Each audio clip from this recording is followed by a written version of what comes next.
All right, awesome. Thanks, nigga. All right.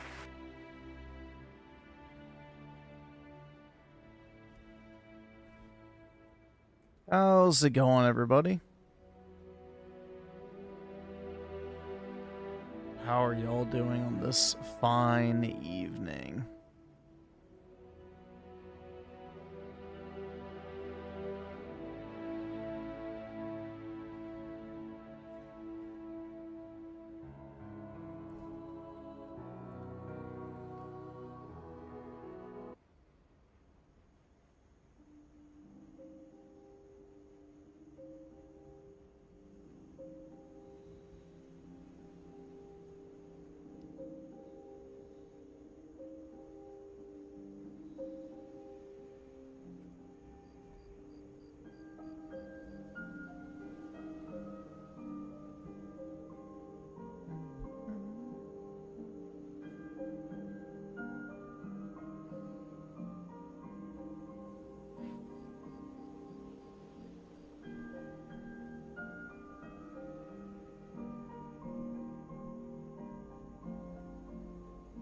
Let's see. Give me 1 second here.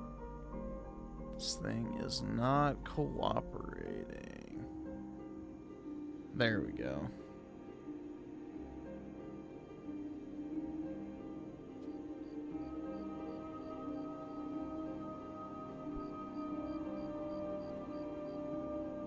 Let's see. 1 with the 2. Let me guess. I had a few. Look here! Look, listen! Yeah, we can probably check it out.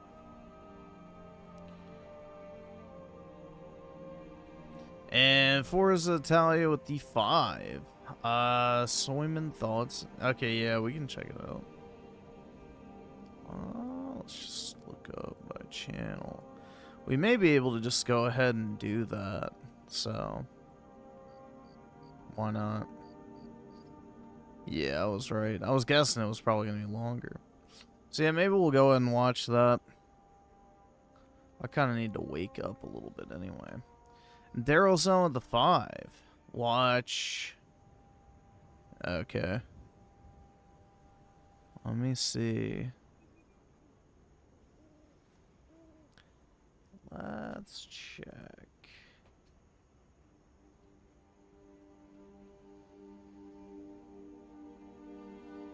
What was the channel? Richie Gonzo. Hey everyone, it's Richie. Hope you guys are all doing well. Hey everyone.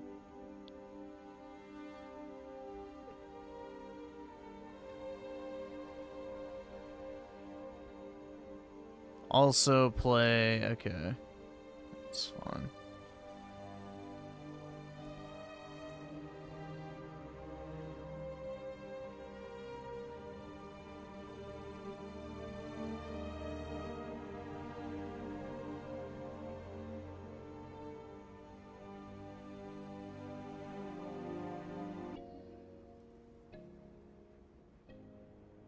Big up Liquid Richard.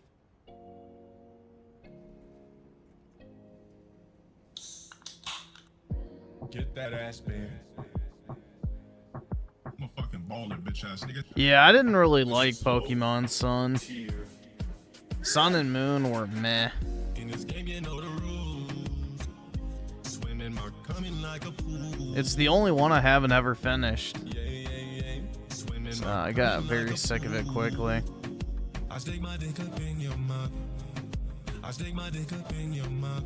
Yeah, I'm doing alright, I guess. Just tired. I have like that weight across the bridge of my nose right now, which is kind of irritating, but if you know that feeling, you know what I'm talking about.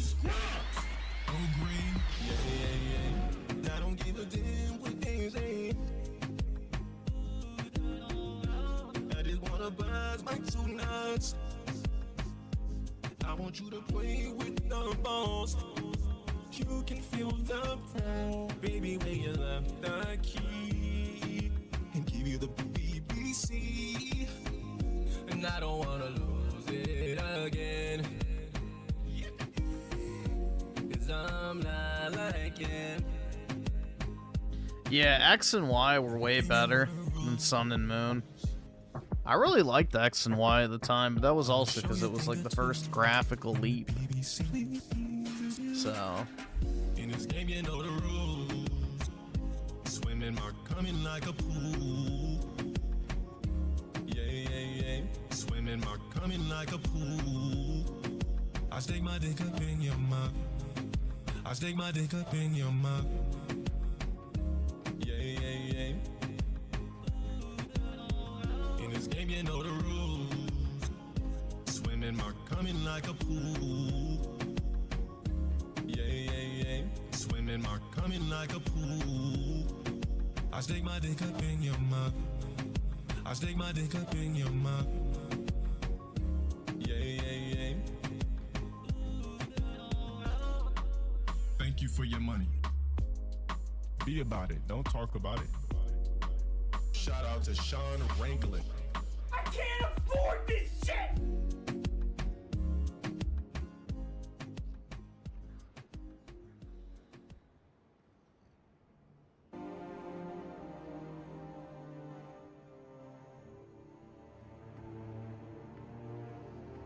The song, yup. And wing cake with the 2 watch internet. Okay. Let me see what it is.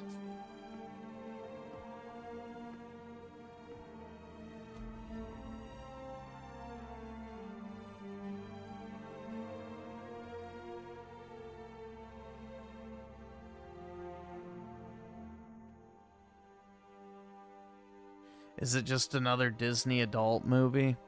Or I guess not movie. Whatever. Video essay.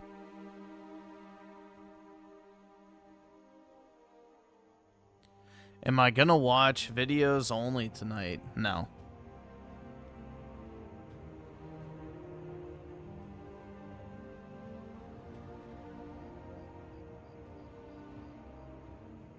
Nope. We are going to go ahead and watch the Raymond video after one match of this, though.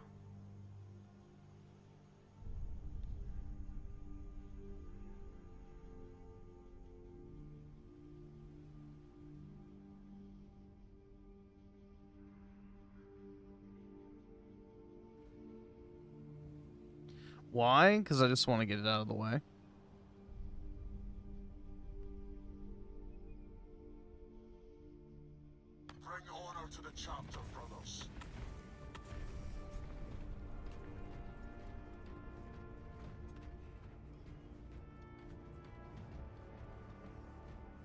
Watching those long-ass videos, the later it gets, just makes me want to fall asleep, so...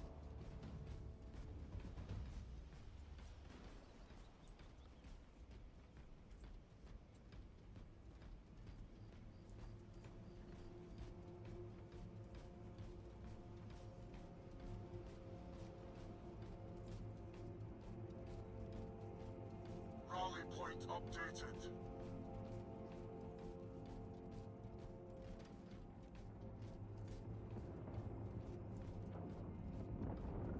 Here is takes on the modern dating scene. That's right, dude. He has swaths of experience that, you know, we chuds can learn from.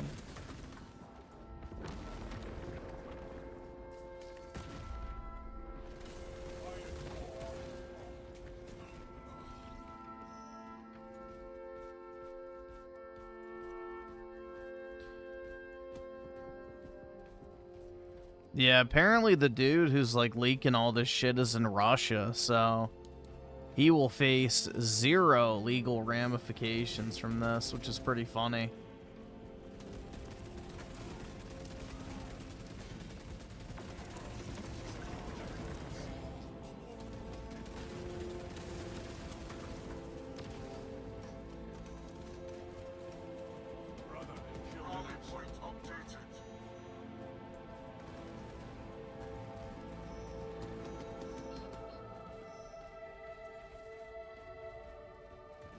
Yep, that's the thing, is they hacked the Indians, and that's how he got the files. and access to like the early builds of the game and everything like that is because some fucking, you know, Indian in Rockstar's India offices, I guess, got breached. Probably just sent a link that said, click here for Bobs.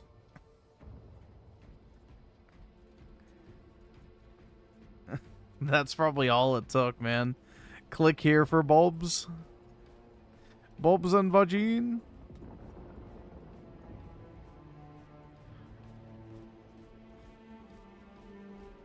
Brutal, man. Apparently he is leaking the ending.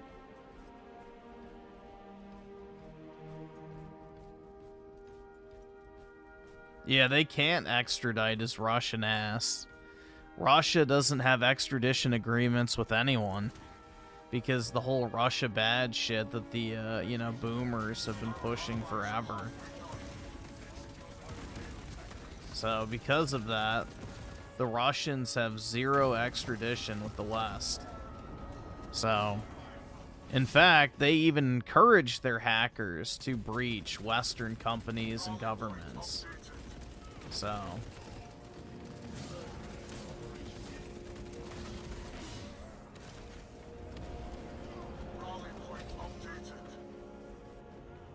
So yeah, the likelihood of him actually facing any consequence is next to none. He'll probably just make a shitload of money, and that's it. If he is actually from Russia, which apparently that's where he is from.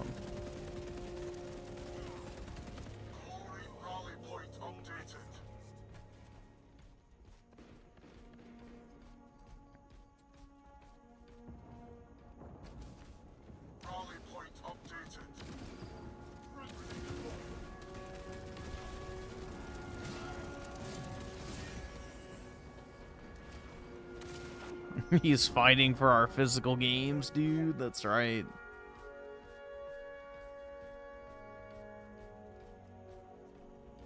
Nah, apparently his Twitter account is based out of Ukraine, which is what all the Russians do VPN-wise in order to get around, you know, internet restrictions.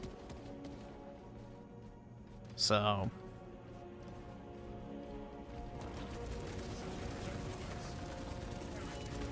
he's accepting payments, so unless he's like actually fucking retarded, I don't know why you would do that if you were not in a non-extradition country. It doesn't make any sense.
Yeah, he's probably just using the physical games to milk money out of Redditors, which is smart. You know, take all their money. Make the Redditors think they're donating their, you know, shekels to a noble cause, when in reality it's just some Russian chud who hacked some thirsty Indian employee of Rockstar.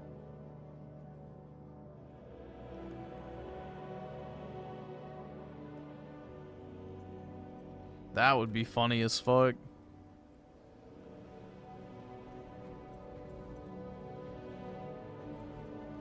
Personally, I fucking hate video game hype cycles, so I can't really say I'm torn up about this. You know, I fucking can't stand the fact that we have to wait like 8 fucking years for a game to come out from the time The Soviet it's Union, announced. and then... Speaking of Russia. So, Personally, I hate the type of shit that companies like Rockstar and many others engage in where they like hype a game up years in advance. It's like, just fucking release it, man. Jesus.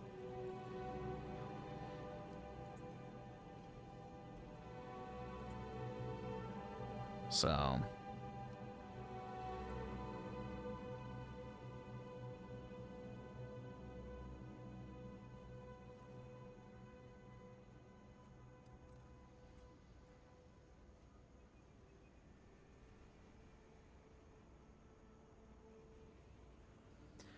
the beta starts at 2 p.m. Eastern tomorrow, I believe. So 11 a.m. Pacific is what I read. So another, what, 13 or so hours? 14 hours?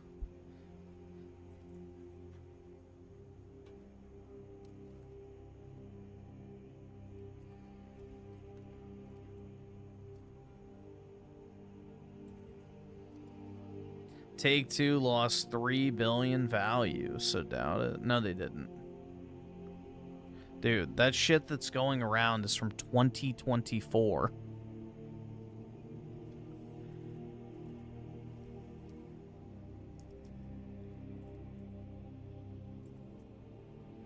Take-Two stock is up 2% today. And it's up 5% in the past month. Or 5 points in the past month. It's up 23% in the past 6 months. And it's down 4% year to date. So, no. The stock is not down.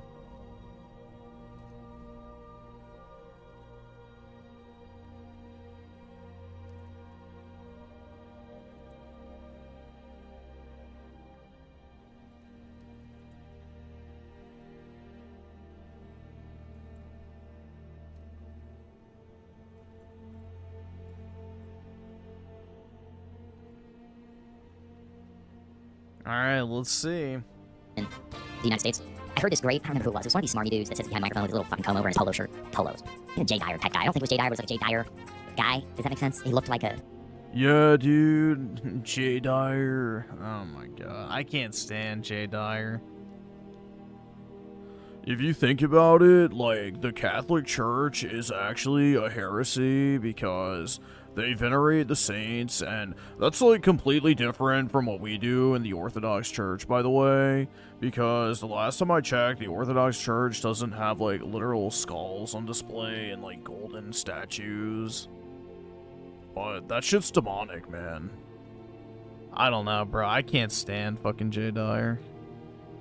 That smarmy, like, I'm smarter than you, but I'm really not, podcast guy. I don't know who it was. He was talking about how... Jake Shields. The Seems like somebody Raymond would watch. Civil Rights Act and the welfare state was America's response to the Soviet Union. Now, the Soviet Union, obviously a totally planned economy, destroyed itself within 80 years. And the Russians still speak about the Soviet Union as just an administration change to Putin. And there was an abject hopelessness in the populace, especially in young people. There was the kind of nihilism that you see today in the 90s. In the former Soviet Union. So, then you look at the timeline. Soviet Union fell in the late 80s, early 90s. I can't remember if it was in the late 80s or early 90s. Same thing. That was about 30 years ago, 40 years ago. And then you look at the difference between 1917 and 1965. That's what, 50, 40 years? If 1965 and the welfare state and planned economies and how everything's been going since the 60s, which the 60s was the last decade of opportunity in America. The 90s kind of... What the The 60s was the last decade of opportunity in America? Bro. That is like, no. The 2010s were the last opportunity. Like, basically, if you got a job in the 2010s, spent your money wisely, bought a house, invested, whatever, you 3 to 4x'd your holdings, minimum. You would have to be an idiot to fumble the bag in the 2010s, the 2000s, the 90s, the 80s, the 70s. Awesome. All you had to do was work and save money, and you would have fucking made a killing. Like, just for example, What was the S&P in 2010? The S&P was at 1100. Let's see, in 2026. Or I'll just do, what is the S&P today? The S&P today is 7,600. All you would have to do is literally put money into the fucking market index fund, and it would 7x. Your money 7x'd if you invested at the like basic market rate of return.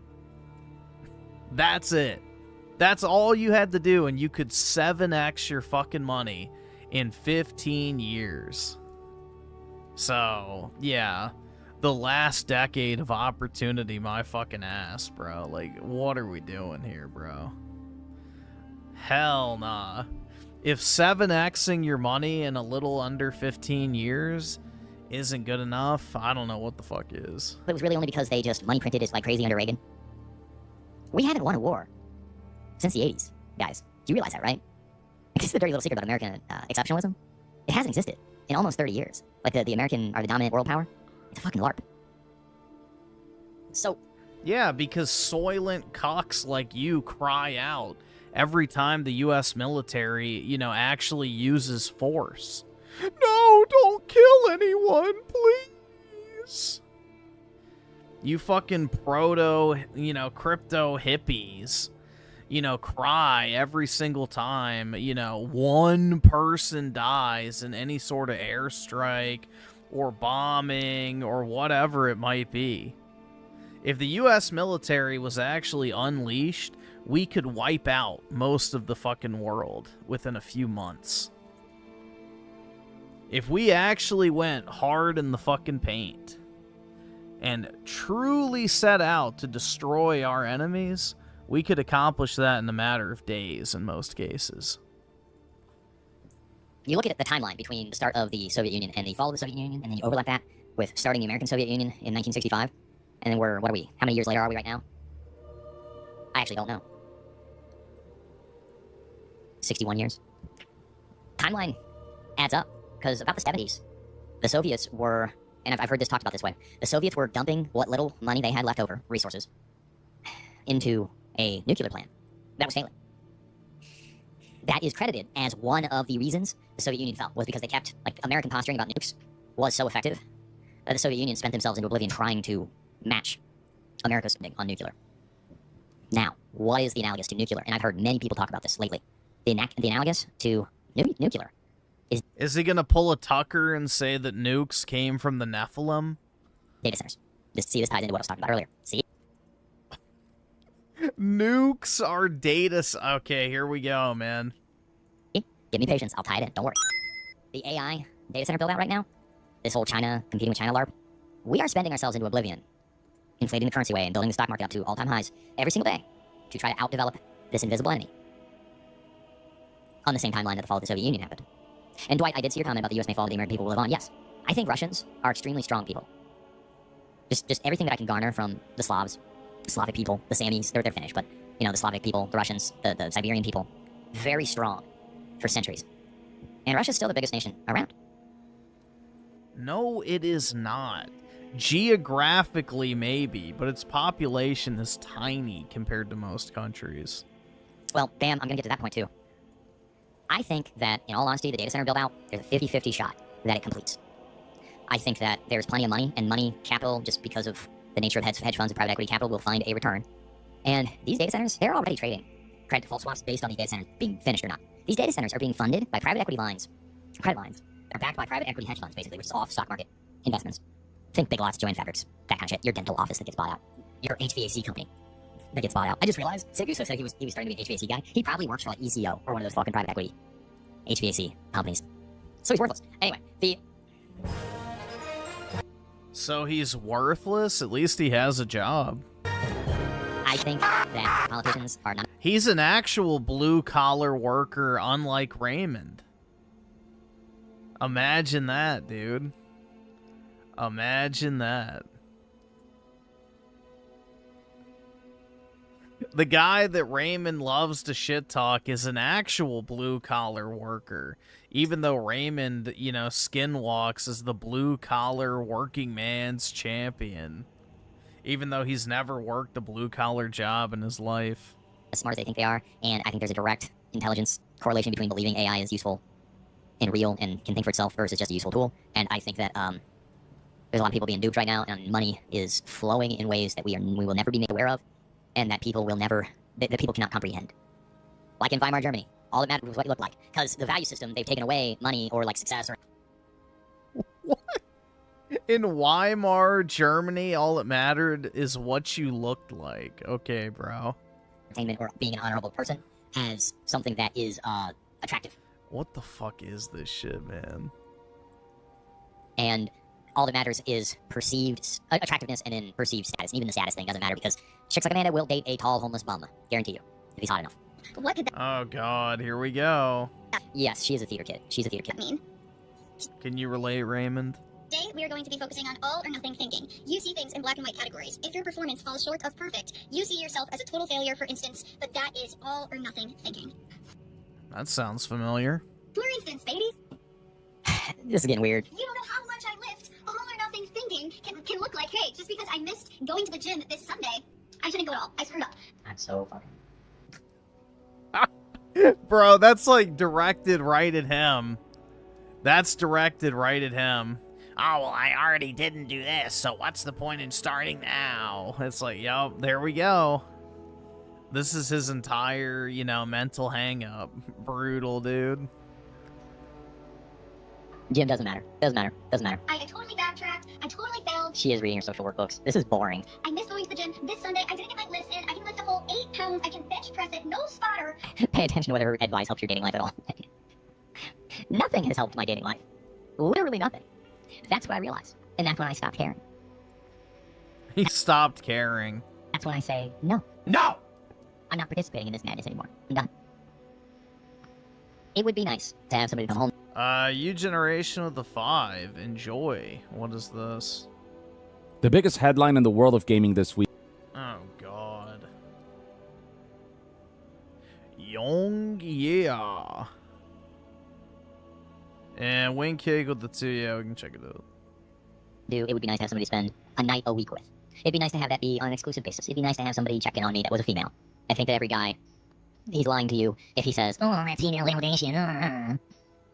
He's being a disingenuous person if he's mocking you for that. Every guy would like that. Not really, bro. It's gonna come to me, it's gonna come to me. I have tried to force it, I have tried to will it, I have tried to pray for it, I have tried to do everything for it. I don't want to be has not pestered. I cannot help that. So, nothing has helped my dating life. Therefore, I don't care. I don't know what got me on that. Do I feel bad that her dating advice is worthless? No, it's completely worthless. She's actually like... Her videos, they're 4 minutes long. That's the only reason we watch them. Okay. It's a good ease into this madness and this insanity. Dude, look how bad she looks, by the way. And this bullshit. And yes, I Exist got divorced. And then Marissa, like, we got... She looks like Dude, you know for a fact he wanted to tap this chick. she's doing a JOI countdown in this video. And yes, correct. Oh, she's doing a JOI countdown now. Guys, here's the dirty little secret. Almost all dating advice is completely worthless. It is almost all dictated. In society now, you cannot go up to a woman and say, I would like to sleep with you. You cannot go up to a woman and say, I would like to take... Dude, no one ever... The only type of people that can actually walk up to a chick and say, I want to have sex with you are, like, model-type guys. Your average dude has never been able to walk up to a woman and say, I want to fuck the shit out of you, and her not, like, slap you in the face or pour her drink in your face or whatever it might be. That has never been a, you know, appropriate or good strategy for, you know, a cold approach for a woman. Unless you're, like, just Giga Chad, you know? Giga Chad can do that shit, but 99% of men have never been able to just walk up to a woman and say, I want to fuck the shit out of you. And then she's like, when and where? Like, that's just never happened. You to dinner. You can't. That's assault now. All dating advice is useless. All of it. We're in a situation. This is through no fault of your own, which is another reason I don't think guys should feel bad about this at all. Prostitution is absolutely expected. These girls want $300 for their time. They want to literally be compensated for their time. and that doesn't guarantee. You want $300 for your time too, Raymond. That's what you expect every stream. He'll sleep with you. That's an unacceptable situation. Like I said earlier, the guy on 4chan was describing what my dating life actually used to be in 2010. He was paying for the chick to come over, have dinner, to cook her dinner. He cooked her dinner. If I'm paying a bitch to come over and sleep with me, and dinner is involved, she's cooking it. If I'm paying you. He's gonna hire a prostitute, but she has to fix him spaghetti and meatballs. Holy fuck, dude. $300? You're cooking me dinner. Let's be fair. But the guy was saying that he pays these broads to come over. This one girl. He's been seeing this one escort for a while. She comes over. He cooks her dinner. They watch a movie, smoke weed, whatever, drink, sleep together. She sleeps over. Then they wake up and do it again, and she leaves. And he's like, "Oh, it's great. $300-400 bucks." It's like, that's just dating. Like, I'm not that old. That's legitimately what dating is. Am I missing something here? Like, what that I just described is just having a girlfriend.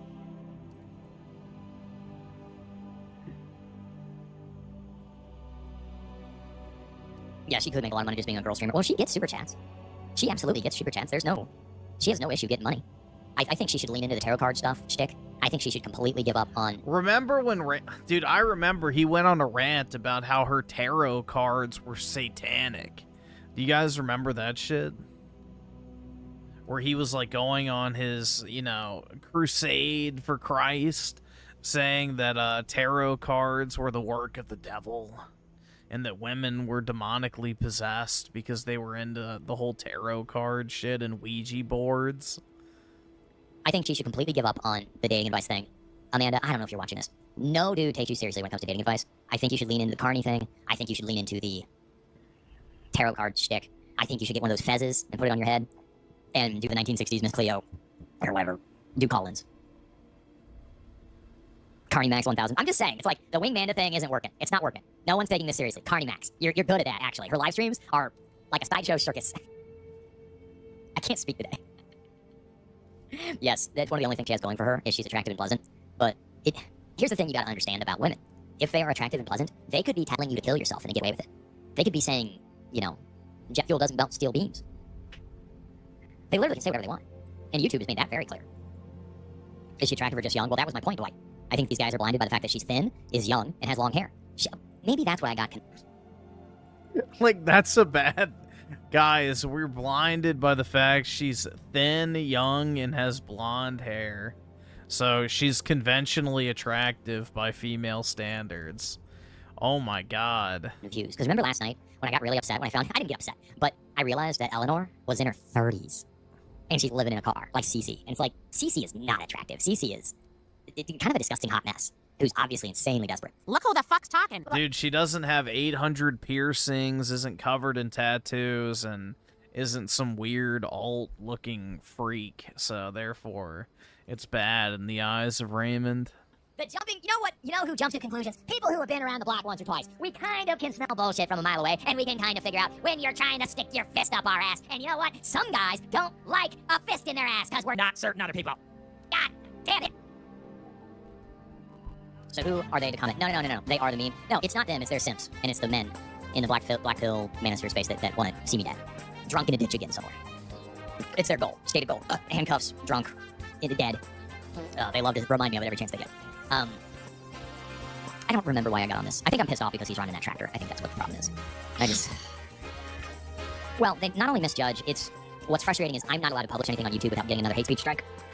But they will publish out of context, recontextualized, defamatory content about me. See how that game works?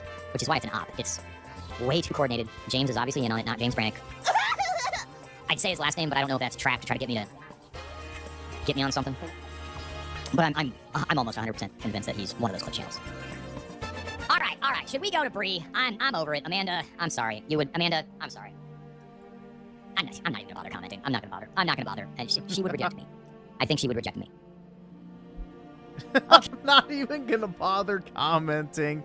I think she would reject me. Brutal, man. Okay, let's go to Miss Bree. We have many more women. Do you want to do Bree, or do you want to find out if she actually got divorced? Because she got shoved off a balcony. Wait, so much is happening. Hold on. Bree's broke. Let's find out why. Right. Okay. After 9 months of unemployment. Oh my god. Dear diary, my teen angst has a body count. She's like sitting in the sunshine. She has like her. I will say this. She presents herself much better than Shelby does. Like, God, look at this. She looks homeless. At least Bree looks pretty good. Like, she looks okay in this. Like, she looks... How do I say this without being called racist? She looks humbled. The sex toy thing didn't take off. Right. She got 0 referrals. I finally reached the point where this is what I have to do to survive. I have to apply to doo-doo jobs. Oh, no. No. That's right. Son of bitches. Look. I'm gonna be spending the next, like, 4 months, whatever, then many months for the next year. Like, what is it? September, October, November, December. The next 4.5 months. Working with my hands. With a messed up nerve sack in my ass. Trying to build something. Trying to help my dad pay his bills. You know what I mean? Like, work that she would think is beneath the CrossFit man. There are guys out there that are literally shoveling shit out of porta-johns. And actually, they get paid a lot of money. Sephiroth, thank you! I keep forgetting. Sephiroth, thank you, brother. Really appreciate it. What did he say? What did he say?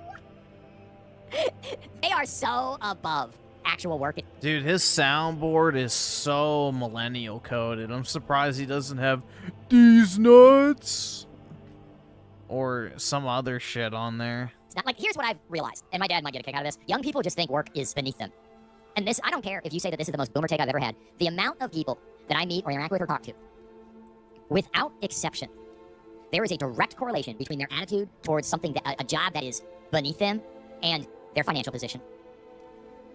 No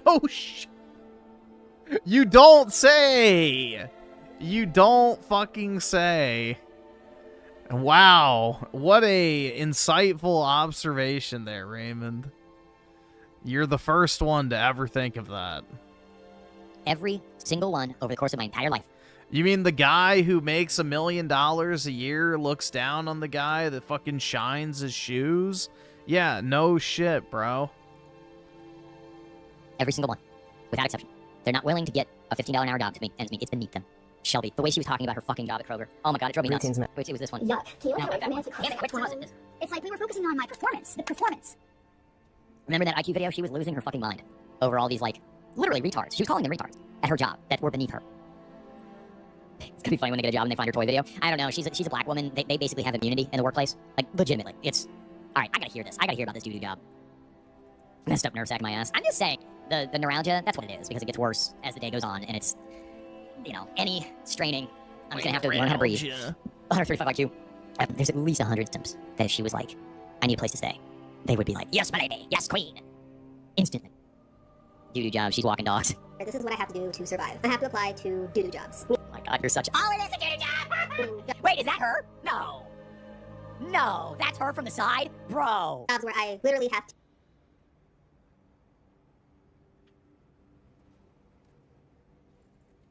I'm gonna keep my mouth shut. I'm gonna keep my mouth shut. to scoop shit. Dog That's her from the side. shit, to be precise. Pet sitting has been a side hustle of mine. Holy shit. Her and Shelby both live in Atlanta. So remember how Shelby said that she would not do Rover for pit bulls? Which was something she said in her most recent live. I don't know if we covered it on this channel. She legitimately, like, went on this diatribe. She's always trying to act black, but she hates black people. And she hates pit bulls. She hates pit bulls. Absolutely hates pit bulls. The way she was talking about them, it's like, holy shit. For like 6 years. That's just smart. Pit bulls are not good dogs. It's the She's got...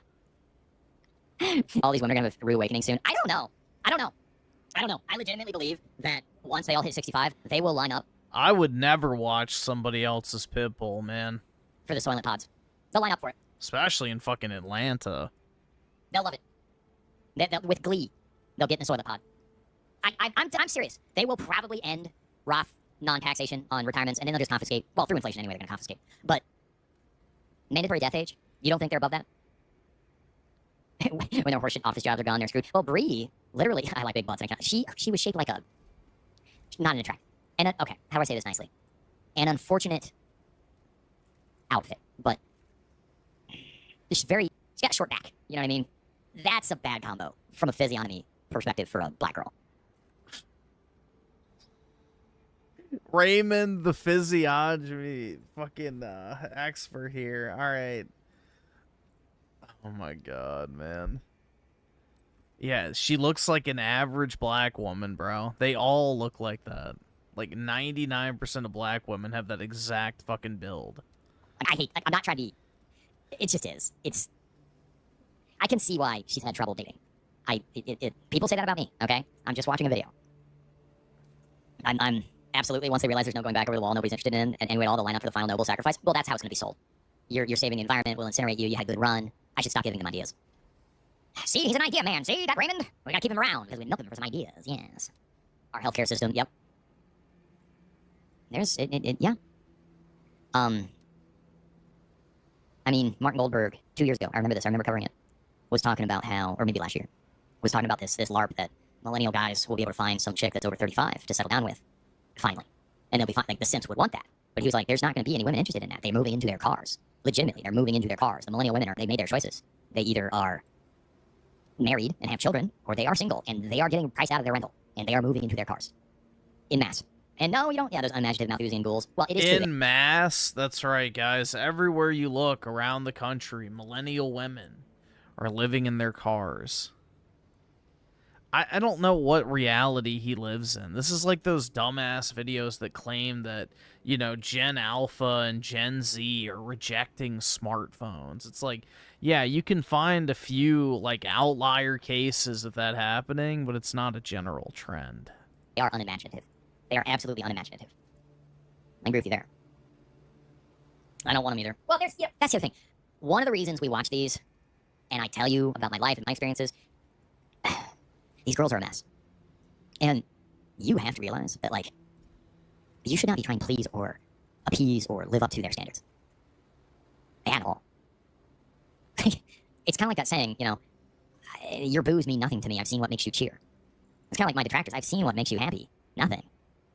And you've tried everything against me. Yeah, exactly. Don't be a fucking simp. It's... Yeah. Oh, you haven't heard that? Yeah, that's a classic. Your boos mean nothing to me. I've seen what makes you smile. Trans tunes! Interiors. So Division 9 is what they call it. Interiors, walls, ceilings. We'll paint. Drywall paint. Put the ceilings in. So it's, the people that were single, like me and Bree and Shelby in their 30s and stuff, we died. There's like drunkards, vagabonds, tramps, travelers. Do you really know many, like, older bachelors in history that are notable? I've been thinking about this a lot. Like, what guys in my situation life was like in, like, before the 30s, before the, you know, the 1800s. The Middle Ages. Like, traveling hobos was a thing in Europe. They would go from convent to convent to convent. There was a term for it. Not all poor, but, like, there was, like, a term. Gypsies. Like a monkish term for it, we would let them say at the monasteries. I don't remember what it was. The employment.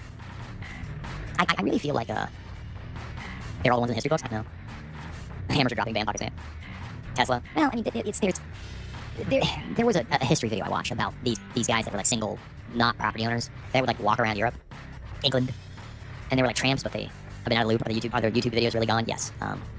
Gumroad is up, it's available, but I was full spotted hate speech struck, mass hate speech content strikes on my channel, so I had to take everything down, unfortunately. So none of the videos on YouTube are mine, none. If I'm in a video on YouTube, it's not my video. Somebody stole that video. And yes, YouTube moderation is a joke, and they won't do anything about the videos that'll be stolen from me. But I ended up getting a proposal writing job with a government contractor. Oh my god, you're a fucking you're a fucking Soviet. You're a Soviet Union. You're government. You're a company man. Probably like a $5,000 a year pay cut because of the That's literally like $40 a paycheck. That's nothing. Shut up. career switch. But I was willing to go Maybe $100 a paycheck. backwards in order $5,000 a year is nothing? I thought Raymond literally couldn't afford groceries, dude. $5,000 is nothing? Have you lost your grasp on reality there, old Ray? to eventually move forwards because I really just wanted to be able to officially put writing on my resume, a writing title on my resume. So the plan was to get a No one cares about your resume. writing job, get the experience, I don't think I've ever had anybody give a shit about my resume. Not once. and I didn't even have to, like, prove that I knew how to use the software. The 20 teens were great. You could just say you knew JavaScript and they would hire you. It was wonderful. It was... Wait, I thought there was no economic opportunity past the 60s. Now you can just say that you know how to do something and get a job? that would open up more writing opportunities. I was doing YouTube intermittently in between them, but I was definitely not taking it seriously. If my job started to get serious, I definitely had no problem with stopping any of my other side hustles. The one thing they made me do was take drug tests. It's like this weird humiliation ritual for, like, office work. They make you go to, like, the seediest fucking public clinic, pick a pee in a cup, like, the nurse watches No, they don't. Bro, what is he talking about? I've never had to piss in a cup. you, because you're like, oh, people bringing water inside their pants and shit. And I look at her, I go, you enjoying the show? And she's like, Jesus. She was not attractive. Although I probably could have gotten her. Fuck me. So I'm like, yeah, I'll go fully She was old. into a job if it's going to pay me. Also, when I started doing writing, I thought that I was finally getting a job that was compatible with who I was because I thought that I was a writer. thing else about me is This girl wears me out. We're only halfway through this. This girl is so boring. as a storyteller, I used to like You are not good at telling stories. to write for fun. No wonder the sun set while you were making this video. Doodle. Fun, fun. Well, then the other. Remember that? Friday, fun, fun, fun, fun. Where were you in 2009 when Rebecca Black dropped Friday? I actually remember where I was. I was sitting, it was like a Thursday night. It was midnight. And I remember I was sitting, scrolling through YouTube videos after like my 6th gooning session that night. This is when I was living alone. I was just masturbating all the time. And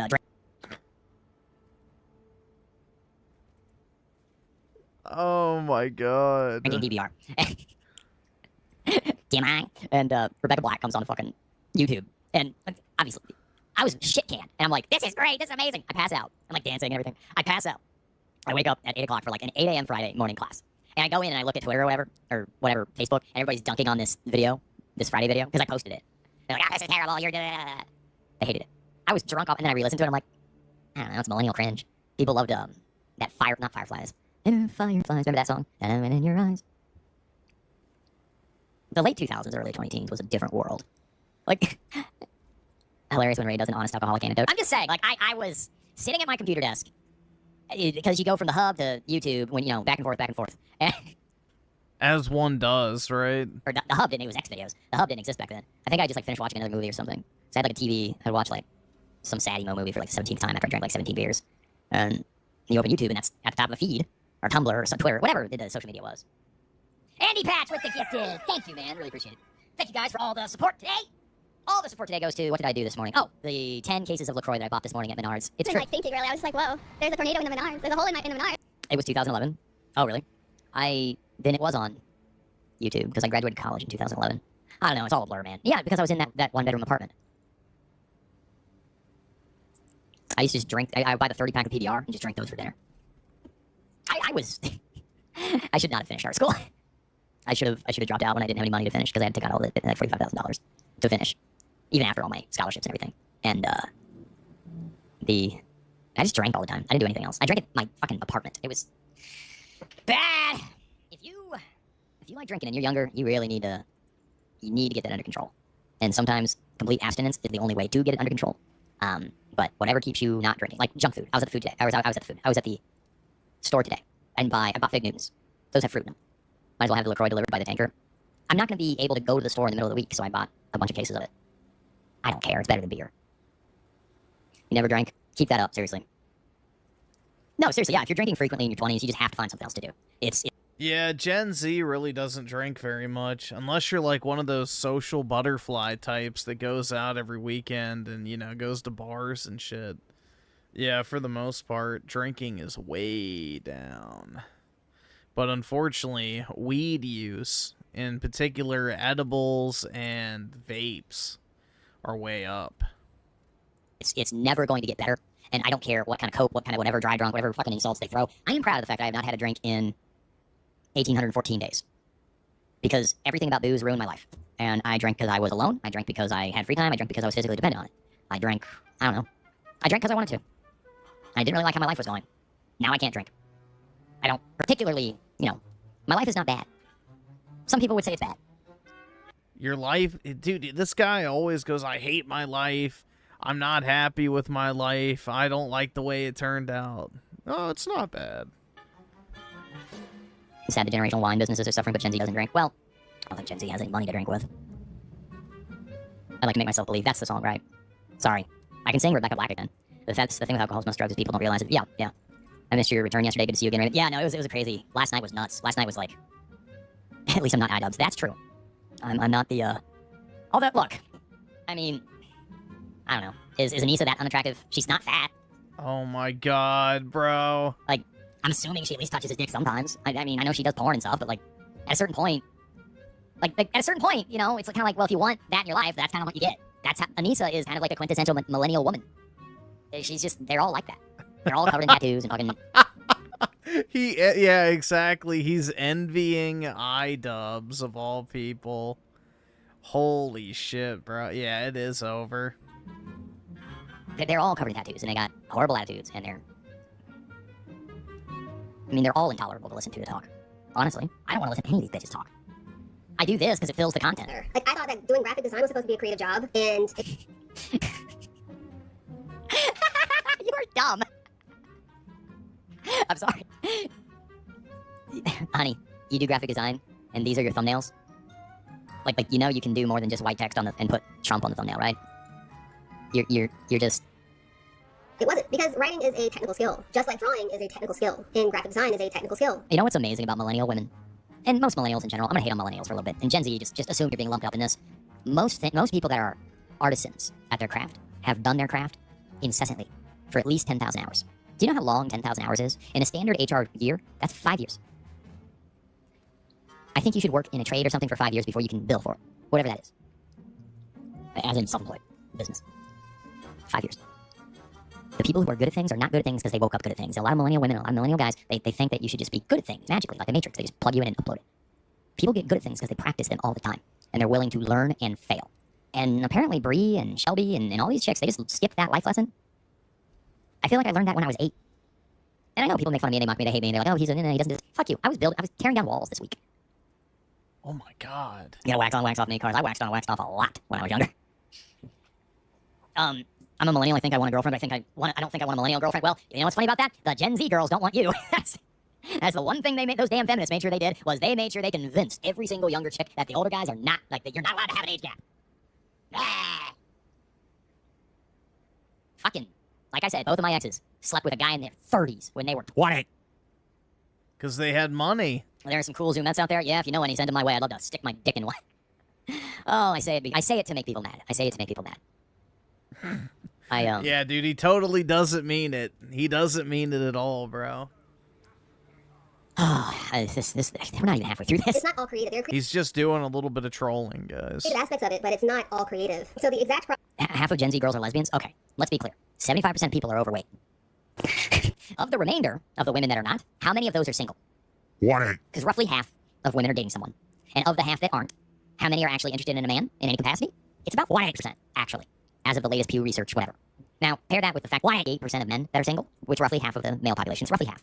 Half of the male population, any age group, 68% of them would like something to do with a woman, sleeping with, whatever, dating, marriage. Only 31% of the women want anything to do with men, of the single women. So that's a 2-to-1 ratio of guys to girls. That doesn't work. That's all age groups. That's not just Gen Z. Of that 31%, how many of them are physically attractive? How many of them do not have tattoos? How many of them are not vaccinated? COVID vax. That's a real question. How many of them have not had an mRNA vaccine injection? Why the fuck do you care, bro? I won't sleep with the woman who got the vaccine. Holy shit, man. Like, he's just inventing fucking, you know, basically filters to prevent himself from getting laid so that he can keep grifting this shit forever. Into their body. Oh, they better not have ever stubbed their toe either, because, you know, then they're ruined. Fuck all the other stuff. Like, let's just talk brass tacks. How many of them have $80,000 to $100,000 in student loan debt? How many of them have had an abortion? How many of them will die on abortion rights as being the #1 voting issue? How many of them are Democrats? How many of them are Republicans but are actually secretly just feminists? How many of them are actually married to Instagram, TikTok, and their Twitter? How many of them still have like 3 other guys' cum inside of them? Things get real bleak when you run the numbers and you actually start thinking about it. So again, I ask you, is it your failure that you're single? Is it my failure that I'm single? Am I not good enough, or am I very unimpressed with the options? Let's be clear. Yeah, men have 0 incentive today to be in a relationship. Well, the first thing in that AI, robot, sex bot, take over the world video we watched earlier, the first thing that they did was show it cooking and cleaning. Women are proud to do neither of those things. Why would you be proud to cook and clean? He's saying that like that's some sort of pride. Like, yes, I swept 7 today. inches? I That's pretty big. vacuumed. I folded the laundry. No, people do that shit because they have to. They don't want to do it. That's why in the past we had fucking slaves, bro. You had slaves and servants to do that shit for you because nobody fucking wanted to do that shit. What is he talking about? Oh, women don't want to become fucking maids? Wow, who would have guessed? Shocking. Mr. Marvin with the 6 got more slop videos for you. Alright, yeah, we can take a look by Smash JQ. Oh boy. When was the last time a girl made you dinner? That used to be a thing. Used to be a thing. You're so demoralized you only look at people in public. I do. They don't like that. tonight's sermon is a menu of just pure truths. Look, I've been saying this for a while. I personally have endured tremendous amount of torture and torment for my content and the videos I put out and the ideas that I spread and my being brutally honest about my hopes and desires and dreams and what I wish my life could have turned out to be. Inundated with nothing but shame, guilt, and fear about my personal failures because I wasn't big enough or strong enough or whatever. No hair, whatever. It's not me. I can say decidedly with conviction, it is not my fault I've been single for 10 years. There has not been one chick. Honestly, when I think about it, there has not been one chick that even seemed remotely worth my time come across me in my life. Not in real life. You know, online is a little different because you think, well, maybe I could get her to meet me and it could work out and maybe I could find somebody on YouTube. Nope, that was that was a pipe dream. That was insane for me to think that. And you resorted to just dating your ex again who happens to be 43, at least she's still attractive. Good for you. You know, I don't know. If my ex called me, she wouldn't. She's got 2 kids now. I think 2, I don't know. She hates me. I wonder why. I don't know. I watched her videos. I can't stand her voice. Plus, she's covered in tattoos. Plus, I couldn't get over the whole she went and did BDSM with some older dude right after me. It's like, that's the shit I asked her to do with me! God! Alright, I'm not gonna do him today. I'm not gonna do it. I'm not gonna do him today. Not gonna do it. To the point where I was just like in my head, needing to almost ejaculate my stress somewhere. Problem that I had with art followed me into writing. So when ChatGPT came out, God! Holy shit, you're all the same person. Do you guys see what I'm trying to get across here? Like, it is not our fault. This is not our failure. Because I literally walked out of the station, and I was doing Spanish station on my literally supposed to be along this She's very attractive. I'm sorry. Like her face, her hair, her lips, she's very attractive. She's a babe. Like, this is a babe. She is like a babe. I'm not I use that word up. She's a babe. Yeah, exactly. Raymond literally has shit talked the fact that white dudes date black chicks, and now he's like, well, let me get some of that chocolate myself. He's just a horn dog, bro. What's up there, Shelbers? Shelbers? This is not a babe. Honestly, I just feel like no matter what I do, when it comes down to it, like when something's a real word, no one ever really uses that word. I don't know why. It has to do with favoritism. I never write favorites. Like if somebody shut up, so whatever you do to the customer lane, you know, we don't have constantly metric. They got rid of you because you bitched about having to stand there for 6 hours. Okay? Everyone wants to be after me. From babe to blob. Was she watching my stream right now? She's probably watching my stream right now. Look at my verbiage. Thanks for complimenting my verbiage. Are you still daddy? My channel. Me too. You did not get death threats. Alright, let's go back to this. This exact little fire area, that's the one I put. For sure, that's so comment, like, you literally walk by the gym, take 5 times, and I probably have. It is getting late, it's like 6 o'clock now, so at some point I feel, I kind of, you're really allowed to have fires and dedicated fire pits, so, I mean, I'm not gonna have He's fucking amazing. Right. What's his great beauty? She beats Shelby on every single metric inside clothes. Correct. Every single, like, she's amazing. To be honest, I don't know the truth, have fire anyways, there is no fire pit right now. Even when we're alone, because we want to consider ourselves in a better life or in a different life. And so it kind of makes me want, In a better life. Wait a minute. Oh, God. Let's just play this to make ourselves feel better, huh? Let's just play this to make ourselves feel better.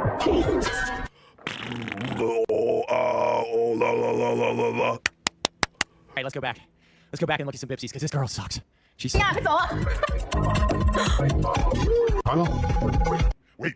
what? There's a short of Marissa singing? No. That's good dancing, wasn't it? Where's the short of her singing? That's good dancing, wasn't it? That's good dancing, wasn't it? That's good dancing, was it? That's good dancing, was it? That's good dancing, was it? That's good dancing, was it? That's good dancing, was it? I wanna work for you. I wanna work for you. I've always wanted to do everything in this job description. My whole life. She's singing about getting a job. I wanna work for you. I wanna... Oh no. Oh no. Oh no. Chrome just froze. No. No, it just froze. It just froze on me. Memory leak alert. Memory leak alert. Oh no. It completely froze. It's just done. It's completely frozen. What? Why? Why? Don't make me reload the whole browser. Don't do it. 64 gigabytes of RAM. 64 gigabytes of RAM. And Chrome is frozen. Come on, man. He likes watching all these women he can't get. Like, it's very odd, man. I'm gonna have to close the whole browser and reopen everything. Oh, wait. Wait, what happened? Okay, so it finally... wonder how much... Okay. All right. False alarm. I wanna work for you. I wanna work for you. I've always wanted to do... What did he put? I have a job for you. Is that what he put? I wanna work for you. Yup, he did. Wow. How did I guess? I think he has a humiliation fetish of sorts. Like, he gets off at the idea that these women reject him publicly and talk shit about him and call him creepy. I think it turns him on.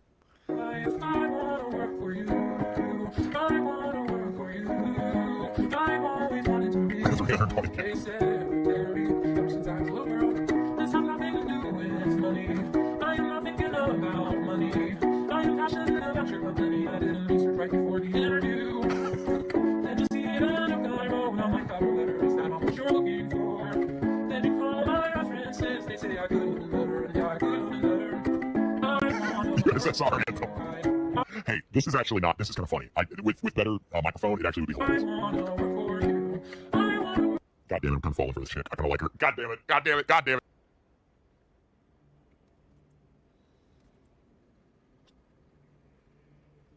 He's falling for her, guys. But she's endearing.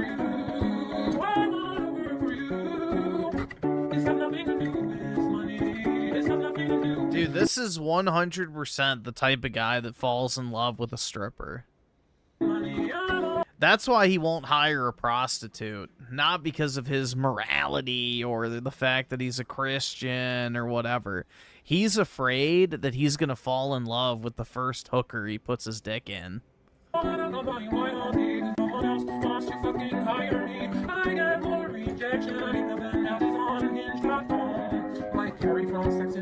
Oh, for fuck's sake. Now you're fucking thinking about Terry from Sex and the City. You could have lobbed off the last 30 seconds of this, and it would have been perfect. You didn't need to start talking about your matches on fucking Hinge or Terry from fucking Sex in the goddamn City. God damn it. I'm so sick of these goddamn fucking... Get it together, Ray. Get it together. Yeah, Sex in the City did fuck a lot of women in the head. Good God, it's every time. It's every time. Every time. It's Sex in the City. It's way better than her rambling. Oh.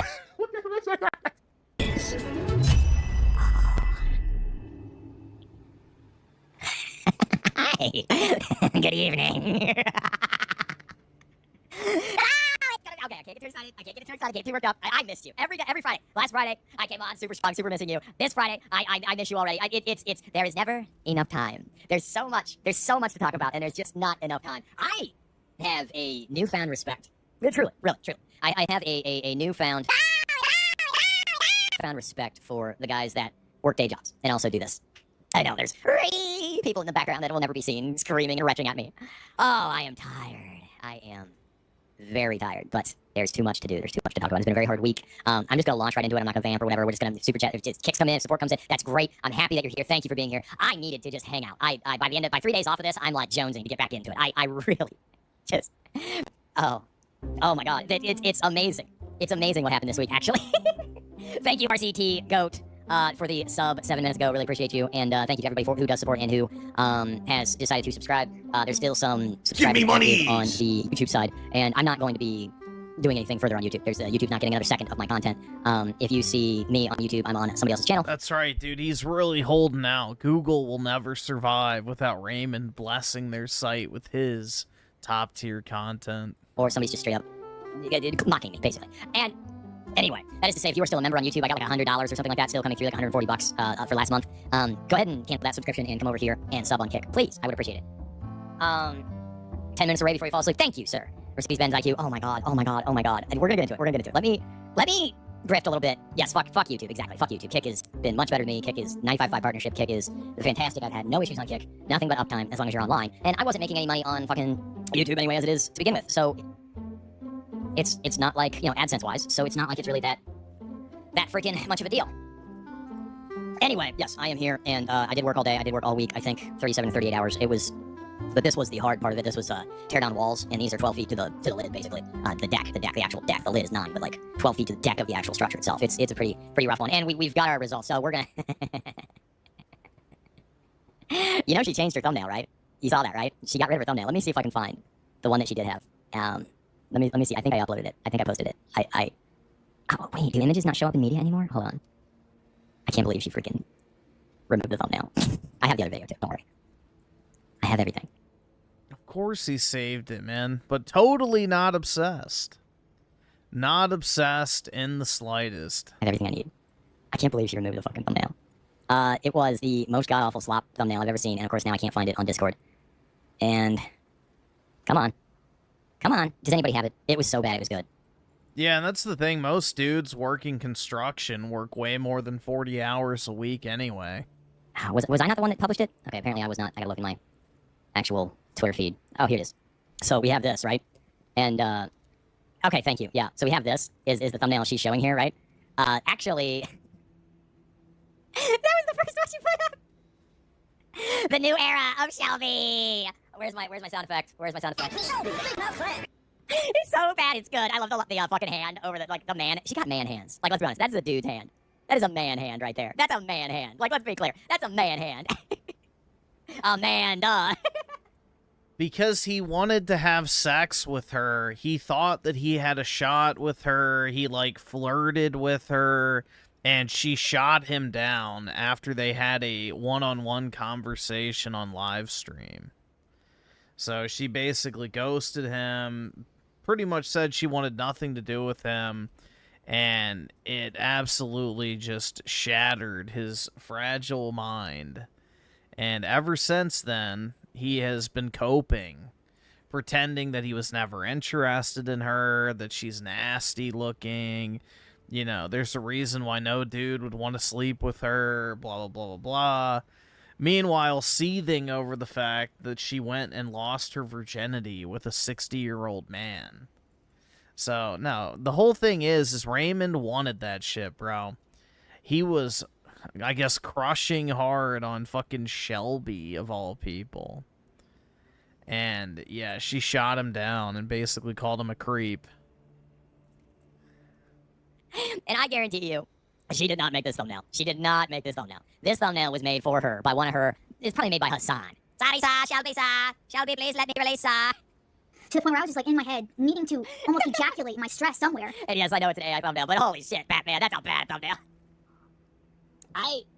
I'll give her this. I did watch the views. I did not watch it yet, but I did watch the views accumulate on it because we have the first one. First things first. We're gonna go in order here because there's a lot to cover. There's a lot to cover. I'm sad that you guys wanted to jump right into Shelby, but I guess y'all want to get me at the most hurry. Let's get some support for the stream, guys. It's been a long week of work. I'm still waiting on money. Let's get some support while we can. Here, Come on, guys. Let's get some positivity on the stream.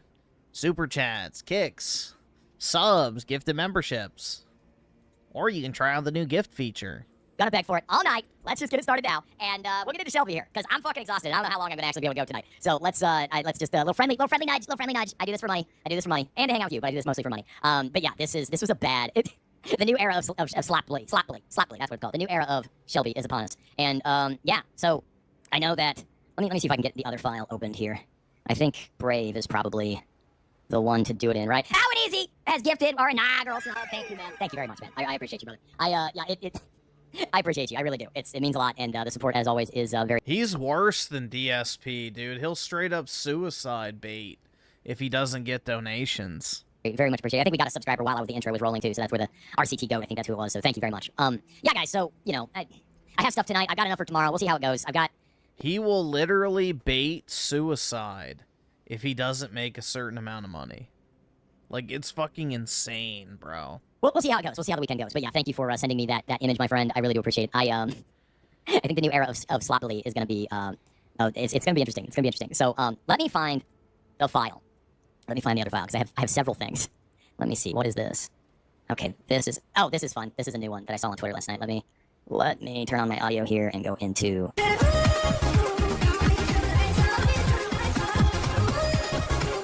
I'm not a NEET officially, by the way. Not anymore. I am working, baby. Okay, so let me open... oh, we have a little highlight reel. We have a little highlight reel made by our very own Rabbit. Is Rabbit in the audience tonight? Is he here? I hope he's here. Maybe he's here. I don't know. Make yourself known. All right. So he made a little... There he is. All right, he made a little edit. I did not make this. And I only watched about half of it before I was like, this is perfect. This is actually... It's a good edit. King is here. Thanks. Oh, and by the way, guys, moderators, thank you for doing what you do tonight. I'm sure we'll have some interlopers, as we always do. I'm just having too much fun to give a shit. If you see stuff start to get posted or get a little wily, feel free to ban people. Time them out for 24 hours. If they show back up, ban them. So we'll that'll be the policy. All right, hold on. The old highlight reel of old Miss Celebs. Let us continue. Hold on. You may be wondering, Shelby, what do you look for in a guy as a single person in your 30s? And I gotta say, health is number one. You have to be in shape and you cannot be fat. Because men blame women for only going for chads, but then they're over here at 5'7", 50 pounds overweight with receding hairline and blaming alcoholism, only getting at Becky's and doing the exact same thing. And I can't tell you all the ways that I've been going on gas, but not being able to function in society. I feel like this idea that we're supposed to have sex with this, you know, maybe... I just will never understand his obsession with this bitch, bro. Like, she's just gross. Like, the last thing I'd want to do is watch her regularly. But here's Raymond, totally not obsessed. He's like that obnoxious ex-girlfriend that just won't let the fuck go. Even though he never actually dated this chick. Like, he's the ex-girlfriend that never was, basically.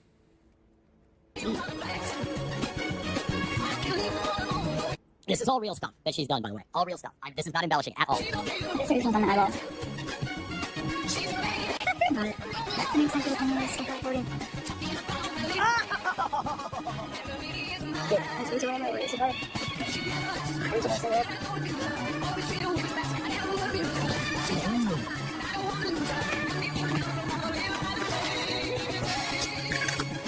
Oh my god. I did not remember that. I don't know what this was. I don't know which video this was.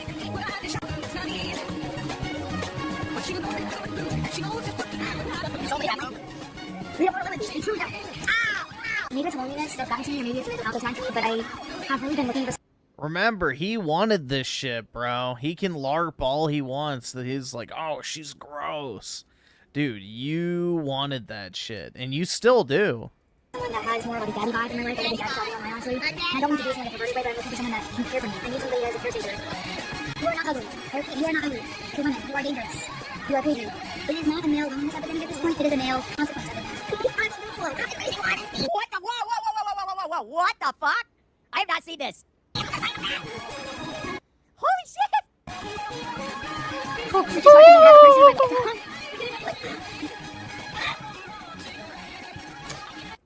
Holy shit. Hold on. Alright, sorry. I'm changing the follower age. Oh my god, there's some highlights of Shelby. I have not seen this newest one. I did not. Apparently that's the ending of the newest one, so spoiler alert. Prep the I'm a Psychopath soundbite. I don't have it. Do I have it?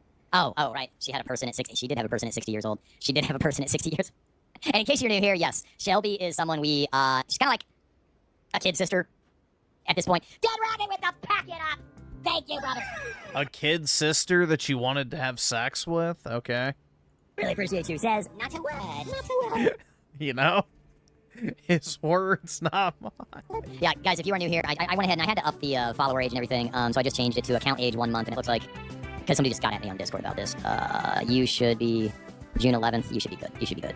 You should be good. Thanks for subscribing, brother. Thanks for subscribing. Is my sound good? I have not had the headphones on in a while. I just want to make sure that you guys can hear me. Sweaty ears. All right, so should we go ahead and just launch into this, because we're going to be here forever. It's like, I've got 2 Shelby videos, and I've got a Bree video that I very much want to watch. I very much want to find out how the fuck she's paying for an $1,800 a month apartment on $15 an hour. And yes, guys, if you're new here, I go after these bitches, because, quite frankly, I'm tired of guys getting the fucking shaft in life and being told constantly that we're the problem, we're not good enough, we're the ones who are failures. Let's even the playing field a little bit. God. And plus, I don't give a shit anymore. You're fucking moralizing and shaming of me. It has no effect on me anymore. That's right, suffer bitches. I gotta find my soundbite again. That's right. Suffer bitches. Paper Dead Logic is here! Thank you, brother. I'll be passing through Mason, Ohio tomorrow. Anything you recommend I should go check out or avoid? Thank you, sir. If you are near Mason, Ohio, there's some dental offices off of... No, I actually built... I worked on... My dad built the interior packages of like 6 offices down there.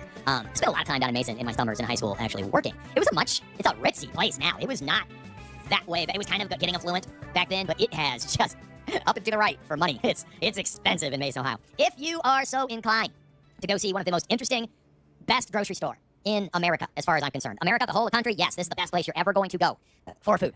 Period. Jungle Gyms. It's not that far away from Mason. You should, if you have a couple hours, hell, an hour to just go walk around. Go buy some cheese or some shit. They have like 1,001 flavors of hot salsa. It's an experience. It's an experience. Jungle Gyms. I don't know where it is, but it's near Mason, Ohio. It's like Fairfield or something like that. It's not far off the beaten path if you're passing through Mason, which is such a weird thing to be passing through Mason, Ohio, because Mason, that's like a 270 belt line, isn't it? Is Mason even the 275 belt line? 275, 270 is Columbus. I think Mason is a little lower, right? Exorcism of Shelby. Oh no.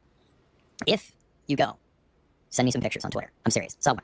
Get some pictures to me. Thank you for the rage quit, my friend. Thank you very much, and hopefully you have a good experience at the old Jungle Gyms. What's up, Drew? Good to see you. Okay, so we have a soundbite. Let's go ahead and play this.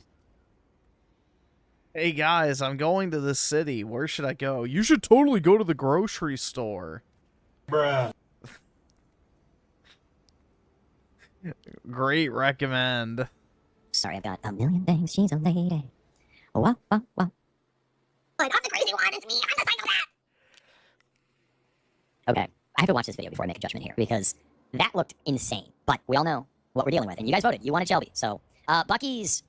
No, I wouldn't say Jungle Gyms is to Raymond as Bucky's is to Aaron Clary. I would not say that. I drove by Bucky's down on 235. It is a lot smaller.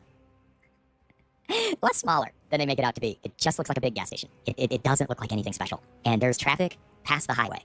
like backed up for miles on 235 there, and you can barely get around it. It's obnoxious. You rebuke you in Jesus' name, right? All right. Let me. For years. Okay, so can we make this bigger? Is this the whole video? Okay, good. So let's go ahead and make this the full screen, and we will. Let's just get into it. This one was reviewed from the other day. They have tried to fix me since birth, born broken. I have not seen this yet. For years, I assumed the role that I was the one who was the problem in almost every situation. Oh, she's on her knees That I was again, but not in a fun way. the broken one that needed to be fixed. And The kid sister, guys. But she's not on her knees in the good way. The kid sister. Again, his words, not mine. that's who I became. Because when you're told something I enough guess he imagines his kid sister on her knees. You know. You can fill in the blanks. times, when you don't have a strong sense of self, that's who you become. And everyone's always like, oh, we just want to help you. It's like, I don't need help, though. Oh. I'm not the problem, though. Everyone wants to project all this shit onto you and make you into the whole problem. After the man from El Cajon saw her at Bugger, he damned her. 39 seconds into this, and she's already on her phone. That's amazing to me. When it seems like it's literally just them wanting you to acquiesce and be more accommodating to what they want you to be. Oh, heaven forbid. And I've never been someone that is, like, acceptable by other people. And I'm sick and tired of having to force myself into being something that I'm not, because I am a very angry person. I'm extremely angry. Why are you so mad? And I'm tired of numbing myself out. Don't do it, Shelby. Don't do it, Shelby. Don't do it. Just say no. Channel your channel your inner Nancy Reagan. Through all this stuff that they made me take, all these medications that they made me, that these drugs that they made me go on. I said no, that have stifled my no. true righteous anger, and I have every right to be angry. That's the problem with it, though. It's like when you ask for help, what do you get? You get thrown into a psychiatric hospital. You get drugged against your will. You get told that you're the problem. You get told that the first step to healing is admitting that you have no control over what? Yourself? That you're the problem. I'm not like the black and white thinking when it comes to recovery from mental health and addiction. Meanwhile, let us not forget this is a woman who actively disparages me, tells me I'm still in active addiction, even though I'm not, and calls me a dry drunk every chance she gets. Just let's not forget this. Who can't keep her name out of my mouth. Let's not forget this. Every chance she gets. I'm always on your mind. Who can't keep her name out of my mouth? I mean, Raymond literally dedicates hours and hours to watching this chick every single night. So, I don't know. It's a pretty accurate assessment if you ask me. Always on your mind. All right. Addiction is so... I just don't even, like, I don't know why you would even want to watch this chick. Like, she's not funny. She's not entertaining. It's just gross. Addiction. Binary. It's like you're either the problem or you're not the fucking problem. It's like you could just tell this idea that there could literally be multiple... We do not watch Raymond every night, thankfully.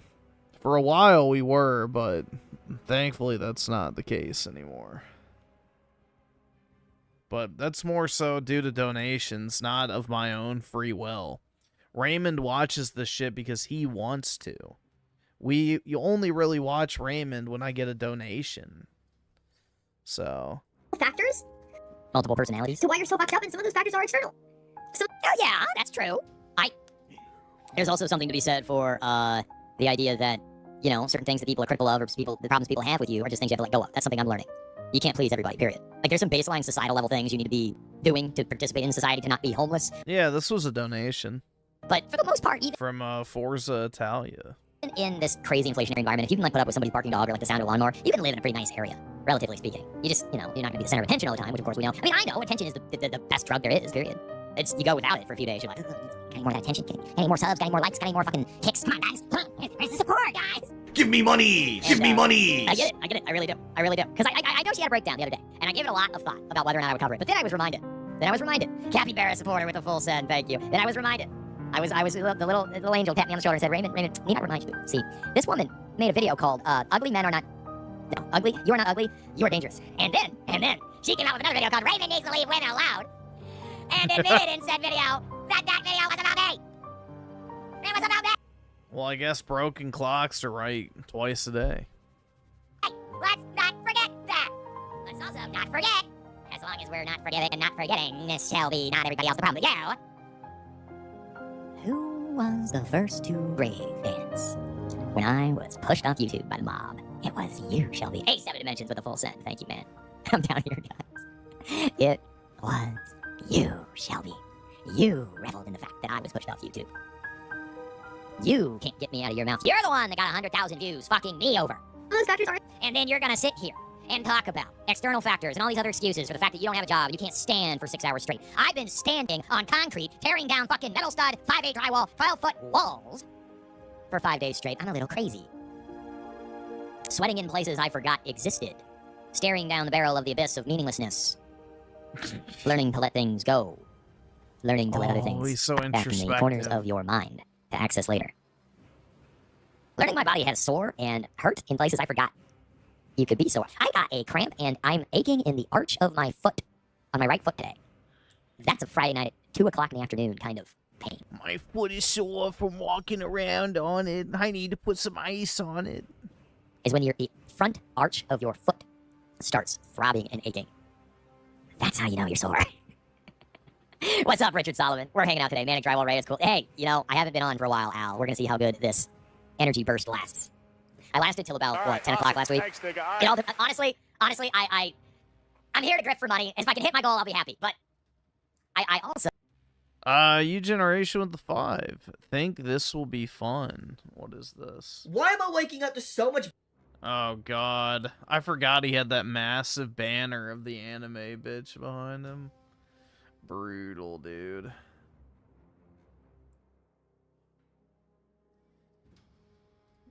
Let's see. I forgot how cringe that shit is, man.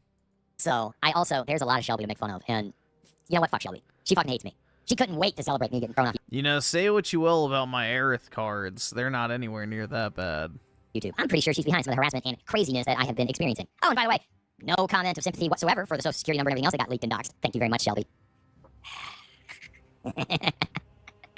This bitch is the center of attention all the time. And I think she's got as many subscribers as I did now. I think she pushed up over 27,000. I don't know, actually. Let me check real fast. No, she just hit 27,000. Look at this. Look at this. Look at this. She just hit 27,000. Where's that damn soundbite? The Cope laugh. Oh, I forgot to download this. Like, I'm the crazy one, it's me, I'm the psychopath. I have to put that in my little folder. I have to. Alright, where's my... There it is. That is the exorcism of Shelby right there. Nagatoro is one of the only good animes this decade, to be fair. Should I watch it? I love it. I have all of these folders that are just Shelby. Okay, hold on. Hold on, let me get a new tab going in my little browser here. Text is so tiny. Alright, what was this named? Exorcism of Shelby. Like, I'm the crazy one, it's me, I'm the psychopath. Okay, here we go. It's like a romance anime, right? The crazy one, it's me, I'm the psychopath. Oh shit, I forgot about my Bipsies. Where's my Bipsies? Where are my Bipsies? We need a Bipsy. We need a Bipsy. We need a Bipsy. We need a Bipsy. Play. Where? It's about a girl who bullies a nerd, and the nerd likes it. And so it's every Japanese romance anime ever. Okay. So, gotcha. It's like every romance anime ever. The woefully ill-suited guy who doesn't know how to deal with women at all basically gets shoved around by a bossy, overbearing, more intelligent woman. And eventually she wants nothing more than to bounce on it 24/7. Got it. So yeah, every single fucking anime romance ever. Where are they? Where are they? There they are. There they are.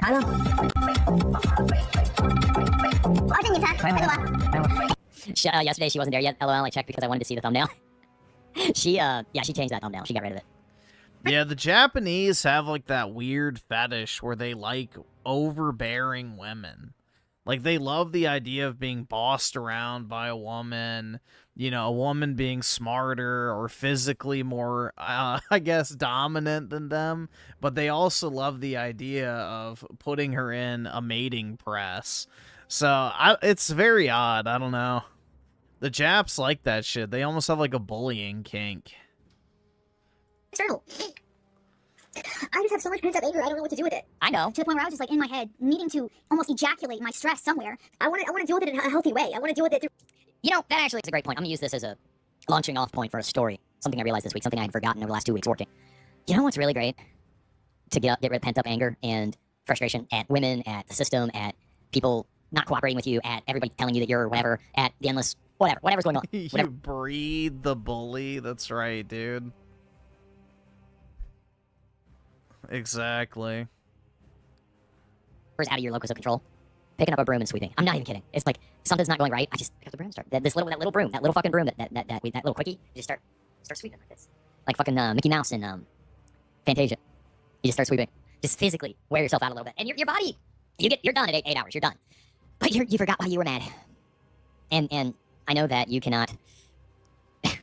No, you don't break the broom over your knee. That's a bad idea. I can say this with pride. I have gotten to the point where I rarely, if ever, actually do the whole throw the materials or throw a tool or something. That really has not happened in a long time. I always end up hurting myself at a certain point. Anyway, Shelby, you need a job is the moral of the story. Like my good friend Al sent me this wonderful little clip. Get your ass up today.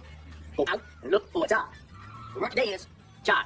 J-O-B. Do exercise. I want to do what they do. Hey, 7 Dimensions, thank you very much for the rage quit. Really appreciate you, brother. It's all about building character. Hard work, my dad always said, builds character, disciplines, builds character. You're correct.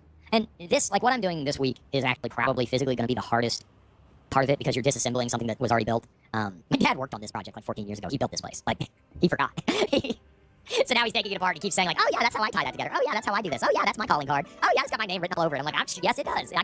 I said, don't tell the boss because then he'll be like, why don't you turn it down quicker? You fucked up your hand breaking a metal broom. Yeah, don't do that. Don't.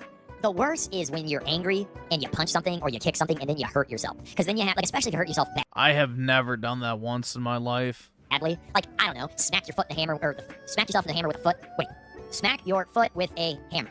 I did that in my old house. Is that like a thing people do, like, actually? When they get pissed off, they, like, literally just chimp out to the point where they smash their foot or hand against something hard? Like, I don't know, bro. I can't relate to that at all. That was not a fun. It went right on the freaking, you know that ball of your ankle? You know this, like, part right here, where you have that little ankle thing? Like, this thing right down here. I was standing there, right? So, I was standing there, and I think I was, like, I don't remember what I was doing. I think I was trying to get, like, a door frame knocked apart that I had just taken out of the wall. And I was standing there trying to, like, balance myself and get my balance together and everything. And I go there, and I'm like, manhandling this thing, and then my hammer misses, and it goes right into my... I don't think there's anything wrong with being attracted to women who are taller than you. So, it wouldn't bother me if I dated a chick who's taller than me, as long as she's hot. Like, who cares? Foot, like, right there on that little ball on your foot, it just... Poof, and oh my god, I thought I was gonna die. I was like, ah! I was literally the meme where the guy hits himself in the knees, and he falls over. I was like, ah! I legit thought I was gonna die. I thought I was gonna die. I am decidedly more careful. I'm decidedly more careful because the stuff we're doing right now is not only, it's big, it's heavy, and meticulous, but it's also like, you gotta really... It just means you break the height curse for your future kids. So, you know, it's like a blessing in two different forms. Take care not to make any sudden motion. You get to go mountain climbing, and then on top of that, too, your kids won't be manlets like you. And because, yeah, I mean, it's metal studs. This isn't child play. Safety is the top priority, let's be honest here. And got the steel toes, you know, and I got these gloves. They're like these cloth gloves that are dipped in plastic. I'm sure they're gonna give me cancer, but what else isn't gonna give me cancer? But they're like these orange gloves that have like white. Have a back door? Oh, of course they do. Do you know why all of these data centers are so massive? It's because I have this theory, and I think it's gonna prove true. When the AI bubble inevitably, all these data centers, dude, actually pops, you are going to see the Fed swoop in with a TARP 2.0, Troubled Asset Relief Program 2.0, the likes of which will put any other relief package to shame, and they will nationalize all that infrastructure. All of it. I guarantee you that's what's going to happen. I just have this hunch. Dude, when the Nephilim come back to Earth and, like, reclaim the technology that they gave us, they're, like, totally going to use the government to seize all the assets and institute the Mark of the Beast system and bring about the end times. They're not going to build these things out and just let them sit vacant once this all crashes. They're going to decimate the economy, and then they're going to nationalize that shit. And then they're going to have everything. They already have everything, let's be honest. Yeah, Shorty's high bitterness. Look, the one thing, and there are numerous instances of our politicians and certain other nation states politicians and political affiliates and ambassadors and spokespeople saying just as much as what I'm about to say, is that the only thing keeping the First Amendment still alive is our guns, and that America is the last bastion of free speech that they need to eradicate, basically. It's coming. I think it'll get there. We'll see what happens. There's a lot of, like, very conservative people having a bunch of kids around me, and this just happening, but they're on a speed run to hyperinflation. I mean, I think we're pretty much already here. It's fuel housing, everything else. We're at the bottleneck point, and we'll see what happens. But they are sure you know what to do. Yeah, Trans, I think you're right, and yes, I appreciate the rage quit. Thank you very much. Thank you very much. Or opinion, and you can't find a single result that doesn't parrot the mainstream narrative. Only one opinion is allowed to occupy the search results and influence the mind of voters, and to distract and divide us so we don't start investigating tall supremacy and discover. Stop it. Stop it. Tall supremacy. Do I need to stand up? Tall supremacy. Tall supremacy, yeah, buddy. Oh, tall supremacy. I was raising my hand. I was scratching my back. Tall supremacy. Oh my god. Oh my god. This is ridiculous. I'm sorry. Okay, okay. I can understand. Sure, you know what to do. Short Mafia Unite. Yeah, he's watching that furry femboy again, bro. His favorite fucking YouTuber. We like Chadlet. I like him. I texted him and told we were reacting to his video. Lay your height, then buy your race. Race means nothing. There's plenty of ethnic Chads. It's because bones. It's not because you're black. It's because you got low. Die more. Oh, God. Oh my god. You guys have to give up this fucking cult. Oh my god. Cancel. Shut the fuck up. Oh my god. Like, stop. Stop it. I'm so tired of getting barked at on Twitter about all this fucking. You say red pill one time and you get just mobbed on Twitter. Oh my god. Just like, stop with the terms. You have to stop. You're being like actually autistic about this shit. You have to stop. Okay? I'm sorry that none of us can get our dick sucked. I made the mistake on Twitter of saying about the Andrew Wilson thing because he asked for like $300,000 to debate Candace Owens. Which, by the way, I like Candace Owens. I think anybody who everyone has. Of course he does. Of course he likes Candace Owens. They're about the same in terms of fucking mental acuity, so it tracks. Should probably be listened to. Fucking. I said. Wait, people attack Candace Owens? She is literally promoted by fucking Google more than any other political commentator at the moment. Like, Raymond is such a fucking golem, bro. He's such a golem. If she was actually saying something of any real, like, value or validity or anything that slightly challenged the powers that be or the official message that they want to get across, she wouldn't be getting a fraction of the fucking views she's getting now. She would be banned from Spotify. She'd be banned from YouTube. She wouldn't even appear in search results. No, she is a useful idiot that is dividing the right with conspiraslop, wine mom tier, you know, fucking HBO documentary slop tent. So, you know, of course Raymond is in the camp of a bunch of 40-year-old wine moms who listen to conspiratard slop and, you know, actually believe it is truth. Can we just be done with Red Pill already? Because Andrew Wilson has like asked his fans for $300,000 to debate in a GoFundMe, and he got it in a day. And it's like, are you guys fucking serious? You gave him $300,000 to go sweat in a chair. Come on. Like, can we just be done with this shit? And the amount of heat I caught. And the thing is, Andrew Wilson, I was there when the Crucible had 20,000 subscribers a couple years ago. Andrew Wilson came out the gates, Red Pill, Manosphere. And now everybody's got this revisionist history bullshit in mind. And it's like, no. Oh, he was never this. He was never that. He was fucking too. The whole time. Like, 300,000 won't last long for his wife. Bitches be shopping. Oh, man. Look, he's an entertainer. And he's figured out a way to make a lot of money doing it. For whatever reason.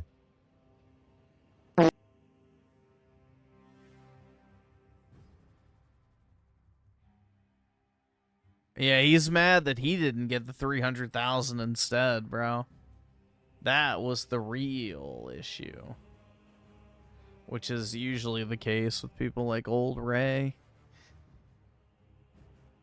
I think it's retarded to pay your enemy.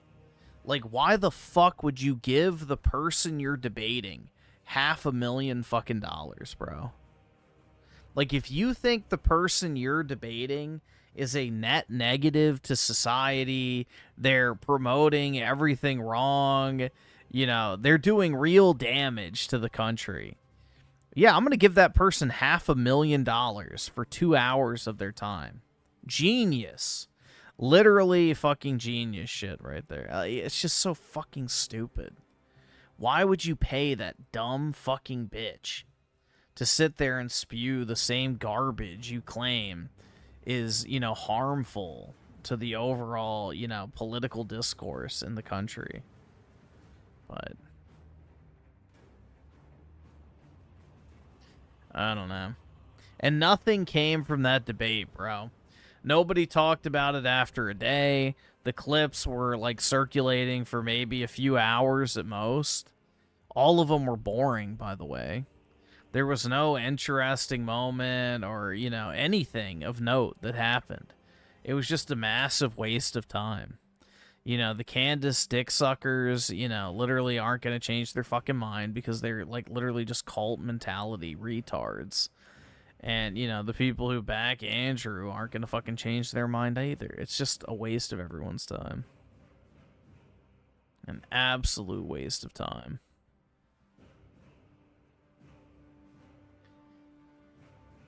It's like truly the battle of the brainlets. But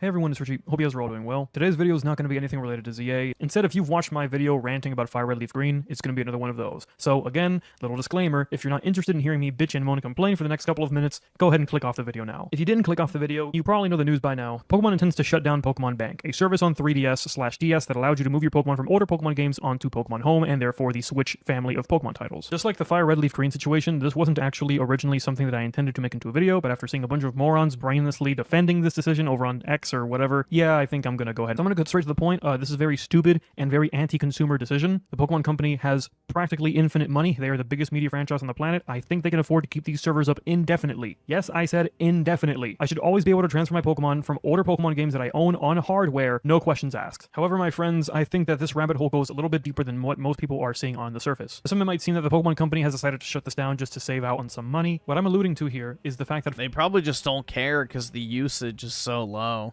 Fire Red Leaf Green came out a couple months back for the Nintendo Switch.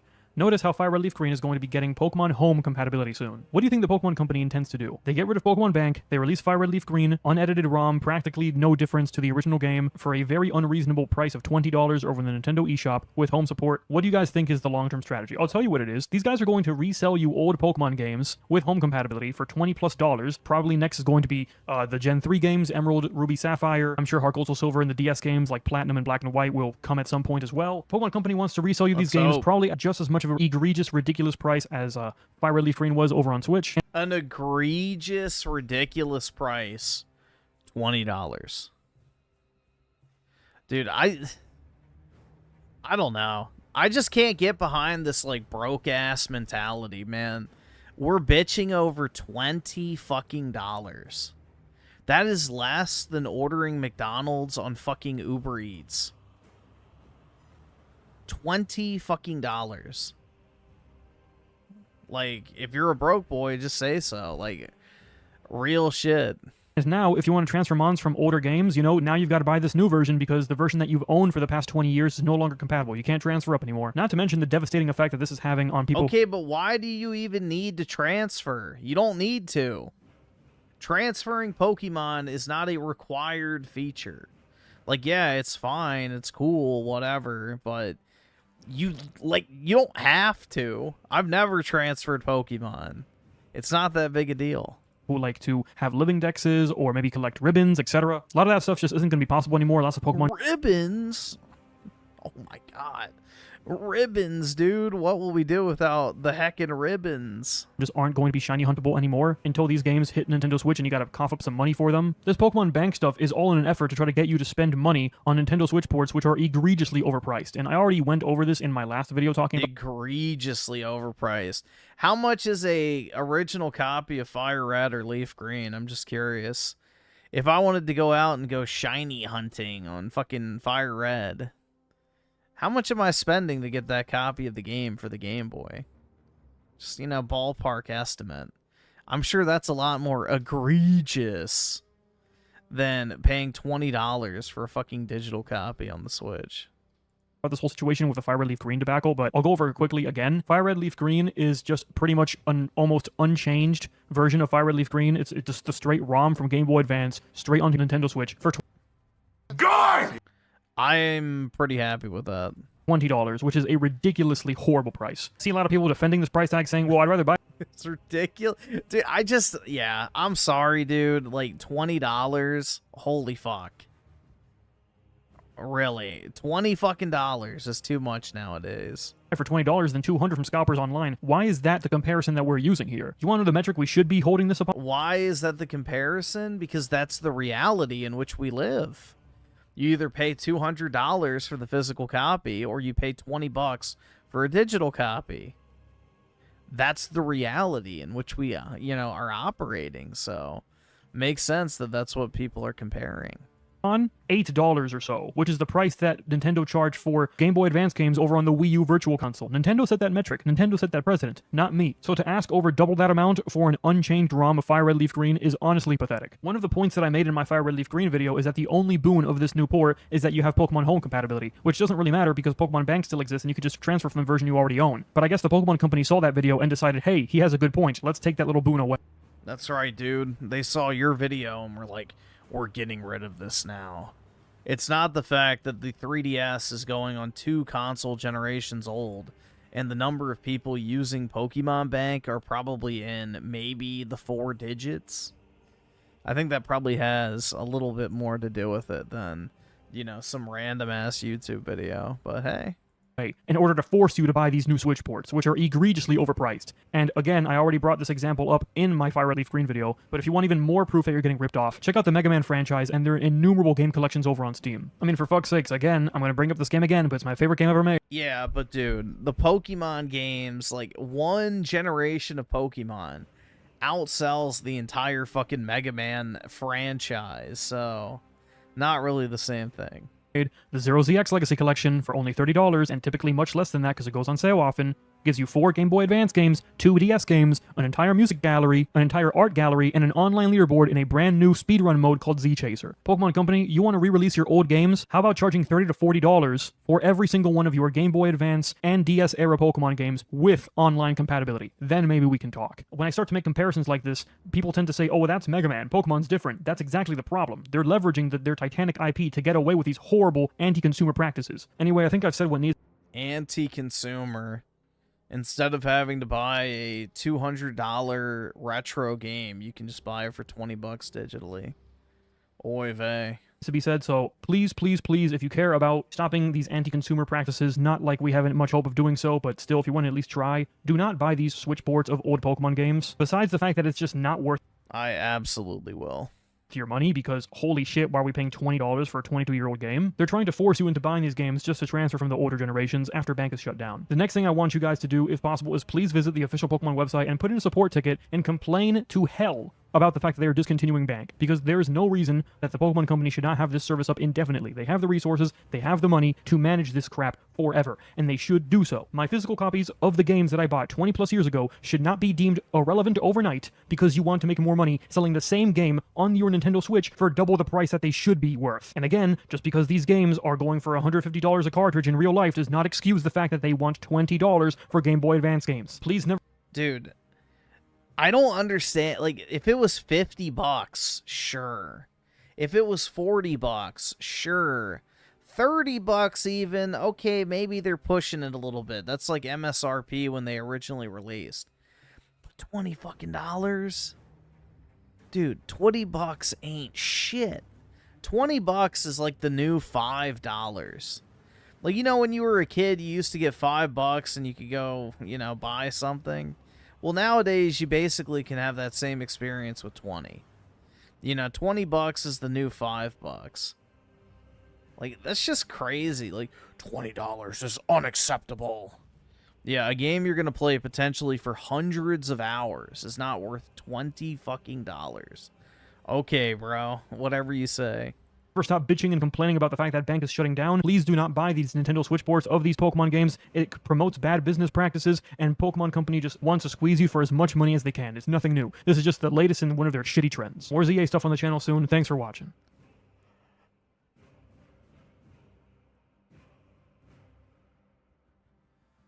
Yeah, exactly, dude. $100 barely pays for, like, going out to dinner.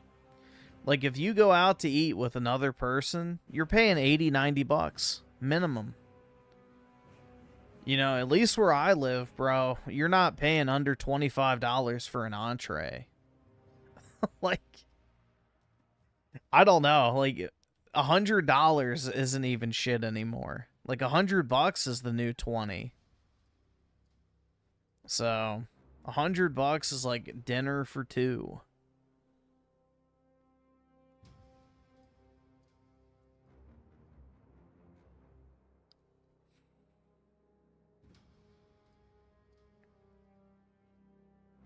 One of the two, you would pay 80 for final abortion Switch 1? Huh? I don't know what that's supposed to mean. But I mean, yeah, I would pay, personally, 800 for Final Fantasy Part 3, but I don't really care.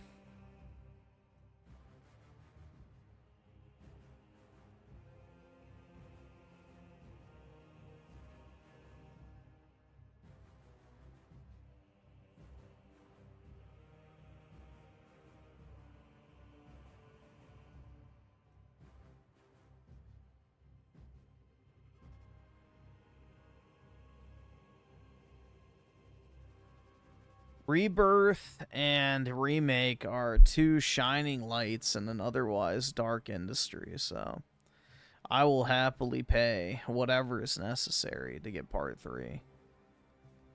Because it's pretty much the last game I'm genuinely looking forward to.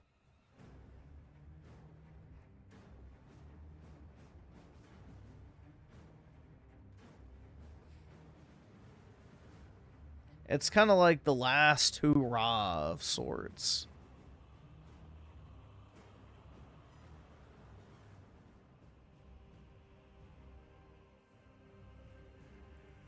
Some people are turning this beautiful place. Fuck that, bro.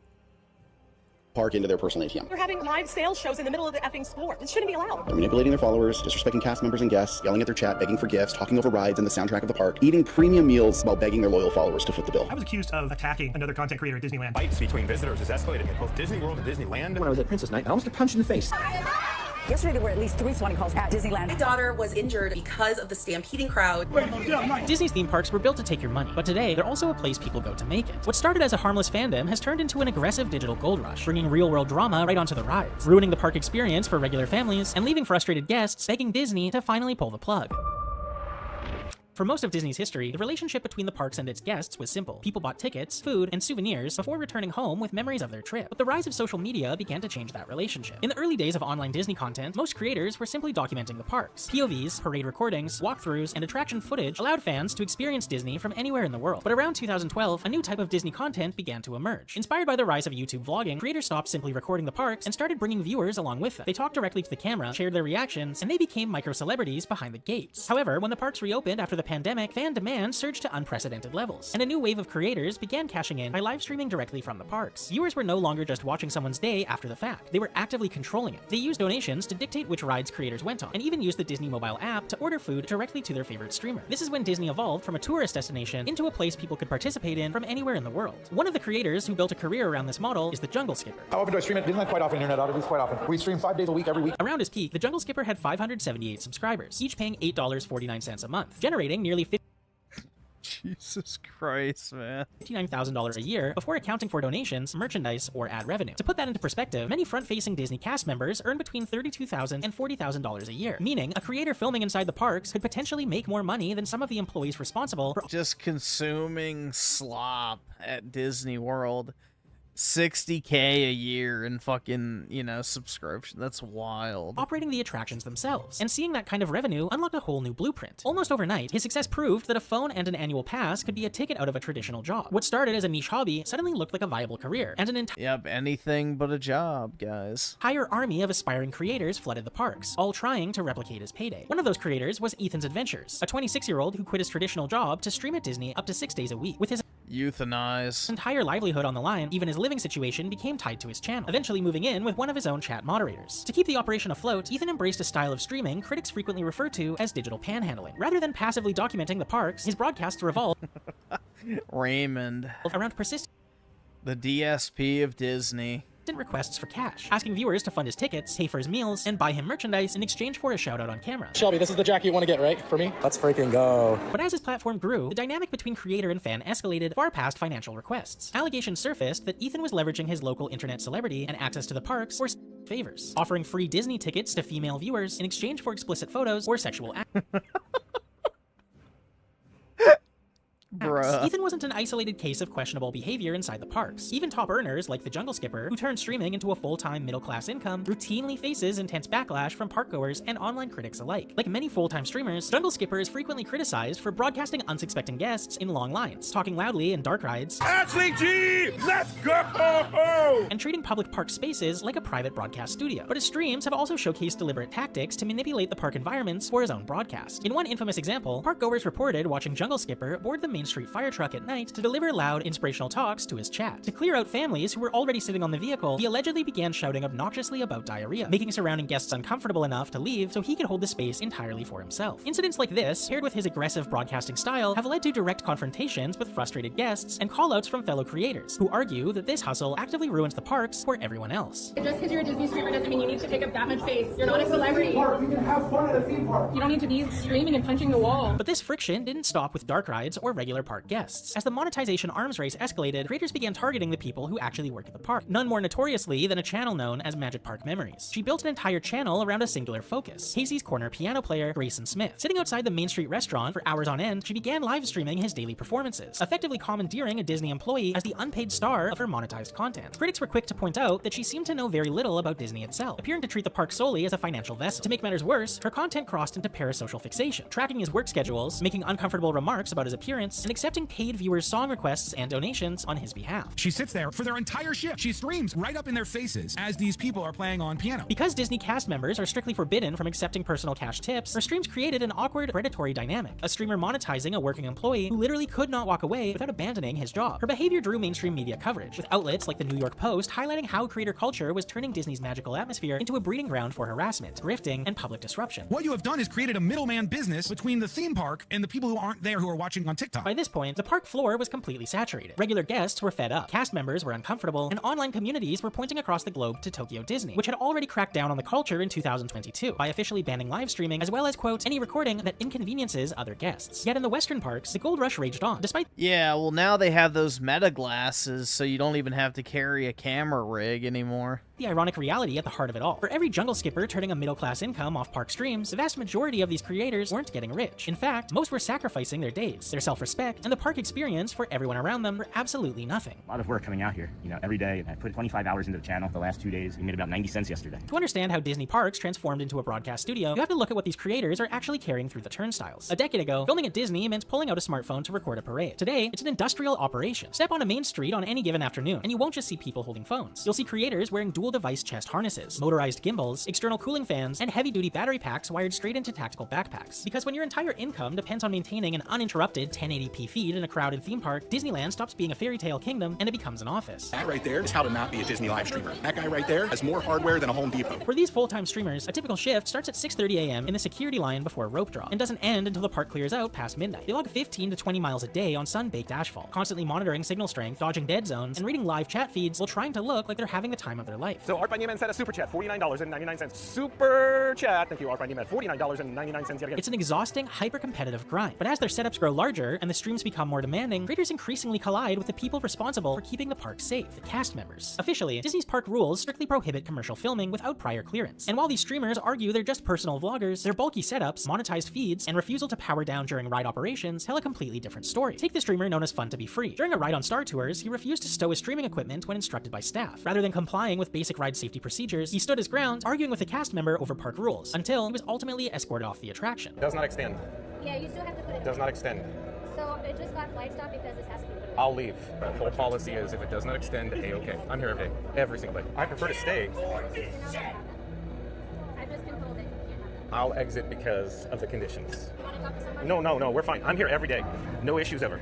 Thank you for making the magic. An even more surreal breakdown occurred on Tiana's Bayou Adventure, with a creator known as Now Is the Time. During his stream, the entire ride was repeatedly brought to a halt, with the operator broadcasting over the attraction's loudspeaker that the log boat could not proceed until his setup was safely stowed away. Sir, in the front row, please put the selfie stick away. We cannot continue this ride once that selfie stick is put away. It's not a selfie stick. Sir, in the front row, the selfie stick has to be put away in order for us to continue this ride.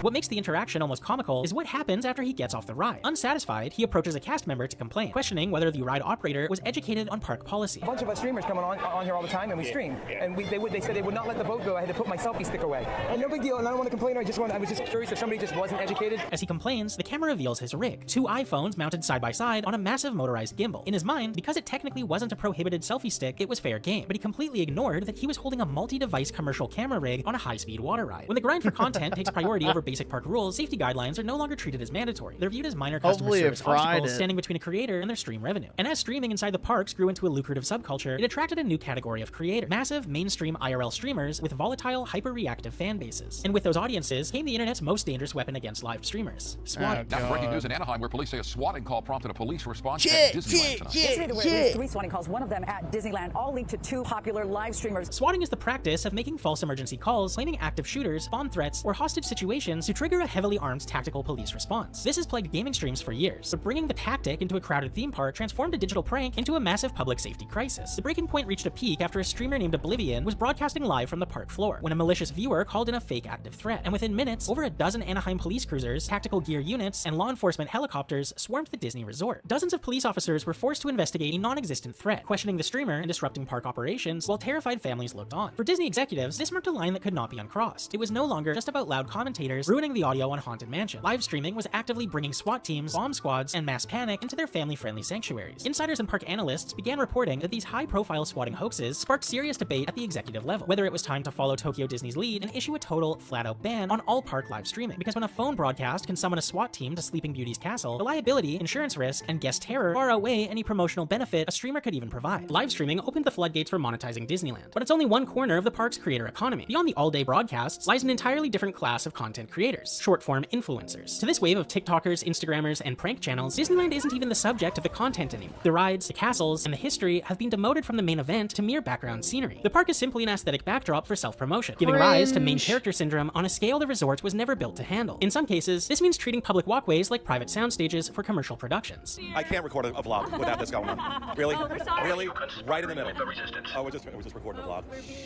Yeah. Remember what I said on the show about what annoyed me about Galaxy's Edge? You have influencers like Ali Spagnola and massive social media accounts like the Sharp family using the parks to shoot full, heavily produced music videos, completely ignoring Disney's strict ban on unauthorized commercial filming. In other cases, it's about farming engagement through short-form viral stunts. You have clout chasers like Jack Doherty, uploading videos explicitly titled "Cutting Every Line at Disneyland." Today, I'm gonna see how much time I can save by cutting every line at Disney. As soon as we got to Disney, the train line was so long that we just decided to make our own line. Now we're all the way at the front, look. Intentionally provoking families who waited hours in the heat just to film the resulting argument for views. You have influencers bringing unauthorized pyrotechnics past security, lighting sparklers on Mickey-shaped cakes right in front of Sleeping Beauty Castle, risking fire hazards for a 6-second Instagram aesthetic. You have creators twerking in the middle of Main Street walkways, turning crowded family thoroughfares into personal dance sets. Even the park's face characters, the cast members portraying Disney princesses, have become target practice for viral engagement. Influencers regularly record themselves hitting on performers like Cinderella or Rapunzel, with inappropriate pickup lines. I got Sleeping Beauty here. I want to tell you that. I'm really good in bed. It puts cast members in a deeply uncomfortable boundary-crossing position, because these employees are bound by strict corporate protocol. They cannot break character, use aggressive language, or walk away without risking their jobs. And creators actively exploit that professional helplessness for views. Hi, I'm KG, and I've performed with Disney for 8 years, and this type of guest behavior was genuinely the worst, especially with the rise of social media and attention seekers heckling underpaid theme park employees for a like and a comment, hoping they can get them to break character and potentially risk their job is pretty despicable behavior. But the absolute logical endpoint of treating a family theme park as a promotional backdrop is the surge of adult creators using Disney properties to market their OnlyFans pages. Over the past few years, a growing number of adult models have brought sex toys and explicit 18+ shoots onto ride vehicles and park transport. Creators like Rebecca Starshine made headlines for filming adult.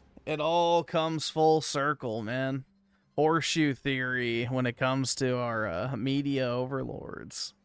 Content aboard Disney attractions. For these creators, Disney's strict enforcement rules aren't a deterrent. They're the entire marketing strategy. It creates a win-win incentive loop. If they don't get caught, they get explicit content shot in a unique location to post behind a paywall. If they do get caught, security escorts them out, hands them a lifetime ban, and within 24 hours, viral news outlets run headlines declaring OnlyFans model banned from Disney. That media storm accesses millions of dollars in free ad. Porn and kid-friendly content, two sides of the same shekel. Advertising, driving a massive wave of new paying subscribers straight to their profiles. Whether they slip under the radar or end up escorted out by security, the result is identical. A family theme park is reduced to a cheap billboard for adult media. But camera gear and clout chasers are only the most visible layer of the problem. Beyond the live streams and TikToks lies an entirely different side of the park's creator economy. A sprawling physical shadow market run by proxy buyers, eBay scalpers, and black market pin traders. Disneyland is no longer just a place where guests buy souvenirs. It has become a distribution center center where people buy merchandise purely to sell an audience that isn't even there. The most direct manifestation of this is the rise of in-park live shopping. Step into a retail store on Main Street or World of Disney, and it isn't just families browsing the shelves. Look at this absolute mountain right here. Look at this. They're just on live advertising things. They're having live sales shows in the middle of the effing store. Personal shoppers walk through the aisles holding phones, broadcasting live on platforms like Whatnot, TikTok Shop, or Facebook groups to hundreds of eager buyers at home. They are selling products they haven't even purchased yet. How is this allowed? She has a live show going. A streamer holds up an $80 Spirit jersey or a limited edition Loungefly bag, looks into the camera, and gives the pitch. If someone sends me $100 right now, I'll grab this size off the rack and ship it to you. All of this stuff is for person that are selling. Viewers drop cash via Venmo or live auction features. Funding You know, I can't knock the hustle, man. That's actually pretty smart. It's about the only reason I would go to Disney as well. Transaction in real time. The reseller hands the Disney clerk the viewer's money, pockets the $20 markup, and moves to the next shelf. So beer garden has $7.99, $24.99 for the Germany button down. We have small, medium, and large in the button down. It is an unapproved retail middleman operation running right in front of cast members, profiting off souvenirs for a trip an audience is experiencing through a screen. It brings the entire creator economy full circle. A viewer at home can now spend an entire day experiencing Disneyland through someone else's phone, dictating which ride the streamer goes on next, ordering them lunch through the Disney mobile app, and finally, having a live shopper buy a souvenir off the shelf and ship it straight to their door. I can't believe this. Everybody's on live. Every single layer of the park experience, from the rides to the food to the gift shops, has been broken down, digitized, and monetized for remote consumption. Resellers line up hours before security opens, rushing stores at rope drop to sweep entire shelves clean, leaving regular families who waited in line with nothing, only to find those exact items listed on eBay for triple the price before the park even closes. Seriously, what happened to families coming here, buying one or two things, getting some ears for their kids? No, it's turned into a sales event. This shouldn't be allowed. And nowhere is this secondary market more volatile than in the world of Disney pin trading. What started in 1999 as a wholesome, family-friendly hobby for kids has devolved into a cutthroat gray market. Pin sharks haunt the park, operating with calculated precision. To maximize profit, bad actors buy massive bags of cheap counterfeit pins online. Then they bring... Yeah, but do you know what you could do instead? That also released in 1999? You know, Pokemon cards also came out during the same year. And they are a much better alternative to fucking Disney pins. That's for damn sure. Even Star with the 5, did you watch? Yeah, we watched the Phantom Blade Zero thing. Sorry for asking again if you already did. It looks okay. Yeah, it looks fine. I worry about the parry slopness of it, but it has an easy mode, so in theory, hopefully it's not going to be a big deal, but I just wish, you know, every single action game was not a parry simulator. It's just, like, infected every aspect of the genre.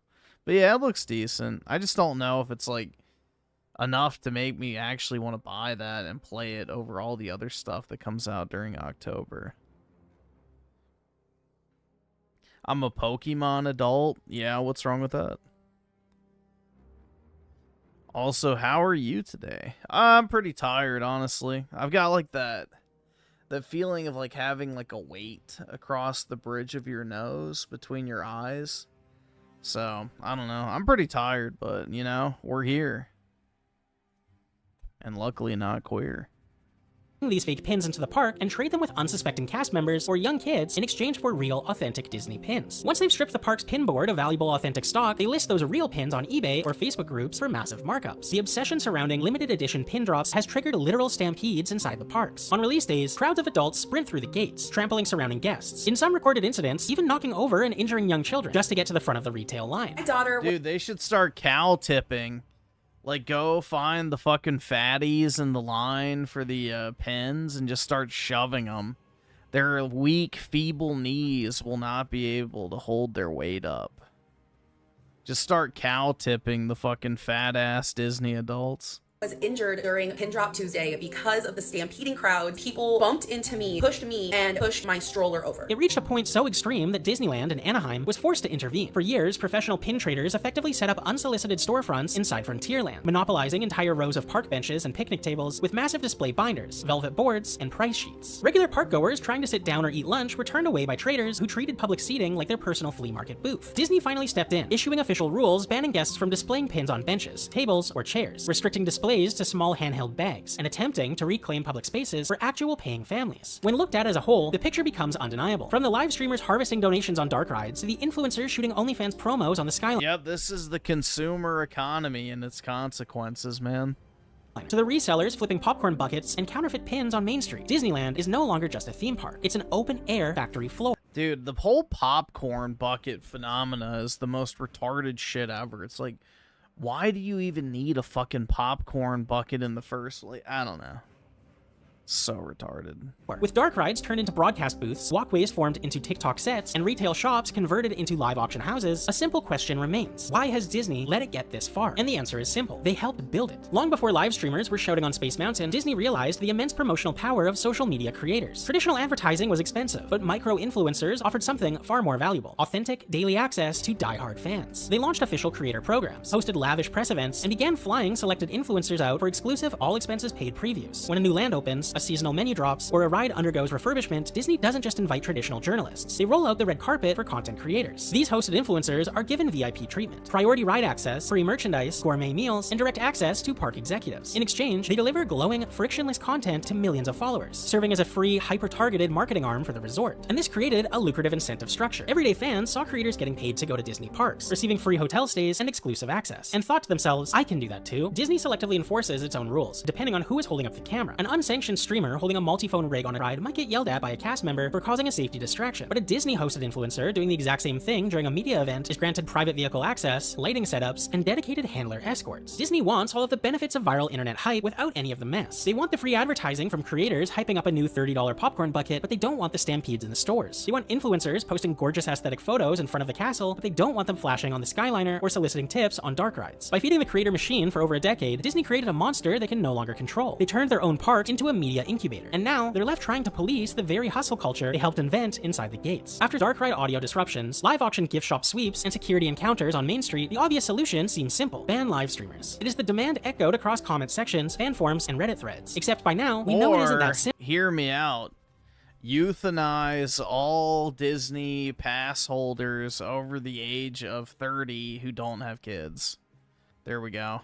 Would banning live streamers actually change anything? Or is streaming just the most visible symptom of something much larger? The truth is, live streaming didn't ruin the Disney experience on its own. It merely held up a mirror to what the modern theme park has become: a hyper-monetized, high-stakes platform where every square foot of space is fought over for attention, profit, or secondary market resale. Disney didn't just build a magical kingdom, they built an open-air marketplace. And as long as a phone screen can turn a walk down Main Street into a paycheck, someone will always find a way to monetize the magic. Because in the modern era, Disneyland is no longer just an escape from the real world. It's where the real world goes to hustle.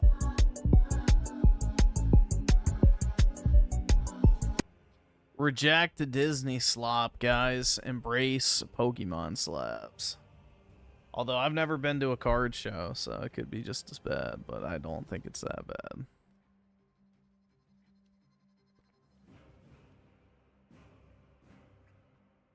I'll take hypebeast Asians over Disney adults any day. Hypebeast Asians are definitely preferable to fucking obese Disney adults, if you ask me, but... Well, we get the best of both worlds here. We get the best of both worlds with that comparison in the next video, so there we go.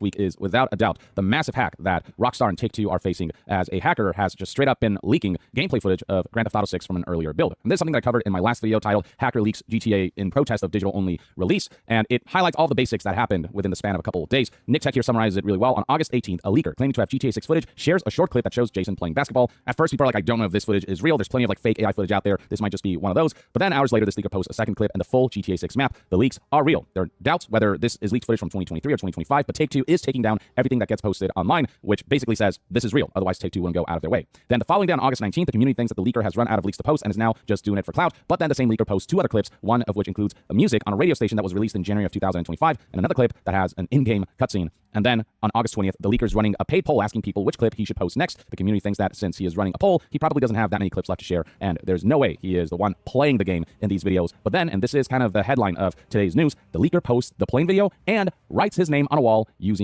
a gun. Yeah, let's dive right into it, because the insinuation of that is potentially that this hacker and leaker might actually have a playable build of the game, which, if it is the case, could be absolutely devastating. I'm pretty sure that's confirmed already for Rockstar and Take-Two, because the kinds of leaks that could happen from a playable build is insane. I mean, we're talking about plot details, gameplay details, spoilers galore. Apparently, he already has the ending. which would be funny as fuck if he spoils it. And people are wondering whether the cyber leak hacker individual will go full out on this, or whether they'll trickle this in, or even wondering whether this individual actually does have a playable build. There's some reasons potentially to believe that maybe it's not a full playable build, and we'll get into all of that in a bit. But since these leaks have happened, there's been reports of how Take-Two has lost around $2.83 billion in market cap. Dude, every company has a slave labor studio in India nowadays. So, yep. All the joys of outsourcing. In less than 2 days. You can actually see this for yourself when you look at Take-Two stock, starting from August 18th and all the way to August 20th. Yeah, there has been a bit of a dip. Now, is this going to cripple Take-Two financially? Absolutely not. I mean, we're already seeing the stock price rise. This was just kind of a reactionary response on the part of certain investors. In the long term, GTA 6 will still sell incredibly well. I still think it'll be the best-selling product in entertainment history, and I don't think these leaks are necessarily going to stop people from buying and playing the final game. But still, this is far from an ideal situation for Rockstar and Take-Two, who want to control the marketing surrounding the game as much as possible, and obviously don't want people to see an earlier build of the game that might create potentially the wrong impression of what the final version of this title will look like. And this leaker, CyberLeak, came out with, a list of commandments, basically a manifesto saying this is what game companies need to do if they don't want to be the target of my hacks and the target of my future hacks. Basically demanding that game companies start to print discs again and not take digital pre-orders anymore because digital products are unlimited in quantity. Demanding that they end the practice of DLC that is really just cut content, especially from single-player games. And then demanding that game companies do better at preserving single-player content. And well, we already know the ending of Final Fantasy Part 3. Like, it's not, the overall plot is not a mystery, so... Final Fantasy VII was spoiled back in 1997, dude. Like, it's not really a mystery of what's going to happen at the end. Now, the minor details surrounding that overarching plot might differ, but we already know where it's going. Basically referencing a lot of the points that Stop Killing Games raised. And with this final word, they say that if these conditions are not met, Rockstar and Take-Two will not be the only ones who will be afflicted by hacks. He will go after other companies, likely referring to the likes of Sony, who recently announced that they're going to be ending production of physical discs starting January of 2028. And yeah, this dude has been going full Riddler mode with manifestos and these kinds of poems that aim to mock Rockstar and Take-Two, and basically the fact that they managed to obtain all of this leaked data. Stop Killing Games had to step in and disavow this hacker and leaker because Stop Killing Games is trying to get lost patents. They had to step in, guys. Everyone was waiting for their statement with bated breath. Without a statement from Stop Killing Games, we didn't know what to think. But now we do. Thank God they stepped in, guys. Without their wisdom and guidance, how would we know what to even think about anything related to video games? And do this through official above-board means. And even if the cause is similar to what Stop Killing Games is pursuing, the methods are obviously very different. Stop Killing Games is doing things legally, and this hacker is doing things illicitly. Now, even before the latest developments, there was reason to believe that the hacker and the leaker might potentially have a full build of Grand Theft Auto 6. And that's because it feels like a lot of the footage that he's pulling doesn't feel like just random bits of footage from development, but it feels like part of like a single playthrough and early in the game. And people notice things like how the character Jason, who is playable and one of the main protagonists, is wearing the same clothes, and it is early in-game footage in every leak that people have been seeing, suggesting again that it might just be someone's specific playthrough of the game that is being leaked. And then even with newer leaks that happened on August 19th, same thing. Jason is wearing the same outfit as all the previous leaks, which suggests that this isn't just an assortment of a bunch of different kinds of development footage. It feels like, something from a single playthrough. And then combine that with very detailed leaks like how GTA 6 allegedly and reportedly, based on what this leaker is saying, might have a currency in the game that can be traded for real money. And then combine that with rumors that this hacker might straight up just have video showing GTA 6's ending, or, Lucia's ending as is highlighted here. Dude, wouldn't that be the ultimate full circle moment for so many of these We Did It Reddit tards? GTA basically implements their own fucking crypto coin that's used to purchase in-game items, and you can sell it for real-world money. Like, they basically just create their own version of a fucking crypto. That would be the ultimate irony. Because all of these, Rockstar fangirls would have to defend that shit. All that has given the impression that this leak might actually be massive and a lot worse than people initially anticipated, and certainly not something that Take-Two and Rockstar are happy about. And then there's the latest development, which I briefly referenced at the beginning of the video. Tom Warren from The Verge here explains what has leaked that further corroborates the possibility that this hacker might actually have some kind of playable build of GTA 6. It reads right here, the latest GTA 6 leak proves that the leaker has a playable build, or at least part of it. They use bullets to spray leak onto a wall. Nightmare scenario for Rockstar Games. The leak shows off plane footage that looks like Flight Simulator. That's an aside. But the main thing is that straight up, this individual going by the name CyberLeak, who is the hacker who has kind of caused this whole situation, his name is spelled Cyber and then L-E-E-K rather than L-E-A-K. This individual showed footage showing him like shooting a machine gun at a wall and using that to spell the word L-E-E-K, leak, on that wall through the spray of bullets. And I have seen this footage myself, and yeah, it's legit, and it is very much in line with all the other legitimate footage that has leaked of this earlier build of the game. Right here we have someone who tweeted the footage. Already this media has been taken down due to copyright claims, but yeah, CyberLeak officially has the GTA 6's game build, claims this individual he's shooting the wall and spelling leak. This could be disastrous as he could leak the game ending, assuming he has the full game build rather than partially. Be aware that there are already people out there who are claiming that you can download this CyberLeak version of GTA 6, and yeah, don't trust those claims at all. You know, you will run a significant risk of getting hacked if you download this. There's still no 100% verification that CyberLeak has a full playable build. This is just assumptions based on the evidence that's out there, and there's certainly no evidence and nothing objective that indicates that CyberLeak has just decided to leak the full build of the game. So don't download anything claiming to be the full early build of the game that has been leaked. That is likely just bullshit, and you will likely suffer the consequences and will get thoroughly hacked for doing so. Now, in this next segment, I want to talk about new potential reports and rumors that really don't have much verification at all, and that might lean into the side of falsehoods. This information that you yourself might see, but not all of it might be true, or information surrounding it is too speculative to say for sure if it's true or not. One of the biggest rumors that's been making the rounds today is that allegedly an employee at Rockstar India was hacked and a full copy of a pre-release build was taken by hackers from this Rockstar India employee. But even drama alert here saying all this is currently unconfirmed and speculation. This is all allegedly from a second group of hackers, and they allegedly showed screenshots as evidence that they are indeed legitimate and that the second hacking group's hack job against GTA 6 is real. But, you know, it's so easy to fake these kinds of screenshots, and again, the lack of verification for this from more reputable sources doesn't lend credence to this. There also claims that the second group of leakers have an Xbox development kit build of the game, but then this conflicts with other reports of individuals who have spoken to sources who are saying that the leaked GTA 6 footage is actually from the PC version, though this might be referencing CyberLeak's leak rather than this second hack group that, again, is purely rumor and speculation. But then you've got individuals like King Julian, who's also been speaking to sources and investigating all this, claiming that the build that CyberLeak possesses appears to be from April and runs on a dev kit and is not a PC build. So again, there's a lot of these inconsistencies in the information that's out there that makes it hard to know for sure what is real information and what is just people making shit up and trying to gain clout through this like incredibly unprecedented circumstance. But King Julian says that things are moving quickly, so please take this with a grain of salt. I cannot fully confirm, saying that he will do additional investigations to try to confirm things. But one interesting claim that King Julian makes is that the GTA 6 leaker CyberLeak may not actually have an active build that he can access at any time, specifically referencing how everyone made the assumption that he might actually have a build based on the fact that he wrote leak on the wall inside the game. And this is the reasoning that he provided, quote, if he did have an active build, why screenshot the map piece by piece? I think that was done to hide the build numbers. Also, I haven't seen anyone mention his own watermark, which I believe sits atop the developer build anti-leak numbers. This is common for development builds of games, so that when things leak, they can track down the source. They have watermarks that kind of move around, and apparently the watermark for CyberLeak's logo was kind of placed specifically to cover those instances of showing the build number that moves around, and so he's using his own logo and his QR code and all these things to block that information. Again, I don't know whether that's true or not. I have seen the leaked footage, and I do know that I do see CyberLeak's logo and QR code just kind of moving around the kind of the video and stuff like that, the frame, but I don't know if there's an actual build number involved that he's covering up, or if he's just moving his logo around to draw attention to it so that people can scan his QR code and then, like, you know, get people to buy into his cryptocurrency that he's promoting, which is one of the like scummy aspects of what this hacker is doing, that, you know, kind of delegitimizes his so-called crusade and just cause of trying to like fight for gamers' rights, because he's trying to profit off of this and through like meme coins and through cryptocurrencies that are kind of really shady and nefarious. And then King Julian also highlights how But dude, what's more shady and nefarious, guys? What's more shady and nefarious? Getting rid of physical media or cryptocurrency? Choose your battle, Redditors.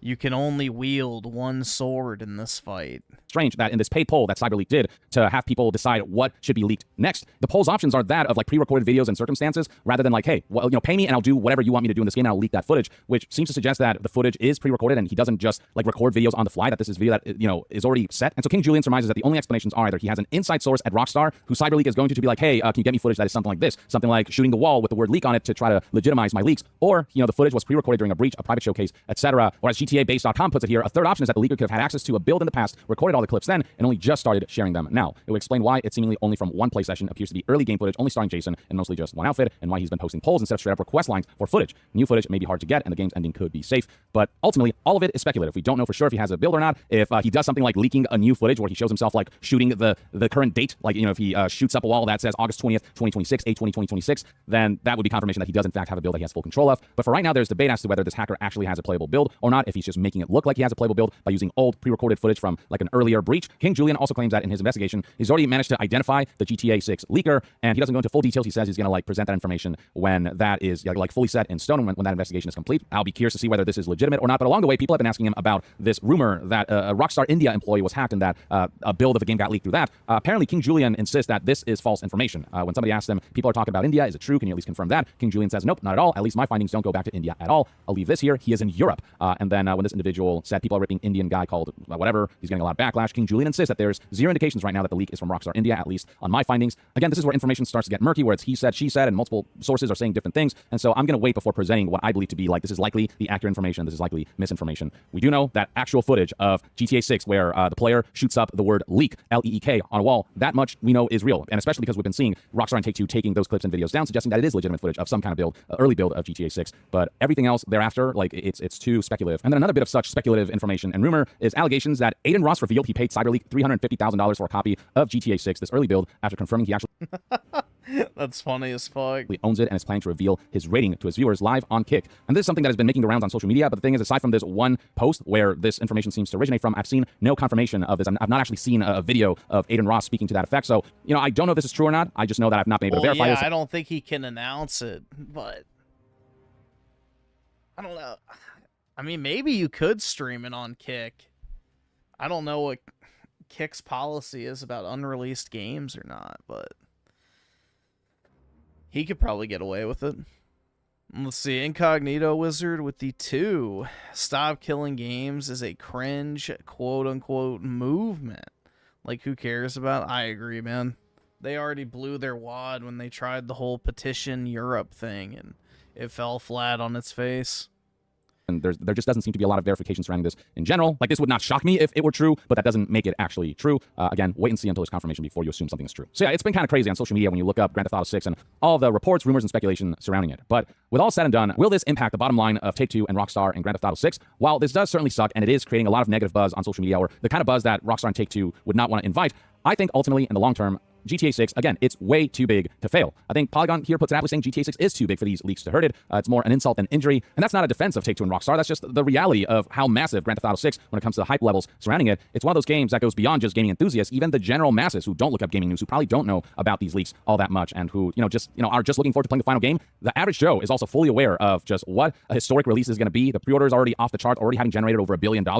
Like, when this game does launch, everyone is still going to want to play the final version, the most polished version of the game. This game will still be, I think, the best-selling piece of entertainment, one of the best-selling products, and the best-selling piece of media in the history of media, in the history of entertainment, and surpassing every movie, every book, everything. Like, this will be a historic launch, and one that few to none will be able to surpass. But at the same time, amongst the gaming community, there's not a whole lot of sympathy for Rockstar and Take-Two, the corporations. Obviously, there's some sympathy towards the developers who don't make corporate decisions, who are just there working hard on their thing, following marching orders, and who are no doubt spending a lot of blood, sweat, and tears to make this the best they can be. But when it comes to the actual corporations and the suits that run it, people are just like not sympathetic towards them at all, and just straight up mocking them and laughing at them because of all the shady decisions that these corporate higher-ups make. When it comes to GTA 6, for example, the fact that they chose not to release a physical disc for what is going to be the biggest game in history, and then on top of that, they decided to like paywall watching the extended look at Grand Theft Auto 6, the marketing for Grand Theft Auto 6. They paywall behind the Netflix subscription for like 8 hours, which, sure, it's only 8 hours and you can see it for free eventually on YouTube, but it still feels kind of scummy. And then the fact that they straight up lock in-game content, like full stop content behind a deluxe edition, certain shops and certain things, like accessible things in the game, locked behind the $100 edition that also has not won many favors.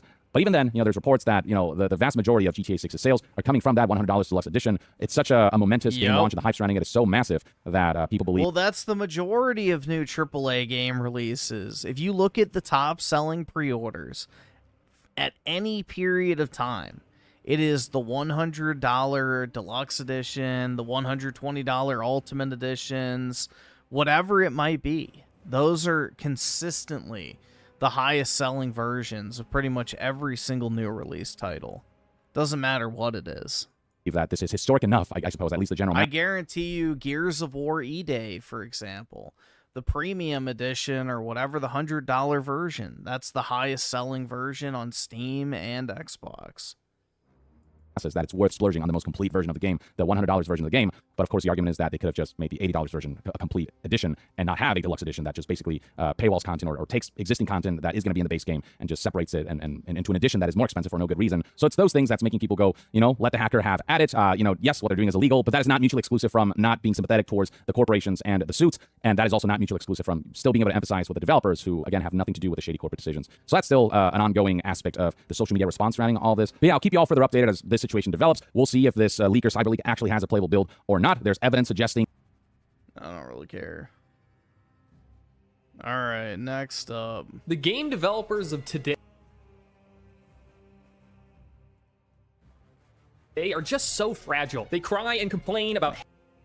Well, they're women or they're pretending to be women. hate and disappointment, even as they actively do the things that they know no one will like. Yellow paint, ugly characters, failing sequels, using a woman to mocap a male character. It seems so obvious why people are mad, yet the devs are always surprised. I think it's pretty hard to not notice how bad games have gotten lately, and I think an under-discussed reason is maybe devs just kind of suck now. Everyone wants to blame corporations and boardrooms, but I know it's a crazy idea, but maybe you have to be good at something to make something good. And if you're bad, then you're gonna make something bad. Instead, people seem to have this extremely childish idea that there are all these super great and grand artists who are held back. That's right, the heckin' wholesome Deverinos that just want to make the most Reddit Quirk Chungus approved video game experiences ever.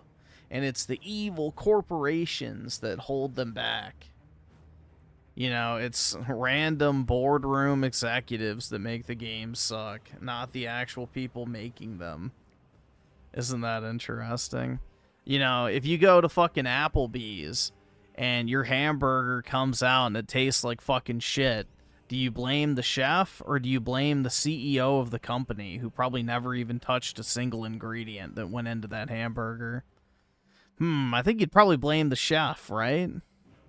So, the same logic doesn't apply to game developers for whatever fucking reason.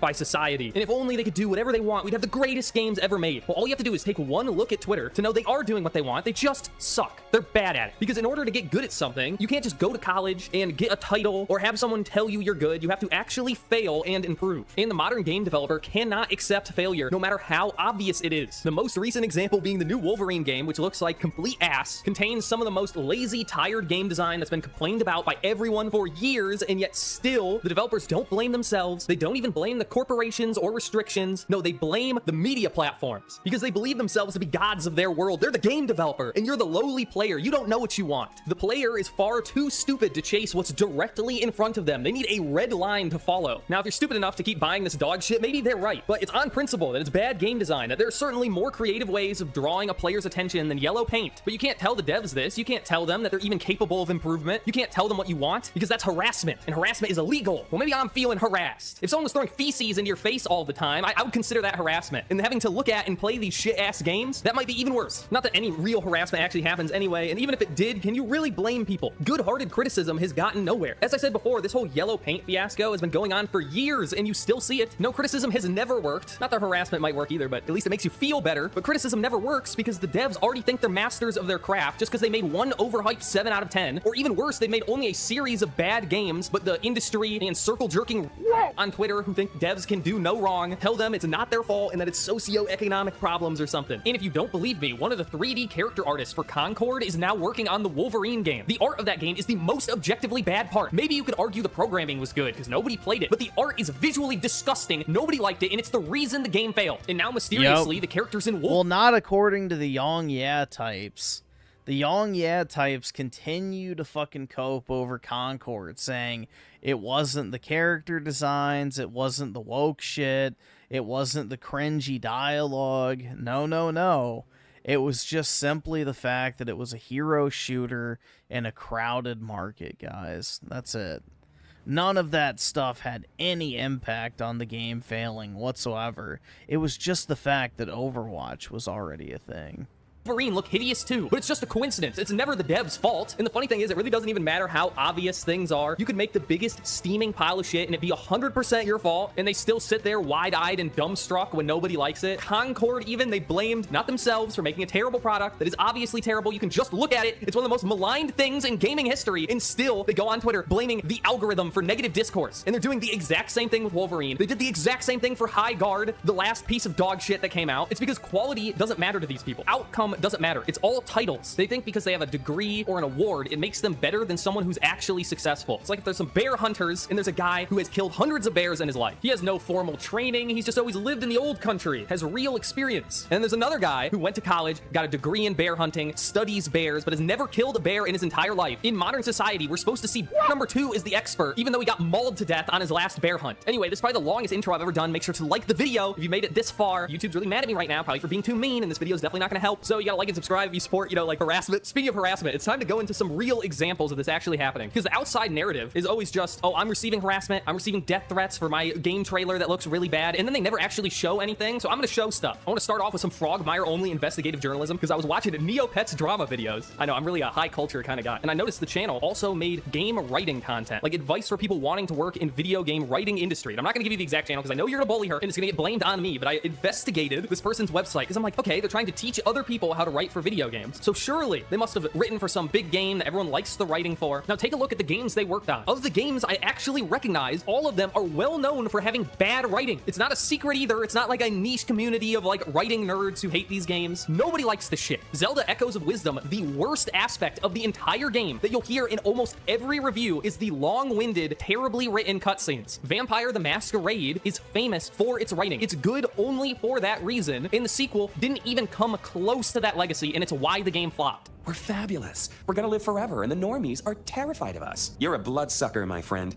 It doesn't get any more queer than that. So how can you think you're good enough to call yourself a professional to teach other people how to do the job when you've never done it successfully a single time? You haven't even done an okay job. You've only done a bad job. Well, all you have to do is look over to the right to see why. Look at all of these awards. Who cares about what the players think? The people actually consuming the product. What matters are these meaningless awards that I don't even know what they come from. It doesn't say what they were awarded for. They just have awards. I don't mean to pick on this one person either. You see this kind of delusion everywhere. This is just an example. Bring it back to Wolverine, Insomniac's new game. This is a quote from the director and community leader at Insomniac, James Stevenson. I think the wild way this algorithm amplifies and forces negativity upon you has me reconsidering my philosophy on telling devs to look or post here. It's a relentless onslaught that I cannot believe is good for anyone's mental health, nor representative. And this tweet has so many great things to dig into. I just love the end, nor representative. Openly saying that anything negative is not representative of the greater player base. Hence why we see all this garbage still in games. They just lie to themselves. No, the gamer loves yellow paint. Mary Jane is incredibly attractive. Marvel Rivals is popular for no reason. All the noise and complaining is just bots, I guess. It's funny, you used to hear as a kid all the talk about participation awards and how it's ruining people. Well, now they're adults and they're still expecting the participation award. Except they don't think it's for participation. They genuinely think they're doing a good job. On this tweet even, you have a comment or someone saying, hey, maybe you guys should just make good games and then no one will complain. And of course, the epic Twitter clapback is a picture of a bunch of their new games that are 6 out of 10s and with the insane review inflation have been bumped up to 8s and one singular 9, which looks good if you've never played a video game before and have never been a part of video game discourse. But to anyone who's paying any attention, every game that releases gets an 8 or higher as long as it turns on. That's how low the bar is. Not to mention, all of these games are sequels to better games that they already made. It's a decline in the company that cannot be denied. And since this guy seems to care about review scores so much, those games on the PS2 also had better review scores, back when the competition was much higher too. So all of your modern releases are below standard, not below the standard of the industry, but by your own fucking company. The sheer arrogance of these people to completely deny reality. Why? Because it hurts their feelings. Their feelings are more important than what they're making, which is why everything is bad. Their first priority is not, hey, I want to make a good game. I really hope everyone enjoys this. It's, I'm great. I need to show people how great I am. And they'll deny anything to maintain that illusion. This has been going on for a while now, too. Anyone remember this? Have you ever thought about adding servers for previous expansions as they were then? No. And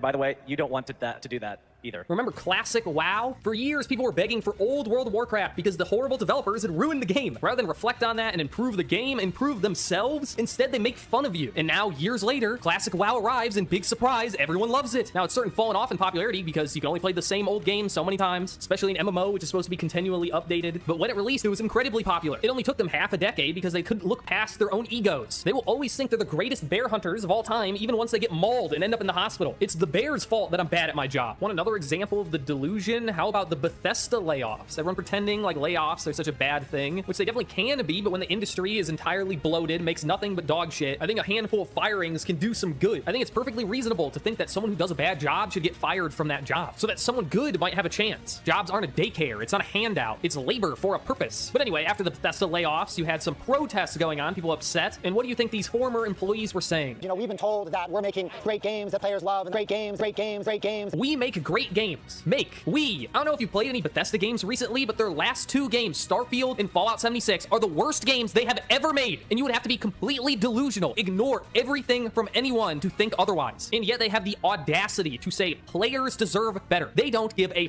fuck about the players. If they did, they would not have made those games to begin with. They wouldn't make a space game with no aliens and everyone is fucking ugly. You know, all of these devs who were laid off worked on one of these 2 games, by the way, because of how layoffs work. You lay off the newest employees first. This is what I I mean by delusion. They completely ignore the player base, ignore every criticism they've ever received, and then lie and claim that everything they do is for the players. I know everyone thinking this way has probably already left the video because they're angry, they're mad. They're like, how dare you talk down to these poor devs? They're great at their job because, you know, everyone's good at their job. No one's bad at anything. Anyone can cook. It's just the corporations and the boardrooms that are keeping them down. The thing is, it's very easy to refute this argument when a bad game is rightfully being shit on. The devs don't say, yeah, I agree, player, it is bad. No, even if it's comically terrible, like Concord, they go out of the way to defend the game itself because that really was their best work. They don't say, no, I know I did a bad job, but it's the corporation's fault. No, they say, I did a good job. You, the player, are wrong. Also, give me money for some reason. No, this excuse of corporate greed comes well after the fact to avoid any form of responsibility as an easy way to get people on their side because the corporations are always the villain because they are the villain, but that doesn't mean there aren't other factors because no corporation is like, yeah, I know how we'll make more money by making a bad game. You can still make a good game with microtransactions or loot boxes or follows trends. No, if it is the corporation's fault, it's their fault for bad hiring practices that's incentivized by the US government and some other organizations. I've already mentioned Concord, but don't forget about High Guard. I'm sure everyone already has, but that was the other multiplayer massive failure that everyone knew was terrible before it even came out. And again, it received the exact same response where developers are blaming Twitter and negative echo chambers and how negativity is just so much more popular than positivity. Which I don't know, you have to look at my channel for about 2 seconds to realize that toxic positivity is just as prevalent on these platforms. God forbid someone not like a Pokemon game. But that aside, the story is always the same. It's not their fault. To anyone looking from the outside, it seems so absurd how they could work for years on one project and no one can see the obvious flaws, that they're about to lose tens of millions of dollars and ruin their reputations forever. But the reason why they can't see it is because they're incapable of taking any kind of criticism. They believe everything they create is great and they don't care what the player thinks at all, and this is where it leads them. The Concord, and High Guard, and Starfield, and Fallout 76, and Wolverine, and I could probably keep going on for hours and hours, but I think you get the point. And I'm not saying the players are always right and every game should be made by committee, but what I am saying is you do have to be capable of accepting objective measures. You can't make flop after flop, constantly fail at your job, and then think it's somehow not your fault. I don't know, man. I'm just saying if I make this, I would feel shame, not indignant, though I can't say I'm surprised. Indignant is a great word for it. Have you ever seen a scammer get called out, like in those Indian scamming videos? They're not like, ah, you got me, I'm sorry. The first thing they do is get angry. A scam artist isn't ashamed of being called out. They're mad at you for identifying them, and that's what these game devs are now. They're scam artists. They know they have no real qualifications, and when the player calls them out, they scream at you for redeeming. And although harassment is bad, and I obviously don't condone it, maybe it's a little warranted in some ways, when nothing else seems to get through, when they have no problem shitting on everyone else. Not to mention this harassment they get is basically nothing. They're complaining about playground insults, and then sometimes it's not even an insult. People are allowed to not like you, or what you stand for, or who you work with. They have no problem insulting other people, but do it to them, and suddenly it's a crime. And all of this isn't even to mention when developers do things intentionally to piss players off, and then somehow get surprised when everyone's pissed off. Everything I mentioned earlier was people doing a bad job and thinking they're doing a good job, but sometimes they know they're doing something bad. They know they're doing something everyone hates, and they do it anyway, and then somehow it's harassment if you call them out. There's making something ugly because you're just a bad artist, and then there's making something ugly because you want to avoid the male gaze. You know, the males who buy your fucking video game. The male gaze is literally the only thing you should be appealing to, especially when all the research shows that women also want to play as attractive women. So they're doing this for nobody. But it's just a coincidence that Marvel Rivals is incredibly popular, despite being a clone of a clone of a clone. It doesn't take creativity or even really skill to just give people what they want. This isn't them thinking they know better either. They know it's a bad idea. They just don't care. They don't want you to play their games. They openly admit to hating you, yet you're not allowed to be angry. And you're definitely not allowed to be happy when they get fired. Well, I don't think people really care anymore. You're not going to shame me into feeling bad for someone who hates me. So even if I know it's not going to do anything, a little bit of being mean to the game developers on Twitter at least makes me feel better. Because if I can't make you a better developer because you don't want to listen, at least I can make you feel bad. And that's something. Now, this is the point in the video where I give some positive examples of game developers really listening to the players and improving things. And maybe you can find that in the indie space, but in AAA games, I couldn't find a single example because it probably doesn't exist. Not in the modern day, at least. Is it any wonder then why basically no good games come out? And when they do, it's all from legendary developers who have been making games for decades. I want to give one last example though, to show you why I think this problem will never go away, at least not in the modern climate. Kensuke Tanabe. I have no idea if that's how you pronounce that, but I don't respect the Japanese, so I don't care. A Nintendo developer who recently retired and is most famous for ruining basically every game he's ever led. He ruined the Paper Mario series, taking out all of the RPG elements and leading to failure after failure, where every player was saying this is the wrong direction and he refused to listen. Then, as proof that it really is his fault, not Mario mandates, not some other Nintendo developers, was he got to lead a Metroid game. Metroid Prime 4, the worst Metroid game ever made, one of the most anticipated Nintendo games of all time, completely ruined by one guy who's done nothing but ruin games, ruining not only the legacy of these series, but also the legacy of the people working on those games, wasting their effort on things he knows no one will like. And when he finally retires, wanna know what people say? Well, you're a bad person if you're happy he quit. It's just video games, dude. You should never wish for someone to be fired. Excuse me? It is the most normal thing in the world to want someone who does a bad job to be fired. But this is just the way of society now. I know we're not talking about video games anymore, but I think you can see this quite literally everywhere, that the quality of everything is going down because you're just not allowed to be upset about things anymore. That you just don't know how hard it is working retail, and that means you have to be okay with the McDonald's employee who's fucked up your order 500 times in a row. Or you go to a doctor's appointment and there's no one to check you in because nobody shows up on time. And nobody shows up on time because no one is forced to clock in. This is a real example, by the way. I obviously won't say where, but we're here complaining about video games, but there are hospitals that don't force their employees to clock in and out, so people just don't show up and are still paid by the government. I don't know. I think the point of this video is game devs don't get nearly enough hate, that all of it is distributed to random boardroom people who probably don't even exist. I mean, they're always talking about, oh, the committee. Who is the committee? Where are they? I think you're the committee, and I don't like you. I also think having a job doesn't necessarily make you good at that job. Way too many people on Twitter or on YouTube are like, I'm a professional game developer. Here's my advice, but then they've never actually made a good game. Anyway, that's all I got. Channel update. Yeah, I'm thinking I'm back. But YouTube's kind of mad at me for, you know, not uploading for 4 months. So I gotta have to like slop out a bunch of videos to show YouTube that I'm coming back before they'll let me into the algorithm. So get ready for a bunch of slop in the coming weeks. Anyway, bye.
I don't know.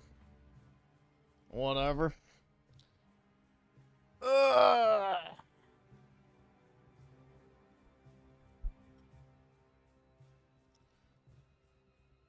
He lives, yeah.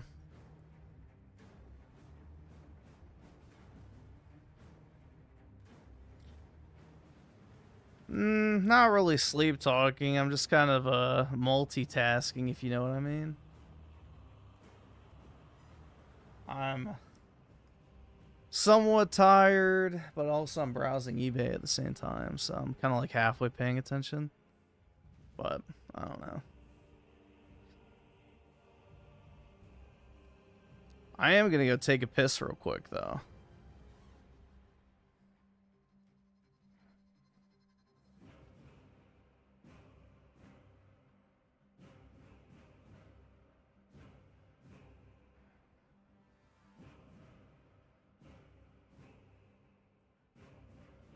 Yeah, I am kind of like halfway asleep, so I don't know. I don't even know how long I was sitting here, so I could have dozed off for a minute. It's possible. Who knows, dude?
See, this is why I don't understand why y'all are always in a rush for me to do videos.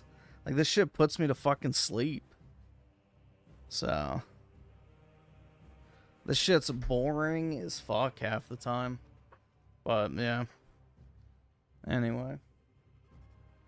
So, it wouldn't even surprise me if I dozed off. I'm already tired, so scrolling on my phone, listening to gaming shit. Yup.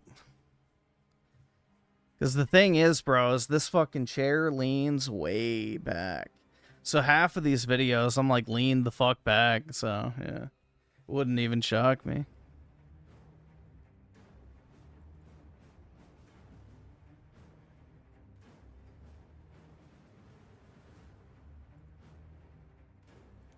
It wouldn't even shock me.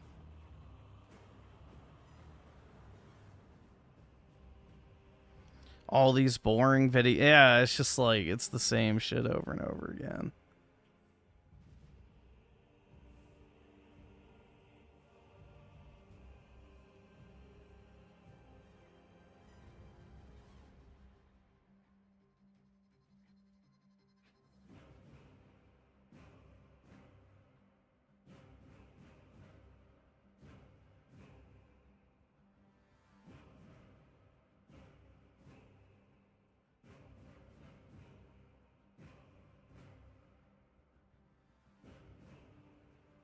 You know, I don't even know what we watched. YawnYea before that, so yeah, not surprising.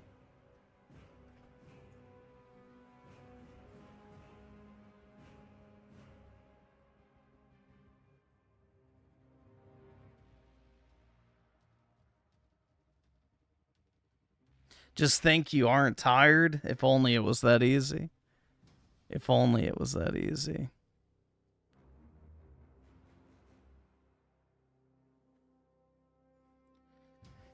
Oh boy, man. Alright, now we've got Smash JQ. Oh boy. Chibireviews says, Stellar Blade might be getting censored, and ShiftUp as a whole was sent this image in my DMs, and upon looking it up, ShiftUp hired a DEI specialist. Holy fuck, man. PlayStation executive as head of global communications. Now, this doesn't definitely mean it's cooked, but the red flags are here. Jerome Benzedone, ESG, focuses on DE and I. ESG? Oh, no. Oh, no. Regardless of how much damage will be done, we can say with certainty that the fear of not conforming enough to the dominant ideology of the West struck again. It's also tiring. How much more evidence do you need to prove that there is a cabal behind the scenes that ensures that this shit... Yeah, smash JQ. I don't think the cabal behind the scenes is the same one that everybody else is thinking of, but you know. Continues no matter what. God. Jerome Benzedon. Uh-oh. He, him. Head of global communications at ShiftUp. Over 20 years of communication expertise in video game industry, collaborating with major international companies like ShiftUp, Sony PlayStation, Ubisoft, and THQ. Out of business, in $2 billion of debt. Concord, Marathon, Horizon Forbidden Diet, failures, Sony PlayStation, and now coming to ShiftUp. Yikes, bro. After 13 incredible years at Sony PlayStation, it's time to start a new main quest. I am thrilled to officially announce that I've joined ShiftUp as the head of global communications. ShiftUp is crafting some of the most extraordinary experiences in gaming, so I'm honored to help build global communication strategies with Mr. YawnYea Kim's works of art, including the recently announced Stellar Blade Blood Rain. I'm also very excited to work on what's cooking with Mr. Shinji Mikami and his brilliant team at Unbound. So he is using DEI as a job. Oh no. They would hire this guy just because of the connections that he has in the industry. Oh, geez. ShiftUp. Permanent. But is that what he's actually doing, or is he just head of communicate? I don't know. This might be a non-issue, to be completely honest. Head of global communications. Previously, almost 14 years at Sony. Senior communications manager. Head of PR. Public relations. And before that, PR manager at Ubisoft. Global media relations at THQ. Like, this is literally the resume of failing upwards. I know this sounds silly to say, but the biggest red flag I have is the he, him, and the profile banner. Instagram. Uh-oh. Ghosty Yote. Happy launch day to Ghosty Yote. Oh boy. I have many... Well, yeah, he worked at PlayStation, you dumbass. ...questions. And even more concerns. Spider-Man 2. Happy launch day. Artemis says he glazed all the shit PlayStation games. Saros, Yote, and so on. Spider-Man 2. Well, yeah, he worked at PlayStation. Of course he glazed all the shit PlayStation games. This is his fucking job. This, until there's actually, like, some evidence of something, I don't really think this is that big a deal. This just sounds like somebody taking a fucking job at a company. As well, yep. He updated his LinkedIn. It doesn't mean he's gonna have fucking creative control over the entire game. His about section does not say DEI anymore. So check this. About. Over 20 years communication expertise. You know, that line that I read there. Second line, expert in crafting, executing internal communication. Third line, management skills. Fourth line, proficient in both product and corporate communications. Look what he deleted. Focus on DEI, ESG. Queers are not content enough with Western and Japanese games. They are coming for Korean ones now. He thinks he's being... So he deleted it? Isn't that a good thing? ...sly by deleting focus on DE and I after he got the job. Wow. Wow. Like, this is, like, literally caught in the act. He got busted right here. Gone. There it is. So, wait. Why would he delete it if that's what he's still doing? Holy crap. And here's the other thing. See how it says ShiftUp right here? Look what it used to say before. ESG is gone now. Okay. Again, is that a bad thing? Wow. Looks like he's trying to hide who he was. This is crazy. Mr. Rouge says, you call that a rat? Yeah, I'm sorry. This seems like a nothing, bro. This is like all the people clutching their pearls over the fucking, what's her name? The, Nintendo of America chick. I don't remember her fucking name. It doesn't matter, but... You know, they were acting like all of a sudden that, you know, Nintendo was now going to be the most woke company on planet. It's like, dude, there's such a thing as, you know, people taking a job, and that's it. It's just a job at the end of the day. Like, it doesn't mean that because they work at the company, they will have, you know, the opportunity to inject their own personal poison into whatever the studio makes. And on a ship, it means a sinking ship. Yep. Couldn't have said it better myself. And man, he's getting hammered in the comments. I'm checking. When I search his name on X and DEI, he's getting absolutely hammered by people. DEI scum, ESG, DEI. Please no DEI bullshit. Like the comments go on and on. There's a lot of concern and a lot of take. Aren't you the DEI guy? Will you ruin the game with DEI crap? I don't like DEI in my game. Hiring anyone associated with DEI background is just too much risk, in my opinion. Please don't bring this Western culture virus into Asian IPs. Yep. Can you get the fuck out? Man. And this is all responding to him. Translating from French.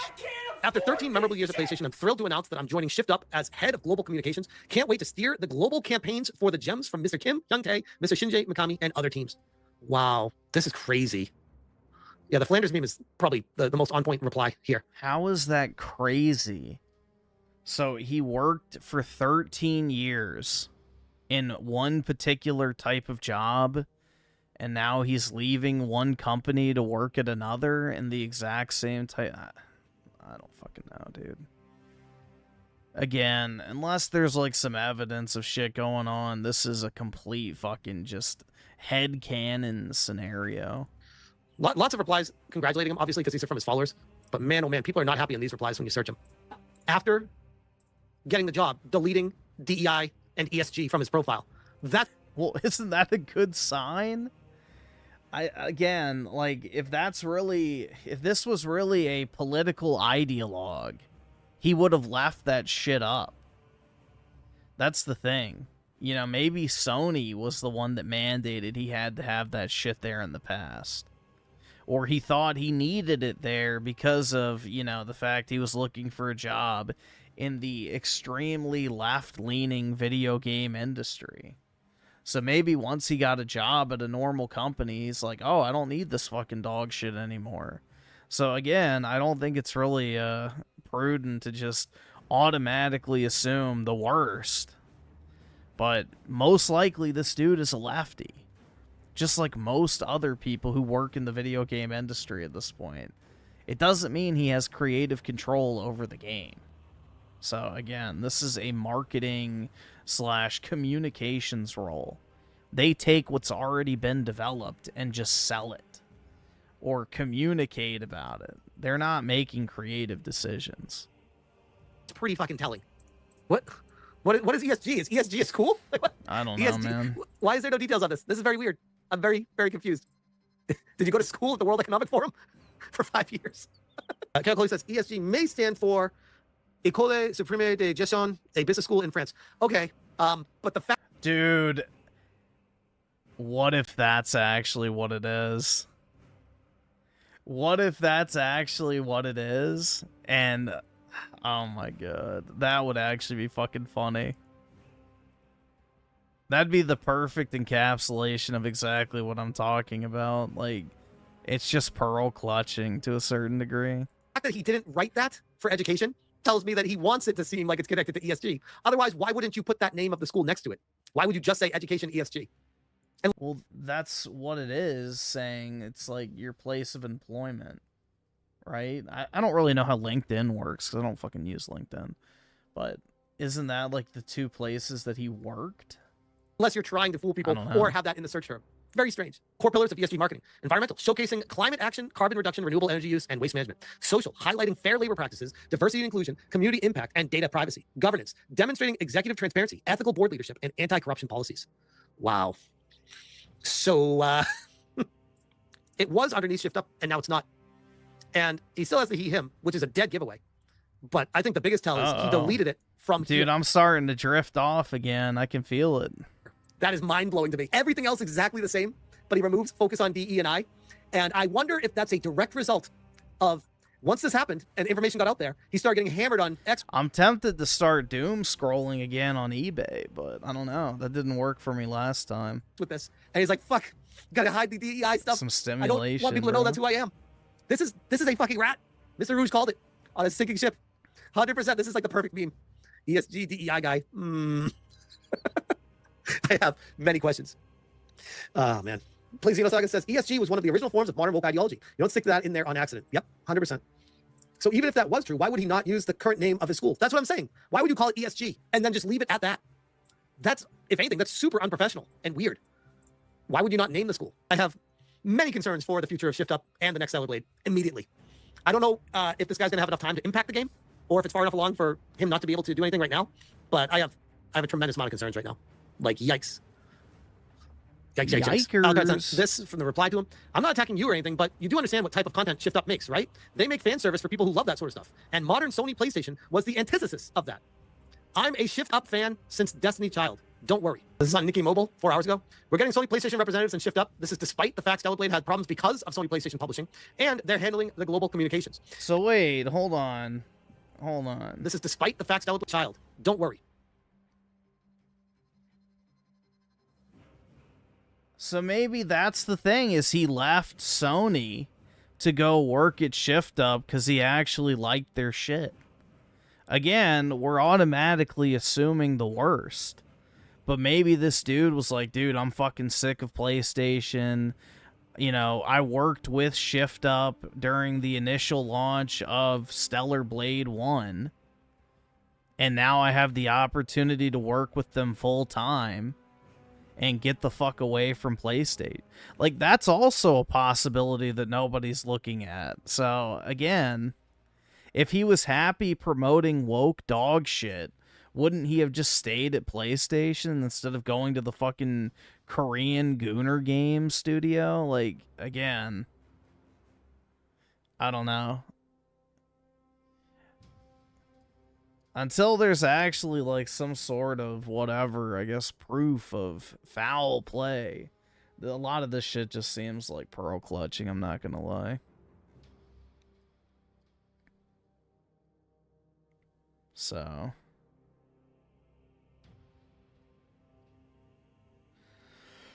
I mean, yeah, it could be a fucking infiltrator, but wouldn't you be doing more damage?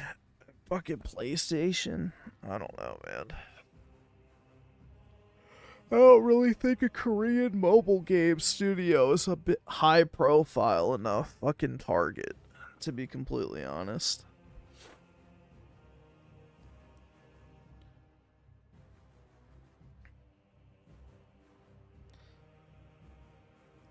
This is on Nikki Mobile 4 hours ago. We're getting Sony PlayStation representatives in ShiftUp. This is despite the fact Stellar Blade had problems because of Sony PlayStation Publishing, and they're handling the global communications. And it said it's one guy from Sony's marketing department. Now he's heading up the global marketing department for ShiftUp as a whole. He's got nothing to do with game. This is how they invade a studio. This is how it starts. If you say it's not a big deal, you are literally welcoming this to happen there now. Hey, Smash JQ, I hate to break it to you, man, but have you ever been around Koreans? Has old Smash JQ ever been around Koreans? Like, here's a question for old Smash. What is the predominant political ideology in Koreans aged 20 to 40? You know, riddle me this. Are they heckin-based right-wing chuds, or are they pseudo-communist left-wingers who have some of the most extreme feminist women on planet Earth? I don't know.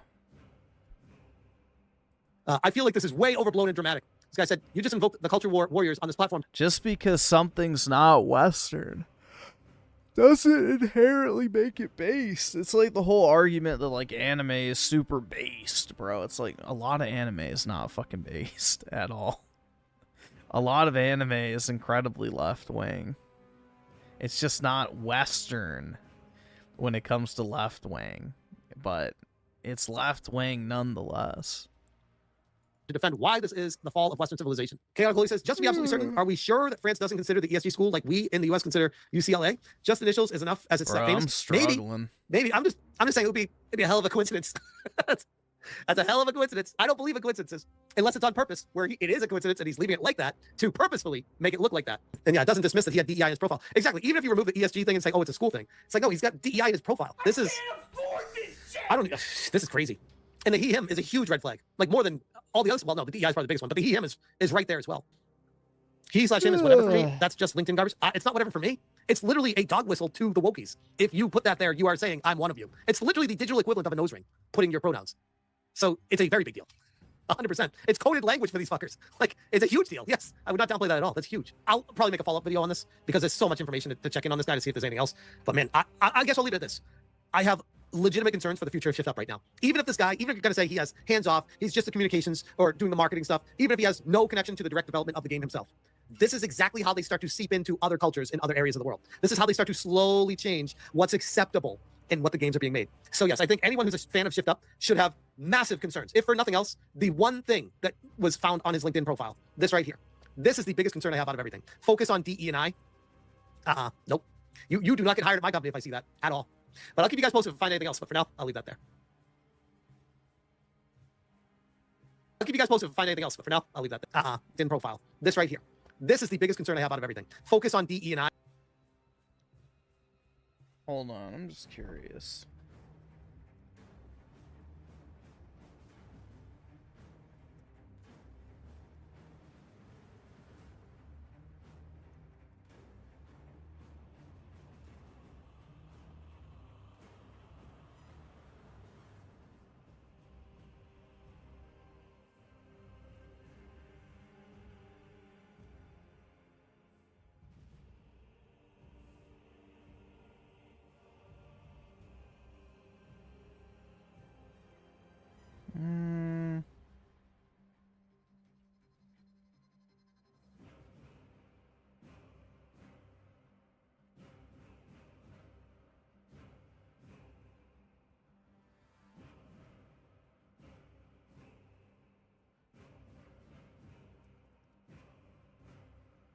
Just looking up something real quick.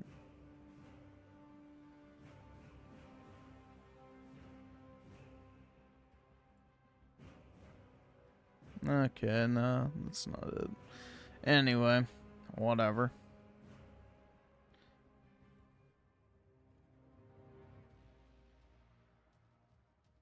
If you're putting pronouns, and I think LinkedIn requires you to put pronouns, doesn't it?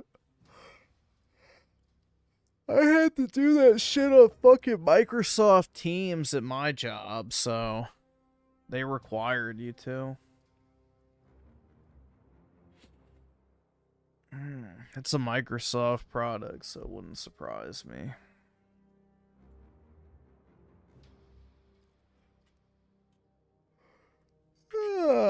Man. It's over, dude.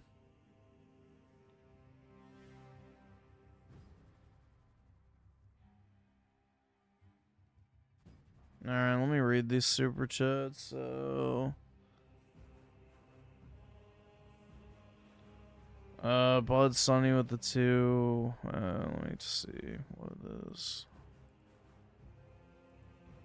Alright, well, that's maybe.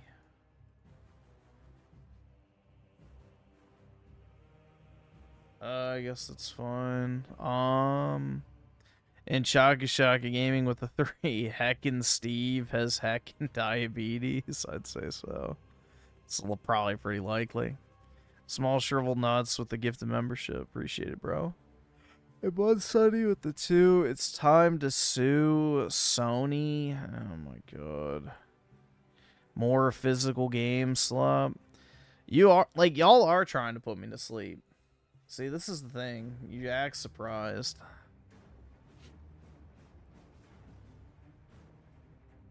You know, I stay up for over 24 hours straight, stare at fucking Excel all day, go to the fucking gym and exercise, and then I get here and sit and stare at the same fucking 3 topics over and over again, and you're surprised that I fall asleep.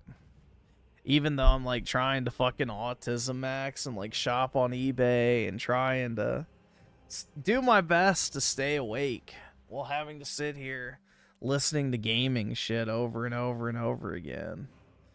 It's like, bruh. Eventually something's gotta give.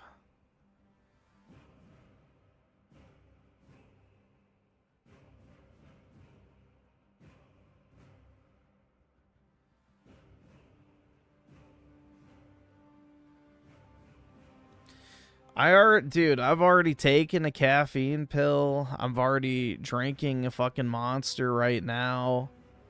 So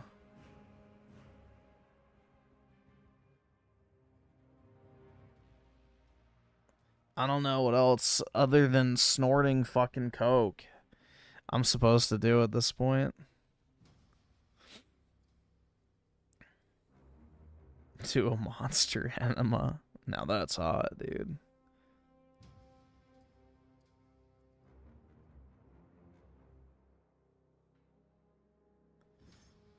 Let's see. Bud Sunny with the 2. Oh, God. This fucking freak.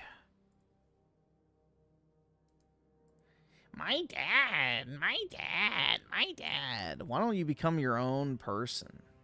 Like, this guy is so fucking weird, man. I'm sorry. Like, this dude needs to move the fuck on. Like, bro, you are your own human being. Grifting your dad constantly is, like, just fucking cringe. My dad. Remember when my dad did this? I remember when my dad. What have you done? What the fuck have you done?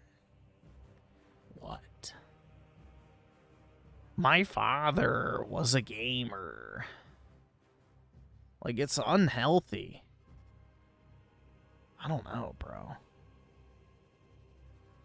You know, if I died, like, yeah, I would hope my kids would actually like me, but at the same time, I wouldn't want them to make their entire fucking identity about, like, skinwalking my corpse and then parading footage of me all over the internet. I don't know, dude.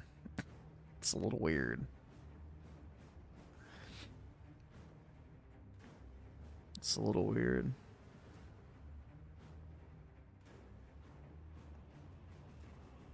Yeah, and then you, like, sign photos of your dad to hand out at convention. Like, weird. Weird.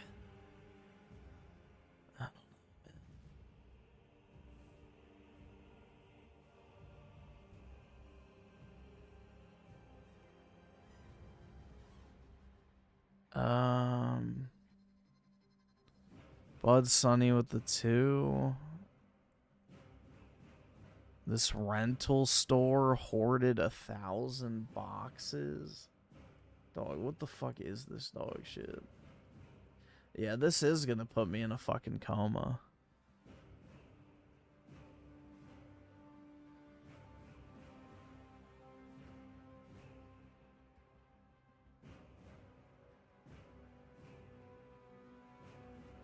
A 1,000 game box. If this is literally him just buying empty boxes of games, I'm not watching that, bro. Like, Daryl's on the 2. Sleeping Griffin is back. I wish. I should have stayed asleep.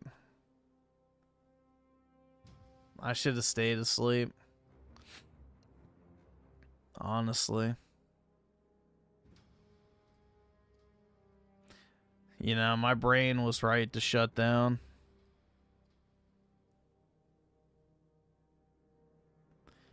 Shocky Gaming with the 3. How old is Smash JQ? Why is he wearing a Mario hat? I don't know how old he is. I think he's like 40s would be my guess, but no idea. I don't really care, to be honest. I don't watch Smash JQ in my free time.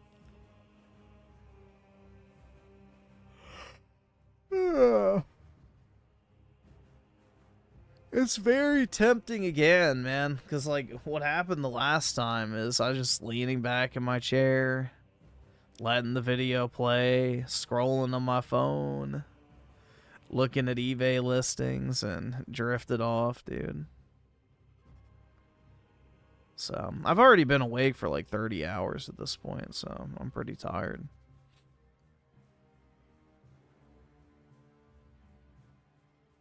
And let's see, Chagashaka Gaming with a 3. Smash JQ is diabetic and chosen.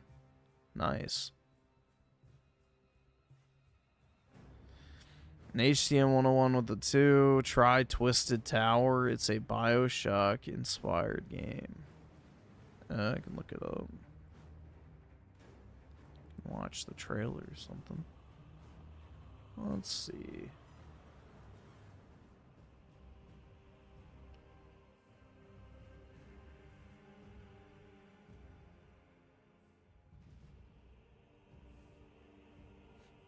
Alright, well, we can close out of that. Oh boy, dude. Chibireviews.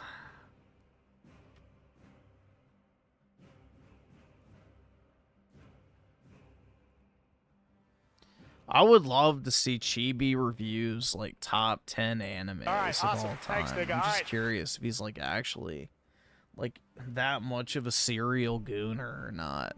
Like, I'd actually be kind of interested to see that. Am I gonna stream tomorrow? I was planning on possibly going live kind of early in the day because of the COD beta, but we'll see.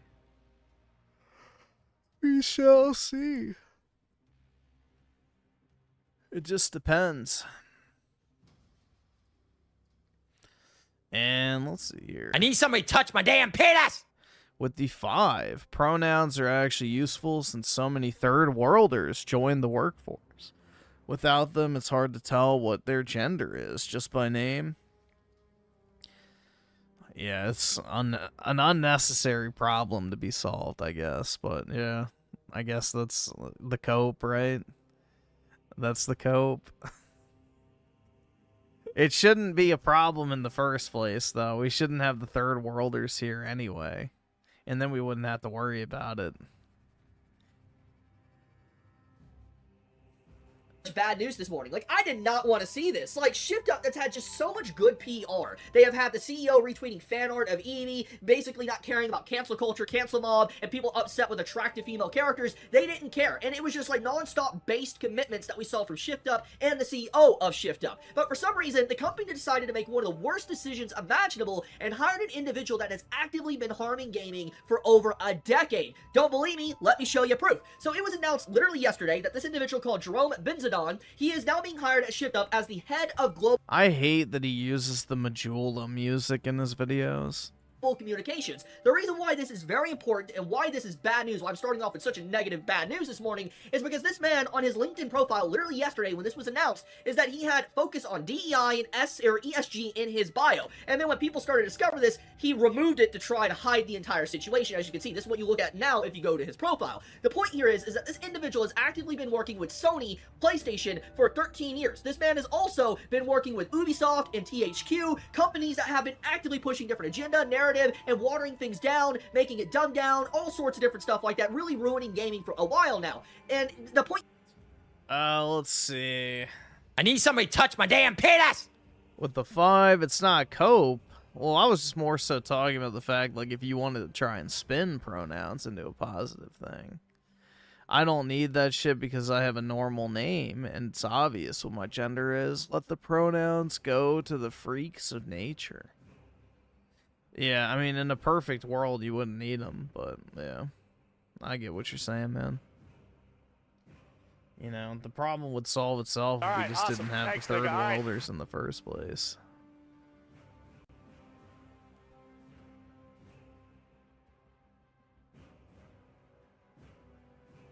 You're on Chibi's Mal. Oh, his favorite anime are Spice and Wolf, Hunter x Hunter, Full Metal Alchemist, Gintama, and Higurashi. Dude, he's just literally a Arrested Development 2006 anime viewer. That's brutal. That's actually fucking brutal. Here is that for some reason ShiftUp that has been all about good PR, they've had non-stop good Like PR. anything post 2010 to him is like shite, I guess. They have been on basically the OG gamer side and everything. They decided to hire one of the worst people imaginable that has actively been pushing these type of things to cause different games to be censored, to force politics. Well, most of that's not Gooner shit. Like, Spice and Wolf is definitely Gooner shit. Like, it's literally about a dude who bangs his wolf. Which, yeah. And then the other ones are, you know, Hunter x Hunter is Shonen slop. Full Metal Alchemist Brotherhood is supposedly good. I've never watched it. Gintama is like a comedy show. And then Higurashi, I think, is like one of those like psychological horror type animes. But yeah, there's not really much Gooner shit on that list, to be honest. politics into it. It's just like, why would you do that? You know, I was expecting shit more like, you know, Kiss X Sis or High School DxD, shit like that, you know? The real gooner shit. Like, it's a big red flag. Now, I need to make sure I clarify this before I go any further. Obviously, at this time, there is no direct mention of censorship and all of that, but the point here is that this is a canary in a coal mine. When you put a canary in a coal mine to see if, you know, it's safe or not, and it, you know, just dies, this is kind of like that situation. It's like you're releasing a canary in a coal mine to see if something bad's gonna happen. And in this case, that is what this is. This is a red flag, because it's like, out of anyone that ShiftUp could... How do I know those animes? Because I've seen them. Dude, I used to watch a bunch of anime back in the day. Have hired that could have been a part of this job to be head of global communication. Why would you hire an individual that has been nonstop about DEI and ESG? Like, I don't even understand why you would do something like that, because it's like, I pretty much grew up watching anime, so I didn't watch like Cartoon Network and Disney Channel and that type of dog shit. So, you know, from a very young age, I got into watching Naruto. And as a result, I watched a bunch of other animes, too. So, Naruto and Bleach were always my main, like, two that I watched. But every now and then, when I was a kid, I'd watch other stuff. And then when I got to be, like, I don't know, 11 or 12-ish, I started branching off and watching a lot more different things. So, yeah, the softcore porn animes were, like, perfect for my, you know, puberty-brained teenage years. So, yeah, I watched a bunch of the Gooner animes back in the day. Let me put this in perspective of what head of global communication means. It means that they're going to be basically all about the marketing of Stellar Blade and Nikkei. It's going to be about them communicating with people overseas, basically trying to cater to people and make sure it's, like, inclusive and everybody likes the product and all like stuff like that. And we have been down this road. We know what happens when we have localizers or communicators that try to be a vocal piece for companies that are overseas. It turns out very bad. It's not a good situation whatsoever. I mean, let's look at anime, for instance, how anime and manga is treated. This is not a good thing. I think that in general, a man having this type of stuff in his description and then trying to hide it and basically not even mention it a day later, I think really does say a lot. But the point here is there's two different directions that this can go, okay? The first direction is that this individual, Jerome Benzadon, he comes out swinging, basically saying he doesn't give a crap about what he used to work on, he doesn't care about DEI, he was forced upon and whatever. If he makes an official statement like that, then obviously that would be a very good green flag, showing that he really wants to keep the integrity of what ShiftUp is, what Nikkei is, and what Stellar Blade is. I think that would be great to prove everybody wrong instantly. But the other direction this can go is that this man might try to be silent or say certain things, trying to not really talk about it too much, and then we start to see gradual changes and shifts within ShiftUp and also Stellar Blade and their other projects that they work on, because I don't know why someone like this that's been communicating with PlayStation for so long would get such a role like this when we know what those roles can do to a company. So I can tell you why, because he probably worked with ShiftUp during the Stellar Blade 1 marketing. Like, this to me screams like, hey, I worked with this company when I worked at another company, and I liked working with this company more than working at my current one. So now that a job opened up, I'm going to take it at the company that I liked more than the one I'm currently working at. That's most likely what happened in this situation. If I was a betting man, is he probably got, like, familiar with ShiftUp when PlayStation was publishing Stellar Blade. And a job opened up, and, you know, he probably just took it. Again, until there's actually something to worry about, this seems kind of unnecessary, to be honest. yeah, like, this is just... What a opening today. Like, what did I wake up to, man? I did not want to see this. I hope this isn't, like, I mean, let's be honest here, too, bro. He's French. They're, like, eternally horny. So I highly fucking doubt he's going to be pushing for the desexualization of the characters in the game. The actual beginning of the end for ShiftUp, I really hope not. But we'll have to see. Honestly, I hope that Jerome Benzadon, he comes in swinging, he says he's not about that anymore, he proves himself, and I'll be like, you know what, good man, we forgive you and all that. I hope. But we shall see. So I will leave it at that. If you enjoy my content, please subscribe. It helps me out a lot. Leave a like on the video. Chibi out. I'm just looking at his posts.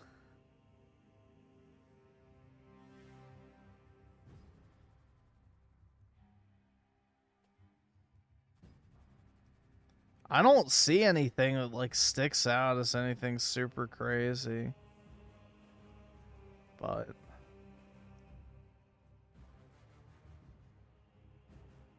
this guy literally made his character in Elden Ring a woman.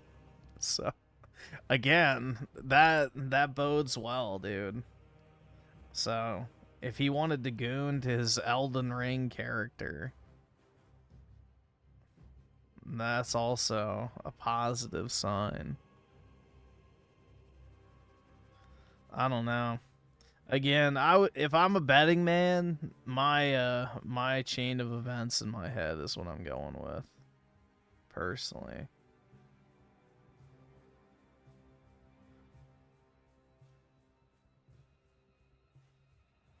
Yeah, there's like nothing on his page at all about diversity or anything. I'm not seeing anything at all, bro. It's like almost exclusively just fucking, you know, video game screenshots and shit. So, yeah. I don't see anything remotely left-wing on his profile, so... And he's been posting since 2014.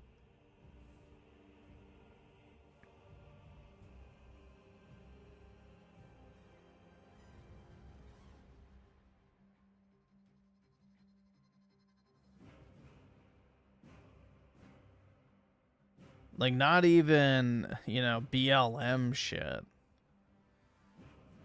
So, if you worked in the video game industry and you have a clean record during the 2020 time period, I feel like that's a pretty green flag. Because there's probably definitely a lot of pressure to post a lot of that dog shit. Yeah, and I'm looking too. It's like he doesn't follow anything except gaming stuff. Yeah, I don't know. There's not really any indication here that this dude is super political, so I don't know. Again, until there's something to worry about, I wouldn't really flip the fuck out. Personally. But anything's possible.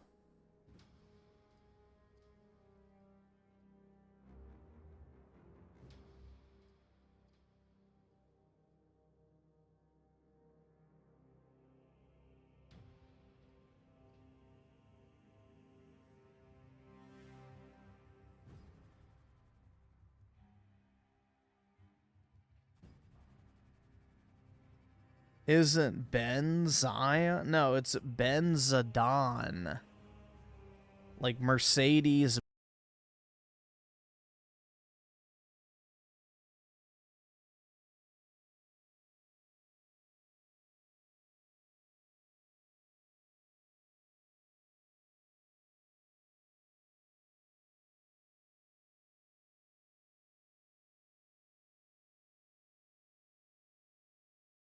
Ben. Oh, it's just OBS. Okay. Good old OBS, dude.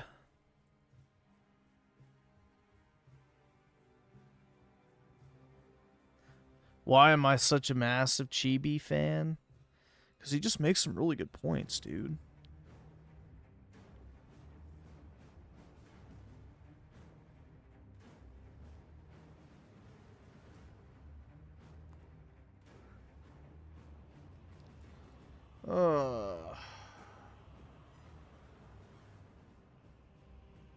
Nah, it's just OBS.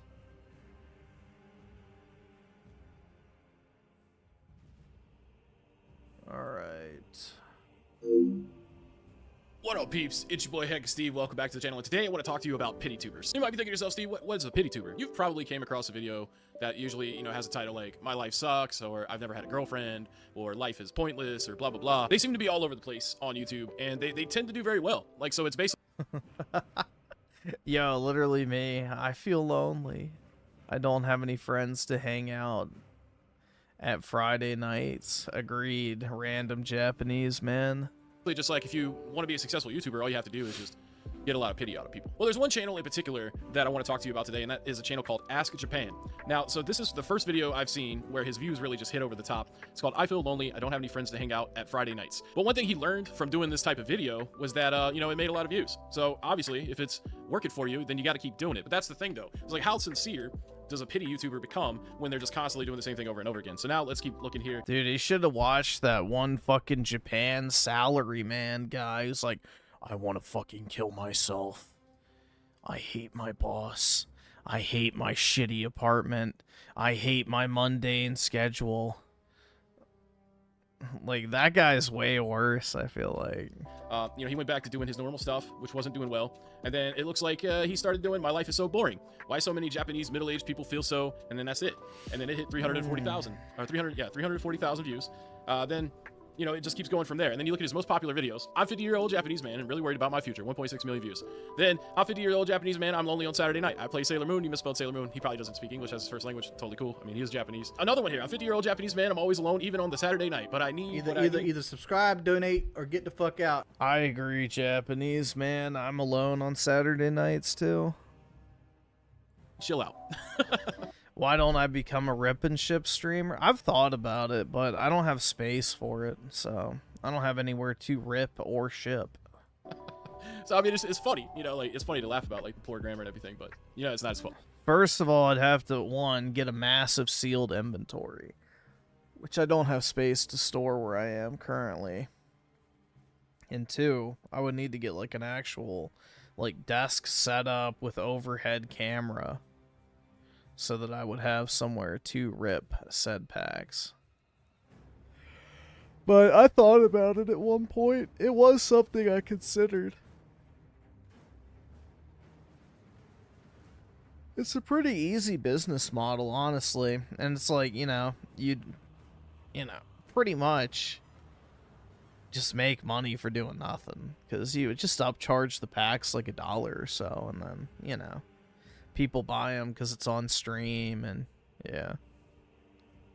Then you got a 50-year-old Japanese man struggling with midlife crisis. My life is miserable. Now, this is a gentleman that has a family. He has a wife and a daughter.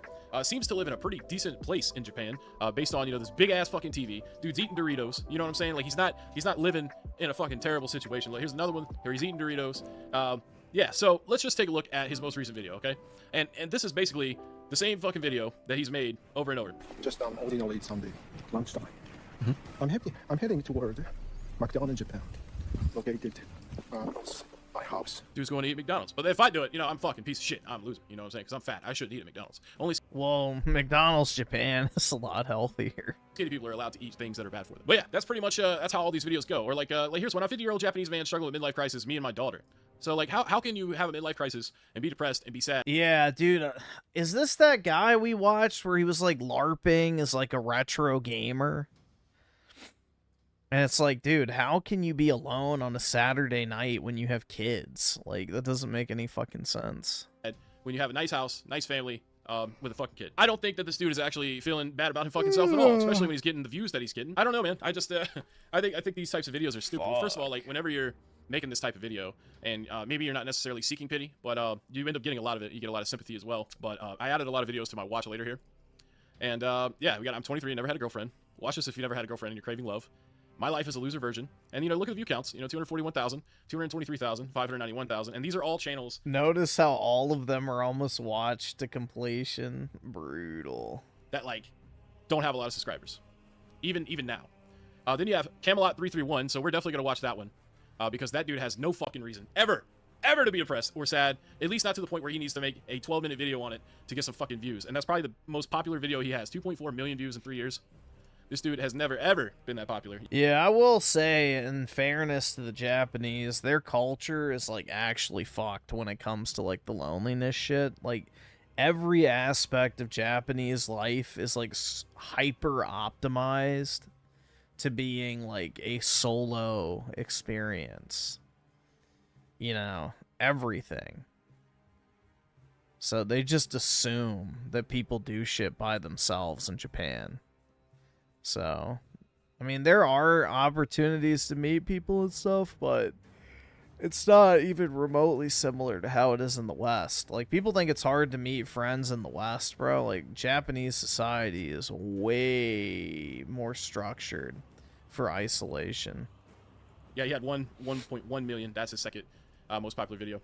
Now, I know a lot of people are going to watch this, maybe that don't know who I am, don't know what I'm all about and stuff, and they're going to type in the comments and be like, you're just fucking jealous that they got a lot of views. Dude, all I got to do is make a crybaby video, and then bam. You know, I'll be like, oh, I'm fat, you know, my life sucks, and I never get to have sex with women, except for none of that is true, except for that I'm fat. Yes, I remember when this video came out. I've actually followed Camelot331 since before he had like 20,000 subscribers, if you can believe that.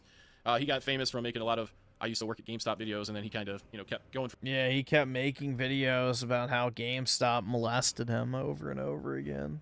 From there, and then he would have people send him stories, and he would just kind of regurgitate that on screen. But yeah, I'm 31 and have no friends. Emotional, I'm sorry. But then, like, if you come to this peak part right here where he starts crying like a little pussy-ass baby bitch that shouldn't be posting this dumb shit on the fucking internet unless you're literally just using it to fucking make money. Because I tell you what, 2.4 million views, that's a lot of ad revenue, my bud. And to give you an idea, you know, I get like 70,000 views on average a month, and that's about $300 in revenue. So how much revenue do you think he made for crying on camera? 2.4 million. That's a lot. That's a couple $1,000s. All right, now keep. I don't have any friends. Come on, this dude is fucking sad. He's in a room with a damn arcade machine. I learned that they were my real friends. You sound like Kermit the Frog. Yeah, man, I don't mean to sit here and like bash people that are going through some shit, having a tough time. We all get sad and blue from time to time. My friends. But it's just like, man, you have like the best scenario in the world. Like, you're not living in a fucking hut. You know, you have electricity and running water. You have like a decent home. Your job is to talk in front of a camera. And, yeah, play fucking video games. Like, how could you be so sad and depressed about that? Now, trust me, people with actual depression can still find Wings of Redemption themselves in situations where they feel that way. I'm not saying that. I'm saying that these people are fucking full of shit. You know how I know people like this are full of fucking shit? Because people that are actually depressed would not even put in the effort to make a video about it. They would just... Yeah, it's like people who are suicidal. They don't tell you how suicidal they are. Just fucking mope around and sit around and not reach out to anybody. Or maybe they would talk to their best friend and complain constantly about how depressed they are and stuff. My best friend has done that with me before. So yeah, that's why I feel like this shit is bullshit. Because I feel like real depressed people are sleeping most of the day. They're not on social media. They're not fucking trying to get sympathy from other people because they don't care. They're so depressed they don't actually care. This one kind of surprised me here. The chick. You know, my life as a loser version. She's got 18,000 subscribers. This video, 9 months, has gotten her 591,000 views, which is pretty damn good. I'm assuming because usually you see these types of videos come from like dudes. And since she's a chick, that kind of helps. People be like, dude, look, this chick is fucking depressed. You should watch this video. She's just as much of a loser as me, guys. We would totally date. I can't believe it. It's a girl that gets sad too. What? I just want to be a normal person. Does the girl cry, or is it just Camelot that cries? Actually, there's an Asian dude, not the one I showed you earlier, but another one. He's crying too, saying life is pointless and stuff. And we'll watch that. We'll watch a snippet of that in just a minute. I just want to see if she actually cries. Hold on, let's see. This is where everybody started queuing up, so maybe there is some cry. Don't do, you know? I wish that my videos attracted more female viewers instead of... Okay, you know what? She didn't cry. Maybe she actually is depressed. So I'm gonna leave that one alone. But then we have this kid right here. Nah, man, he was just fucking... That's how he starts the video. Nobody cares about you. But yeah, he does end up crying. He tells this sob story about how like he's Elliot Rogers maxing. He's a kid. You know, he would like give kids in class like some chips and something to drink when they didn't have anything. But then like when the roles were reversed, they would decline to give him anything, and then he gets really upset about that. But you know what, man? That's just how shit goes, man. That's how people are. I don't know if you know this or not, but you know, human beings can be the best and worst people in your life. And if they don't want to fucking help you and you help them, then those aren't your people, man. Simple as that. And I'm sure you've learned that lesson by the time that you made this video. But to say that life is pointless, now here's the thing, because this is called Life Rant. But if you watch all of these videos, you'll notice that there's a common thing that they all say, and it's that there's no point to anything. We're all just going to die in the end. Well, here's the thing, man. All these people want this life that is so good. They don't have to stress over anything. They don't have to worry about anything. Dude, have you ever had everything you wanted?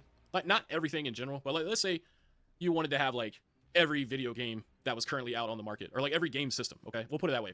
Let's say like you wanted to have an Xbox, a PlayStation, and a Nintendo Switch all at the same time, and like it was just really hard for you to attain that goal. But then you finally get it, and then you're just like, you know what?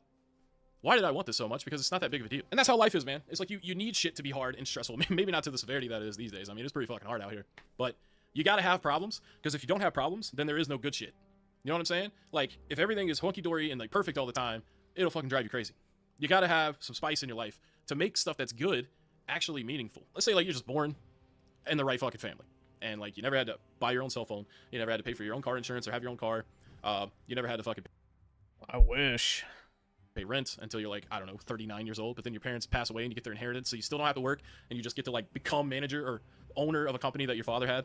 Your life's gonna fucking suck, man, because no, it's not. You just like got everything for nothing. It's much more meaningful when you have to put in hard work to fucking, you know, enjoy life. Put it to you this way, man. Back in the day when I would buy a CD. Yeah, that's like the boomer mentality of pull yourself up by the bootstraps. You know, paid with my own money. I'd listen to the whole CD. Yeah, fuck that, dude. I'll take 10 mil right now and not have to fucking work another day in my life. Hell, if it had a booklet with the lyrics in it, I'd read the whole booklet along while listening to the CD. And I would appreciate the CD, and I'd actually end up usually liking the music. As opposed to how it is now, where like you just go on Tidal or Spotify, and there's like 20 new songs a day. Well, there's way more than that, but maybe 20 that are shown to you. And you may or may not even fucking listen to the single for longer than 30 seconds, because you know there's just so much more out there that you could be doing instead. And I think that if you had everything that you wanted in life and you didn't have to work hard for it, you would never really appreciate anything. You would just be served. And, you know, I think that also is... Yeah, dude, I wish I was, like, born into a wealthy family. That shit would be cool. You know, I wish I was balling out from a young age. And I could just be like, yeah, it's whatever. I'm gonna get a shitload of money anyway. That'd be nice. Intensified by how the shit is now, you know, with the smartphones. If I had 10 million, would I still stream? Probably. What else would I do all day? I mean, hell, dude, I could ask any question to this watch and it'll just fucking tell me what I need to know. I don't have to seek anything. It's just all catered to me. So, yeah. I wouldn't have to work, so that way I would have more energy. But, yeah, I mean, I guess I'd have to find something to fill my time with. Yeah, that does cause, you know, a lot of sadness in life and stuff. But you got to think about the fact here. This dude is so depressed, but yet he owns a car. You know, so he's already like 50 steps ahead of somebody that lives in a hut in Africa or something. You know what I mean? But people don't think about that. They're just ungrateful no matter what. And then there's a lot of sympathy here in the comments. People talking about how shitty their lives are. As a 41-year-old truck driver, have sex? Why the fuck would I want to do that? Spends months at a time alone. I learned a long time ago that you can either be your best friend or your worst enemy. Don't let the things around you pull you down. And that's a good point too, man. And I know this is kind of odd to hear from me, but anytime that you feel depressed and you feel like... Nah, maybe I would just, like, jet around the world and go to, like, card conventions and shit and do, fucking IRL streams, buying and selling cards. And then, you know, when I'm not doing that, just do normal streams. There you go. Your life is hopeless and pointless. The best thing to do, honestly, man, is to exercise. Like, go take a walk and do some shit. You know what I'm saying? Like, you gotta get out there and do some stuff. Because if you just sit there and don't do anything, how's it gonna get better? It's not, man. It's gonna suck ass. And maybe you need to talk to a therapist, you know, or maybe you can't afford one, so you feel like that's hopeless too. There's always ways to figure it out. You just have to use your brain. The only person that can make your life better is you. And that may come from other people too. Like, you may need to know the right people, but you've got to meet the people before they can become the right people for you. Now, my life hasn't been easy. It's been fucking difficult, but I'm making it work, and it's going pretty great, man. I'd say other than being fat as fuck, I'm doing all right. Every checkbox in every other category. But that's good though. It's good to have something that you need to work on, because if everything was fucking good, how worth can I be to anything, including myself, or my kitty, or my girlfriend, or my mother, who I take care of. So yeah, I don't know, man. Maybe this video went on too long, but at the end of the day, I just want to say this, man. If you're actually depressed, I feel bad for you. But if you're one... Yeah, it is. This is cope for the type of people that, you know, can turn on a Marvel movie and forget about their problems. Like, this is advice for people that are still normie pilled for the most part. It's for people who still resonate with, like, modern media and, you know, modern video games and everything else like that. So it's for people who have a lot of copes still. It's for people who haven't completely written off modernity. Otherwise, yeah, it's kind of useless advice. These fucking snot-hole dick fuckers, like this Asian guy, that continues to make similar title videos to seek views. Fuck you, man. Because that's horrible. Because there's people out there that really do need help, and you're just taking advantage. You're taking advantage of the situation. So yeah, that's all I really want to say. Thank you guys so much for watching. If you're not subscribed to the channel already and you like this type of content, hit me up, dog, because I'm here and I'm ready for you.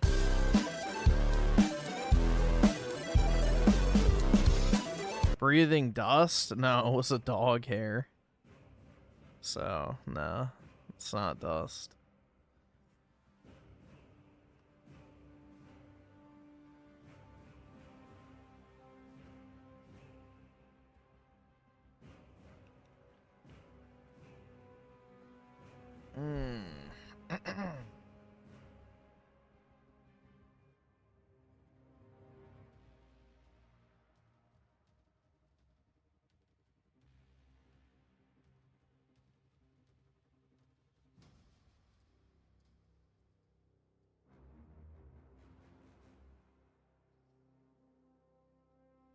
Yeah, I don't know, dude. It's just, from my, I guess, perspective, the best thing you can do in life is get enough money to where you can do what you want when you want and not have to worry about whether or not you can pay your bills. I think that is truly the thing that will set you free. And then you can still work if you want to. You can pursue various goals if you want to, but there's nothing you have to do. And I think that once you achieve some form of that, that's when you can actually, you know, find some sense of happiness. Or at least, you know, you can take a deep breath and exhale. Be like, ah, I'm done. You know, you can kind of kick your feet up for a minute and be like, you know, maybe it ain't all that bad. But, I don't know. That's becoming more and more difficult to achieve nowadays, so.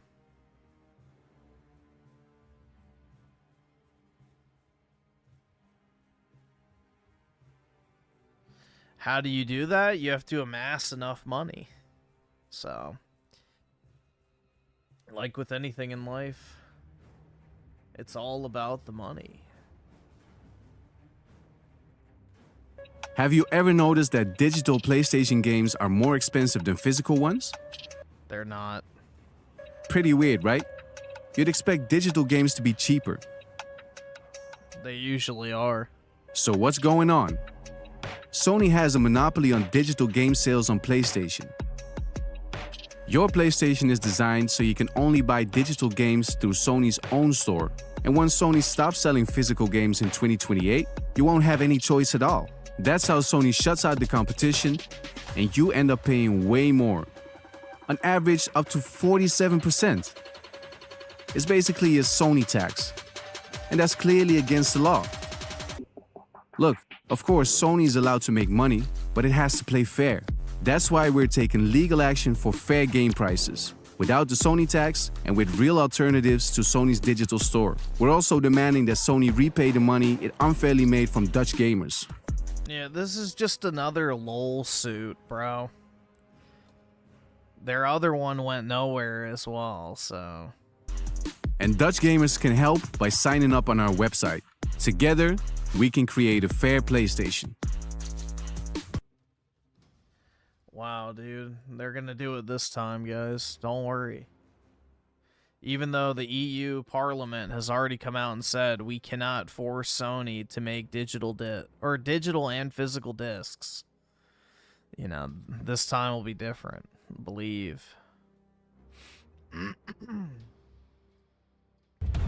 These nostalgia channels, they're so awful because these nostalgia channels are awful. Look in the mirror, bro. Because basically what they're doing is they're just pulling any kind of nostalgic dopamine shot that they can grab from anybody in the entire spectrum of content creation. These people know how to exploit it and they know how to manufacture it, but not from their own material, just from pulling it from other people. It's pretty disgusting. If these man who uploads content to the internet for a living is surprised that other people watch and then reuse said content on the internet. Holy fuck, man. Yeah, because the concept of clipping has never been fucking used. Like, this is just so retarded, man. I'm sorry. Like, videos actually gave credit where credit's due. Does this link to a fucking GoFundMe? Just curious. Oh, it links to a Patreon. I guess that's the same difference.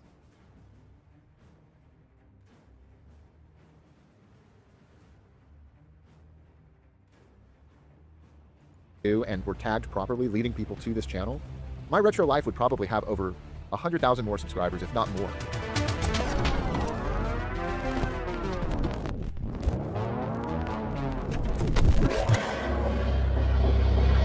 Oh, you're gonna blow up the TV. If you follow any social media pages that are driven by nostalgia on, say, Facebook, Instagram, or TikTok, you've probably seen my face before. But those pages are not authorized by me. In fact, what many of these nostalgia farmers do is steal my content. I have realized over the years. Then why don't you watermark it? That my content, and specifically the footage that my dad shot when I was growing up back in the late 80s and early 90s, my footage has been taken without my permission and plastered over hundreds of these nostalgia. Dude, you uploaded it to fucking YouTube. If you don't want your fucking video shared on the internet, don't upload it to the fucking internet. Like, this is... Are we back in 2005 where we have to explain the concept of reposting shit? Nostalgia-driven content farming pages. These pages, they don't do any research. They don't care at all about where the content originally came from. They're just out to steal other people's uploads and post them as their own, or at least just profit from them. I believe that my dad's old home movie clips have been seen by over 100 million viewers. If you combine all of these uploads together, I am not a fan of this.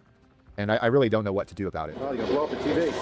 It's gotten to the point, guys, where every week I get a message from one of you guys watching, alerting me of the fact that somebody has again stolen my content. What do you think this is? I've taken to social media myself, calling these people out. And the more I report these pages, the more I bring attention to this problem, the more it keeps happening. It doesn't stop. Yeah, dude, maybe you should have left your home movies at home instead of plastering them all over the internet then. Before I can even talk to a human being behind the computer screen, the videos that these people are uploading have accumulated millions of views. Now, when I started this channel, I did it because I wanted an outlet for content creation, for filmmaking, and to share documentary retrospectives on not just the video game industry, but my family, and specifically my dad. He filmed so many incredible moments of gaming with my family over the years, growing up in the 90s. So many different console launches and incredible events in gaming history were captured on tape by Dad, and I wanted to share those moments with others. So there you have it. Japanese Mario. The box cover is just like this in white, with a white background like that, similar. Well, Tom's gonna keep playing. When I first started making these videos and sharing this footage with all of you, I wanted it to be special. I wanted it to come from the heart. And above all, I wanted it to be able to be consumed in a way that could almost feel like a documentary film and stand on its own, not as some sort of content-farmed, doom-scrolling, digested in a couple of seconds, terrible video on TikTok. Well, isn't that the definition of it standing on its own? Taking the clip and uploading it to TikTok? I'd say that's the definition of, you know, standing on its own. But again, man who uploads YouTube videos for a living is surprised that other people re-upload shit on the internet. Like, where have you been the past 3 decades? That is not what I set out to do with this channel. I have always been about sharing my heart and sharing my family's story with video games and how video games impacted us. It goes beyond just gaming. You're the best. Thank you. Consuming the content in this way, in this manner, just flipping on your phone and people discovering it in the millions from unauthorized uploaders, people that are content farmers who really have no heart behind anything they're doing. They're just stealing other people's content and putting it out there and profiting off of it. It's really sad to me in a lot of ways, because so many of these people, almost all of these content farmers, these thieves, they don't credit my retro life. They don't credit my channel here and lead people back to the more fleshed out full story and long form videos. There are millions of people discovering my dad's old home videos, and they have no idea of the broader story. They have no concept. Maybe they don't care of what my retro life actually is. If these videos actually gave credit where credit's due and were tagged properly, leading people to this channel, my retro life would probably have over 100,000 more subscribers, if not. And that's what it's all about. More. These nostalgia channels they're so awful because basically what they're doing is they're just pulling any kind of nostalgic dopamine shot that they can grab from anybody in the entire spectrum of content creation. If it pulls on your heartstrings just a little bit, if it makes you remember the old days and just kind of have that feeling, that warm fuzzy feeling inside, these people know how to exploit it and they know how to manufacture it, but not from their own material. just from pulling it from other people. It's pretty disgusting. It's pretty disgusting in a way. And what's really disgusting is that these are my family's home videos. Then don't upload them on the internet. Holy fuck, man. These came from my private. Yeah, they're your family's home videos. Keep them at home. If you don't want people viewing them, don't put them on fucking YouTube. Wow. Private collection, and sure, I put them out on the internet, but the story and the context of these videos should only be told through my voice. It should Nope. That's not how the internet works, bud. Only be told through my channel and my heart. Take this clip, for instance. That is a lot of likes, guys. That equals out to be millions of views. And I'm sure that the millions of people that watched this while they were doom scrolling, they would be interested to know where it came from and hear the longer story, more fleshed out story with production values and, No, I don't think so, dude. Documentary storytelling, rather than funneling these audiences to my channel to see the full videos, to see the heart behind it, to understand the man behind it, my dad, and his... Nobody fucking... Yeah, if I see, like, one of these, like, videos of, like, oh, yeah, Xbox 360 launch day, I'm not like, I wonder what the story is behind the man who filmed this clip. Where was he in his life when this was filmed? Where is he now? If only there was a 45-minute documentary I could watch about this man holding the camera in this moment. Like, no, dude. People watch it for 10 seconds and go, I memba, and then scroll to the fucking next one. Life and his legacy. Instead, my content is just turning into this sort of distilled, homogenized nostalgia bait. Like, that's all that it is for a lot of these people viewing this stuff across the different social media platforms. And it's so much more than that. It really irks me to think about all of the potential growth that this channel can have or could have had if these content thieves would actually give credit where credit's due and properly tag and link these videos that they're stealing from me back to the My Retro Life page. I can tell you guys, my dad would be so mad about this sort of thing happening.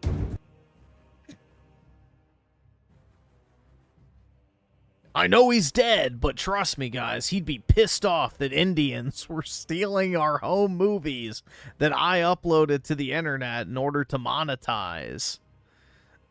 Oh my god, dude. He was a no-nonsense, hot-blooded New York Italian. Like, my dad did not take crap from anybody.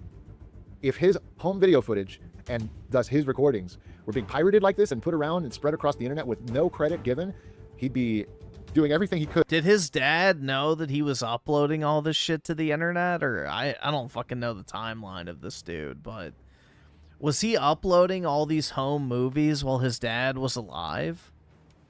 To try to either get them taken down or let the world know that this is his stuff. Oh, God.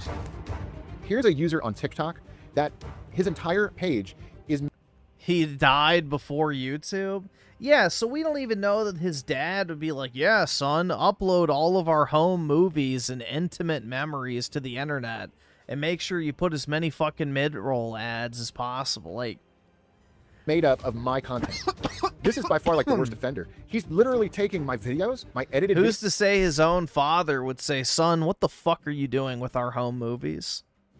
Videos that I put out with the family footage, and he's just chopping them up into different TikTok reels that he posts every time I put out a new video. He's just banking on everything I create. And this guy's really disgusting. He's taking my home videos that my dad shot and putting his watermark on top of them, right in the middle. That's what you should have done. As if they're his. Who does something like this? I'll tell you who. Indians. A thief. Nigerians. Pakistanis. I've tried contacting these companies. I've tried contacting and reporting whenever there's theft, whenever there's content theft, and nothing comes of it. There's been a lot of you, when I've brought it to y'all's attention, who have reported on my behalf, these people, and nothing comes of it. And it's getting really frustrating. When I first started putting out these videos, I wanted people to enjoy them without this awful watermark on the video.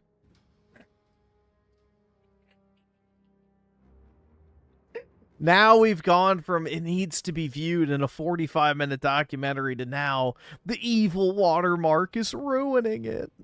And maybe that was my fatal flaw here. Maybe I should have had watermarks on them from the beginning, and then everybody would at least know. But it would have compromised what I was trying to do. You know, I was trying to make my own documentary films based on my life and the home videos that my dad recorded in my youth. I wanted this channel and the content to be, you know, something that came from my heart, and that was also a part of my artistic expression. You know, I have a film background. I am a filmmaker. This is something I wanted to stand on its own. When you watch a documentary in the theaters or on TV, there's not this giant watermark on the footage. No, because that takes away from the experience. It takes you out of the viewing experience. You know, a lot of the storytelling and the way I make these videos, I'm trying to bring you guys back with me to a time and to a place.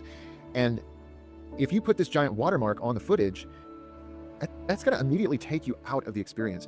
You're no longer going to feel as connected because you're going to see this watermark. One of the major rules of filmmaking is you never want the audience to notice that it's a film. You want people to lose themselves in the product. And the second somebody sees this watermark, it's going to be a disconnect. They're going to get disconnected from the storytelling, from the moment. Count it. Get that passcode. Honestly, I don't even know really what this video is going to accomplish, but I just wanted to let you guys know that this is happening. This video is more about the same thing as all the other ones, making money. Ranting about the situation, and thank you for letting me rant, because this really does bother me. And perhaps even making this video is just going to make these thieves and these content farmers, these nostalgia baiters, you know, maybe it's just going to make them do it all the more. But at least my audience, you guys, the incredible followers and fans of my retro life, at least you all know now, when you come across these videos scattered on the internet, you know, just random social media pages, nostalgia pages, it's not from me if it doesn't say my retro life. And maybe now that more of you know about this situation, maybe more people can comment on those videos when they see them and immediately say, hey, this is my retro life stuff. This is stuff that Tyler's dad recorded when he was a kid. Yeah, you could easily copyright claim the videos on TikTok. Tyler? Hi. Are these all your games? Yeah. You need to go check out the My Retro Life page. It's enough to make a grown man cry. Maybe more and more people will discover this channel. Maybe more and more people will discover my dad. The man for which this channel would not even be a thing if it weren't for what he did all those years ago.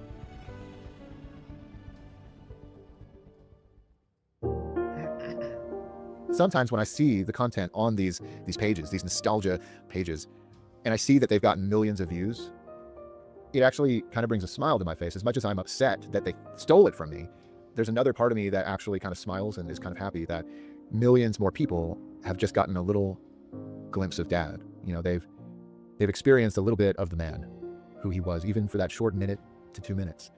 They heard his voice, they heard him crack a joke, they saw his footage, and they saw that moment captured in time that's so, so special to me, that I cherish so much. And there's that part of me that is like, well, even though people don't know the My Retro Life channel and they don't know the bigger story, at least they got to experience Dad on that level. At least he's impacting lives in some way. That's always been the biggest takeaway for me, is that I get to share him with others, and so many people, millions of people, millions upon millions of people.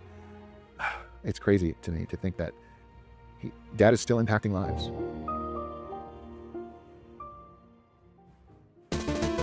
Well, guys, thank you so much for watching this video and just hearing my heart about a situation, about content theft, this content nostalgia farming that's just running rampant. There are these pages and channels that are just stealing my content left and right and just posting it and not giving any credit to My Retro Life. It is crazy to think that even though, you know, we're at 190,000 subscribers and getting closer and closer every day to that 200,000 subscriber milestone, it is crazy to me to think that there are so many more people, millions, that have been impacted by Dad's old home video footage, even if it didn't come from the authorized source. If this is your first time to the channel, please... Alright, I'm bored. I'm not gonna listen to the spiel. Yeah, we'll see how this... Guys, I don't even know if where this to is literally just buying empty boxes, I'm not watching this. begin with this. Oh my goodness! I don't know what we're... It's boxes, okay. Next.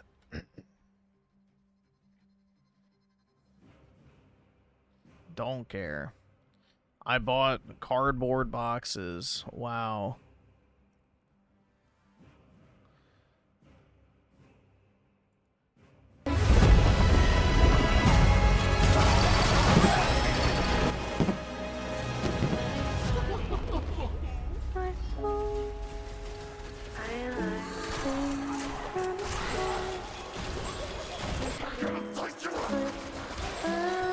this does look very Bioshock-esque.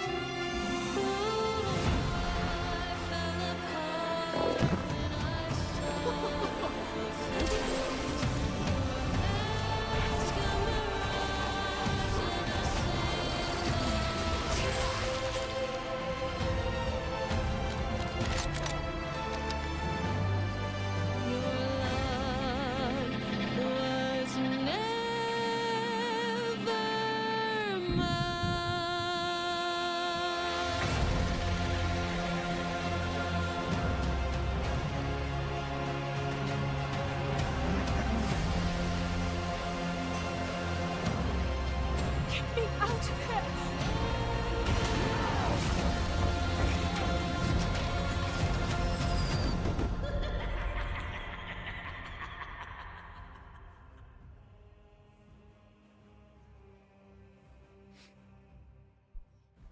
I buy cardboard all the time. Yeah, dude, but they're not buying cardboard. They're going through a box of cardboard they bought of, like, fucking NES games. Who cares?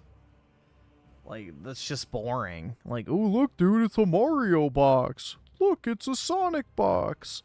Oh my god, dude, it's a Link box or whatever the who fucking knows, man. It's just like, woohoo, dude, boxes. Literal boxes. There's not really anything exciting about cardboard boxes.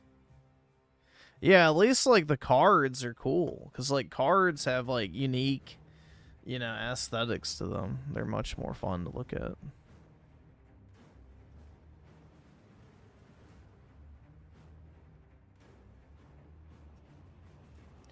Cards are far more unique than game boxes.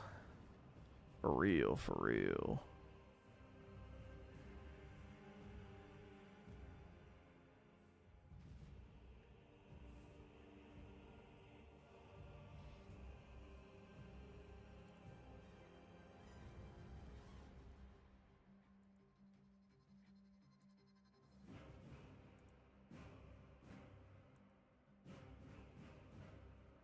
Can't do it. I can't take this shit no more, man. You want to go to Rich? I think the review text is really funny, and this one's like 30-minute of fill on. Okay, hold on here. Let me see. Nah, it's cardboard gold, not silver, man. See here, because we have to merge these review tech folders. I did 5.5 hours of editing this morning, guys. Can we just do it for? I won't pause. We're gonna do review tech. Let me see here. Okay, so I'm gonna move these over into your folder because review tech has admitted that he's been lying about being sober this whole time. It's like an Adult Swim. You don't have to justify it. It's the show. Like, we're just gonna do it. And then let's move this over here. Okay. And if it sucks, guys, you can say stop at any point. How about that? That's good. It's all right. We're fucking making it happen here. Where is your folder? 1.4. So 1.4. Is it 1.4? I think so, yeah. 1.4, and it's called... No, it's not. Where is it? Hold on. I threw it in there for sure. Worski botched it? No. I threw it in for sure. It should be in there. When did you move a folder that was in there? Did you change it inside? You may have changed it, huh? No. I saw it in there, and I was like talking to you while it was in there. There's multiple different RTU folders. No, it's 24. It's the RTU doc folder for whatever reason. Oh, what the fuck? Okay, that's weird. Sorry about that. Yeah, there it is. Okay. Right. So here we have, first of all, or you just want to do yours? Do you have him? Yeah, 0 here, RTU. All right, fuck it. Right here. Meltdown over subs. Want to do Meltdown over subs first? Well, I have like the RTU loves Phil. Like, is that in there? Is that in your cut of it? Okay, sorry guys. Here we go. Let's watch yours first. Yeah, no, I have this. I have that. I have that in my edit. Okay. Okay. Here we go. Let's start, guys. So, you all ready for the weed stream, the weed meltdown, all folks? Right. Let's go. Listen, how many subs to go back to Phil? Who's gonna do it? Listen, how many, Andy? What do you think? 50? 100? 100. 100 subs will do the Super Mario Sunshine Phil. But let's have a look here at Review Tech Stream here. He's got a goal for 50. Did DSP do worse at Super Mario Sunshine than I did? Members. It was really good. Here we go. There you go, boys. Okay. No, it's not. That's not a promising start, Andy. That's not a promising start. What the fucking applause soundboard hits, buddy? He sat there for 10 minutes, not saying anything, and then just hit the applause. Here we go. Getting the weed seltzer into him again, isn't he? Drinking medicine? Buddy, what a cope to call it your medicine. Come on, bro. Come on. Drinking medicine. He needs it. Did a whatchamacallit stream yesterday over exclusively on Twitch. That shit. And it went well. It did. There was over for which is a big deal on Twitch. Over 200 people for quite a while. So is that a big success that you had 200 viewers on a live stream? That's so pathetic, Rich. Holy he melts fuck, down, guys. buddy. I'm telling you, he melts down. Arthritis and a massive robbing hard cock. Well, at least your cock is fucking huge. You're the vice president of cock! Dude, that soundboard is just so fucking loud. Oh, look at my Bob Lavari wallpaper. What? My Tyson. What a fucking homo, buddy. He's fucking terrible, Andy. I know, he's so Holy bad. shit, dude. Oh, look at my Bob Lavari wallpaper. Fucking soundboard. You know, it's Mike Tyson. Sometimes they say I sound like Joe Rogan, except I don't fucking sound like him. You know what I'm saying? Does Duty even really have fans? Like, he's... Oh, soft with the duty catches strays. Everyone, isn't he one of your mods, Rich? Rich shitting on one of his last Jannies, fucking Duty. Duty gets harassed by fucking everybody, bro. Everybody hates Duty for whatever reason. Nobody knows why. I edited this in a way to make Ashton get rattled also. You'll see, guys. Just a vessel to fill content. Phil is just a vessel to fill content. What does that even mean? By the way, he did 4 hours of fucking DSP also here. He's criticizing I'm sure he Duty for doing DSP. And then does 3 hours of DSP. You know what I'm saying? I'm not even But being the thing is with Rich, right? He's constantly stealing Duty's clips or whoever's clips. And then he just sits there and adds nothing to the clip. Yeah. Like, he'll sit there for hours watching Phil, not saying fucking anything, stoned out of his beard with fucking no shirt on. It's embarrassing. Like, I mean, all right, maybe I kind of am, but I just, like, dude, you gotta have... Yeah, it's like people who hum, or they whistle, or they play with their hair, or they, like, twiddle their thumbs. You know, it's like a nervous tick. When he says something he's unsure of or needs affirmation of, he, you know, pushes the soundboard cheer to, like, you know, psychologically, you know, fool his audience into believing that what he said is agreeable. Have, like, real shit that Phil's doing, not just, you know, you try to act like you're a news network. Poor Duty. Rich, non-stop can you look in the fucking mirror, Rich? Like, Duty, I'm sorry. Holy fuck. I went after Duty for 10 minutes. I would put 2 minutes. Phil isn't, like, the Trump administration, my dude.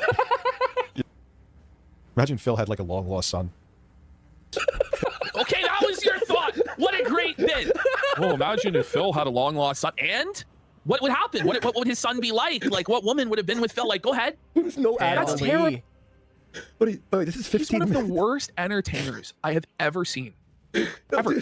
Ash, this 15 minutes, I'm 5 hours and 45 minutes, and I watched every minute. Keep coming, gay. Why? I don't even know if we can watch that. No, I don't think we did. I don't think we did, and I don't think we can. Ash, look. Okay, so here we have... He's created an AI. So let's just remind everybody.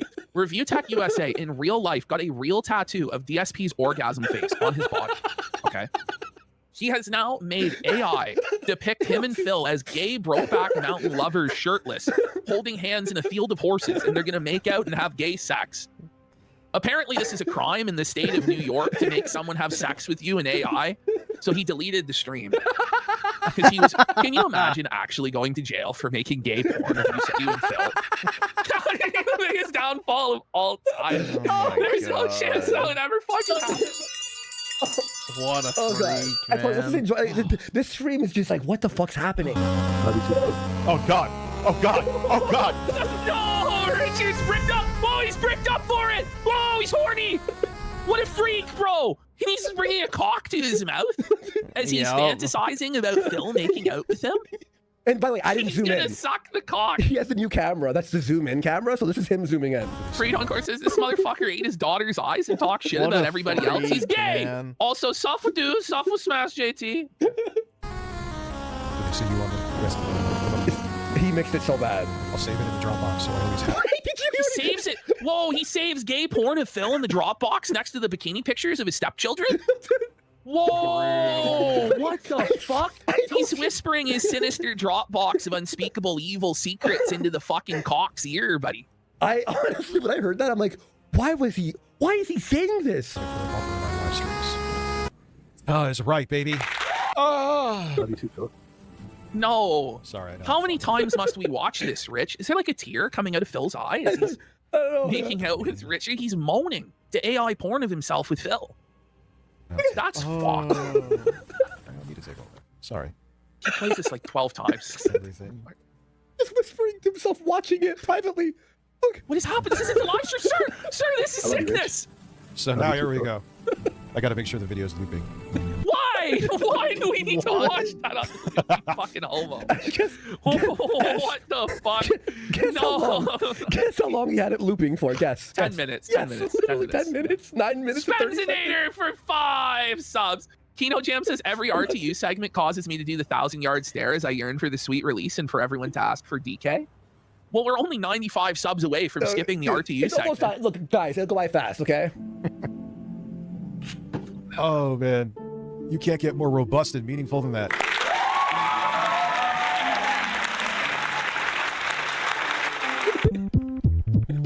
Breastfeed. Bro, it's honestly unbelievable that he hasn't been forced to get a jab at this point. No, like, how are there still dents out here that are actually supporting this shit? As far as I know, there actually is an active dent rebellion against Rich for how bad it's gotten now there on is. his stream. No, now they're spiraling. They're withholding. They're withholding. This stream made his audience stop donating. Breastfeed it.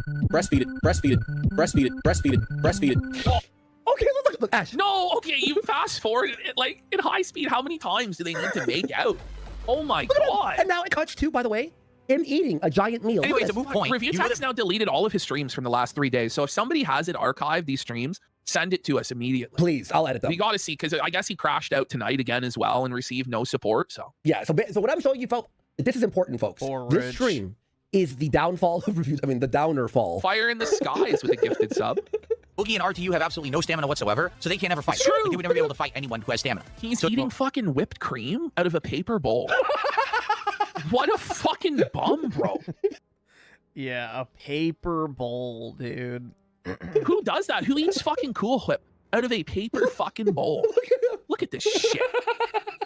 I haven't eaten out of a paper bowl since, like, elementary school. That one I can actually say is objectively not true. Okay. It's just between me and Keem, and the question is, I don't know what Keem's build is or anything, so I can't really answer that. But it would either be me or Keem winning this. Why does he definitely think it's a good idea? Like, his audience wants to see him shovel Cool Whip by the spoonful into his fucking gullet from a paper bowl. Like, it's so gross. Oh, God. Who wants this? Who asked for this? It was the worst stream I ever saw, besides like Ralph. Excuse me. It's all that dick I got in my throat. Oh, there's dick in his throat. He's gay. SOTWLF says, I always hated the RTU segments until now. This shit's just insane enough to keep me on board. But is it too little too late for dickers? I think so. I think if he keeps pulling out streams like this, I'm in. Like, you know what I mean? The fan that was like bottom of the barrel last segment is where he's at. A different position, he kicked it by accident. It's fucking Phil. Look at him. Reached out with a fan, turned a different position, he kicked it by accident. It's fucking Phil. Like, come on, you can't just be on your phone not doing commentary, watching DSP. Yeah. It's so embarrassing. Listen, fuck, well, maybe he is fucking himself. Why do I look like I have buck teeth? Because you do. You goof. Why do I look like I have buck teeth? Because you do. Look at his tattoo. This is the tattoo of DSP's orgasm face. On a bat. As a Castlevania bat that he has on his body. Until the day he dies. If you're a new viewer, we used to do this guy all the time. That shit's nasty, that is a robust bro. bat. Because it was about me. Look at that fucking chug. I truly do believe that the whole tattoo thing being associated with IQ is spot on. No, this is a serious chug. Because it was about me. So they actually like watched 6 weed seltzers. 6 weed seltzers. And by the end, bro, I don't even think he knew where he was. Medicine. Yeah. No, he doesn't know where he's at. And I am only using this word because it's regarding him. They felted the fucking shit out of you. Oh, he's saying felted. He's on our side. Let's go. Oh, no. Review He's talking Tech, about what us. the fuck, He's talking about bro? us. I know. That's crazy. Look, I know you're all fans of the show, guys, or you enjoy watching it. He watched our stream for 3 hours and agreed with us about It's the Melanie not Mac the first thing. time he's done that, though. Like, every time he doesn't know how to properly express his words about people he hates, he turns on our show and then just nods in silence. Yep, they're right. Yep. And it's like, if Rich really believes, like, Rich says the craziest shit about us, if he really believed that, he wouldn't do that. You know? Yep, exactly. He wouldn't expose his audience to him in any capacity. Oh. Yeah. Are you spurting now? You're having a little zoomies? You're having a little hard right now. Holy shit. Okay. They fucking bodied you. They gave From the bodied first time you. They, like we bodied. They bodied you. Okay. Interacted with you. They saw you as prey, and they were the predator. They were the predator. Let's own it, Bobby. Let's own it, Bobby. I don't know. What is this? I don't know, bro. It's like art in a way, isn't it? What the fuck was Why does he have the weather map behind him? Listen to this now. Get ready. This is like a pill stream. This is a pill stream. This is a pill stream. It is. Marijuana psychosis, isn't it? I look like a malt ball that was rolled around in dryer. What? You do. Yeah. Is this content? Like he's, I told you, man. He's whispering sweet nothings into the ears of two statues of cocks. He's so fucking baked, bro. He's just beyond baked. He's just acting so zesty, buddy. Like, Hits from the ball.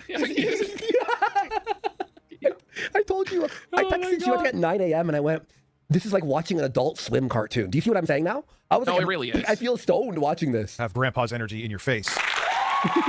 I asked for fucking Diet Sprite. And I got regular Sprite and minis. Fucking really? Okay. Fucked up the entire order.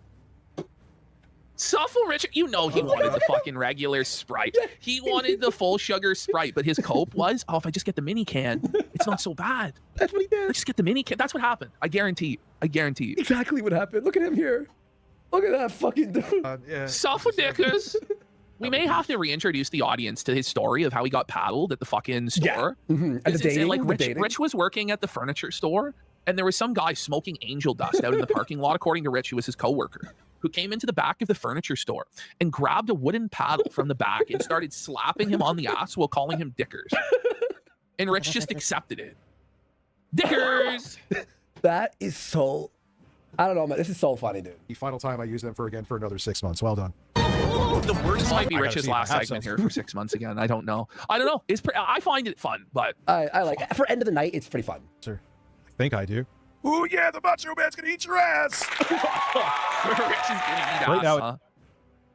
in his mind, like, consider it like going into a fog, and he's like, man, he's like thinking in a parallel universe if things actually worked out with Kino Casino and they were all reacting together, and they're like, ha ha ha, Phil, you're the funniest. No, keep you are.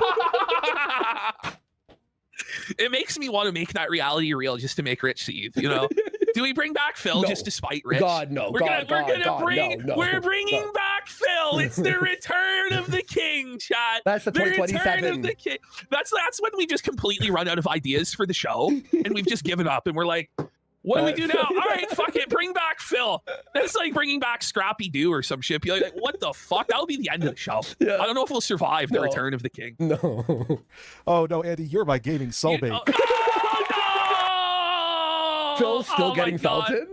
Oh my God, to watch this this is the other tough, day. Phil. Phil still You gets know that felted. right now, it's 1:51 in the morning in Renton, Washington. DSP is half in the bag drunk right now, excited. Because Review Tech, it's the Review Tech segment, he's getting felted, and he got double excited. Like, he just came in his fucking pants thinking about, are they really going to bring me back? He was excited. He's like, oh my God. Now, guys, the casino is going to bring me back.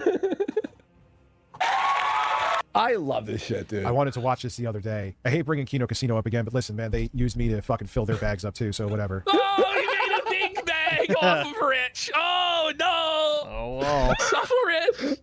What a statement. They filled their bags. Like we're bank robbers. We filled the money bag. We heisted. Yeah, we did the heist on Dickers. I can't tell if you're f***ing me with this new Mel video. I'm texting you.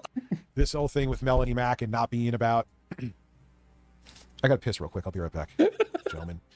Gentlemen, start your asses. No! Oh my God. I can't. Here goes this. Listen to this. What if I told you that I lied and I never stopped doing edibles? We all believe you. You didn't fool anybody, Rich. Obviously, you're on edibles right now. Like, that's why you can't keep a schedule. This is the thing, man. You get on these fucking weed edibles and like days just like melt into hours. Like, time just disappears. You're lazy. high on weed Super edibles. fucking lazy. It's over. You're not gonna fucking do anything. That's why you're not streaming, bro. You're strung out on edibles all day long. That's what's happening. You know, like...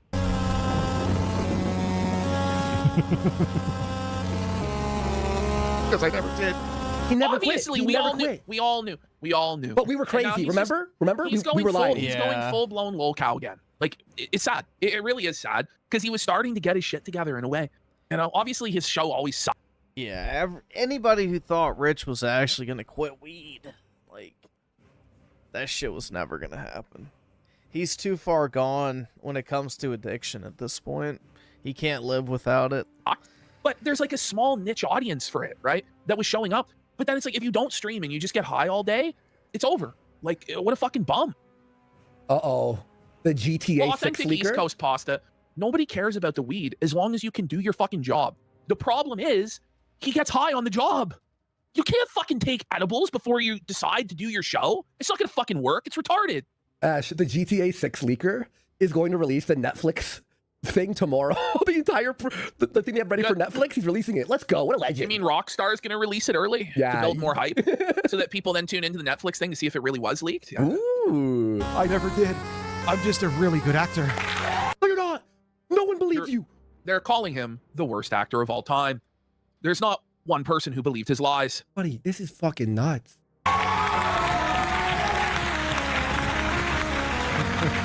Like an evil, like, villain. Like, I got you this time, Batman. Cheers.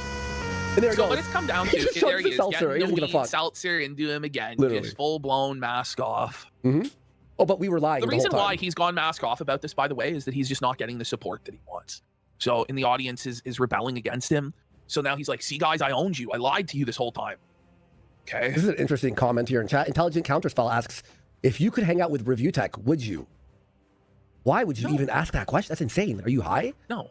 No. Jesus. That's why when people are like, oh, Rich, you're so much better not taking edibles. I'm like, oh, yeah, I am. Oh, boy. I sure am. I sure.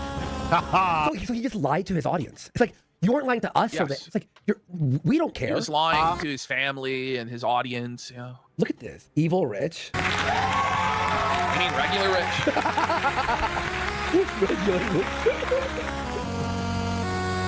Okay. It's like This with is the, make when that people into a said that, sticker. like, Should we have made it into a sticker? Now, guys, here's the support for the review tax sticker. You said you wanted. Is it even going to show up properly? No, it's way too dark. Way too dark. So that to me was like whenever people said that, like I think like DL5, he was like, oh, you're so much different when you're not on edibles. I'm like, well, when the fuck is that? When I'm streaming, I'm on them. Like, yo, bro, why would you admit that? No wonder his Anyway. I mean, he doesn't really have to admit it. It's kind of obvious, but still, you know, for a while he was LARPing, that he was off the edibles and, you know, was just, I guess, taking his prescriptions. Look at it. Wow, he watched us for 3 hours. But yeah, Rich, I don't know, man. He's a stoner through and through. He can't function without weed anymore. Yeah, there was a couple times, like, dude, my eyes are always fucking, I was like born with fucking red eyes. So. He was born stoned. Right. Yeah. He was born to be stoned. Pitch from the bong. Eels up inside. She says, just got out of a long, boring work meeting. Glad I didn't miss the RTU segment. Let's go. Gator941 first up. SOT Wolf said, this is what I'm fucking talking about. The David Lynch camera angle, the John Carpenter lighting, the tattoo of DSP's cum face. Yes. 10 out of 10 music. I told you, this is like art. This was art to me. Time I was stoned. Gaius Octavian says, I know many stoners who work harder and have more energy than RTU. Of course. Yes. They also probably weren't 400 pounds, 50 years old, that eating their daughter's eyes because they think they're peanut butter cookies. Okay. Fucking red eyes. So I always remember one time I was stoned, cold sober. I got pulled over by. That never happened. I remember one time. I remember one time I was stoned. I mean, cold sober. Sober? Yeah, right. Because he didn't want to admit he was driving while high. He realized what he was admitting to is driving under the influence, which he would probably put somebody else up on the cross for. Oh, they're going to kill somebody. Yeah. Oh, I always remember one time I was stoned, cold sober. I got pulled over by a cop, and he thought I was stoned because he's like, your eyes are so fucking red. I'm like, yeah, they're always red. They're always red. Right. Yeah. No. No, it all comes back to the cursed timeline of AI Rich and Phil's game. The time when I said I had rum and cokes, I may have just had more edible than I thought, and I didn't want to be the same way I was in that one stream where Phil always talks about it. So when he was faking quitting weed, his excuse to his audience is, I drank rum and coke. Is that better? No, it's worse. You got drunk? Like, it's stupid. Like, okay. It was the edibles. It wasn't that I had rum and coke. Surprise. Wow. But You know, there was no one really made an incident about You're such an asshole. You know, the shit that got you in. What did it get me in? Dude, do you realize before 2024, okay, I was taking it since like late 2020. So his audience goes, wait, you lied to us? That's what ruined your career. And now he's like, I was always high, like my entire life. He's like, Richard. It's not true. It's not true, Richard. 2. At least when he had Jay edited the videos. You can't edit this. 2024 with no incident. And I stopped for like a year. What? But now he's saying he did quit. That's what everyone thinks, like just that one period where all the shit happened was only when I was taking it. And I've been taking it when you thought I wasn't for the past, what, maybe year and a half? High every day. Nobody You thought really you still weren't say high. it was the edibles? Yes. Yes. Yes. Honestly, it's not the weed. It's you. You're a fucking retard. Okay?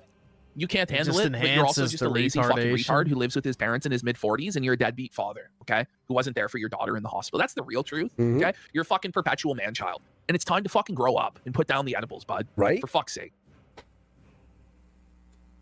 Oh, I don't care. Let them make vids. Listen, it's also not 2024 either. Let them make videos. Please do. But it makes you crash out and cry. Fucking narcs. Who cares? I don't Narcs. care. I'm not going to react the same way I did back then. That's why I was like, you know what?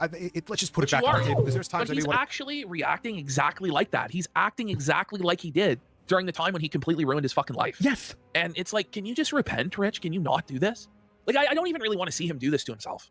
You know, like, figure it out, man. Yeah. Like, figure it out. It's bad. Take one on stream for theatrics and shit. It's Listen, over. have Bunky and Mutahar argue on stream while stoned again. Let's go. That was a fucking... I never did. Dude, that shit, I mean, it was mono, but because I was so stoned, I was not equipped to handle that, right? Okay, so he gets so stoned he can't handle his own stream. And it's fine, apparently. Are you guys listening to this? It's just the And you cope have- of an addict. Yeah. Who can't admit he has a problem. Like, dude. Fucking, it sounded like in my head, Boogie was in one ear, full volume, going, I never did. And Mutahar is like just barking off other shit. I'm like, oh my God, I'm going to implode Okay, or you explode. have schizophrenia? Like, that's the not, fuck like, I don't know, is man. Like, when I'm this? high, I don't have hallucinations like that. I don't know about any of you Auditory? who smoked weed, but like, what? Like, that's Yeah, not it's really probably how it laced works. with something. Maybe when you're Psychosis. stoned for the first time, you trip balls.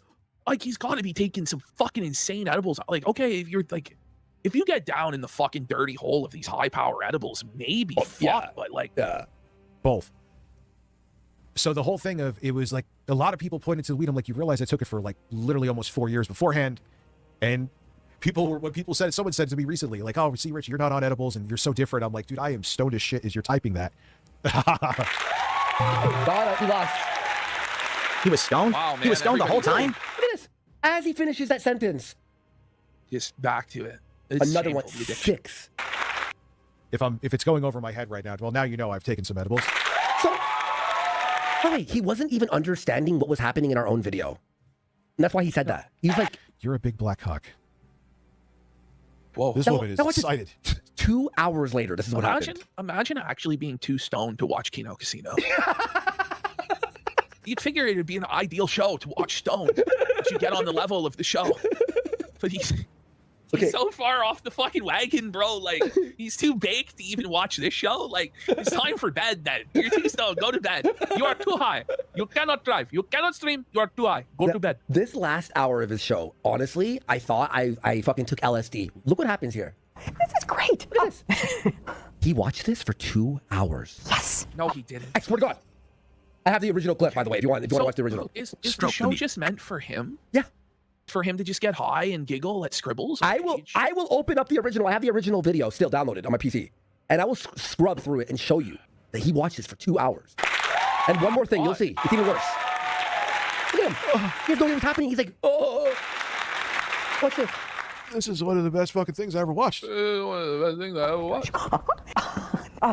Contestant Ash, look at this. number 1 is Keith Axton. He's 24, and his measurements are 38, 32, 37. I lost my 22. mind. His height, 6 feet. 22? You watched 6 hours of this? Yes. You know, I sent this to Andy. Like, I was editing till like 6 a.m. All this shit, right? And And I I woke go, up to Andy, this. Andy, you want to do this one, bud? You served him the shit sandwich. And I woke And up he at fucking 5:30. I was in bed early, right? And I woke up like, all right, I'll do it.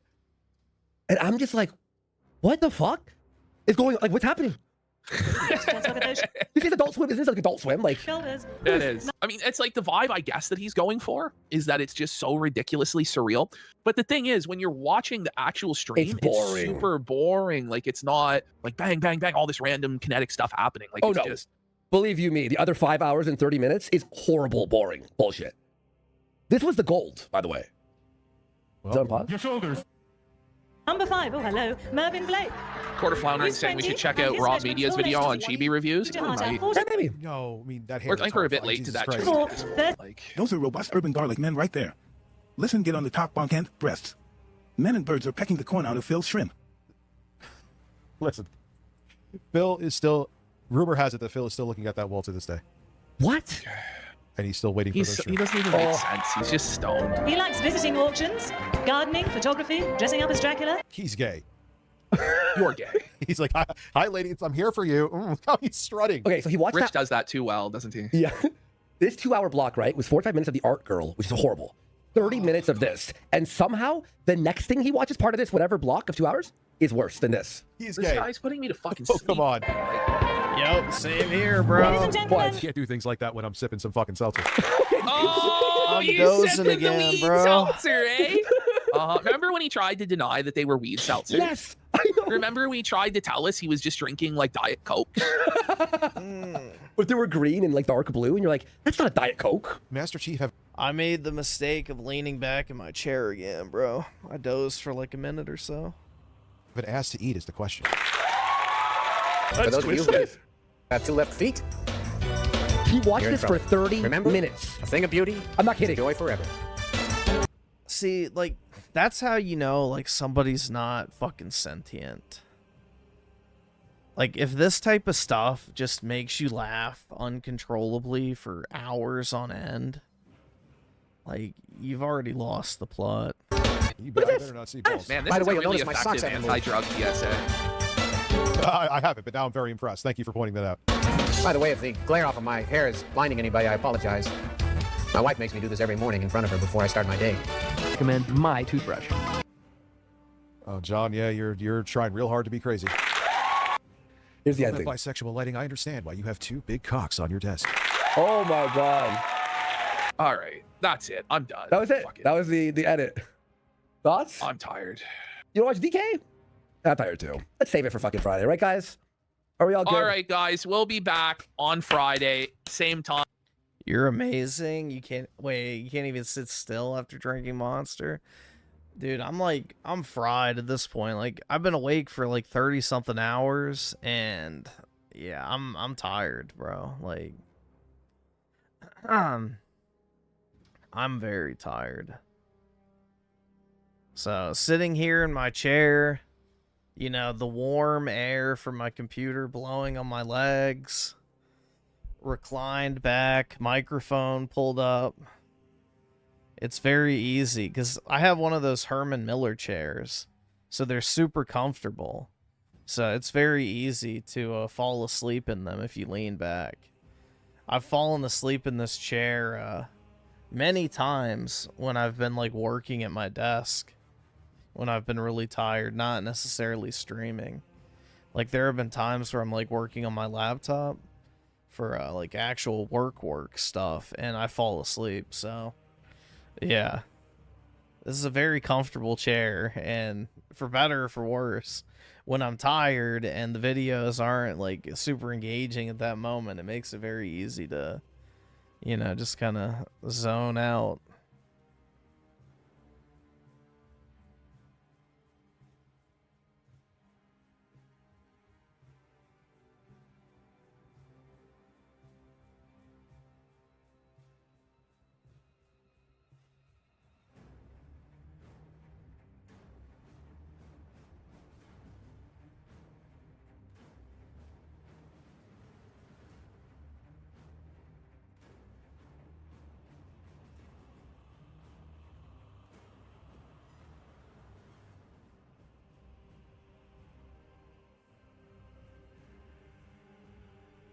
I need a prostate massage. What are you offering?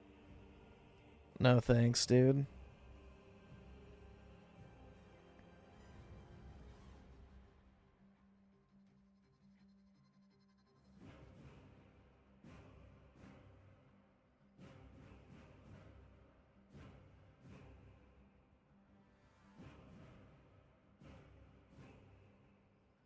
The content has gotten substantially...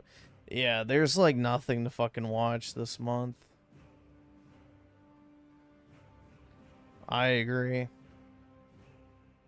This past month has been super boring.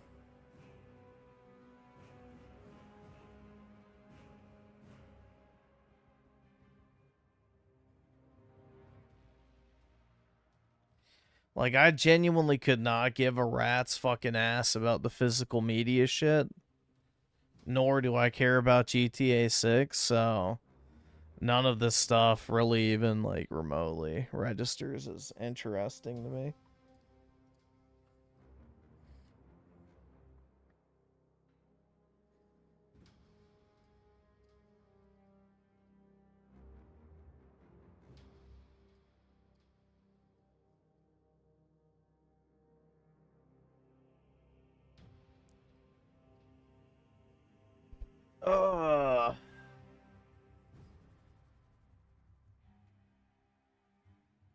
More dad yeah, dude.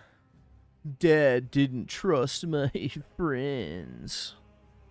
Dude, how fucking weird. I'm sorry, bro. Like, not every aspect of your fucking childhood needs to be shared with the fucking internet. It's just odd, bro.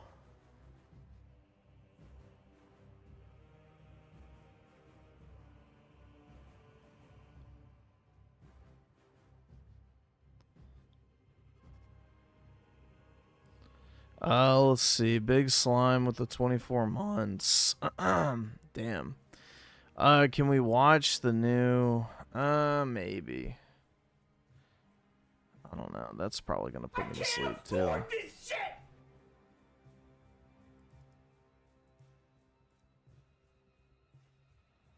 We can see how it goes. CUCARACHA Gaming with the 3, Griffin in his 30s with no friends either. Okay. And also the 3, does RTU have applause-tism? It's more of a nervous tick than anything else, I would say. And Constructs Workshop with the 2, can we watch Lord Frog new vid? Nah, that's what put me to sleep the first time, so... It's gonna be a pass. We watched it earlier. Well, the chat watched it. I leaned back in my chair and fell asleep, so, yeah. Take that as you will.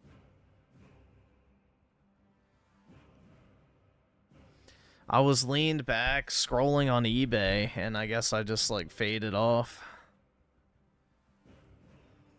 So, yeah. It did not hold my attention. I mean, most of these videos aren't really holding my attention at all. I'm just really forcing it now.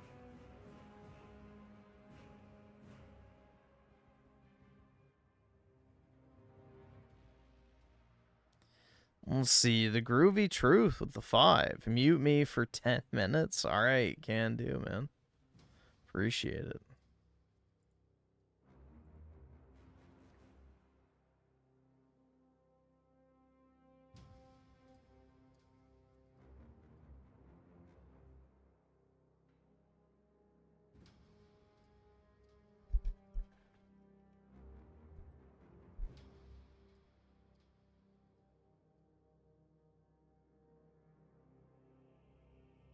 All right, awesome. Thanks, nigga. All right.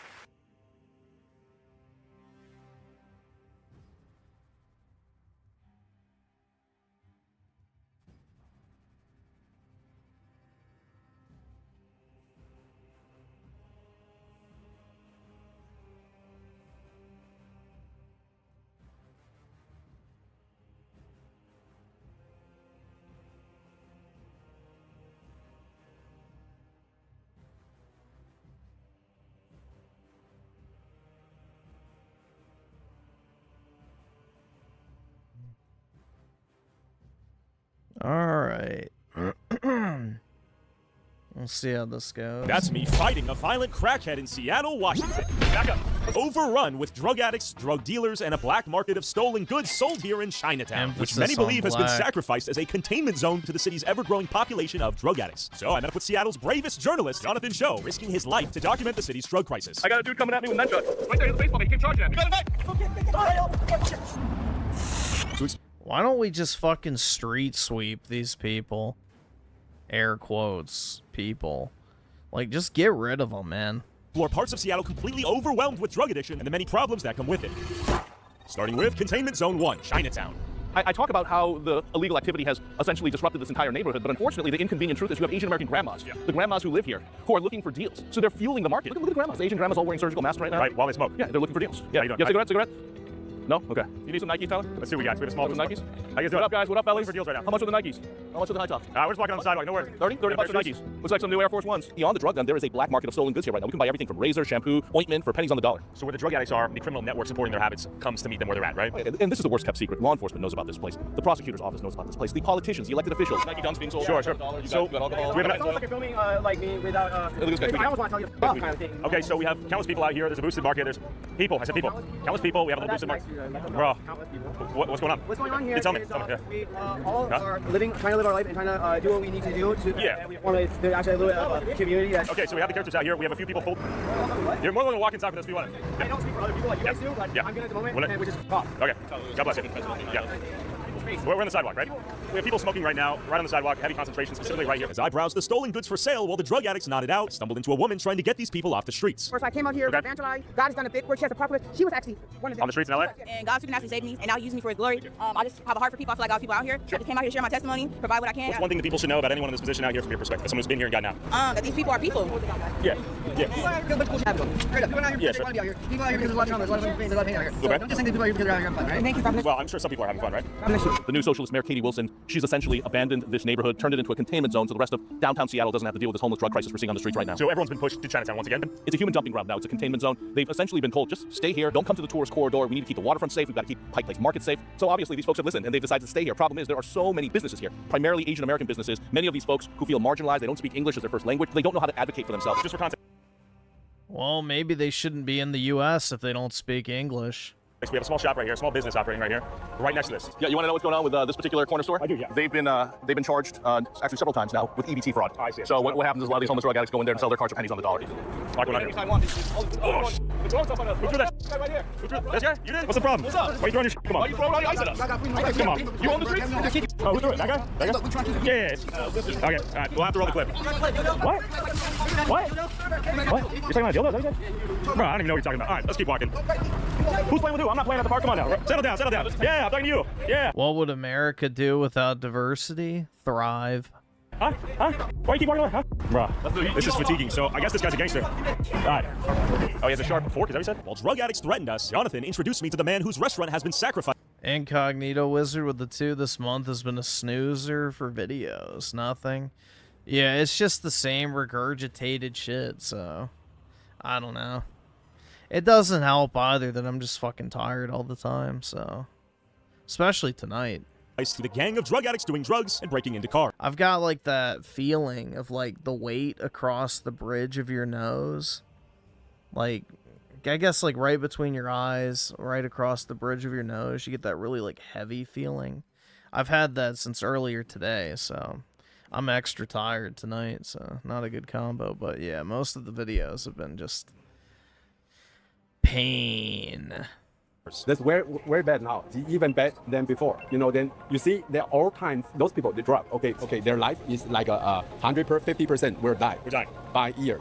So that means 1 year, 100% is 100 people die. 150%, that means it's 6 months, then turnover. So those people. So many people are dying due to overdoses? Right. You know, every operate a business amidst all of this. It's very bad. You know, like me, every month I at least lose around $5,000. You lose $5,000? Yes. How so? You see, people don't want to come in because they're afraid? Who are coming? The customers. The customers are coming. They're parking outside, right? Yeah. Then they tour from Oregon. Then the car parking there. So they come here, have a luggage in the car, broke the car. So car break-ins. Stealing the whole luggage, you know. You've told me so many times over the years that city leaders, several mayors, city council members, they're totally ignoring this. You know, they know, but so how many times I on TV say what you don't build up the law to against it to do it. Well, I said, why you don't force the law? Right. What happens when you call the police and someone's breaking the cars or nearby? No, they're always so busy, they don't have the time to come. Laws not enforced. We should be doing, have a nice, clean cities. That's all you want. Right. To run your And business, make safety and peace. money. God bless you. Well, the rights of the Let's just start killing the criminals then.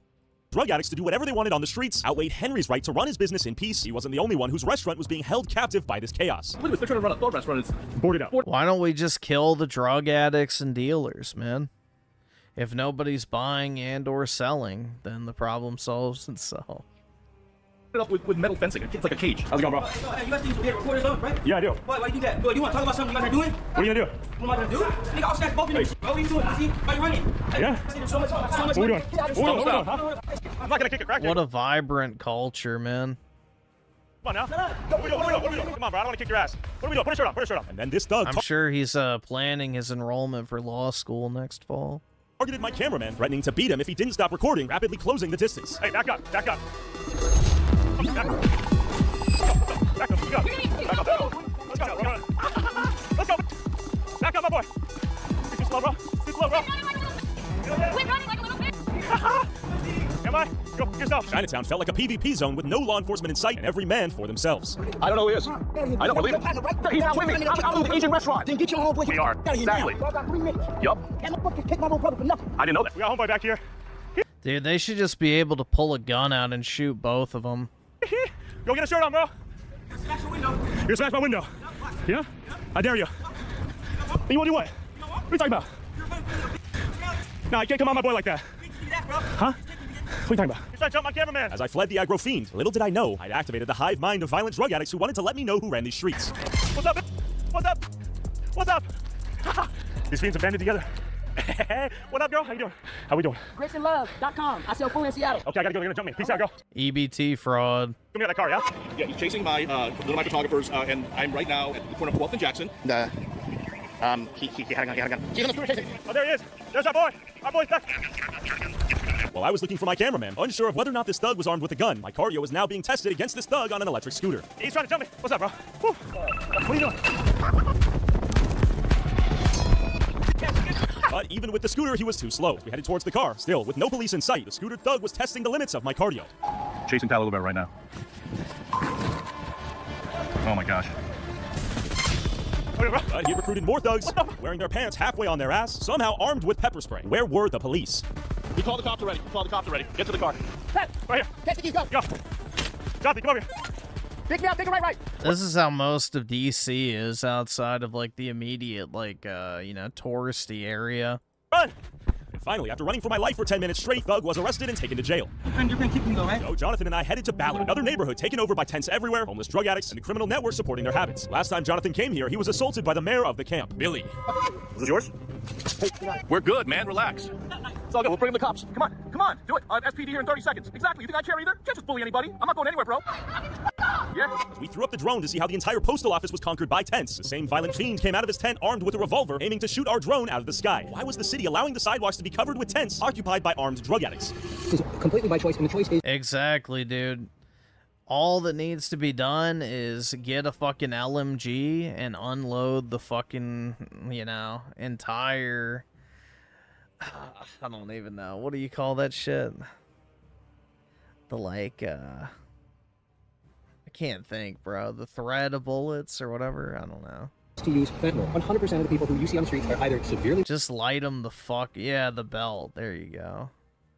Just light them the fuck up, bro. Clear them out. ...mentally ill and need assistance from the state, or they are choosing to use fentanyl. Meanwhile, 100 feet across the street, this punk was pointing a revolver at our drone on the sidewalk attached to federal property. How is this allowed? Oh, he just pointed a gun at it. Is it real? That's Billy. That's the guy who attacked me. Yeah, call the police. Okay. So he is actively aiming to shoot our drone right now, Billy the Kid.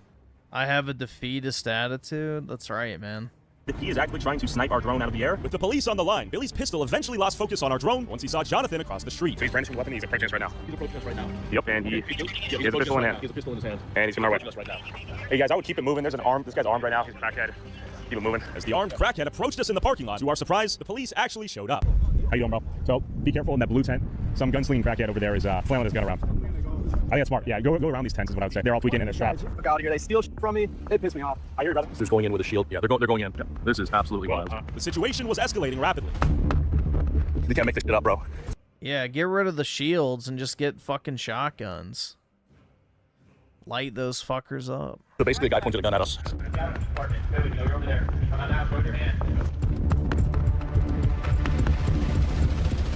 Billy, you're under arrest. Now you can open and empty. If you might not have, you may be pepperballed. As the police moved in, armed and ready, Billy Pepperballed. Just fucking put a bullet in his head. was not leaving his tent.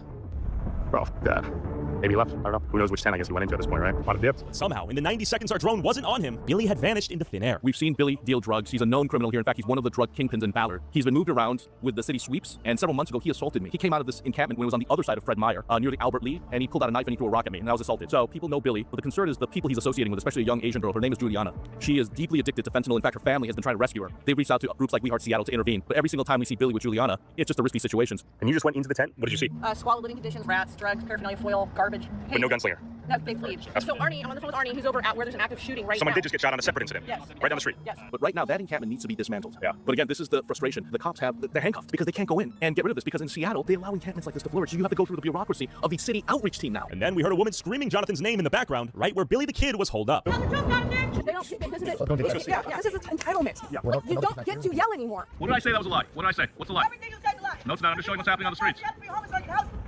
Do you know that? Are you aware of that? Are you doing fentanyl? Are you aware of that? Are you doing drugs? Are you aware of that? Am I doing? What does that have to do with me getting housed? Obviously, I can't. That's how you're worried about people doing drugs. Why do I have to do drugs around your house? I don't want you to get hurt, ma'am. Just stay where you're at. So this is where they live in squalid living conditions with their little makeshift knives. These guys, their people are telling us we have to be homeless in order to get houses. They're making us stay. It is. I just had Section 8 from Bruce Harrell. Okay.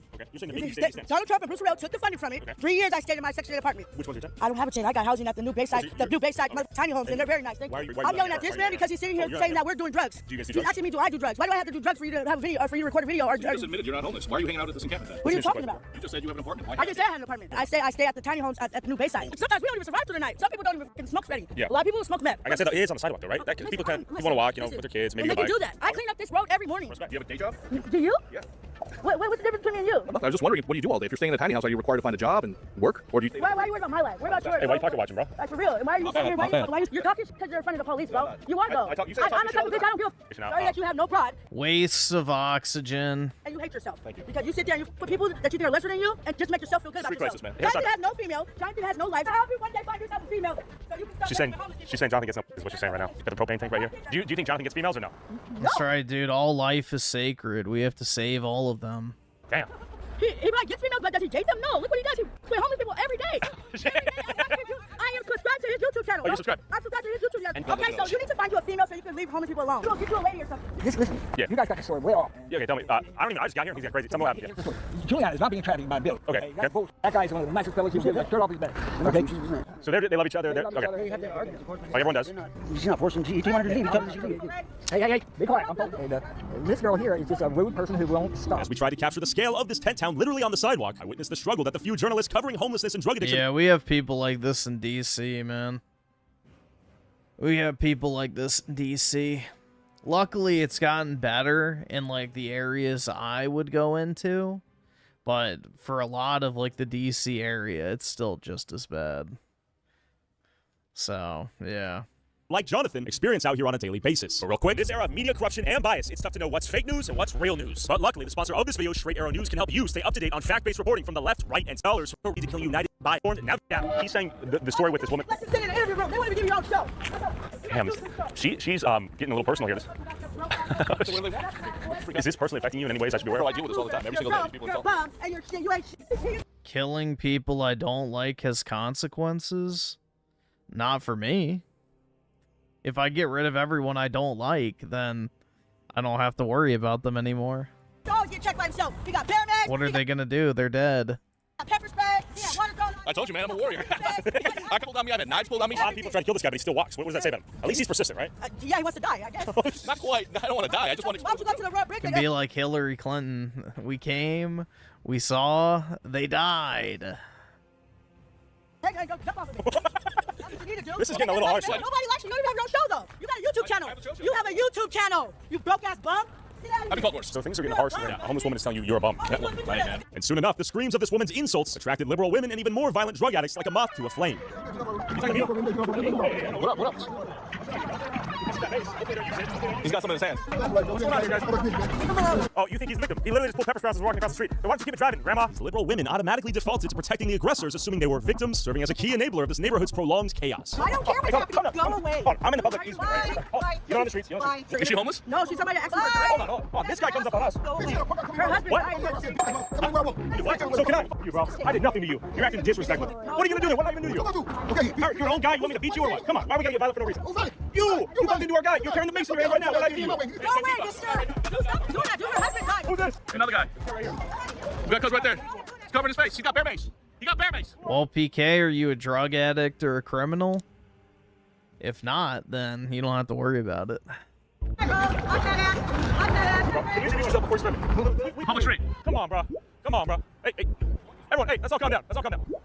He's harassed by the system. Not even know we're cool. Come on, bro. Hey, we de-escalated. Get in your space. We're on the sidewalk, though. You think we're the... Yeah, we were, because you came out with the mask, the glasses, and the bear mace. Just give me an I'm sorry. Come on.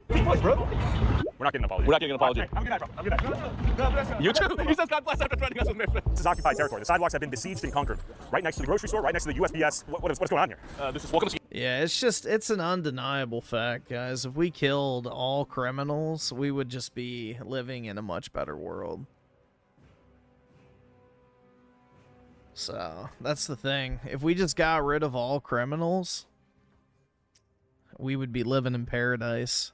Yeah, this is a typical scene in the city. We got lucky today that the officers at least showed up for our call. Yeah, exactly. If we got rid of the bottom 2% of, you know, basically the, I guess, society who commit all the crimes, it's like, you know, because what? Pretty much all crime is committed by less than 2% of the population. If you just, like, which is basically what they did in El Salvador, you remove that portion of the population from the equation, you don't have to worry about it. So... Yeah, we're lucky we're alive. We've been through a lot This isn't the only camp. Take me to the next. Let's go. As we escaped Ballard's tent town without getting shot, we began our trek towards Beacon Hill with an iconic nighttime view of downtown Seattle, perfectly illustrating how acceptable it is here to set up a tent anywhere you want and use drugs to your heart's content. Even the prettiest parts of the city were eligible sacrifices to the drug addicts. But first, we needed to make our way back through the containment zone of Chinatown to show how Chinatown was as chaotic and lawless as ever. There it is, man. At night. It's packed as we said it would be. There are countless individuals. Yeah, they're all tweaking. Okay, let's going for a walk. See what's up. How we doing? Here goes here. Hey. Here goes. Just going for a walk. No trouble. How we doing? No trouble. Okay, we're checking out what's going on. How we doing? Kind of this way. We're good. All right, let's go for a walk. 24/7, Chinatown was a bona fide containment zone where the drug addicts and the criminal underworld were left to do whatever they pleased. It is, in essence, a designated lawless zone where the streets govern themselves. How we doing, guys? Hey, no trouble. And I just want you to imagine running a business in this area that becomes a glorified ashtray for a drug addict smoking fentanyl at night. How we doing, guys? Smoking fentanyl? Can I see it? How's your night, bro? I'm good, bro. We got jumped earlier. Really? I'm sorry. Hey, I met you, man. You were in Lewis Park, man. How you doing? What's your name again? El Salvador puts them into slave camps, so, you know, sure, if you want to get technical, but they're not members of society anymore. Personally, I'm not really the biggest fan of slave labor because it drives down wages. But, you know, yeah, El Salvador literally, you know, chains them up like 100 people in a fucking room. They're literally, like, only allowed to leave that room in order to work as literal fucking state-owned slaves. And, yeah, they're pretty much all but dead in everything but name, essentially.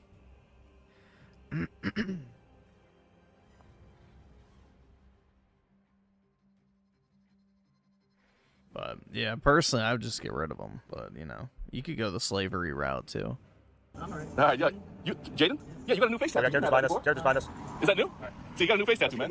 He's a good dude. He's one of the smartest guys I met out here. Pleasure to meet you, bro. Take care, guys. Keep it real. And at times, this place felt like an open-air insane asylum where the most mentally ill and drug-addicted people were released into the wild. What? Who's talking? You. Oh. All right, I'll stop right here. Stop recording. All right, just keep moving. We're good. Let's keep. I'm chill. I'm giving you the distance so you walk away. Keep walking. Let's keep walking. It's good. We mean arms. Let's keep moving. Giving you your distance, bro. Come on, bro. Oh, God. This gets old at some points. Think about the potential of Chinatown ID. I mean, it's so many amazing shops, lights out, but you go up 3 blocks and it's a disaster zone. What up? Even the bus stops out here were occupied by drug addicts, where any interaction could go sideways. They're both occupied, so they're just strung out. Look at them. Hey, nice tweeters on yours. Nah, how are you? Brother. Yeah, see ya. No worries, bro. Well, dude, the thing is, it doesn't matter what race the criminal is. I would just kill them all. Like, white, black, Hispanic, Asian, whatever. I don't care. If we just killed all violent criminals, we would live in fucking paradise. Period. Like, if we actually enforced a strict, immediate death penalty on all violent crime, you know, society would be perfect. You know, we would live in a high-trust society once again. Hey, watch out, guys. Watch out. Hey, take it easy, take it easy. Hey, don't do that, bro. Don't do that. Hey, don't do that. Dude, what are you doing? Don't do it. Why are you doing this? Why are you being stupid? All right, so he just came at us with mace instantly, and he got maced himself. Let's keep it pushing. Throwing on gang signs. What up? How you doing? Throwing gang signs. What? They're gonna fuck us? I want to talk to you. Ah! I don't talk to strangers. Good night. Yeah, I'm not coming towards the guy throwing gang signs at me. Let's keep it moving. While avoiding violent drug addicts, gangsta thugs, the mentally ill, and any sketchy character you could imagine, we finally made our way up to the iconic Beacon Hill. Real quick. Sadly, YouTube won't let us show you some of our craziest footage. But if you subscribe to TylerRock.com for $5 a month, you can watch bonus videos I can't upload on YouTube. Get off the bush, get off the bush! And get uncensored and early access to all of our videos. So go join Tyler Rod now for $5 a month. Back to the video. We are at Dr. Jose Rizal Park, arguably one of the most beautiful parks in the city with beautiful, views of. Because unfortunately, it's now turned into another human dumping ground because a park right across the street called Lewis Park was just closed down because homeless drug addicts were congregating there. Unfortunately, they've all moved here now. So we're about to go down to the Dr. Jose Rizal Park dog park area where just a few days ago, Seattle cops found a burned body. And who exactly are the criminals again? People that commit crimes. Do you not know what a criminal is? In an encampment. We're about to enter the heart of all this insanity. We have 2 security guards with us. Yeah. I'm typically not too spooked, but we are secured. I mean, this is right here, bro. This is people that follow the law. Crazy. So, Jonathan, this is the children's playground. Is it inhabited full-time by... How's it going? This is the irony of all of this, right, Tyler? Yeah. It's supposed to be a children's playground, but if you notice, there was a hut here for grilling, barbecuing. The city tore it down. Oh, it's all gone? It's gone. Because so they were right here? Yeah. This was taken? This was because it was taken over by homeless drug addicts. Was this always the case? Is this new? Well, this just happened a few months ago, earlier this year, but I mean, look what's going on here right now. People are chilling? How you guys doing? Beautiful view, guys. What up? Sick-ass view, actually. Nice to meet you, man. Good to see you, brother. Yeah, I got a YouTube channel. We're just walking around town. I heard everyone moved over here from Lewis Park now to Dr. I know what a criminal is. I want you to be specific on who the criminals are. What? Okay, let me spell this out very clearly for you because I don't understand how you don't get this. People who commit crime. Specifically, violent crime.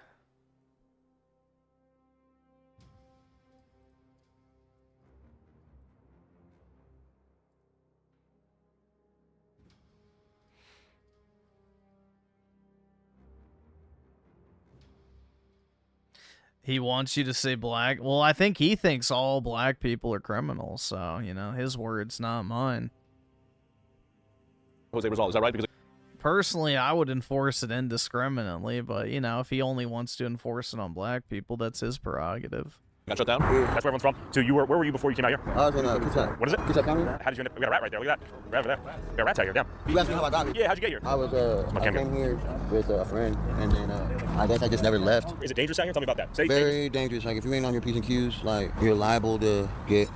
you know what I'm saying? People trapped out here? Yes and no. Yeah. I used to be an electrician. People wouldn't know that from my face value, you know what I mean? I see what you mean. And it's crazy. It's like people out here, like, I guess you say normal people. They don't really see us. They, like, look through us, like, and they just treat us like we're not human. Like, yeah, we might do drugs and, you know, things, but that doesn't make us any less human, you know what I mean? Like, I agree. The only way this world's gonna be saved, bro, is if we all come together. It absolutely does make you less human. As one, no matter what your race is, white, black, Cuban, Asian, don't matter. If we all come together as one. Meth heads are not people. Sorry. Because that's what the devil doesn't want us to do. Like, this is his world. Every day, like, in the music that goes on. That trap, hip-hop hypnosis, right? Like, music used to heal people. Now all it does is influence people to be, like, demons. Like downtown Seattle, like, you'll just see people talking to themselves. Like, you would think there would be a person that they're talking to, but no, they're just talking to mental health. A lot of mental health problems. I didn't notice. Is he okay? I just noticed him. He's nodding out. Yeah, he's all right. What the heck? People down there. Damn, yo. It's crazy. People up in the woods, man. People are living in the woods. Is this your boy or no? Oh, boy, okay? He looks like he's asleep. That's a girl? Is she okay? Let's get a light on that. Let's get a light on that. Oh, that's not a girl. You good? You good? Right. That's a girl. Brutal. Yeah, he's good. All right. Make sure you're good, bro. So we headed deeper into the once scenic hills. Where were these people spawning in from? In a different world, teenagers would be out here making out, enjoying the view, but it is besieged by, once again, the homeless drug addicts. I mean, look at all the fatty foil. It's crazy. Everyone just does drugs and throws it on. Does this get cleaned up daily? I mean, it's supposed to. Yeah, this is bad. I mean, a little burn pit right here. Yep. Look at this. This individual is bent over. You okay? Oh, yeah. Wasn't sure you're doing the fentanyl fold, man. You trying to stay off the fetty? Yep. All right, brother. Checking in on you, man. There's another mini camp set up here. How are you guys? How's it going? Hey, what's up, man? You taking it easy? Hell yeah, you live out here or what? You just enjoying the view?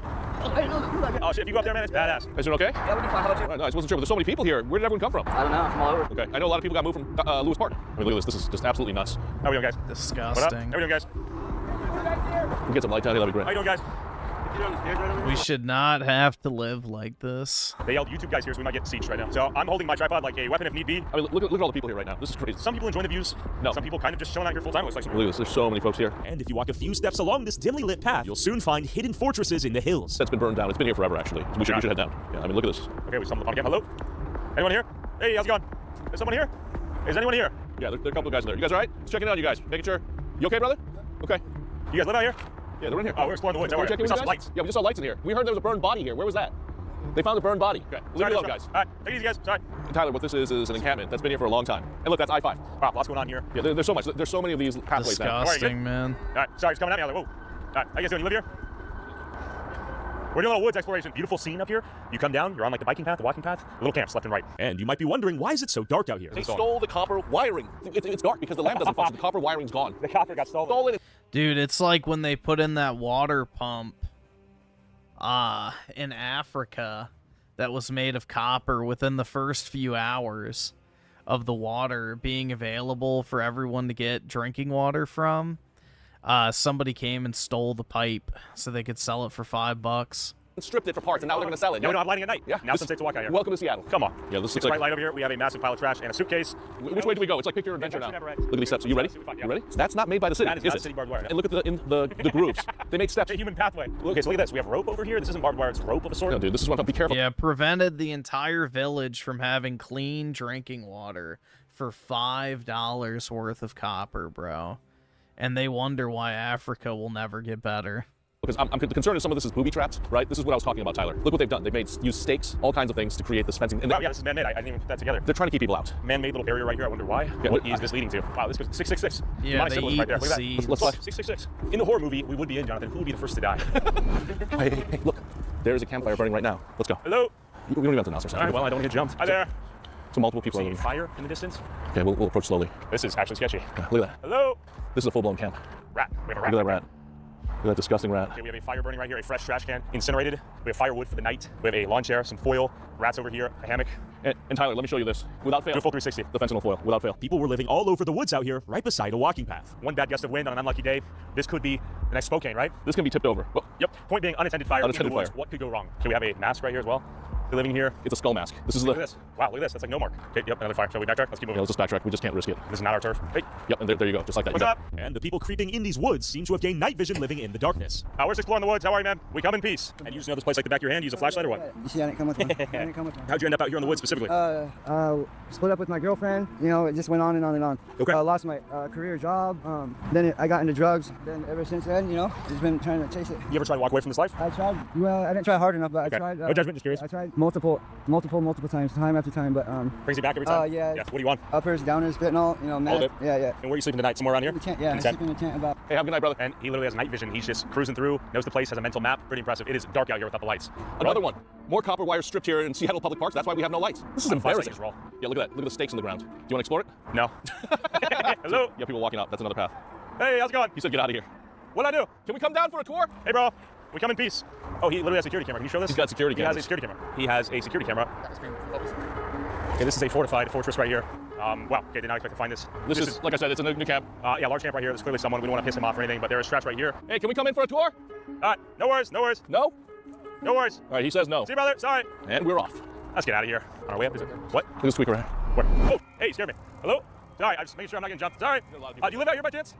No? Okay, all right, take it easy, bro. People are just out here, spawning out of thin air, materializing. And look, another looted light. The entire lighting system is broken. Hey, you got a We Heart Seattle shirt, man. I like that. Oh, hell yeah. Love that. How you guys doing? What's up, man? What's up, Take it man? easy, guys. And look at that view behind us, by the way. My God, beautiful cityscape.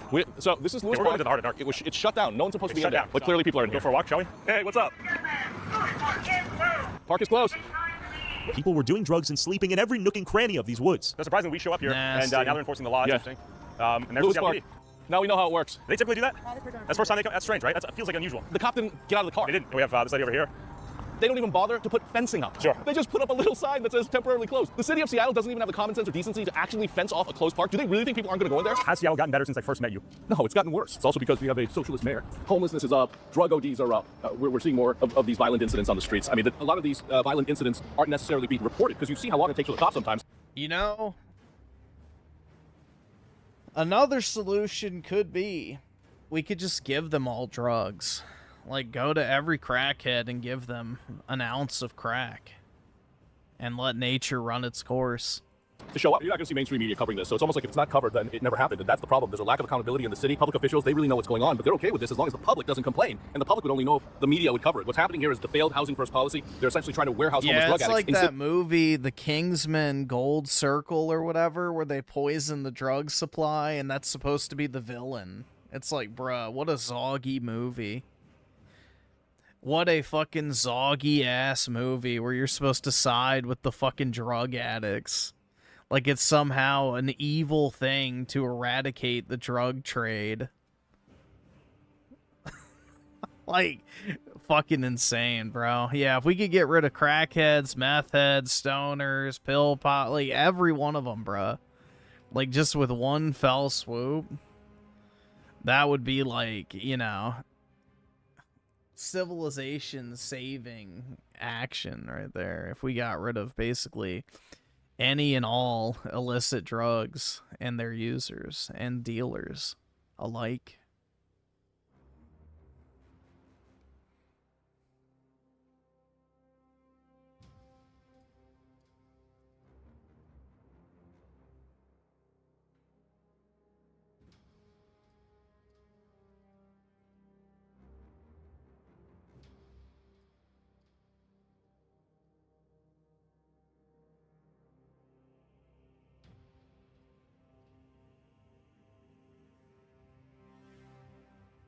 Thanos was the good... Nah, he... Wasn't it like he just killed indiscriminately? Of dealing with the root causes, which are drug addiction, mental illness, and these broken relationships. Special thanks to Jonathan. Go follow him on YouTube and X at Show and let him know Tyler sent you. He is one of the ballsiest journalists out there fighting the good fight. You need to get rid of the right type of people. You know, just killing at random is stupid. You gotta have some criteria. But if you got rid of all the criminals, bro, I'm telling you, we would live in basically paradise.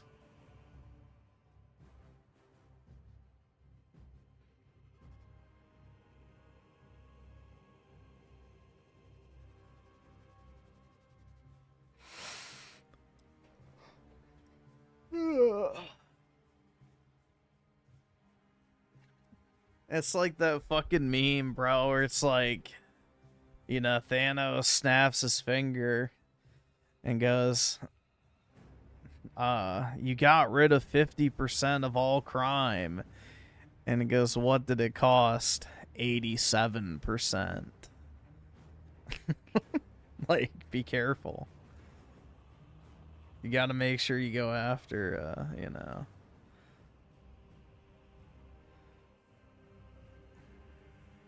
I don't know, man. If we actually enforced the law and had strict punishment, a lot of this stuff would course correct immediately. But we have politicians who have a vested interest in the further degradation of society.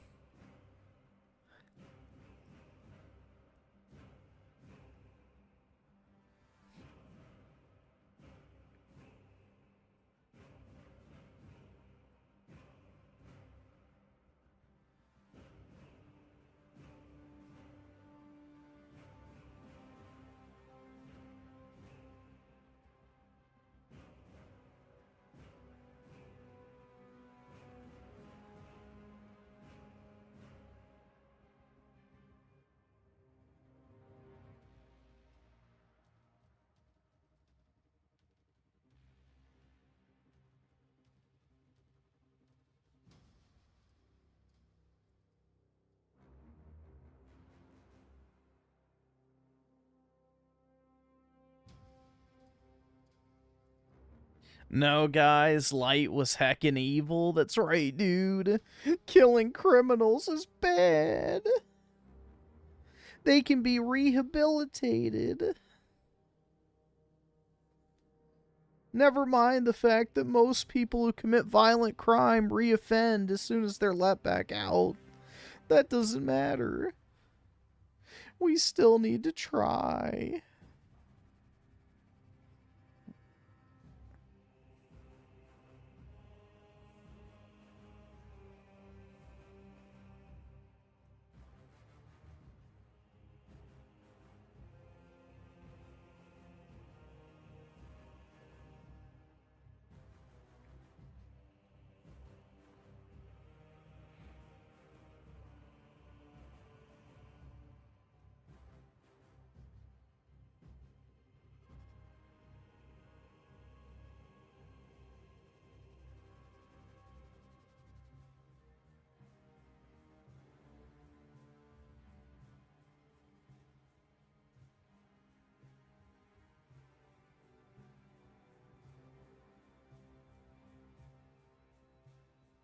But yeah, we need basically light Yagami on an industrial scale, man. That's the right idea.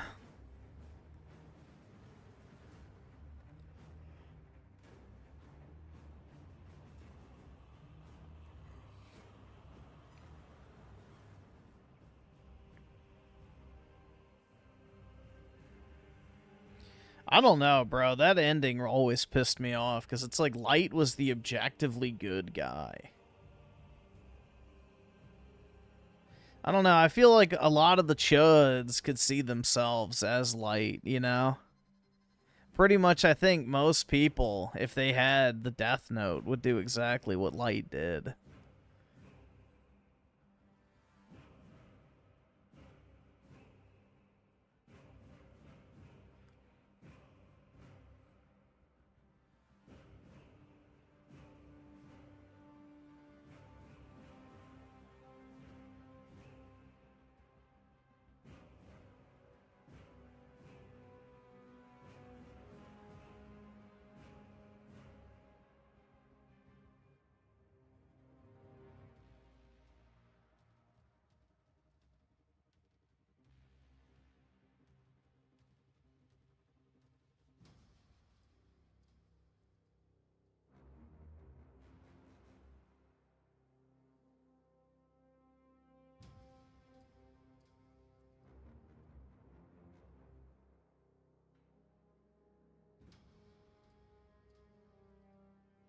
Yeah, the ending was fucking stupid, man. Oh yeah, I just left the most powerful object in the world in my fucking gym locker. Yeah, it should have ended after L died and Light should have been able to become basically the pseudo-god of the world. I mean, the only, I guess, you know, little inkling of good at the end, which I hesitate to even say that, is it's very obvious if you watch the movie version of Death Note, like the compilation movie, there's a, you know, another Shinigami at the end, which is obviously Light. So, and Ryuk basically tells him the story of his previous life. So, it's highly suggested that Light basically regains his memories after he becomes a Shinigami and basically resumes where he left off. But you don't ever actually get to see if that's the case or not. It's just highly implied.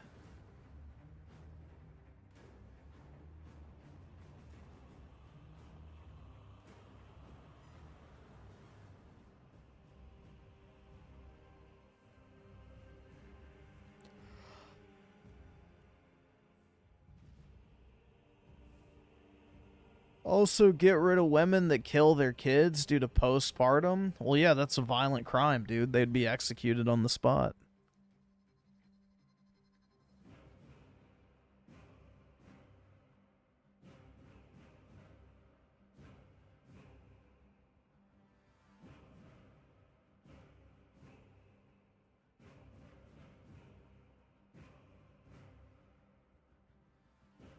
Raving Pegasus with the 2. Hey, look, it's a zombie apocalypse. I know, man. It's disgusting. Truly disgusting.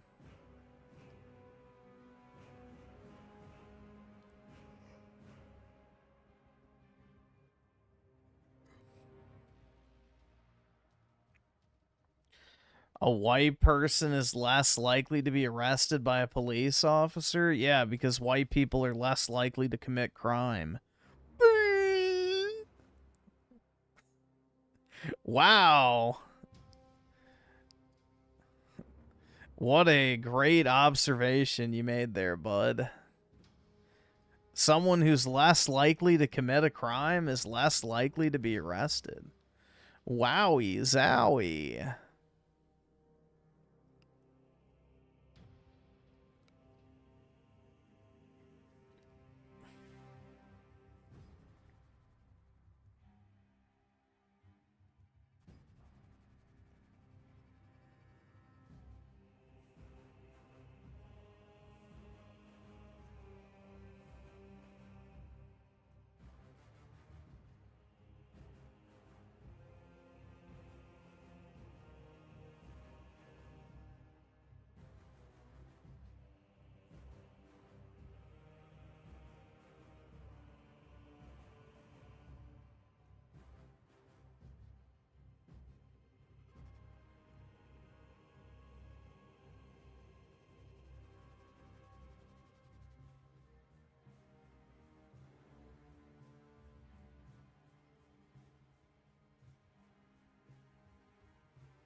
A right-wing stream? That's right, dude.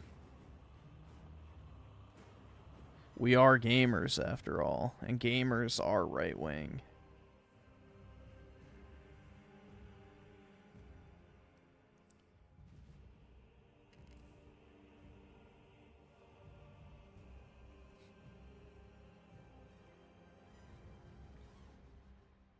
Yeah, the only white privilege that exists is the white privilege to pay 70+% of all taxes while statistically receiving the least amount of, you know, governmental aid. The only white privilege in this country is paying for everybody else's shit. That's about it. The privilege to pay for everybody else's shit. Wowie zowie.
America's for everyone. That's funny, bro. That's funny.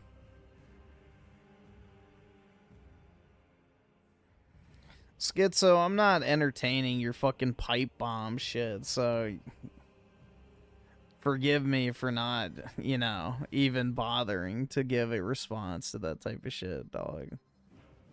Like, sorry, bro, that's some Fed posting bullshit. I'm not even gonna respond to that shit, so.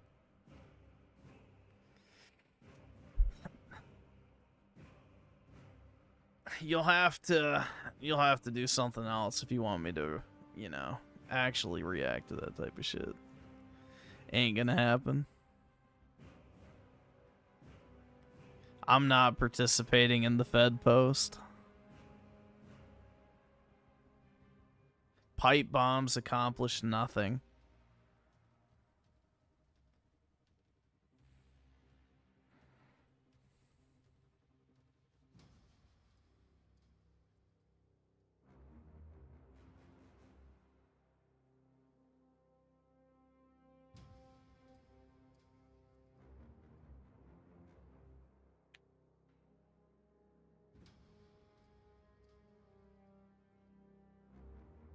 The founders had pipe bombs, yeah, I'm sure.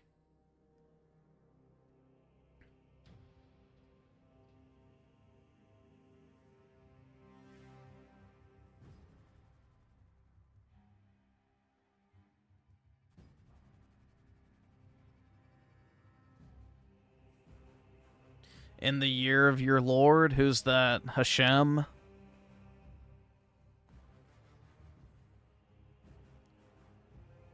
Oi, vey, goyim, you must open all your borders because everyone's the same under Yahweh. Will accept us because we're God's chosen people and therefore one of our souls is worth 10 million of yours. Okay, bro. Whatever you say.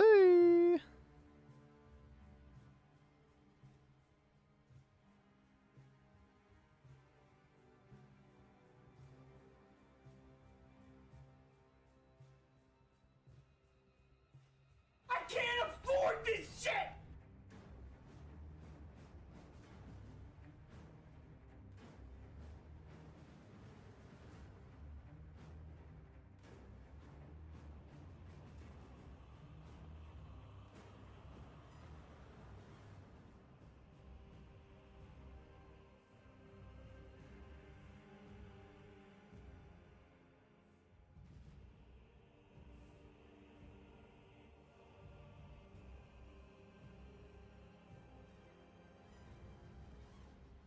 Yeah, and George Washington also told us not to take on foreign peoples.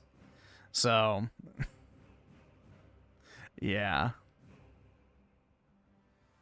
If you want to quote George Washington, bud, that's not your best playbook if you want to argue for a diverse America. George Washington specifically warned against foreign immigration.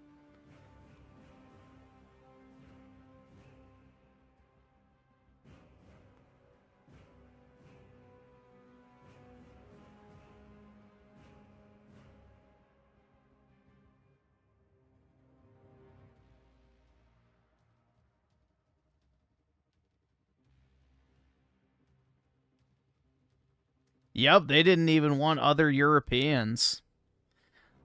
They viewed the United States as a British, Anglo-Saxon nation. They didn't want Italians. They didn't even want the French.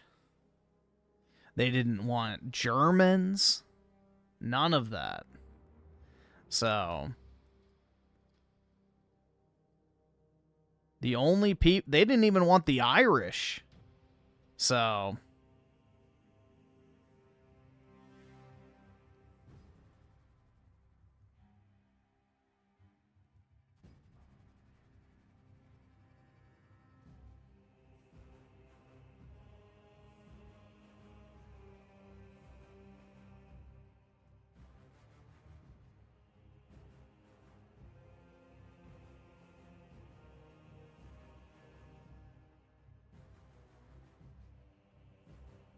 Well, to be fair, man, the Irish aren't really a,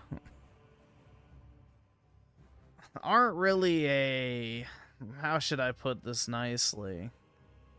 They don't really have a great track record, I guess. We'll just say that.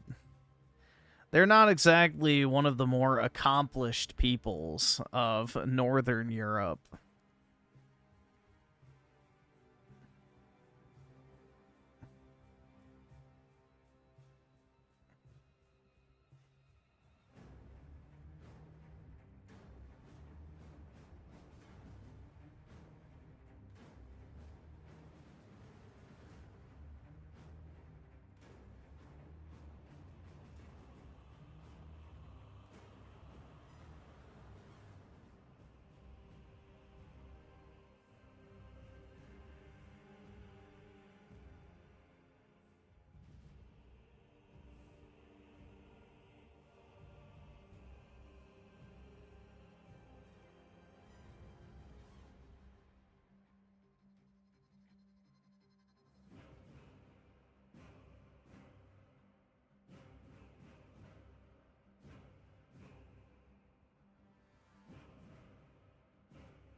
I'm more Jewish than French. That's right, dude.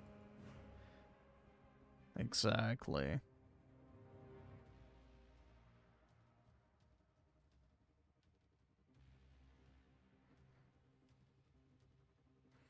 Let's see. Hunter eats Hunter with the 2. Watch. Okay. It's a short. Loud volume. In 2023, Perfect Dark with the Rage Quit. There's a volume or a one-off in Death Note where Trump tried to buy the Death Note. There's a short video somewhere on YouTube going. Yeah, I remember that shit. Apparently, the author of Death Note is like some massive, All right, awesome. Thanks, nigga. All right. forget. I think he's like some hardcore, like, is he? I think he's the Imperial Japan, like, obsessed dude. I might be thinking of somebody else, but yeah, he hates the U.S. because the U.S. fought against Japan in World War II or something like that. But I might be mistaken for a different manga author or something. But yeah, I remember that.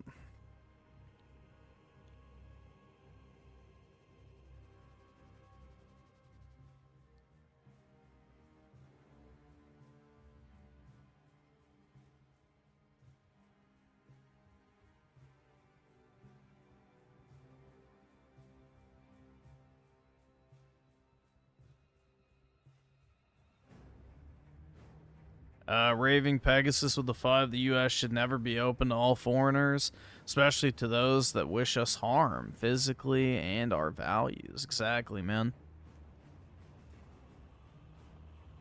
Exactly. You know, the U.S. didn't even accept non-European immigrants until the 1960s, which is a very glossed over fact in our history. So we used to have incredibly strict immigration standards. And all that shit went out the window with Kennedy and co. Which is why it's so weird that, you know, right-wingers, quote-unquote, love to simp for JFK. It's like, yeah. He's not the based, true American president you think he is.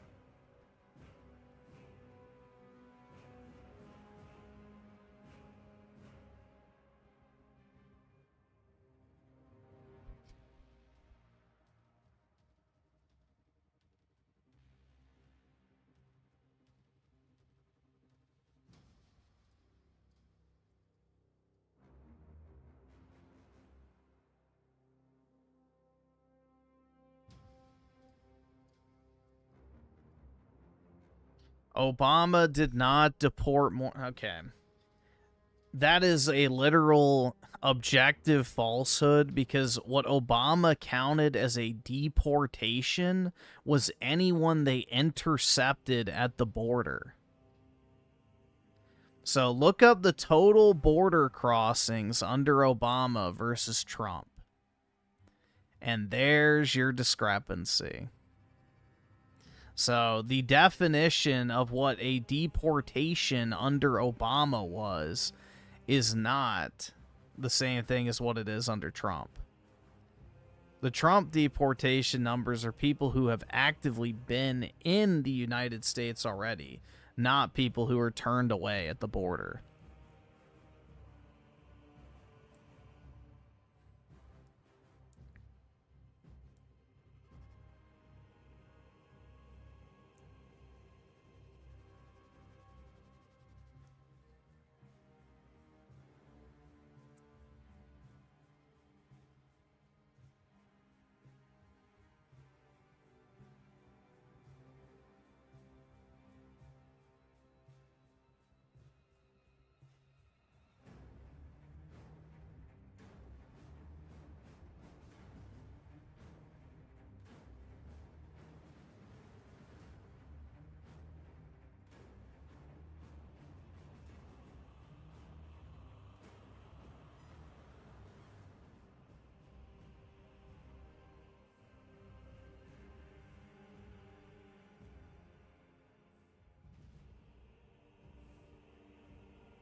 Let's see. So I'm guessing it's this one, right?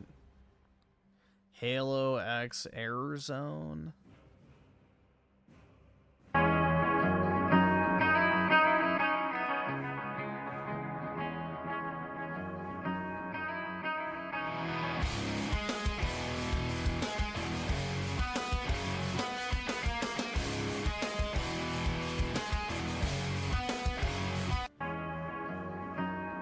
Is that cult? That's right, man.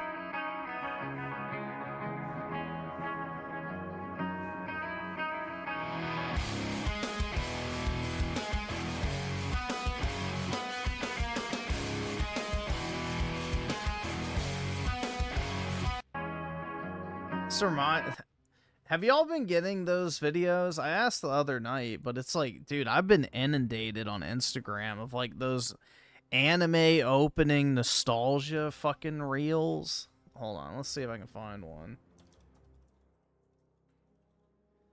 It's like, bro, I've been absolutely inundated with this shit. And it's like, no, not those.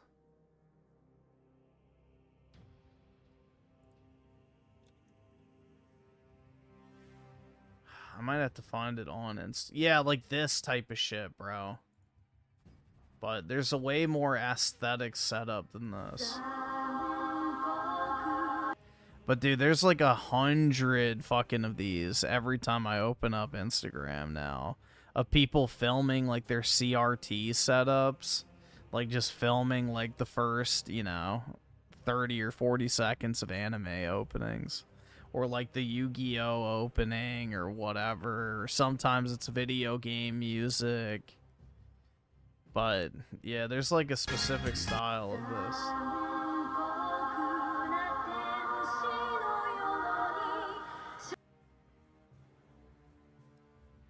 This might be it. I wanted to find the exact one I've seen, but I don't know if I can. They may not be on YouTube, actually, so I don't know. Given the copyright shit.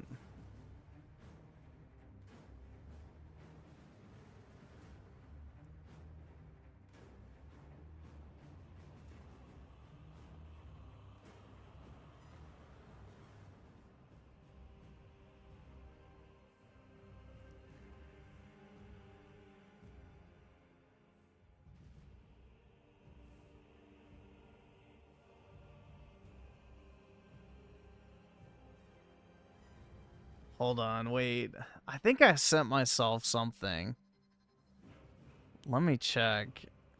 Oh wait, yeah, I did. Hold. Yeah, it is an Instagram thing, not what I was talking about. But hold on, give me a second. Where is it? Yeah, this one. Bro, this shit was so fucking retarded, man. Alright. Y'all ready for some knowledge? So, yeah. This is a guy who, like, walks around asking people who claim to be, like, day traders about trading. So, just watch. This is brutal, man. Day trade, night trade, whatever. Oh, nice. All right, I like it. What do you trade normally? Day trade, night trade, whatever. I can't put you on the drill. I can't put too many people on that. Okay. Do you know your broker?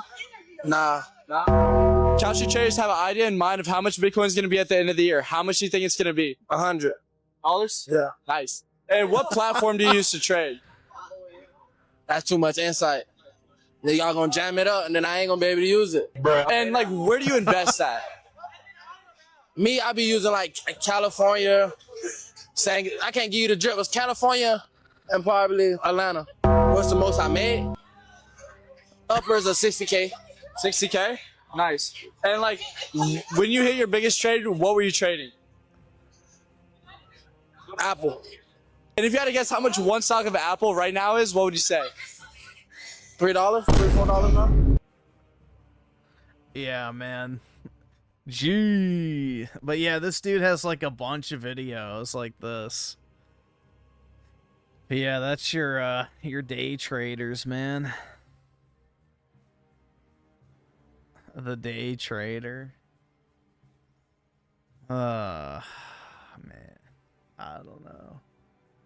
It's all so tiresome. Oh, we're gonna get a bunch of weeb shit now. Fuck.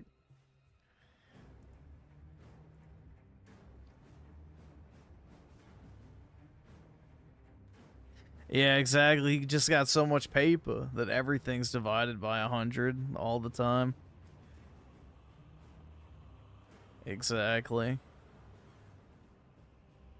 Oh, he definitely has a Bloomberg terminal. Absolutely, bro. Which platform do you... I can't be putting you on, man. You gonna be jamming it up. It's like, what? You mean the fucking S&P 500? Like, what exactly are we doing here? I don't really think you can jam up the fucking New York Stock Exchange, bud.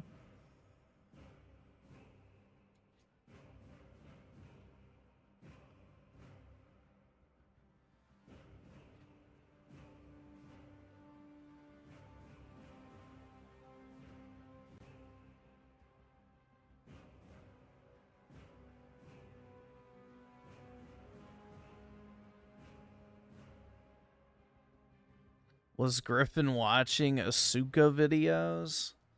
No, there was like, hold on, let me see if it's still here. We clicked on one of these like anime nostalgia things, and I guess that's what triggered it. I was trying to find like these videos that I've been seeing on Instagram, but to no avail. To no avail.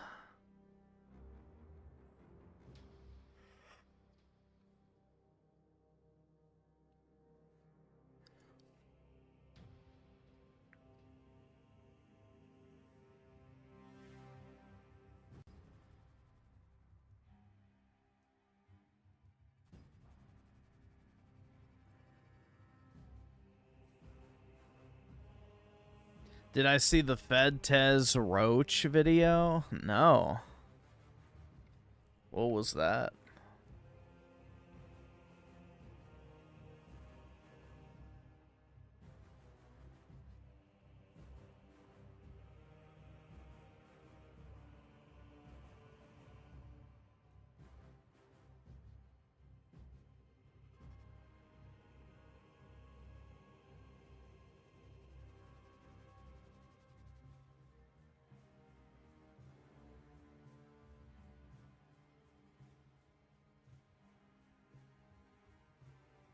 Famous gay Mexican. He had roaches crawling on him. What the fuck?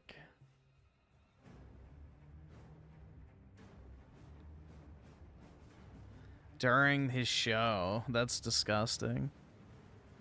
Was it an Asman collab? Brutal, man. It's probably all the, like, old food containers and shit he leaves sitting around his house. He probably doesn't take the trash out.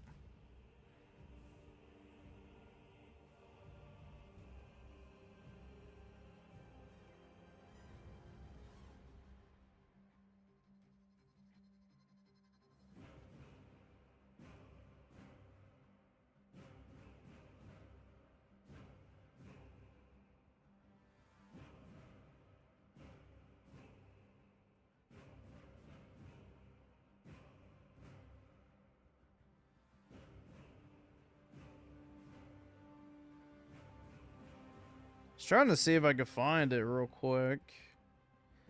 Fedtez roach.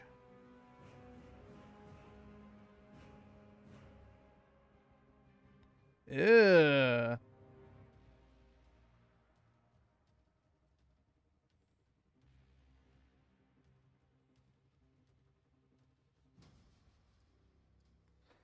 I saw it. Alright, that's nasty, bro.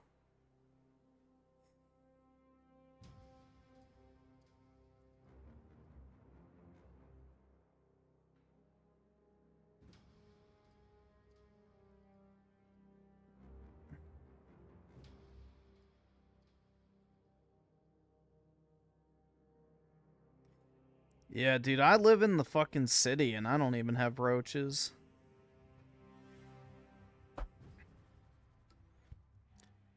Hold on, let's see. Let me pull it up real quick. Grab this. Pull up a Twitter viewer, and then let me grab the link. Yeah, that's pretty nasty, man.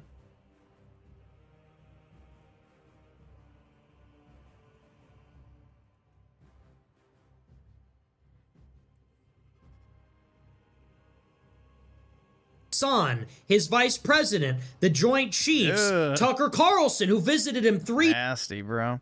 I don't know if that's a roach or one of those, like, centipede things. times.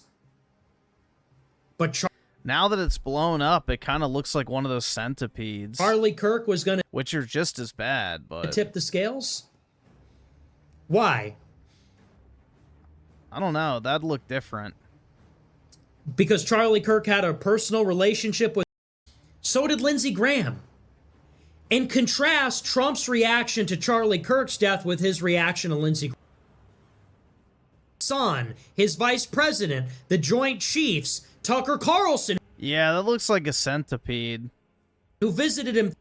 So I guess Nick is the centipede and Asman is the roach. 3 times. But Charlie Kirk was going to tip the scales? Why? Because Charlie Kirk had a personal relationship with Trump? So did Lindsey Graham. And contrast Trump's reaction to Charlie Kirk's death with his reaction to Lindsey Graham.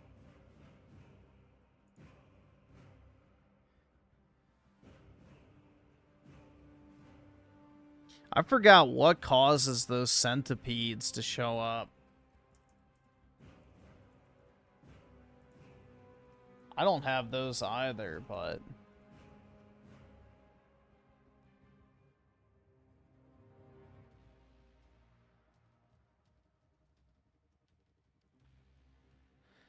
Oh, okay, it actually does indicate you do have roaches. That's what they eat. They eat baby roaches. Interesting.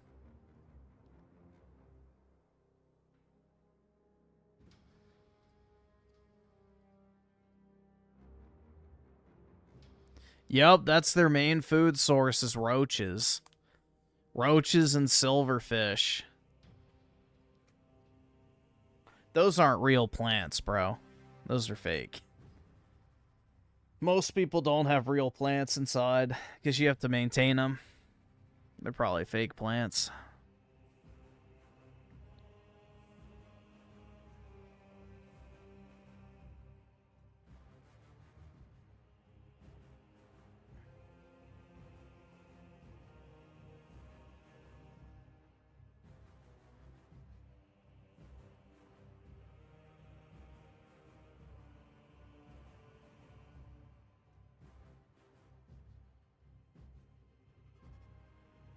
Yo, he needs to get his house sprayed. Yeah, I have like that shit that you spray on your windowsills and stuff in order to keep the bugs out. So I do that like every few months.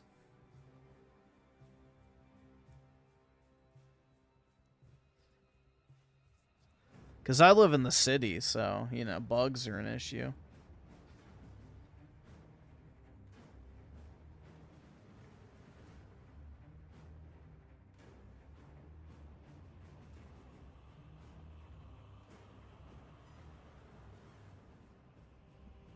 Why is Lucius a disgrace?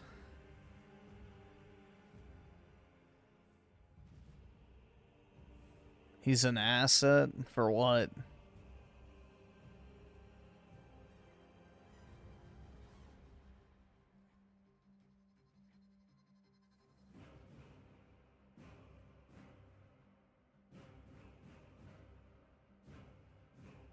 D's. Oh, dude, I know. D's nuts. Ha ha ha ha ha ha ha. I'm gonna kill myself. I never thought I'd see her again. I wish I hadn't.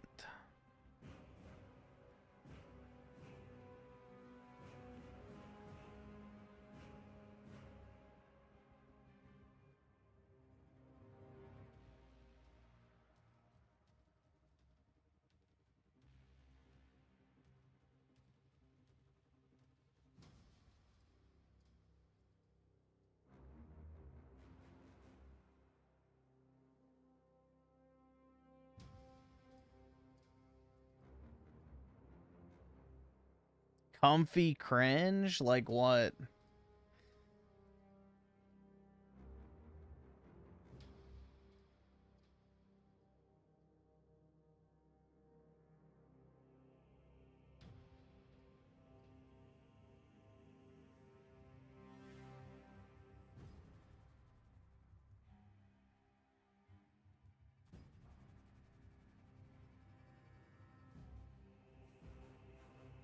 The Dune spaceship video? I didn't even see it.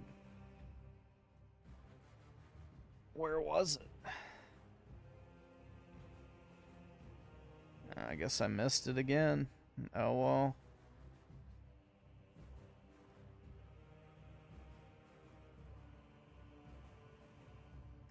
Yeah, does anyone else find it weird? Like, let's get into some conspiracy shit here real quick. Does anyone else find it weird that YouTube supposedly has like billions and billions of people using it? But like very rarely do you ever find a YouTuber that gets above like 2 to 3 million views. Does anyone else find that odd? Like Mr. Beast is like the only example of a YouTuber you could say like actually reflects the user base of the website.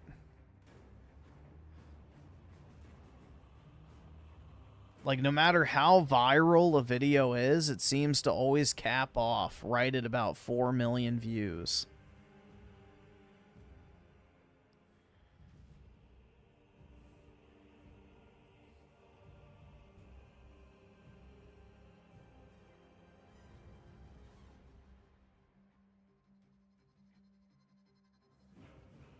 So, I've always kind of found that interesting. But yeah, even if they sectioned everybody off into different algorithms, you have to think, like, there's probably more than 4 million people that would click on that video. I don't know.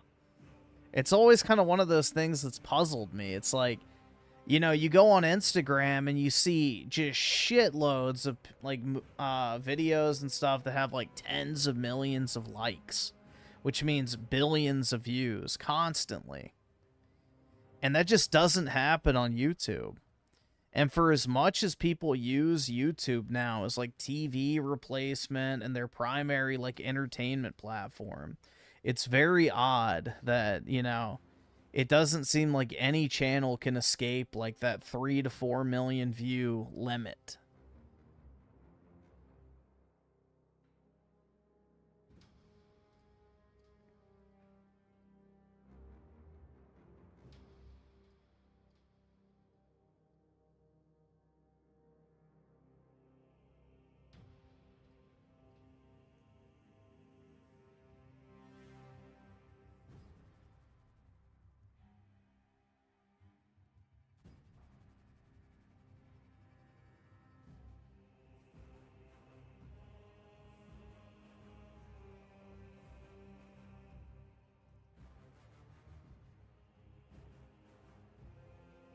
I have an idea of what we could do for comfy cringe. I mentioned this earlier. Let's see.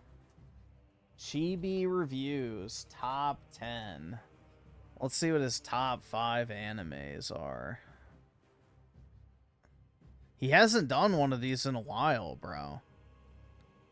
It's been 12 years. Let's see if he was this weird back in the day. Hello everybody, Chibi. Today's gonna be a very special video.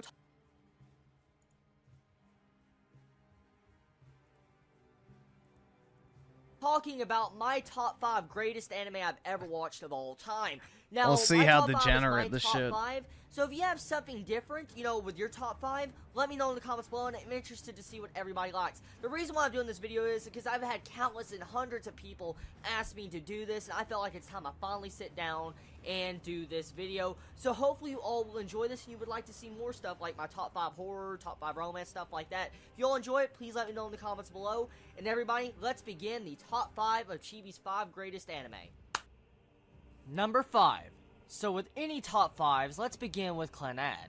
This anime has my basic needs when it comes to a series: romance, slice of life, drama, and tragedy. Clannad spans 2 seasons. Brutal, man.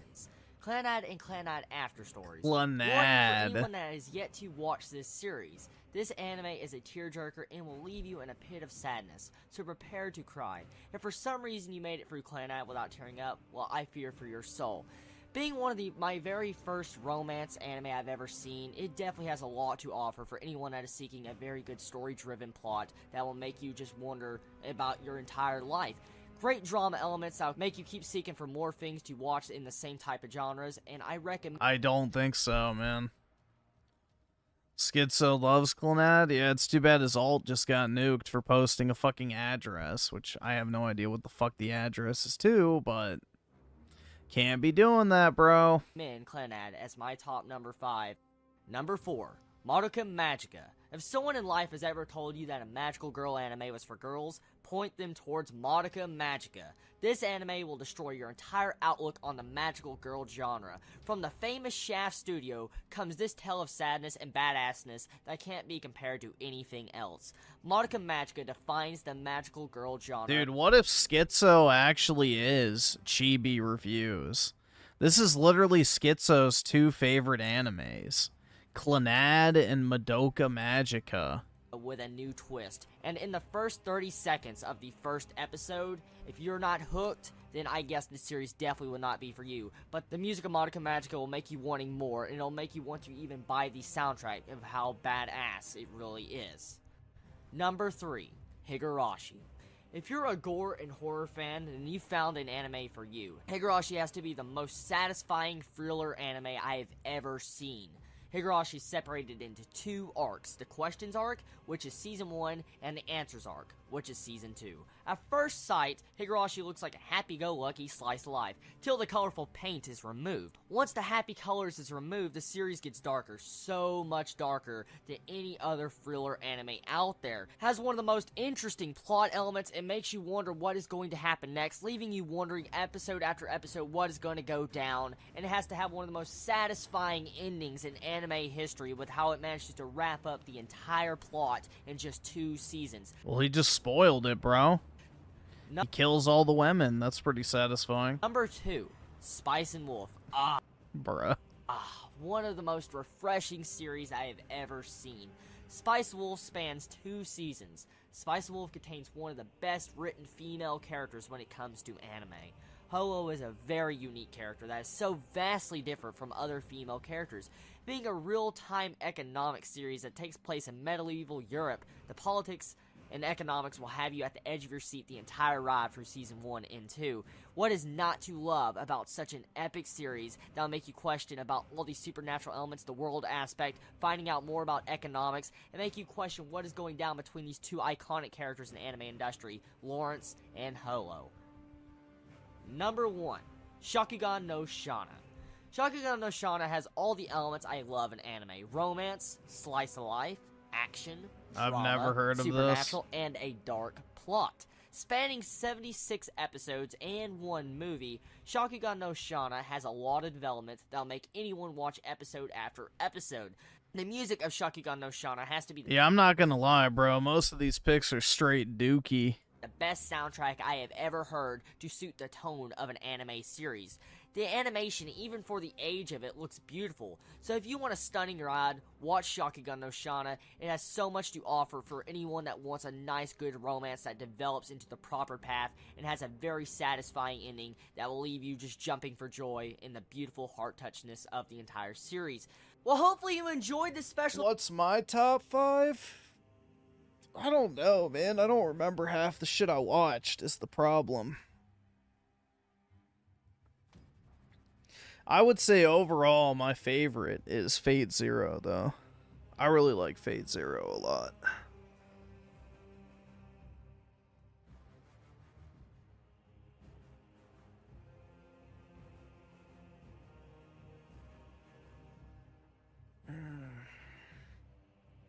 Yeah, this is a pretty weak list, I'm not gonna lie. I expected better.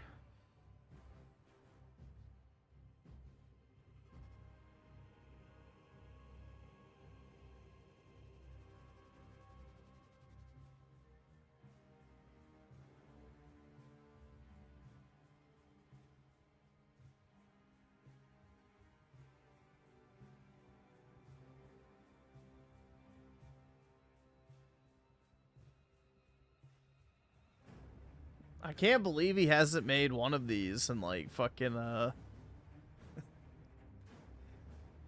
yeah, manga series. Yeah, bro, he hasn't made like a top 5 list in forever. Brutal, dude. Yeah, those are all pretty bad picks, I'm not gonna lie.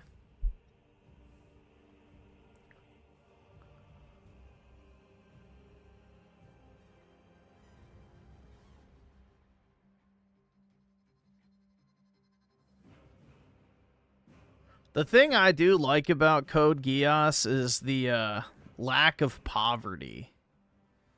You know, every other anime, they like try and like go like, oh, look how broken poor everybody is. Look how they can't afford anything.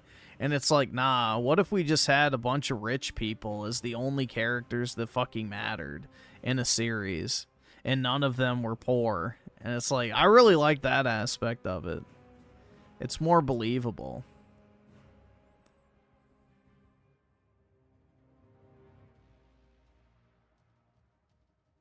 It's much more believable.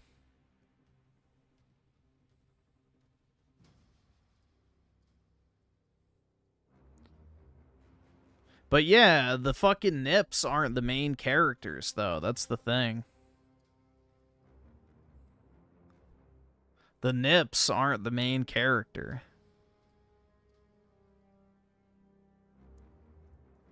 There's like an air of opulence to Code Geass, which is nice.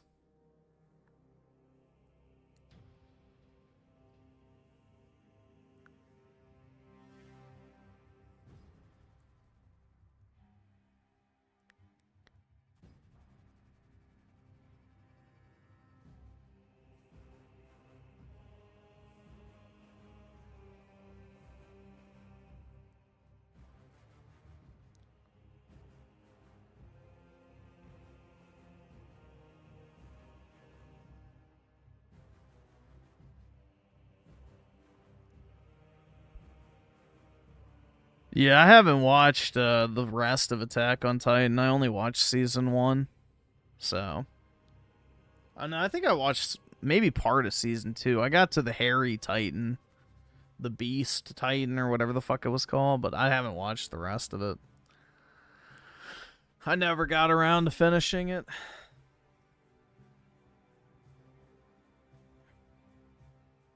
Never got around to it.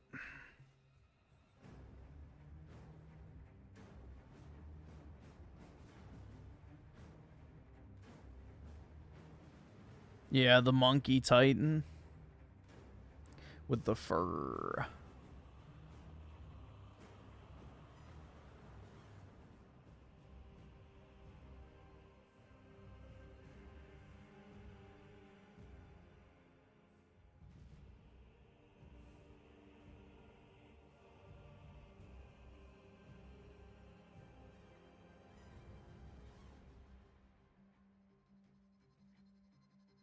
Yeah, the Japanese are like allergic to writing good endings. So, the Japanese are like allergic to writing good endings for their series. Like, look at Naruto, for example.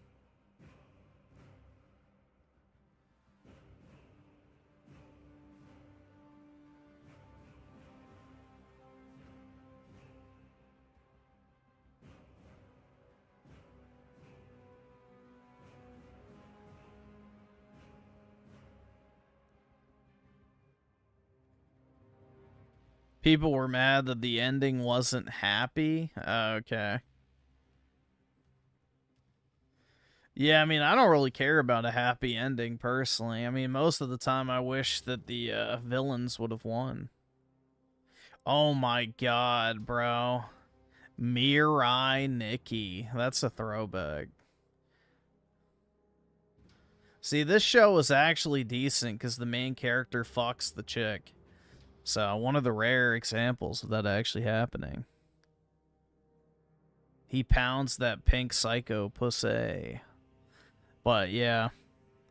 I remember that. That was one of the very early series I watched.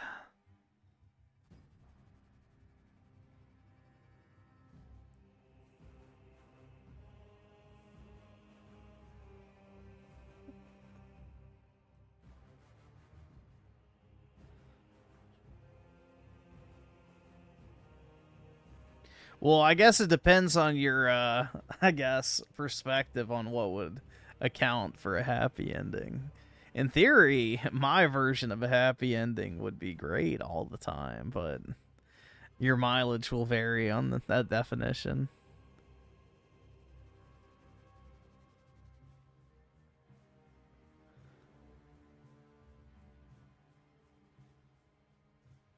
You got mad when she killed the Power Ranger, dude? Bruh.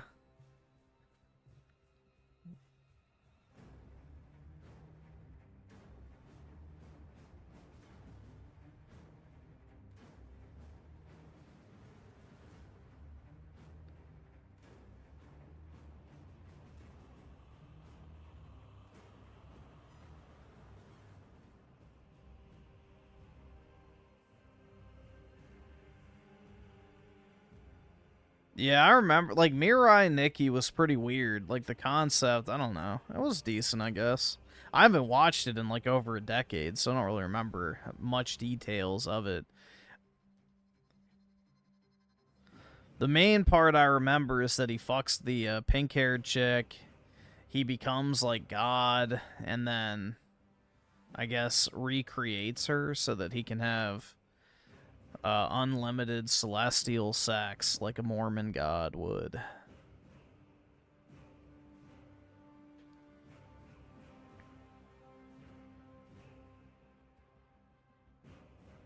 I remember, too, there was, like, that one girl who had the scroll. And they had, like, a cult or something, and, yeah. I don't know. It's been a long time since I've watched that.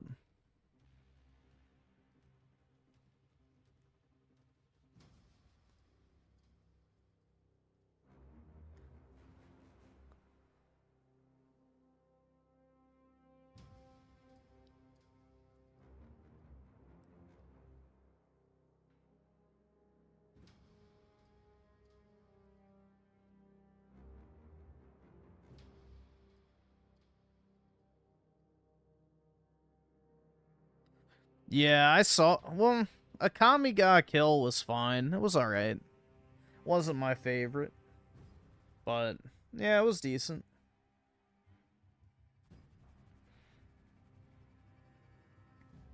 It was pretty good from what I remember.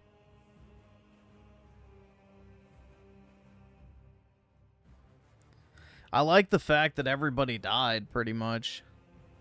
That I thought was cool. Watch Eureka 7? Why?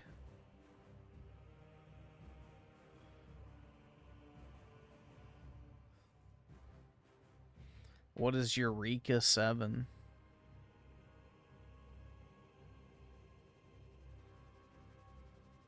You will love the protagonist.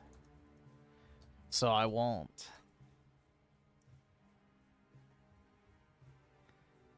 Let's see.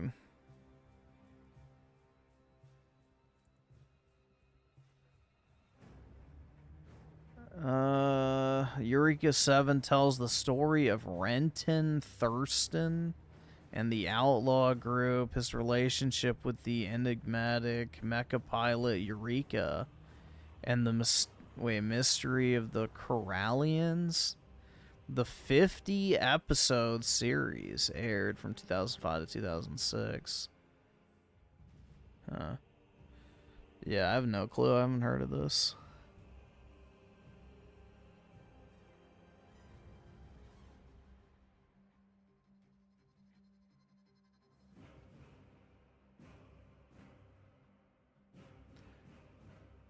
So does the guy, like, bang the mech pilot?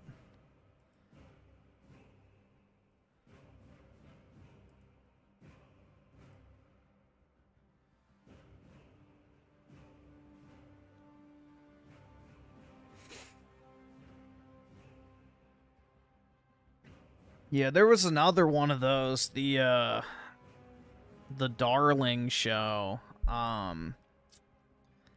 with the fucking dino bitches. You guys know what I'm talking about? That was like 2018. Yeah, Darling and Franks, that's what it was. Yeah, that one. That's another mech anime where he bangs the chick.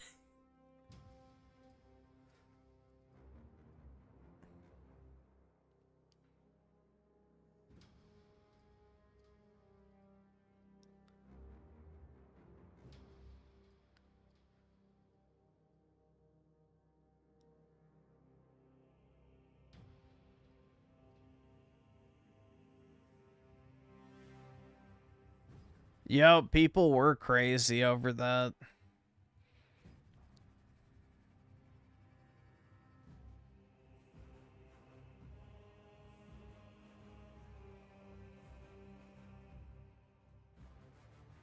Women love the pink hair chick? Yeah, that's because, you know. Griffin, did I watch? I just... PK, I already answered your question. Oh, wait. Kill a Kill. Never mind. Kill a Kill? No, I've not. I don't... That never really appealed to me. I thought you were asking about a Kamiga Kill again. I was like, I already answered that shit. But yeah, no, I have not watched Kill a Kill. I've seen clips of it, but...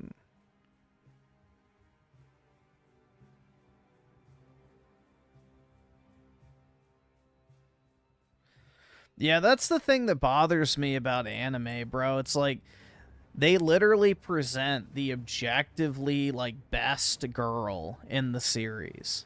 Like in that Darling and Franks one, it's obviously the fucking pink-haired dino chick. Like the blue chick is just in the fucking way. And it's the same thing with like Sword Art Online, for example. Like, instead of us getting, you know, what everybody wants and what everybody knows is inevitable of, you know, Kirito and Asuna, it's like they add all these random bitches that are, like, just mid as fuck. It's like, get these fucking hoes out of here.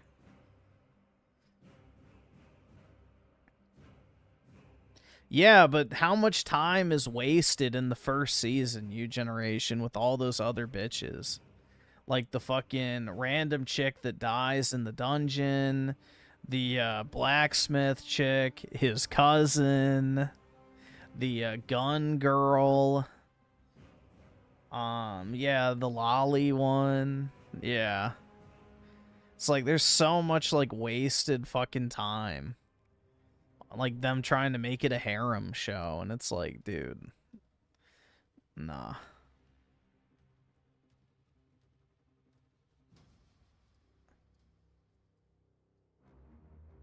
Just skip those episodes. So like half the series.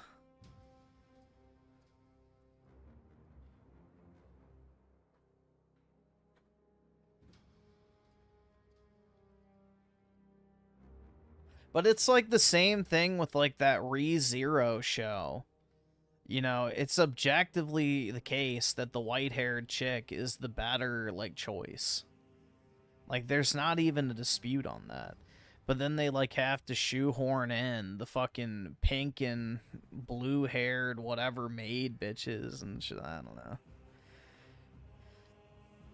Yeah, I don't like ReZero either. There's no stakes.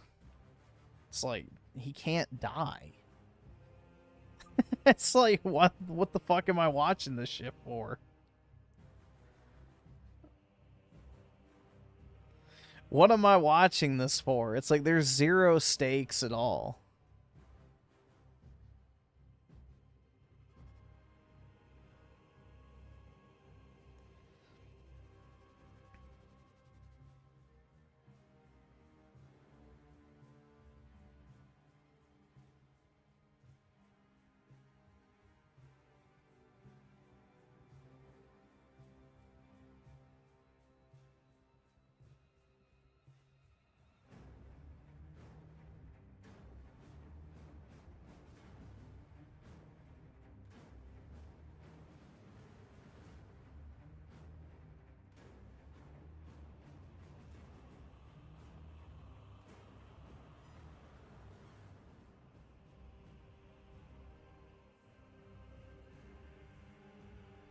Steins Gate is mid as fuck, bro. Steins Gate is actually mid.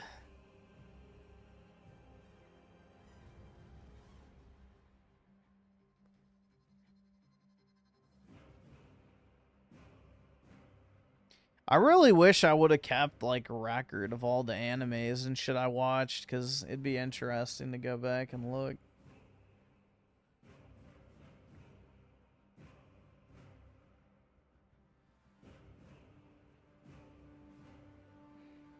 What do you guys think? Should I make a My Anime list? I remember we found My Friends, and it's like, he had some weird shit on there.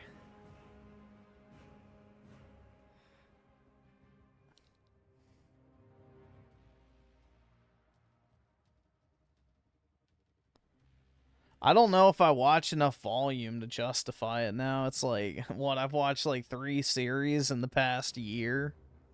So, I don't know. Do it now? I guess I could.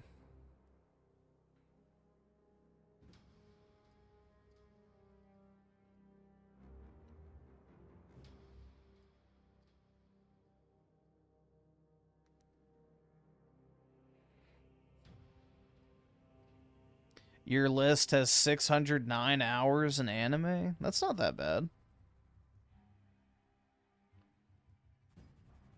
That's like Naruto, bro.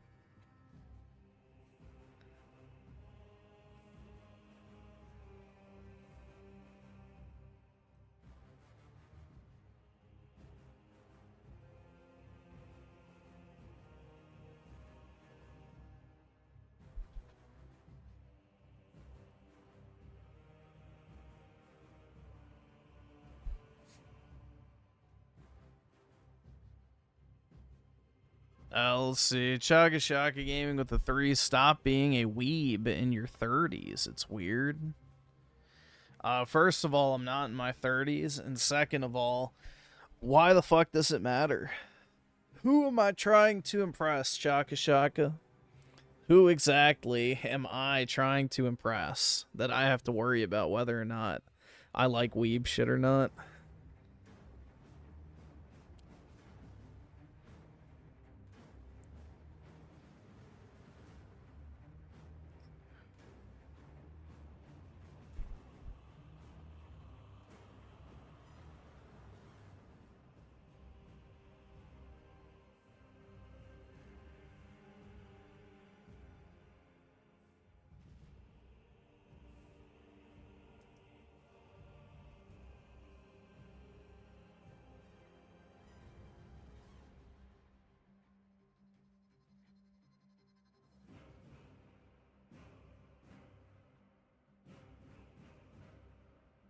Let me try something real quick. Can I just use Google? Oh, I'm not signed in on that account. Fuck.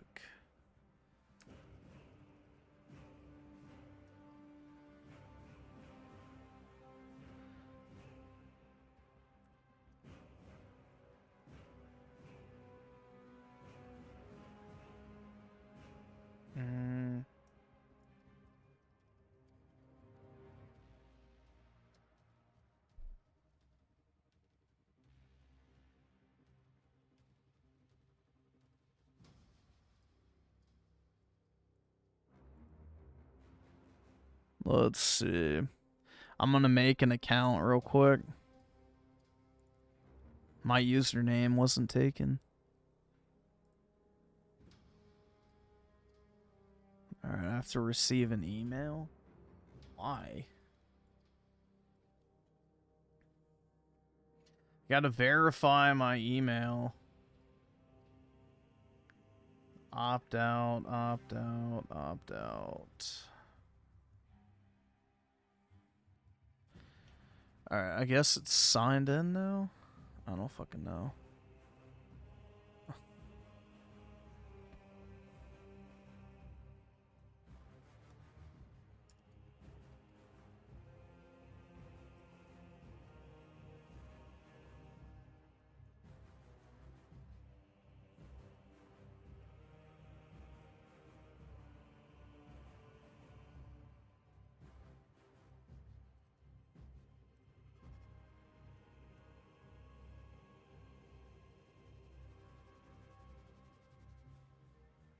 There we go.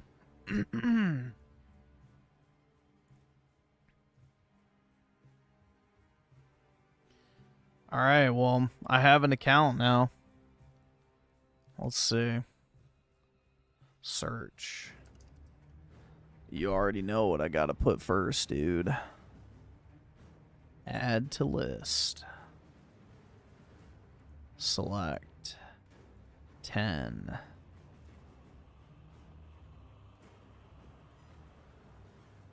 Oh, completed. There we go.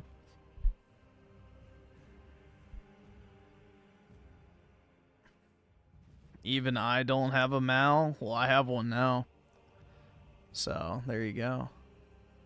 Profile. Here, you can, I don't know. Does it have, like, a social feature on here? Or no? I have no fucking idea, bro. I don't use this site. But, yeah, if you want to add me. I don't know if that's, like, a thing. I can't afford this shit!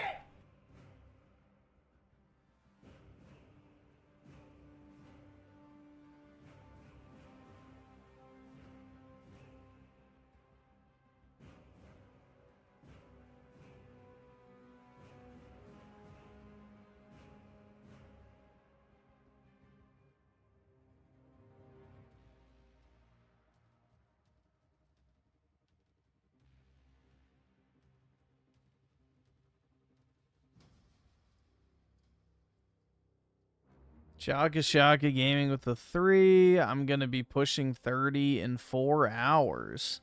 27. Here we go. Dude, that's not pushing 30.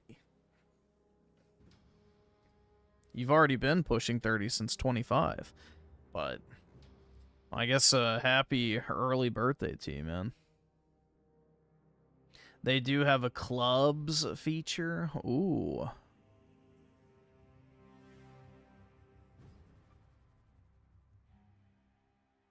Nice, dude.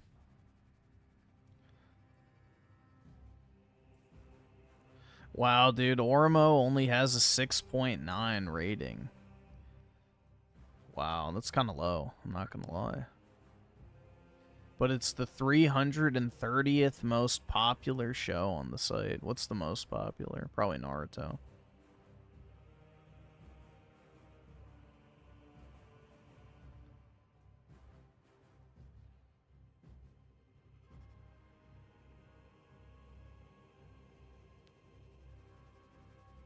Where do you go for the popularity rank?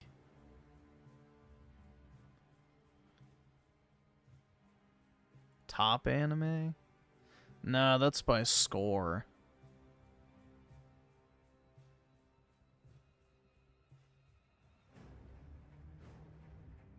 Search, maybe by most popular.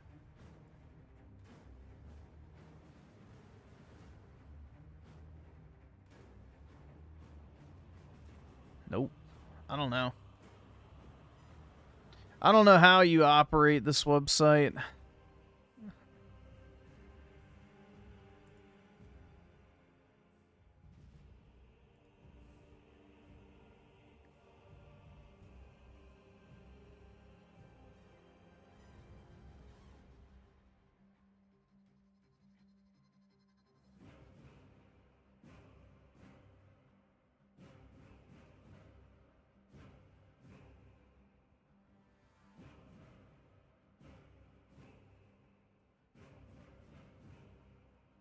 I can't afford this shit! CUCARACHA Gaming with the 3. Play the Raymond and R2 soundboard for my B-Day. I want to go back! I want to go back! I want to go back! I need somebody to touch my damn penis! What's that like? Not like everybody knows what that's like at all, huh? Gee, what's that like? You fucking cuck. I know that's one of your favorite words, you right-wing asshole. Say, come on, cuck. Ask real fucking questions, cuck. And don't be a fucking pussy, because you're a bigoted asshole too. Fuck you. Naruto got himself a baddie? I mean, I guess, yeah. I guess so.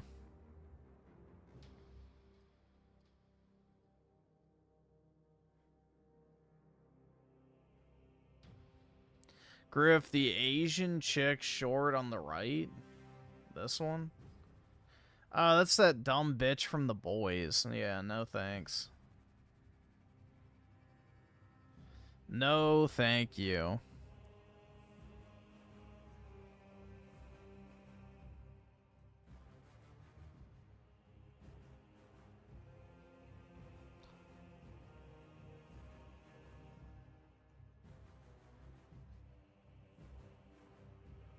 Dude, I should just browse. I wish I could find, like, a list of the most popular.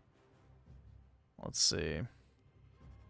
I don't know. I don't really want to just add a bunch of shit to the list, but maybe I should. Glenad, bruh. 0.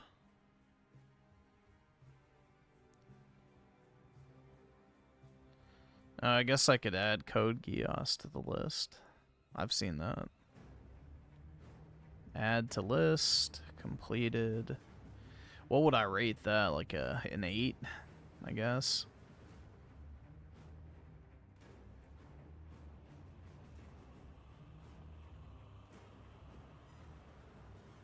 Alright, there we go.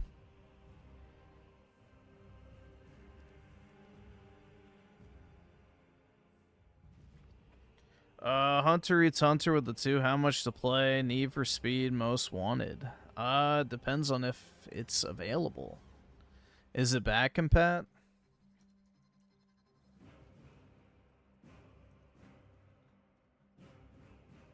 Because if it's not back compat, then...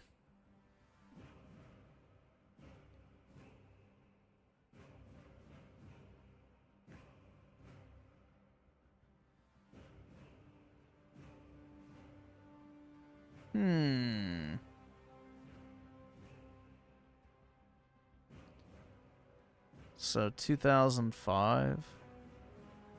It doesn't look like it's back compat.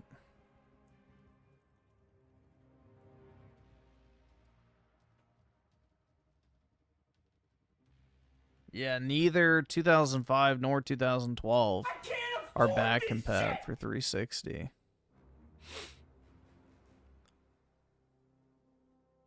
All right, awesome. Thanks, nigga. All right.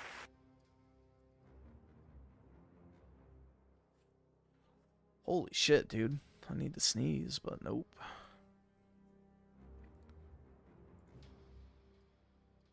Let's see. Donna with the 14 months. Appreciate it.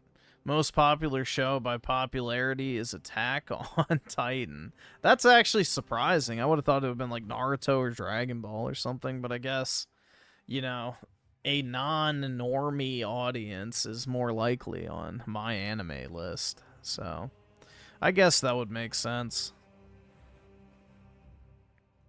And Chaka Shaka Game with the 3. I love you, Griff. You're a good fella. Well, I appreciate it, man. And happy birthday to you, dude. I'm glad that you can still look past my diabetes, man. Much love. Ryan Miller with the 5. Appreciate it, man.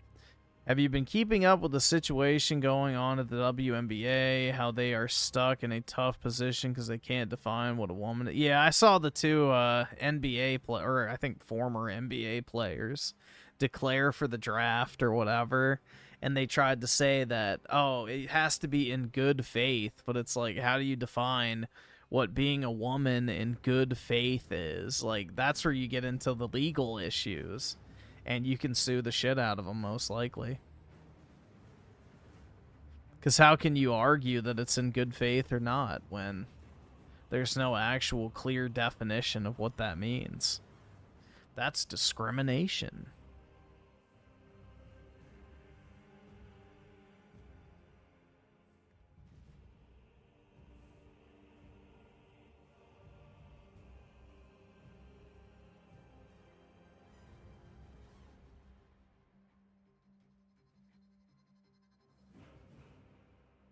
Don't you have a 360? I mean, I do, but if the game's not back compat, that means I have to buy an out-of-print racing game, which is probably... Let's see.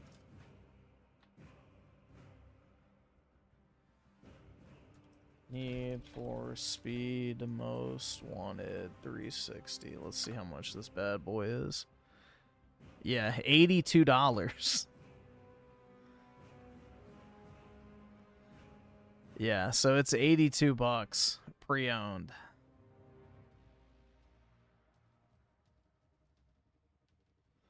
Yeah, dude, out-of-print racing games go up in price like crazy because the, you know, licenses expire, so they can't sell it digital.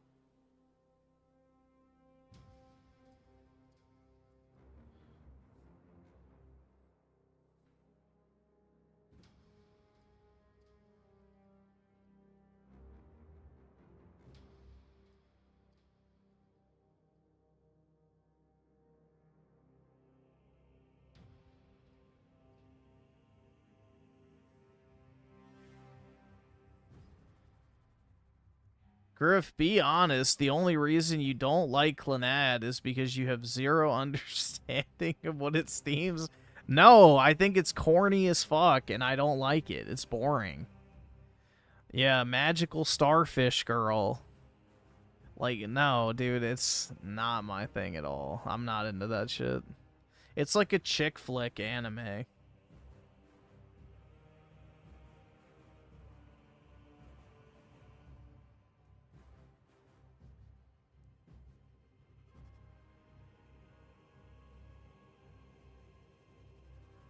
It's like that shitty-ass Angel Beats show.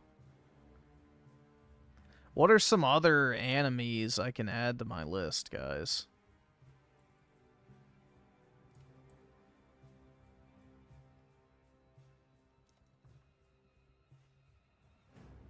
Alright, I'll bump Code Geass up to a 9. Because I guess that's probably one of the better ones. Here. I guess I can just drag this over here. I don't think anything will pop up bad, but I don't know. Hopefully there's no fucking hentai and shit on this site. What else? Charlotte? I watched that back in the day. I don't remember it.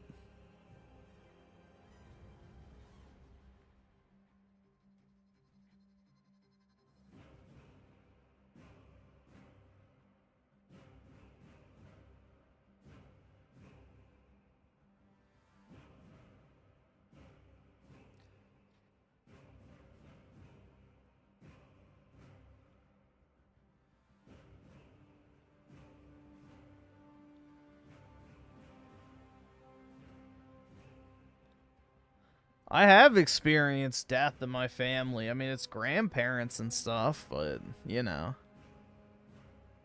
It's not really one of those things I grapple with.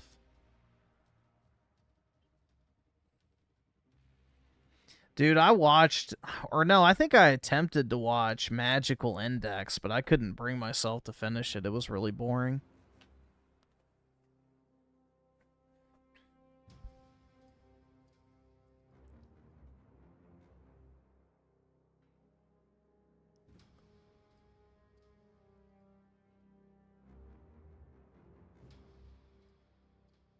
Yeah, I'm not tall enough to date. That is true. Yeah, Magical Index was boring. I tried 3 times to watch it. Yep.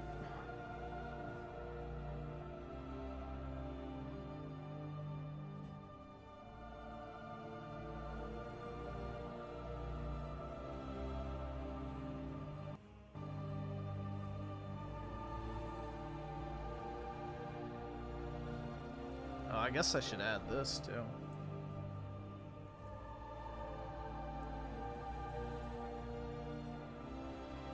So add completed. We'll give that a 10.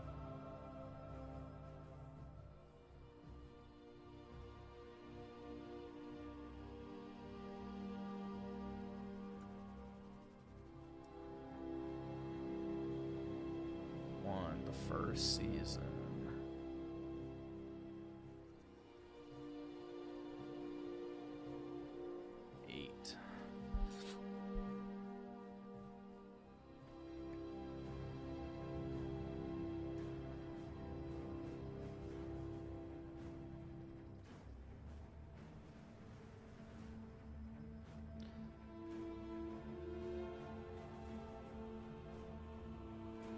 Griffin didn't care about his grandparents passing. He was just waiting to see how much money he'd get. Well, no, because my parents and their siblings and extended family all get the money. Grandkids don't usually get money at the death of a grandparent. So, no. That's what I'm waiting for my parents for. Then I get my money. But yeah. Nah, the thing is like, my one grandma that I was really, really close to, you know, she was really sick for a while. She actually went to hospice, like, made a comeback for, like, a year. And then, I actually moved to live, with her for, like, basically the last 6 months of her life. So, I don't know, that one wasn't, like, super surprising or anything, because it's like, okay, yeah, you know. Basically, it was on death's door, got some extra time, so it wasn't, like, a shock when it happened. And then, one of my grandfathers, I never knew, so that one was nothing. And then my other grandfather, you know, I was never really close to him. So, again, that one wasn't, like, super heartbreaking or anything. It's kind of sad, because it's one of those cases where he was like a real asshole when he was younger, and then like towards the end he became really nice, and it's like, well, shit, man. Maybe I could have had a better relationship with him if he wasn't, you know, such a prick, you know, prior to getting really sick. But I don't know, dude. And then my other grandma, like, she's kind of flaked on the whole family. So she's kind of like just flaked on everybody.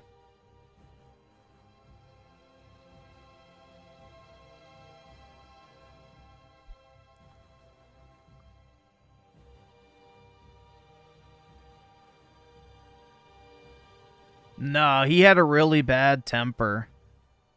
He had a really bad temper.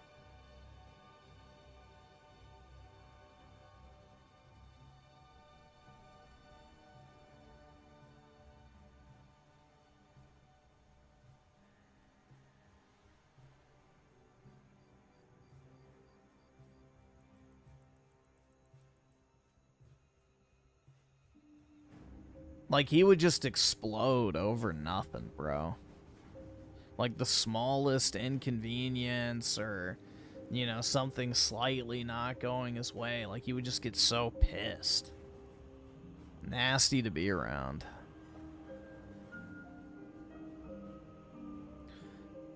Alright, what are some other animes I should add? I'm trying to think. Oh, I know. I could do, Fade, Stay, Night, Unlimited Blade Works. Where are you?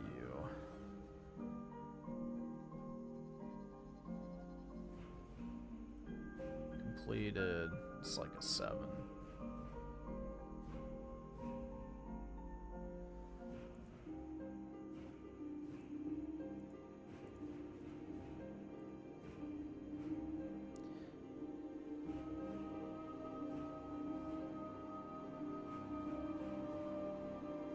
No, I haven't watched the Heaven's Feel movies. I have not. What else? I'm trying to think.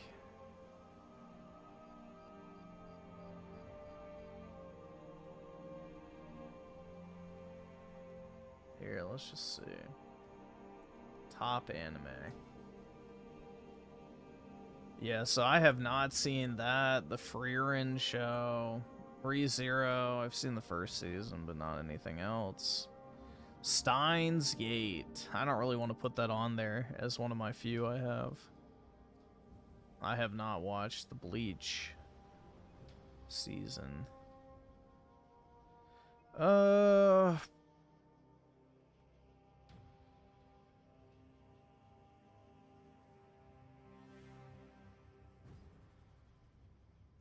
Oh, this is one of those shows I like tried to get into back in the day. I never could. Monster. That shit like never clicked for me.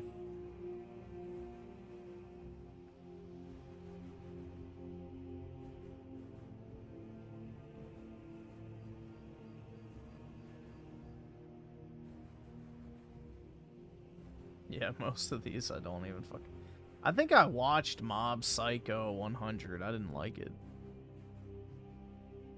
Next 50. Yeah, none of these I've seen.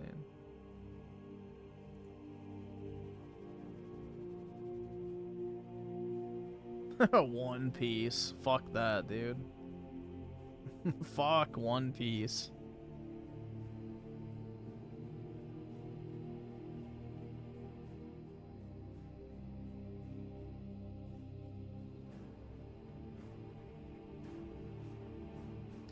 Yep, haven't seen any of these. Oh, I watched this. This one was pretty good. This was a pretty good show back in the day. We'll give it an 8. That was one of my friend's personal favorites. I watched that one at his request. Nope, nope, nope.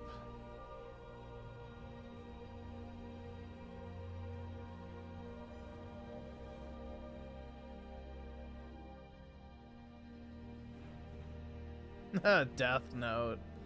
See, I would give this a higher rating, but the ending just ruins it, man. So I gotta give it a 9.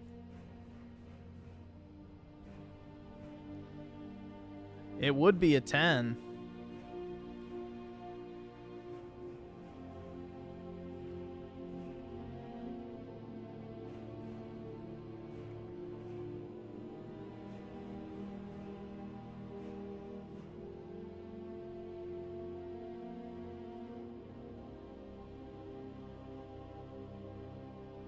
I guess I could add the first season of Attack on Titan.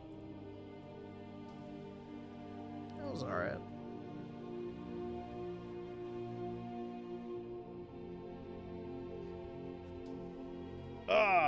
But yeah, I haven't watched most of these. A lot of these are newer, it looks like.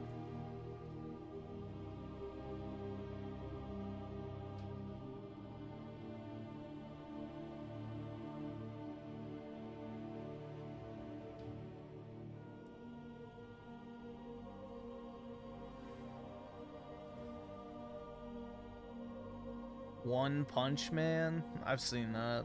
It's pretty good. Completed. Good.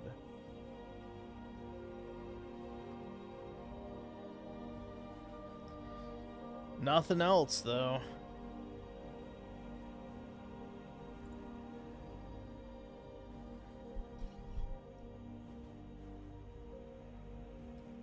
What's the problem with One Piece? It's like 3,000. Well, it's not actually. It's like over 1,000 episodes, and they still haven't found the fucking One Piece.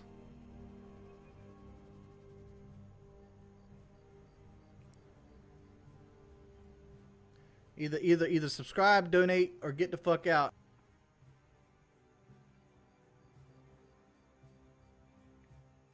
Nope.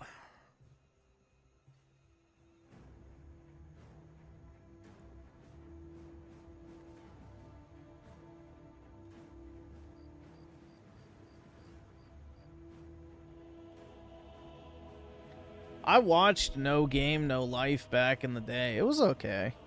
It ends on a cliffhanger, though, which was gay as fuck. And I ain't reading no book. Shit.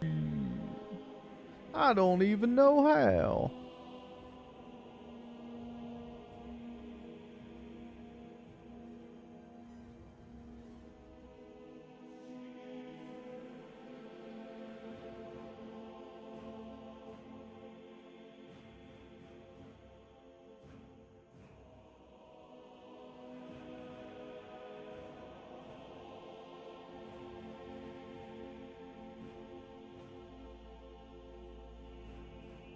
Yep, I don't see anything, man.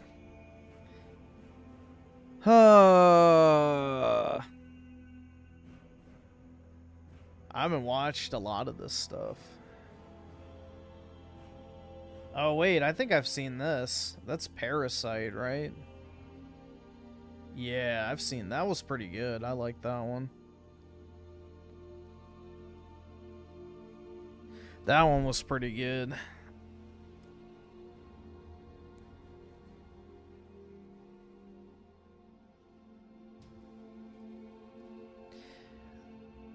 The kid that gets his power by drinking breast milk.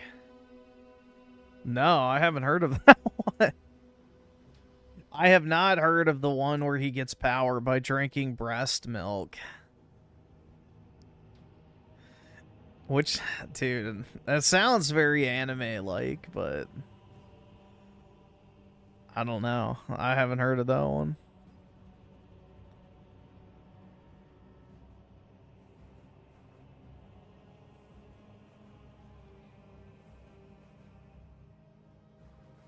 Yeah, it sounds like Blizzard, exactly.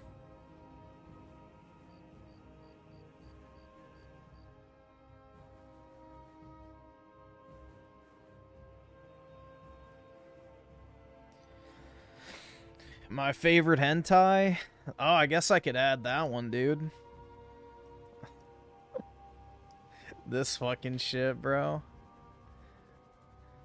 I feel like every teenage guy who watched anime back in the day watched this shit at some point.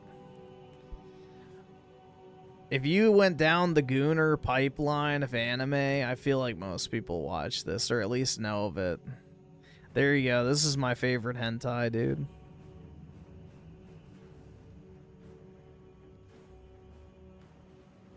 Yeah, I never watched Yasuga no Sora or whatever the fuck it's called. I never got to it, but I've heard of that one.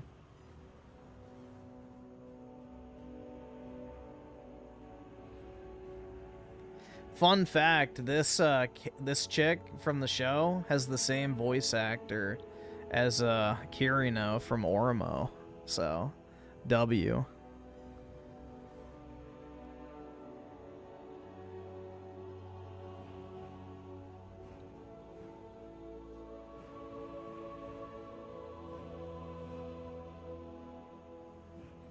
Well, I don't think they were actually related in this. I think they were like a stepbrother, like, you know, like the porns. Please expose me. What does that mean?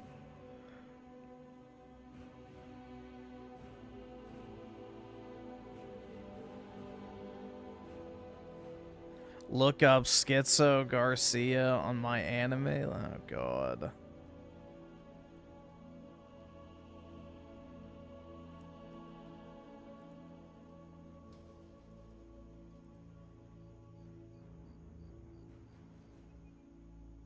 Oops. View all results. People? I don't think that's you. Characters.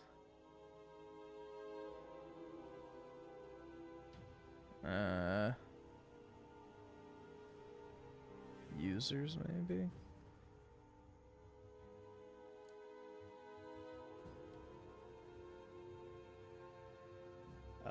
This one? I guess.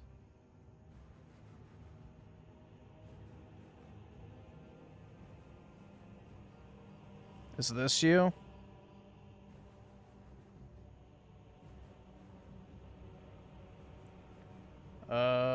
Let's see. Completed? Oh, that's reading. So let's sort by score. NHK is a 10? Bruh. Lucky Star a 10? Bruh. The Disappearance of Suzumiya a 10? Bruh. Madoka Magica a 10? Bruh. Alright, Fate Zero, I agree. Evangelion, I've never watched. Never seen that. Death Note 9, I agree. Spicy Wolf, never seen it, but furry shit, so. Bruh. Lucky Star, a 10 or a 9. Bruh. More furry shit. Bruh. No idea what Violet Evergarden is. Frieren, never watched it. Code Geass, an 8, that's fine. What else? Melancholy, that's the one you put a 10. So. Cajon, an 8. Bruh. Madoka Magica movie. Fate State Night. Unlimited Blade Works, an 8. I'd put it a little low. Dragon Maid? Bruh. Oh my god. Made in Abyss. Bruh. Goblin Slayer. Dude, Goblin Slayer is not an 8. Like, let's be honest here. Outside of the initial episode, which had the rape shock value, Goblin Slayer is fucking mid as fuck. Like, that shit is not even good. It's super boring. Keep your hands off Aizuken. No idea what that is. Sword Art Online, an 8. Bruh.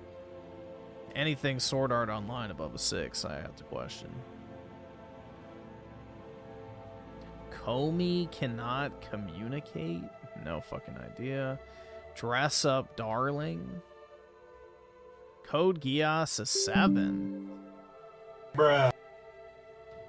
Dude. How is Code Geass a 7, but fucking Cajon is an 8, and fucking Spice Wolf is 9? Like, come on, bro.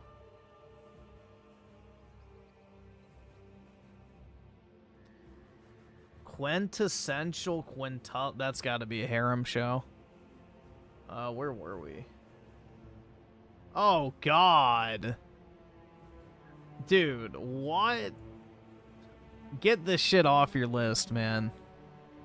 Get that shit off. You don't want people to know that you watch that. Get rid of that garbage.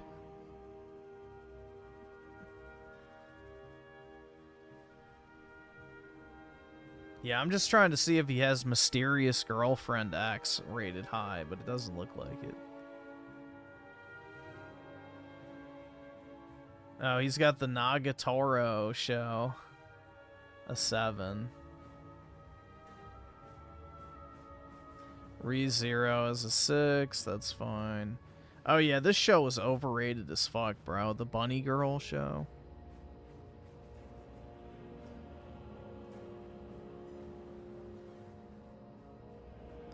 No Game, No Life, a 5. I would say it's better than a 5, personally. But did have a shitty ending.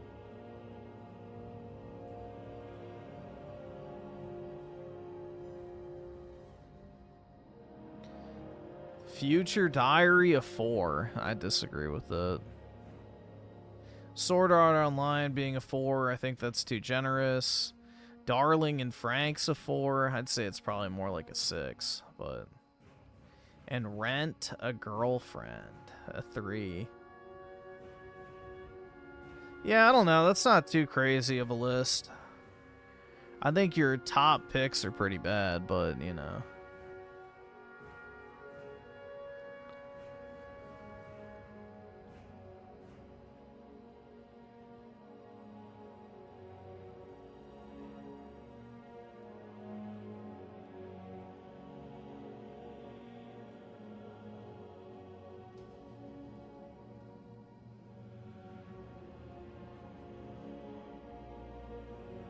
Rent a Girlfriend is 10 out of 10.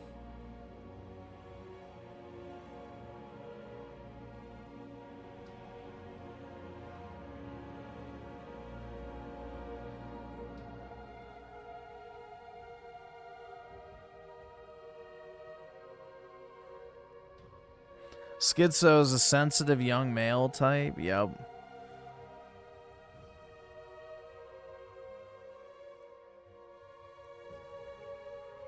What is Hoary Mia?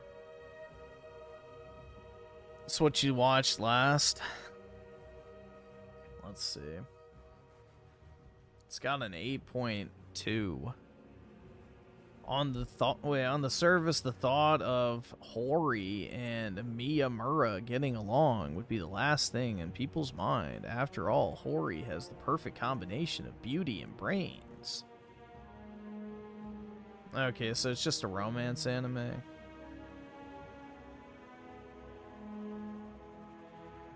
Most anticipated adaptations. Mixed feelings. Not recommend.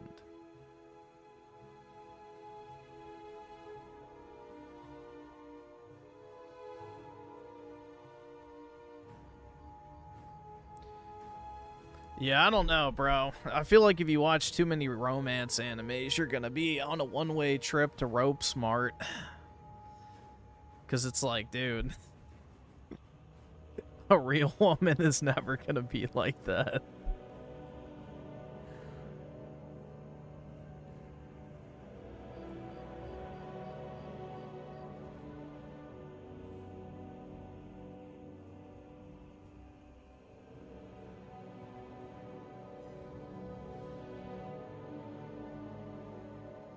Let me just check something real quick.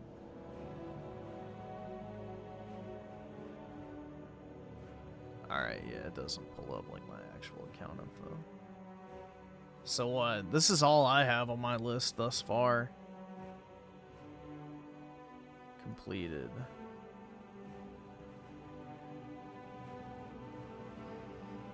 Yeah, it's a pretty incomplete list, I must say.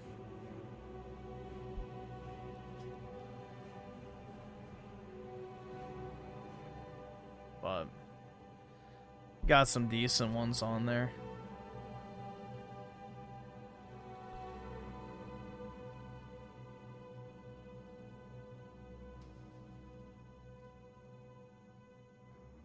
I guess I should add the second season as well, since they split it out that way.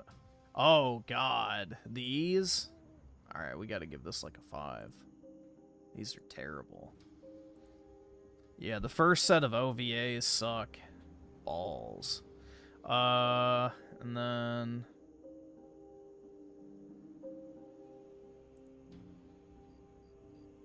I think this is the second season.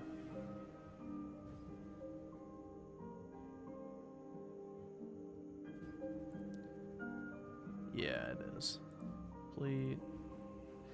Put that as a masterpiece, and then the final OVAs.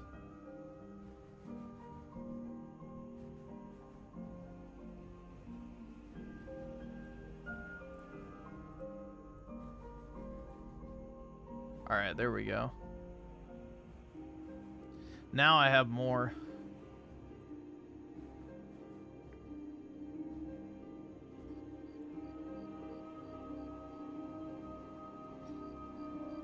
There we go, dude.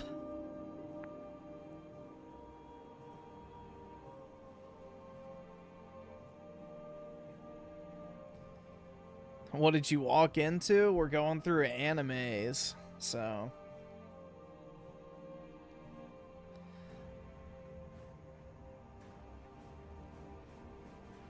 I've never really watched Dragon Ball to any extent. I guess I could add Naruto and Bleach and stuff. I forgot about those. Naruto Shippuden. We'll give this a 7 overall. And then Naruto, give this an 8. I like the original Naruto better, personally. I put that as completed, yeah.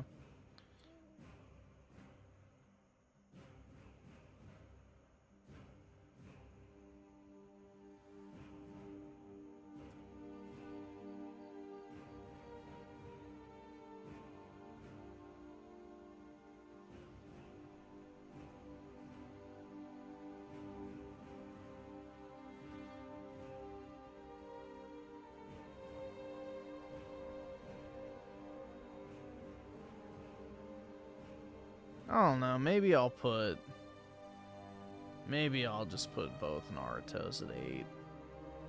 So even though I dislike the ending, you know, I guess it's better than nothing. So there we go. I don't know, what is my stat hour-wise now? 4 days watching anime, dude, hell yeah.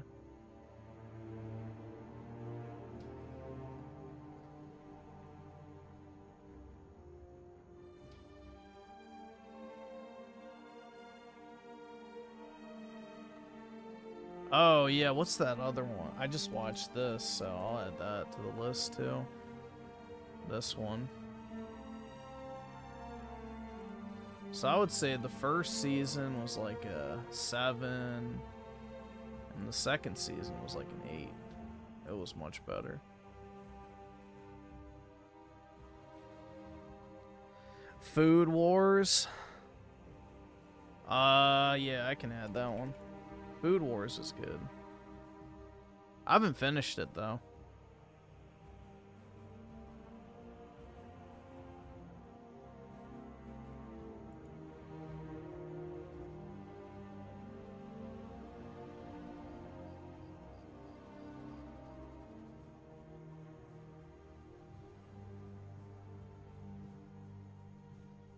I'll just do the first 2.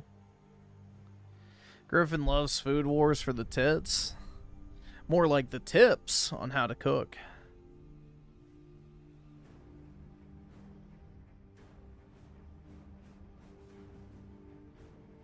Did I add a Kamiga kill? No, I did not. I don't really remember it, though, is the problem. I'll just give it a 6, like a 7, I guess. I don't know. I don't remember it at all that much.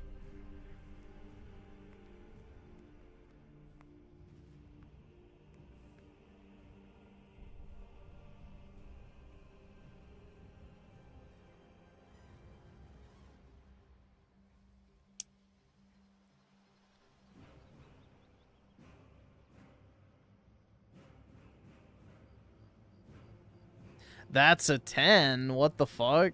Nah. No, no, no, no.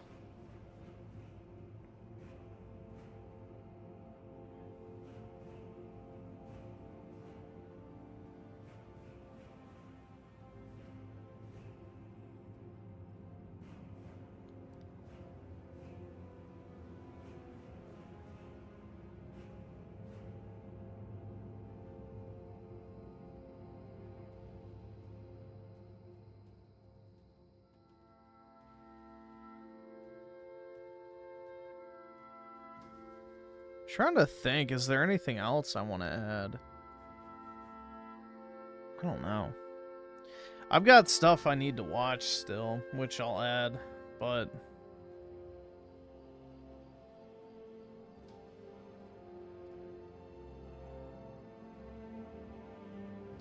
let's take a look at my Crunchyroll account real quick.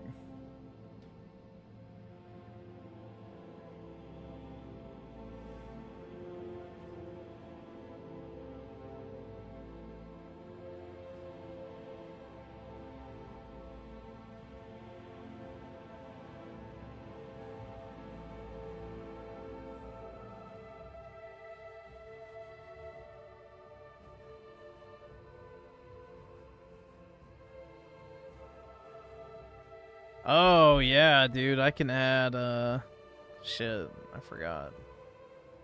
Sword Art Online.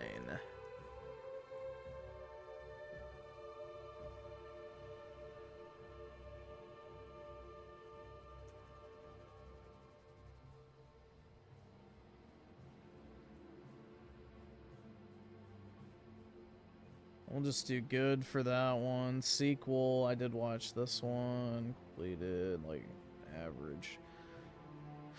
I'm gonna almost put it towards bad, but, I don't think I watched anything past that. Alicization? I don't think I watched this.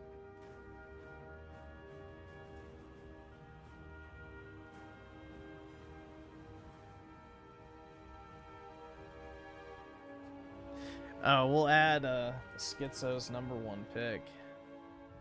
Welcome to NHK as a 6. The only, like, the best part of this is when the guy tries to kill himself. But aside from that, it's kind of, eh.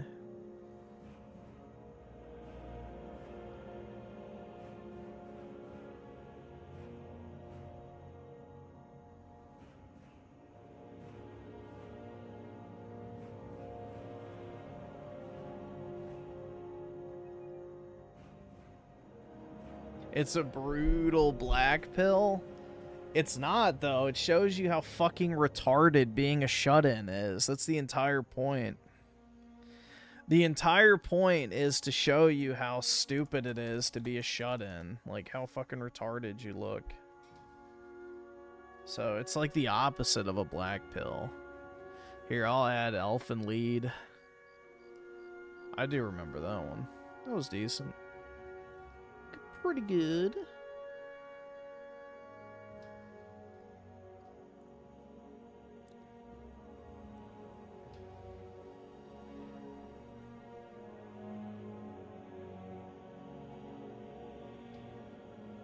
High School TXT. I don't need to put that one on there.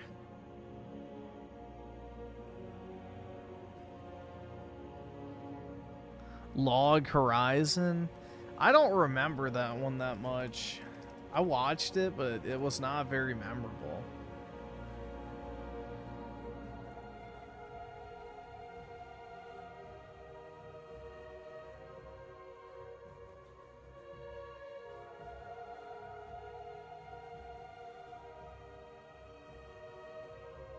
I'll just put it at like a 7, I guess. But I did watch it.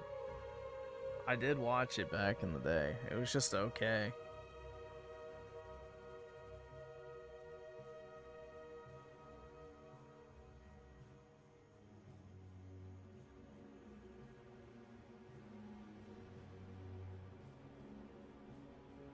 So what are we up to now? 25 days of anime?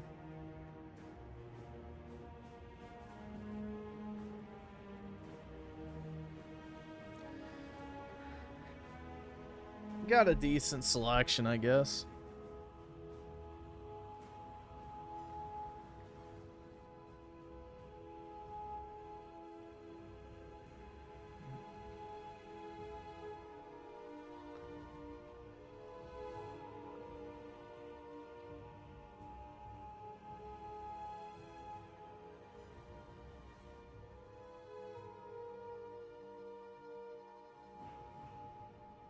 I watched Konosuba. I did not like it.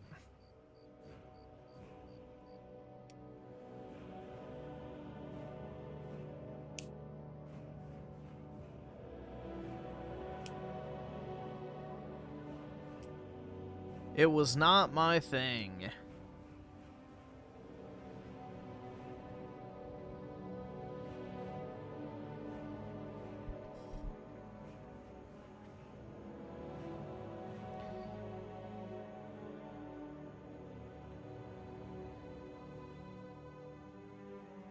Trying to think, bro.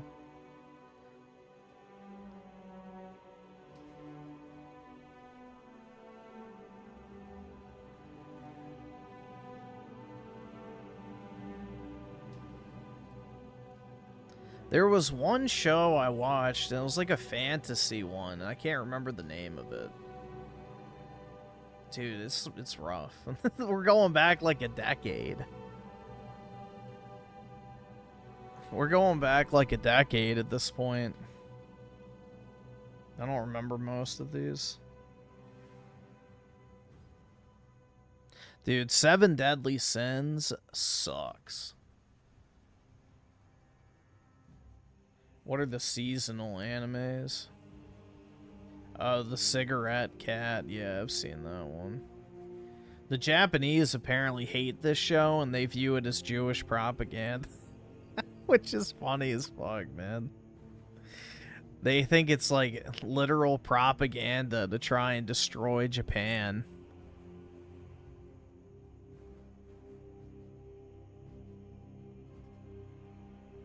I thought I was an inept villainous. The fuck?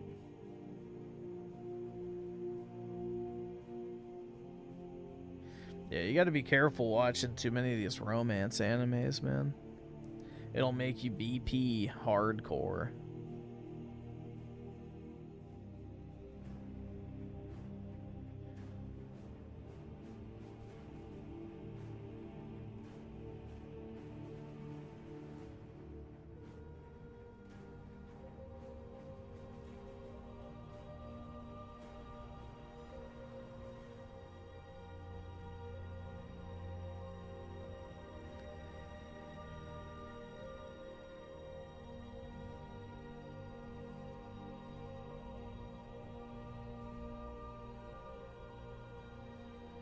Yeah, what was that shit called? My friend was like big into this one.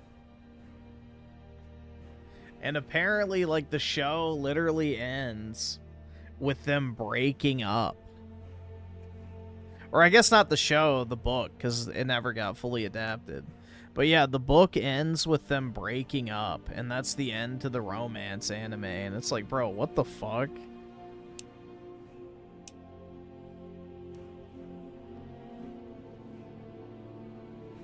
I mean, I guess it's realistic, right? It's realistic at the very least.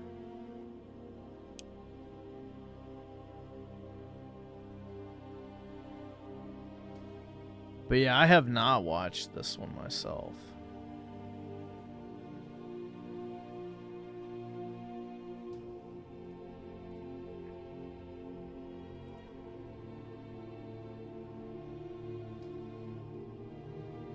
Most popular. Okay, yeah. So Attack on Titan #1. What is this? Oh, Demon Slayer. Okay.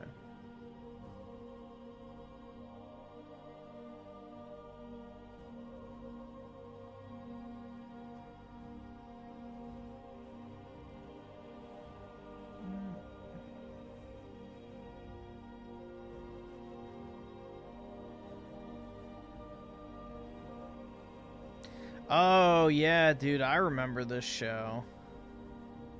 The Kaguya-sama one. Yeah, I remember that. I remember.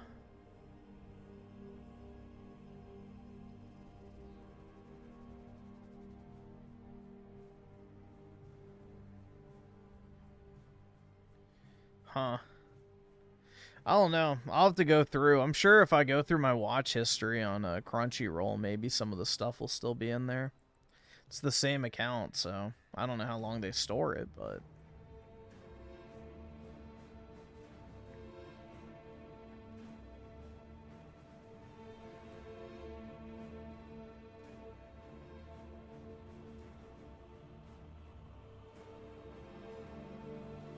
Alright, well, there we go. I do have an anime list now, so...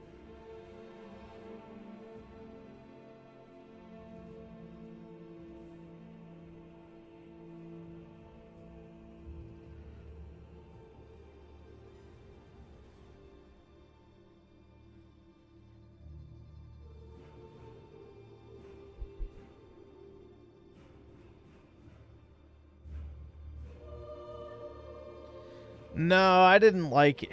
Dude, the Arrow Manga Sensei show was just slop. Like, it just... yeah, no. It lacked soul. It was just straight up just weeb slop, bro. It was a no-go.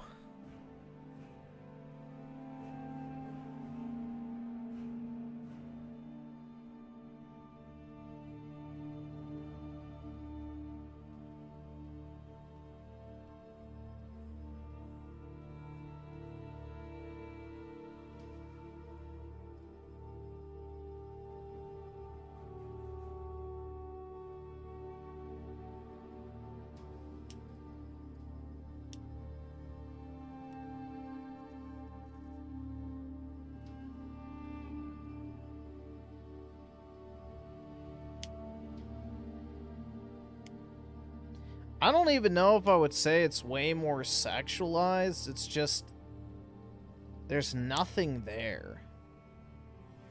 Like, it's just very surface level, I would say, is the bigger problem.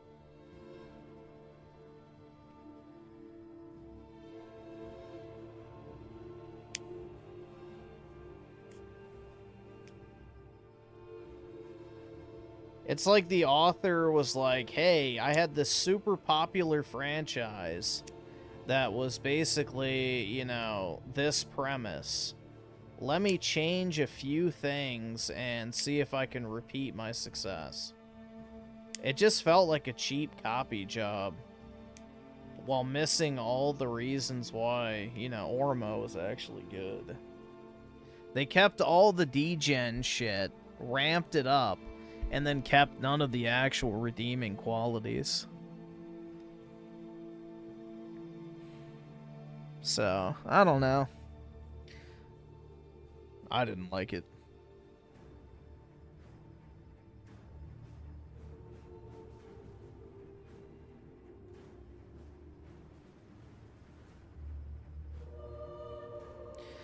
At least Ormo has a different ending song for each episode. Yeah, dude, the budget for that show was huge, especially back in the day. So, from my understanding, Ormo was, like, incredibly popular in Japan. So,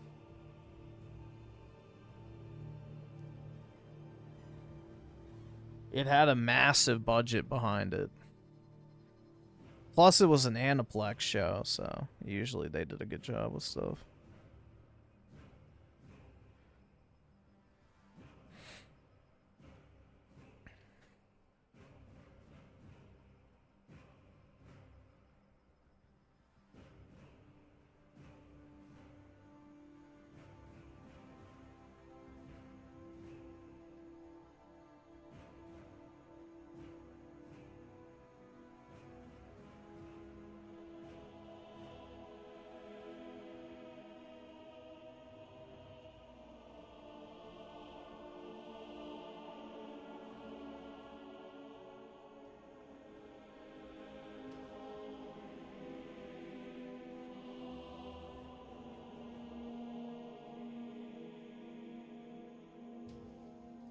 Let's see.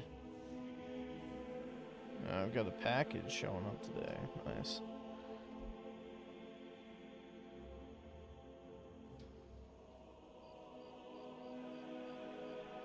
It's sad there aren't any cinemas in Japan that play English subs. I really want to see the Madoka movie in cinemas. Can't you, like, use the fucking meta glasses with, like, live translation?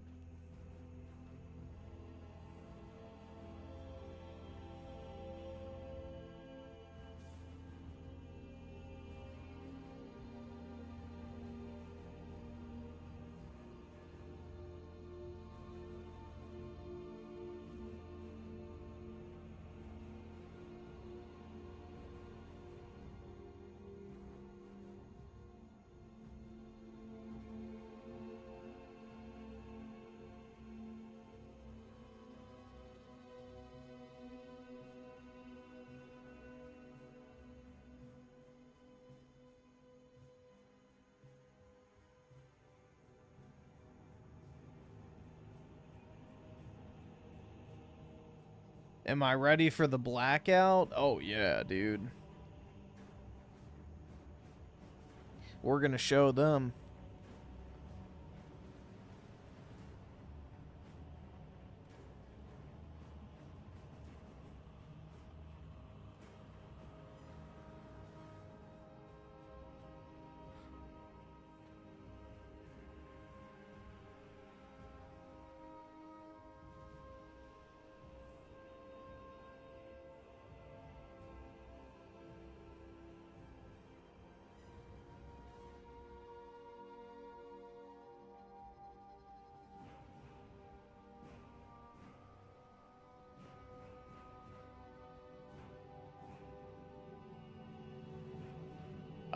Trent with the 5. Griffin, here's a trash show you've never heard of. Watch the Fighting Foodons intro. It's a copy of Pokemon. Alright. Let's see. Oh, God.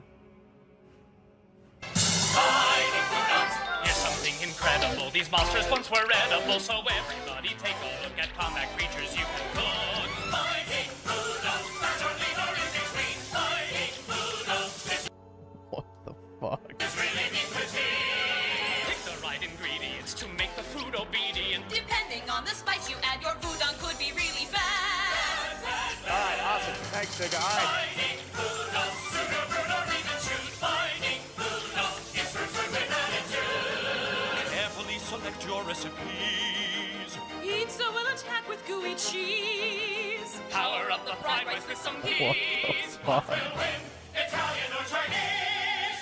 If anything's left over, you can freeze. So if you're itching for a brawl, just start a kitchen free for all. And when your monster takes a fall, whip up a little matzo ball. Oy vey.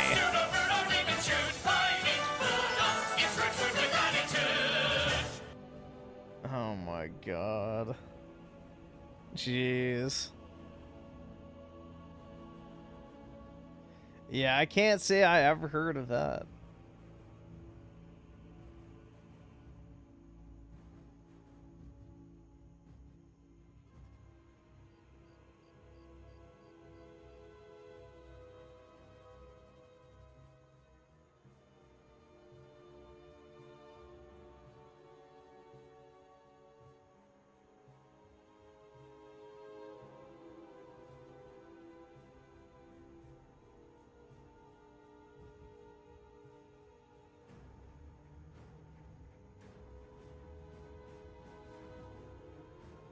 That's how I summoned Apollo? Yeah, exactly.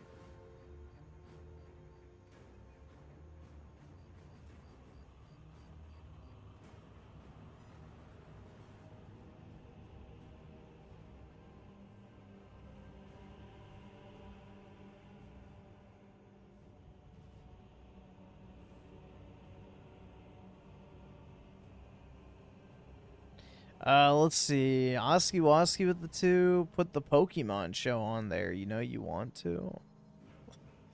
I don't really want to be honest. Is that even on my anime list? Oh, the Pokemon show. Dude, I saw another clip of that show going around, I guess from a later season, and apparently Ash used a fucking fletchling against a Moltres. Like, dude, I swear to fucking God. That retard has to be, like, the worst fucking trainer of all time. A basic starting fucking flying type against Moltres. I don't know. It makes me so glad I never fucking watched that shit, man. Jeez.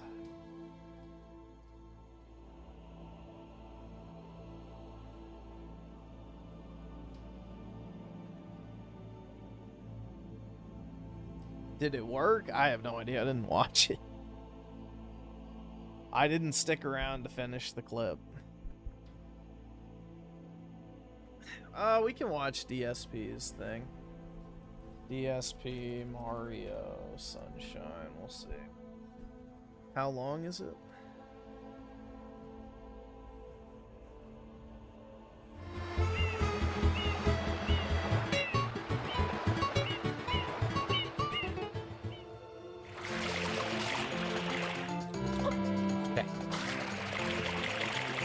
We'll see if I played better or not.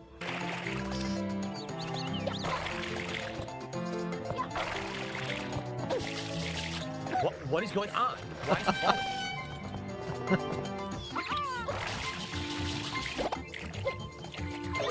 Okay, so I got something new called the turbo nozzle. Press and hold R to zoom. Oh, it's like a backpack thing. See that? So you run faster with that, huh? Okay.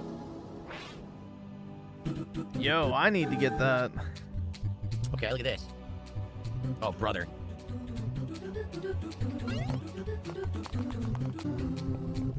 Yeah, what up?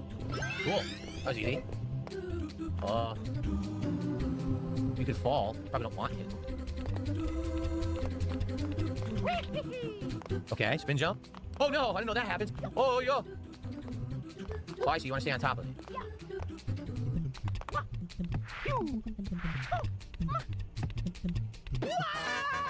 Remember, there is no long jump whatsoever in this game. None.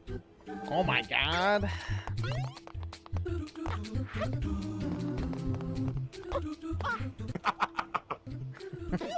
His jump is so pathetic that you can't even just jump in place and then land back. It doesn't work. You miss. His jump is so pathetically bad. There is definitely some jank to the, Wow. Okay, yeah, that was on him. He literally But didn't yeah, jump there when is I some pressed the jump jank button. in this He game, ignored to my be jumping fair.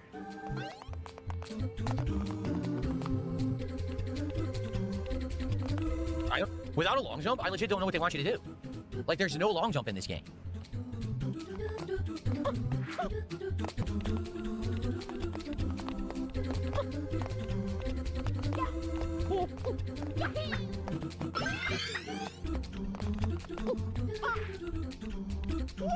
I'm trying to stay on top, but number one, the camera perspective is atrocious. The camera doesn't stay at a perspective where you can actually really see where you are on the block. And then it's changing the control. Again, these are valid complaints, I will say. Every time that it tilts, they're expecting you to jump into a different direction. Do questions while I'm playing a game annoy me? No, not at all. Not at all, but understand that if I'm in the middle of a... I agree, the camera is a fucking bitch in this game, and the jumping mechanics are iffy at best. You know, challenging or painstaking part of the game I can't always answer. You know, I do my best to answer when I can.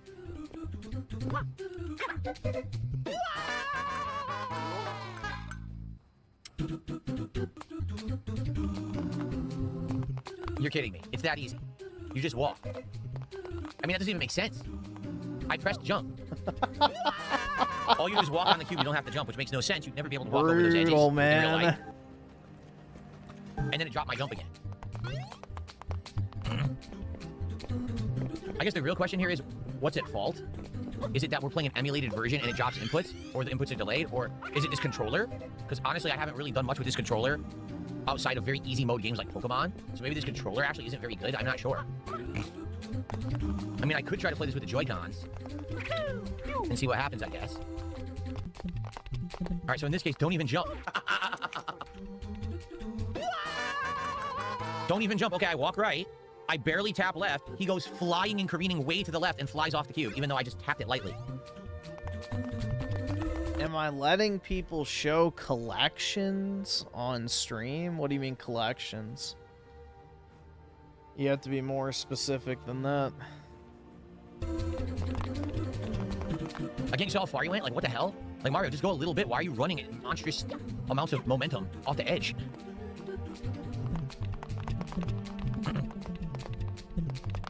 He did it again. Did you see that? Look at that! Oh my god! What is going on? I'm barely touching the thumbstick, and he gets insane momentum. As if he's running full speed across a whole room and can't stop. I'm barely moving the thumbstick. What is going on in this game? I almost feel like what it is because this is emulated GameCube version. This is not like a port where they try to make it work for modern consoles. I think the thumbstick doesn't work like it did on GameCube. Does that make sense? Like on GameCube, probably the sensitivity and everything was different. So trying to play it on here, it's not equivalent to if you were playing on the GameCube thumbstick. So I'm just barely holding it, and it's acting like I'm trying to run extra fast. I'm not. I'm just trying to barely move that direction. And Mario's running at like max speed. Like, stop. Just relax. Like, Mario, calm down, man. Just move at a normal speed. Sóbrame, por favor, yo cabrón. Like, Jesus, relax, dude. See, he did it again. I tapped right slightly. He went to the edge, but he went so far, it looked like he was going to fall. So I barely tapped left, and then he ran full speed left off of the block. HoboX says Nintendo doesn't correctly map joystick ranges and sensitivity in any NSO games. Although the input lag is horrible, speedrunners have thoroughly tested all the NSO games, especially GameCube. So you're saying it's terrible. Wow. So I'm basically inadvertently giving myself one of the most challenging playthrough runs of all time here. Great. Like, I can barely survive this first cube because he goes too fast. Look at that. Y'all fast he flew over the edge? Like, what the hell?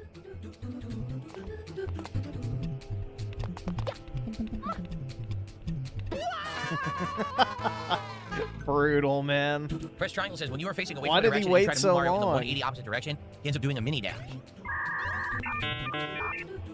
HoboX says if you have on the Switch 1 3D All-Stars, that has a version of this game that's considered better. Oh. Well, I mean, the whole reason I was playing this is because it is just recently ported to Nintendo Switch Online. I thought people would want to see this version. That's the whole idea. It's the new version, so we'll play it. And I mean, it does look good upscaled, but it seems to play horribly.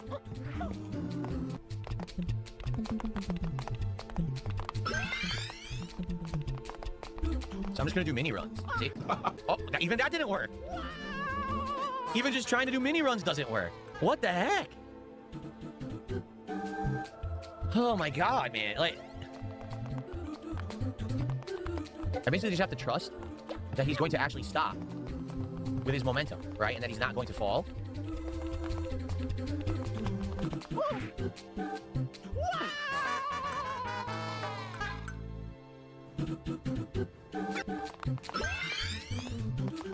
It happened again.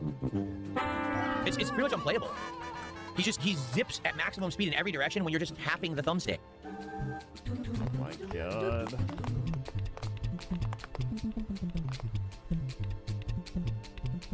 No checkpoint, huh?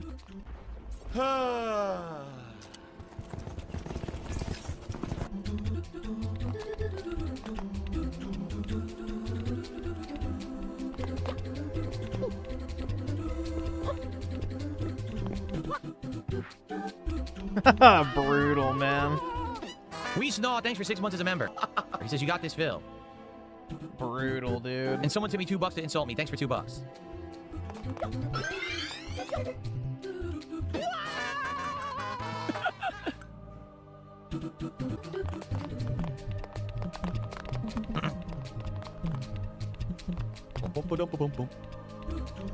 Step 1 is to believe in yourself. Step 2 is to get it on this attempt, and you'll donate $20. Well, thank you, Master Dice. You might as well just burn your money.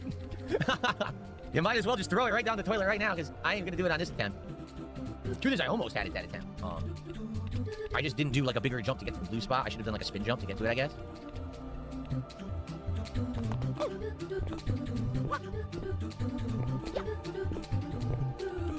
Nope. Oh, told you. See, it's deceptive. You think you can... Oh my god! I'm infinitely spinning into the void. He wouldn't stop spinning. Wow. It's like going down the toilet. No, that jump is deceptive. It looks like you could totally make it, but you can't. Because again, the perspectives of this game also are so deceptive with the way they did the camera angles and everything. It makes it look like you can do jumps you can't. I still remember when I played this game the first time, I said, I can't believe this is a mainstream Mario game, because can you imagine a kid trying to play this? Like, I wouldn't like it at all. I'm serious. If I were a kid playing this one, I'd probably hate it. Like, legit, I'd probably hate this game as a kid. And now Mario 64, I didn't think was the best Mario ever, but I did enjoy the 3D aspect of it, even though there was some wonkiness to it. I did still like it a lot.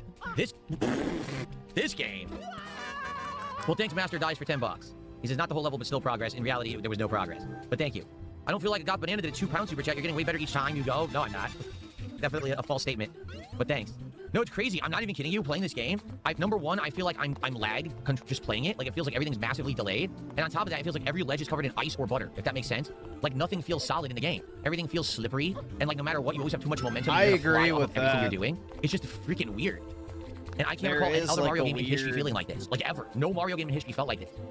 I do agree with him on that. There is, like, a slipperiness to it. Like, it's very, very hard to, like, stop once you have momentum. That's why when I first played this years ago, I was like, I can't believe this is a legit mainstream Mario that everyone loved. This was like their Mario of the GameCube generation. Because I'd be disappointed. I'd be like, I want a better game than this. Like, we deserve a better game than Mario Sunshine. It just doesn't feel right. What if I try to rotate? Nah, see, try to rotate the camera this way, you can't see shit. You have to do it this way, but then your perspective is skewed and you can't tell how far you need to jump.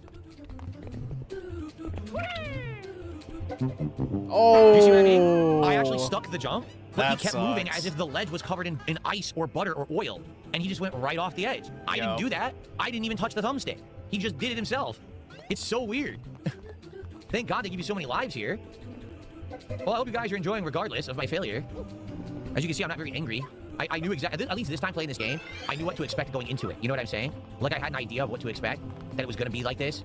Really feeling like unpolished, wonky control, physics issues, perspective and camera issues. Because I remember it all from my first run. But when I played this the first time, I was, like, very disappointed. Because I was expecting it to be like a Mario Classic. And I was playing it like, oh, it just doesn't feel right. I'll just say this, if you're someone who grew up in the GameCube generation, this was your Mario game, I strongly urge you, go play Mario 64, or play the one that was after this, which was what, Mario Galaxy. They're both far superior games. They're way better than this game. They control better, they look better, they play better. Oh, what the hell, Mario? He didn't even walk on the platform, he got stuck. Oh my lord. I'm just gonna wait for the blue platform, seriously. Oh, I guess I'm not. It's too far to the right.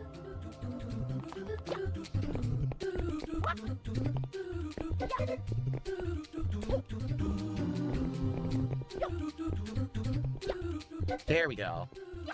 Oh god. See what I had to do there? Oh my god, you fucking... It dropped my jump. I'm not kidding you. It dropped my jump input. It didn't do anything. Wow. It literally dropped my jump at the last second. It didn't jump. Wow. If anything, I think what this shows is, sadly, the experiences that modern gamers get aren't even as good as the classic. Like, for example, if you're playing on a wired GameCube controller, it literally never drops an input. Never. Because it's wired. A wired controller will always give you better controls than a wireless. So, because I'm on this wireless, it's either delaying or dropping the jump. I die. It's like on a GameCube controller, that would never happen. God, So, dude, people who it had is this on not GameCube had a better that experience. fucking And people playing it in intense. 2026 on Nintendo Switch Online, literally just added last week. It's an inferior experience. So much for, like, game posterity and, you know, retaining the library of being able to play the classics when your experience today is way worse than the original gamer. Now, I want to wait to go to the right. When I went to the right, it was much easier.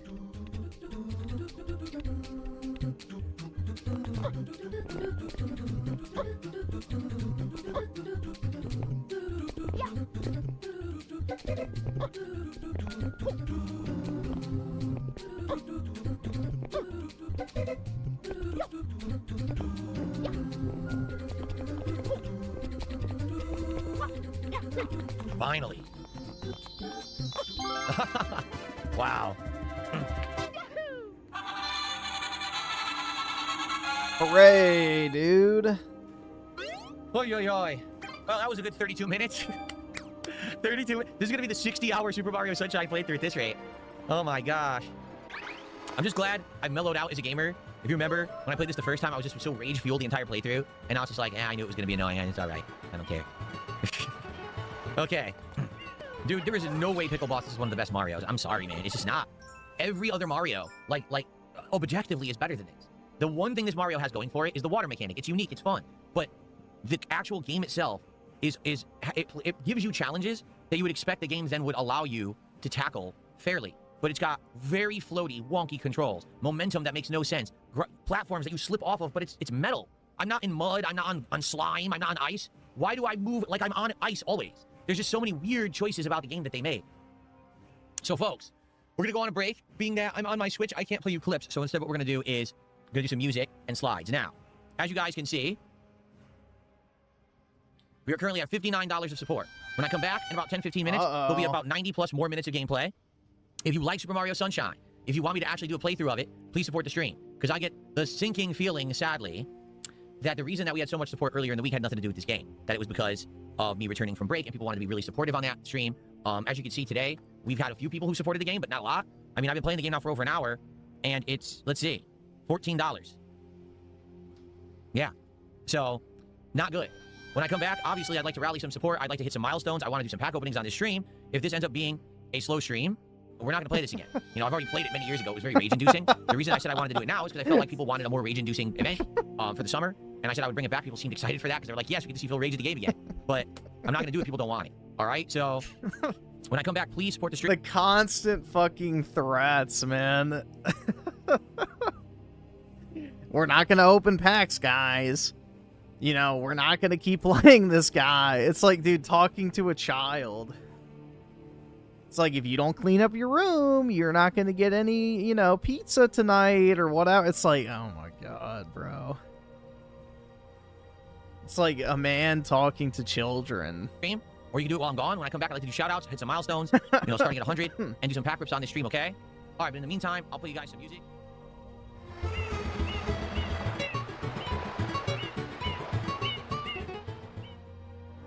$23 Blacklight, thanks for £2 to skip this moist game and play Mortal Shell 2. Well, thanks for £2.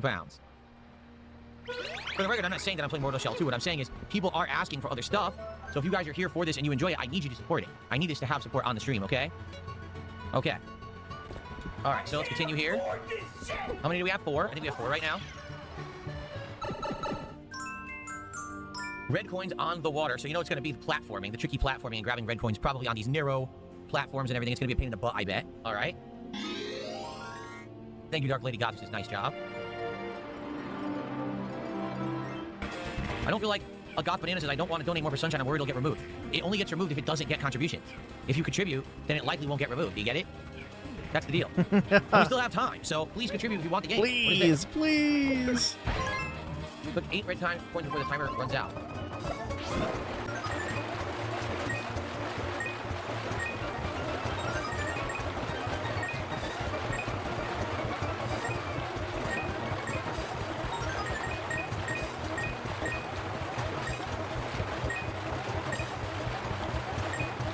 You're kidding. How am I supposed to get it? You can't control it. I jump. You can't. Again, the problem with this game is depth perception. You can't tell depth perception in the game because there's not enough lighting or shading to figure that out. Shut the fuck up. Lighting or shading? Fuck up. So, you get punished for the fact that the game is trying to get you to do stuff that's before it's No, fun. this isn't the level. I think it was the second one on this one. I didn't know where I was supposed to go. You know what I'm saying? Like, you can't see how far to jump. Oh, what? I missed that red coin according to the game. Again, dude, I give up. This is so ludicrously bad. How precise do I need to be? This is insane. Okay, I got the 6. 7. Where's the 8th coin? I guess I gotta make another pass. I don't know where it is.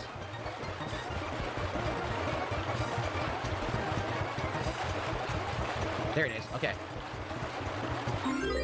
Got it. How do I get off of this? What the hell? I couldn't see. The camera got stuck, and I could... Are you kidding me? Brutal, man. Oh my god. I stand by my statement. This is the worst Mario game ever made. That's awful. You already completed the challenge. The game won't let you get off of the blooper, and then the camera rotates so bad you can't see and you hit the wall. Are you out of your fucking mind?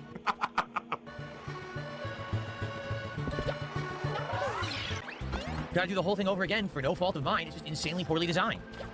Like, the question is, after I get the final point, how do I even get back over here to get this shine? Because it's on a platform. What do I have to do, jump and perfectly land on the goddamn thing? Like, how do I even do it? couldn't get that coin. This one's too fast. I think the green one's the best one for this. I can't get it. It's first of all, again, it's imprecise control. Like I said, you go way too far in the direction if you press the thumbstick in this. So I can't get him to do precise controls to grab this coin. Where the hell was it? I couldn't get him to do it. I'm gonna end up running out of time because I can't control the game. Uh-oh. Okay, now how do I go over there and get it?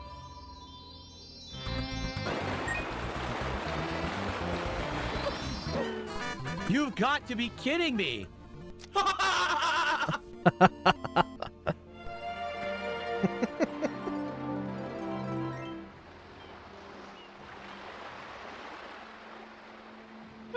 Dude, I'm not playing Five Nights at Freddy's.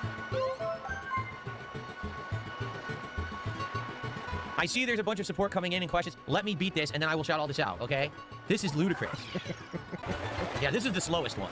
So the green one is the one that's probably the best control for this, because it's easier to do the turn. See? It's so much slower.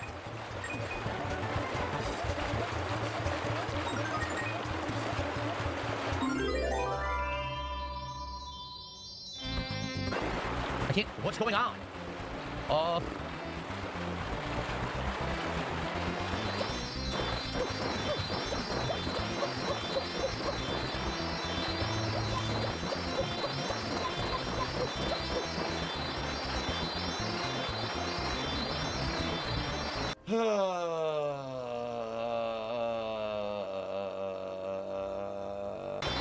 24-hour sunshine stream. This is one of the worst games I've ever played.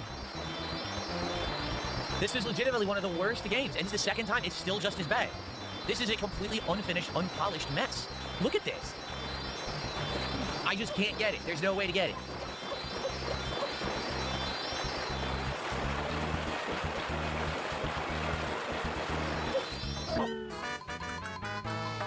That is kind of gay, I'm not gonna lie. This is legitimately insane. It's legitimately insane. How do people like this game? How do you like it? I really want to know. Can anyone explain? How do you like this game? I'm so That lost. is pretty frustrating. You can tell it's so poorly made and poorly designed. And you know what it is? This game walked, so Galaxy could run, because Galaxy is such a better made game. But this is just a ridiculous, laughable comedy. It's so bad.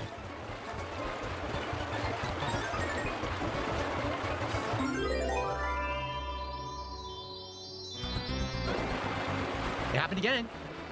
Look at this. The camera is stuck. The cameraman got stuck, and because of that, Mario got stuck.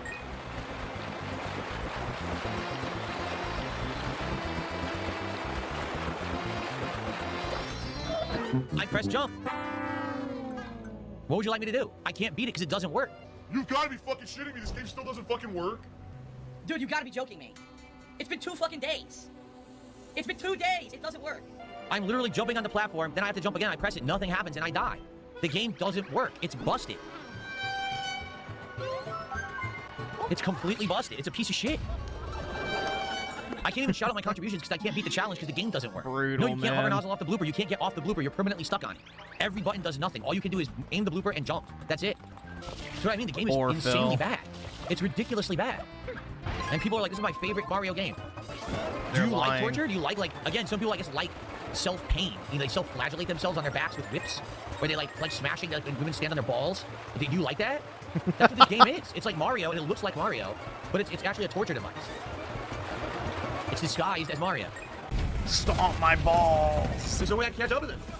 He's so far ahead. There's no way you can catch up with him. Fuck it, dude. Why? How can you say this game is good? I'm lost. I passed him legitimately for good driving and hitting him with items. He teleports in front of me repeatedly during the fight. What a great game! What a great game for my childhood! You know the game that punched me repeatedly in my fucking face over and over while I had no defense against myself and made me bleed all over my carpet in the living room? What a great game! I mean, I loved it. I loved being tortured when I was a kid. I especially love when people ripped my nipples off and fucking shoved, you know, red hot pokers up my fucking nostrils and, you know, and waterboarded me. That was one of the best part of my childhood. It was so good. If I had known this game was like this, I'm serious, I wouldn't have played it. I'm absolutely serious, I never would have played it. I had no idea. People were telling me the game was so good. Like, what the fuck game did you play? What the fuck game did you play, man?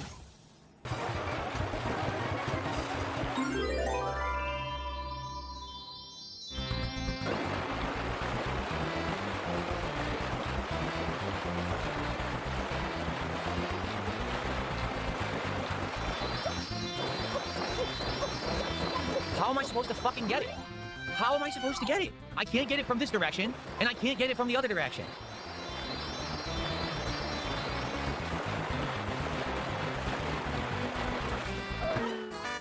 I died landing on the platform. I died landing perfectly on the platform. 23 Blacklight did a £5 super chat and said, should I donate because I want to see Mortal Shell 2 or not donate because I don't want to see this trash game? Gorilla Pimp 2 says, what's up? I hate this boring ass game. I would rather eat bird shit live on a stream than play this here.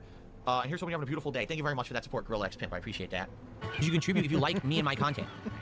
If you want to see Mortal Shell 2, you can make that known, and I will take it into consideration. Right now, I'm not considering playing it. As I've already stated, I'm already playing Dark Souls 2, and I'm not going... Chagashaki Gaming with a 3. Who's the most obscure Smash character? Probably Rob, Lucas, what's the other guy's name? The other one that's like Lucas, I don't remember. Or Ness, I guess. Probably, I don't know, there's a lot of niche, obscure Smash characters. I would say Banjo, Kazooie.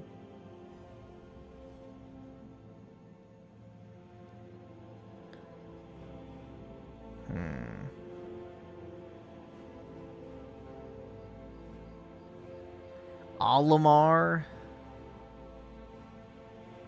There's a lot. Lots of obscure kind of Nintendo characters. To play 2 of that similar style of game at once. But if people are telling me, hey, maybe in the future I would consider it, but no one even asked for Mortal Shell 2 until like a day. Ice Climbers, so that's why I didn't even consider it. Okay. And Clown College PhD did a $20 super chat and says, enjoy the pack rip. Thank you to Clown College PhD. So guys, we're at 11:16.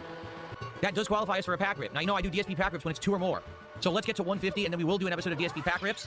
Let's get more than that and do more. We only have 5 packs left of Surging Sparks Pokemon, so let's finish it. Let's finish the box on this stream. I really don't know what I'm supposed to do, and you guys are giving me no help. People are like, oh, you're supposed to jump differently. Okay, how? Thank you to the person who sent me all the advice. Some people in the stream chat are yelling and screaming. Go fuck yourselves. Seriously, I mean that. I'm tired of it. So, I played the game, honestly, up to this point, using everything I've learned. I'm still succeeding, I'm winning. Someone gives me a little bit of advice, says, Phil, just tweak what you're doing a little bit more, it'll make the game, a little bit easier for you. Try these different things. Okay, I'll try them. You took advice, you fucker, you did it. Fuck off. I jump from one side, it doesn't work. I jump from this side, it doesn't work. How the fuck am I supposed to land on it? The game is terrible. The game sucks, alright? It does. Just face it, this game sucks. It really does. It's literally worse than I remember. It's so bad.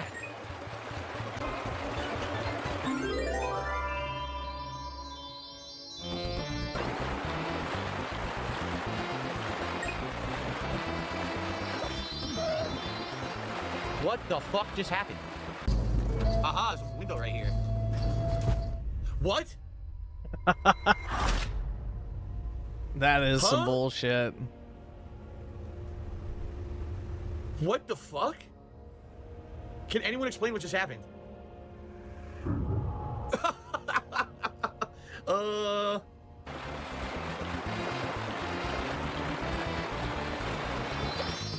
I can't get it. I literally can't get it. I can't get it. I literally can't get it. No matter what I do, I can't get it. I've tried every possibility. I still can't get it. This is insane. What do they want me to do? Oh my god. No, I keep telling you guys, when you're on this thing, you can't slow down, you can't stop. That's it. You're literally out of control. The second you grab this thing, you can no longer do any control of your body or anything. You're just left, right, and jump. That's it. Can't get off it, can't slow down, nothing.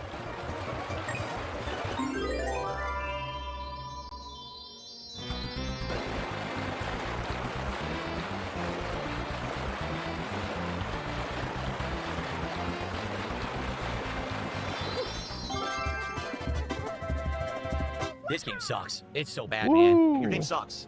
Your game is still a piece. Let's see. Good for Phil, man. This game sucks. It's so bad, man. Your game sucks. Your game is still a piece of fucking donkey shit.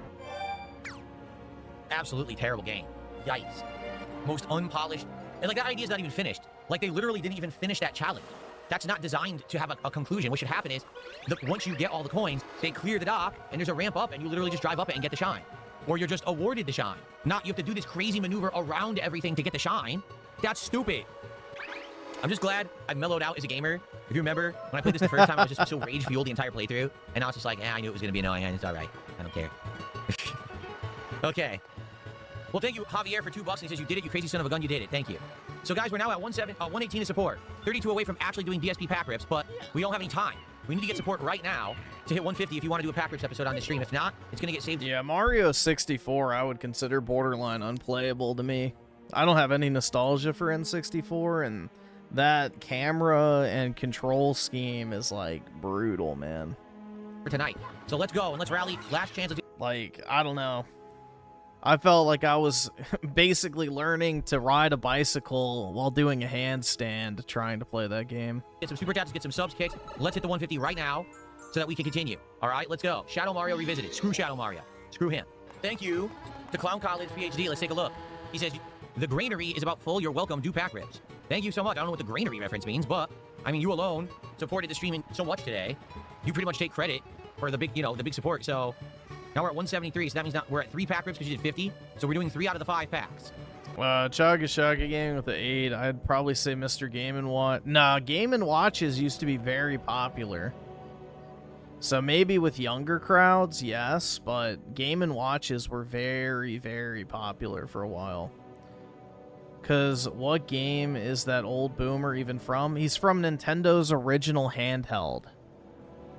Like, hold on. Let's just see real quick.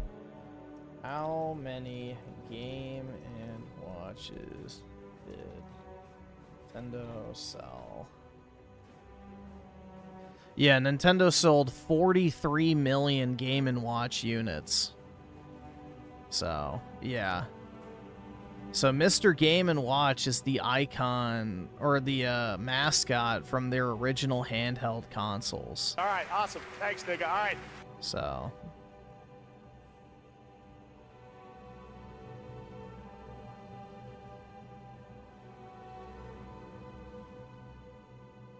But, yeah. I don't know. I feel like, there's some more obscure characters. I would say Ice Climber is probably a good one for a pretty obscure one. Okay. All right, guys. That is it for today's Mario Sunshine stream. Now, first of all, I'm very grateful, notably to Clown College PhD and to the others who did support, but obviously Clown College is the big supporter, right? I don't know what's going on. People massively supported this game earlier in the week. Already the second stream, we barely had support. It was almost all from one person. Yeah, Mr. Game so now, & Watch is fun to about play. The future of the playthrough. Do I want to play it more? Well, I'm aware it's horrible. Like, I'm serious. I know it's bad. But you guys seemed to have wanted it again, so I said I would play it. That's why I'm playing it. But I need people to actually support it next time, because if we just have a situation where basically only one person is really supporting it, it means that basically the viewers don't want it, right? Guys, hope you're having a good time. Again, if you are, please like the stream. Liking the stream helps for engagement, and if anyone could go above and beyond and support in any other way, I would appreciate that. Really slow night for support, which is not a good sign for this kind of variety game. I'm enjoying myself, but I'm probably not going to be playing this long term if people don't support the streams, just being honest. So I'm curious, look what happens. We will do it again. We'll do World 3 next time. That's where we'll start, okay? And we'll see how it goes. All right, so for those who are here for Super Mario Sunshine, thanks. You were a great audience. For those who supported, thank you so much. And we'll see what happens next time. All right. And this was sucks. All right, guys. Commentary about. This sucks. It was made very poorly. They're idiots who tried to copy Mario. They had no originality whatsoever during this segment.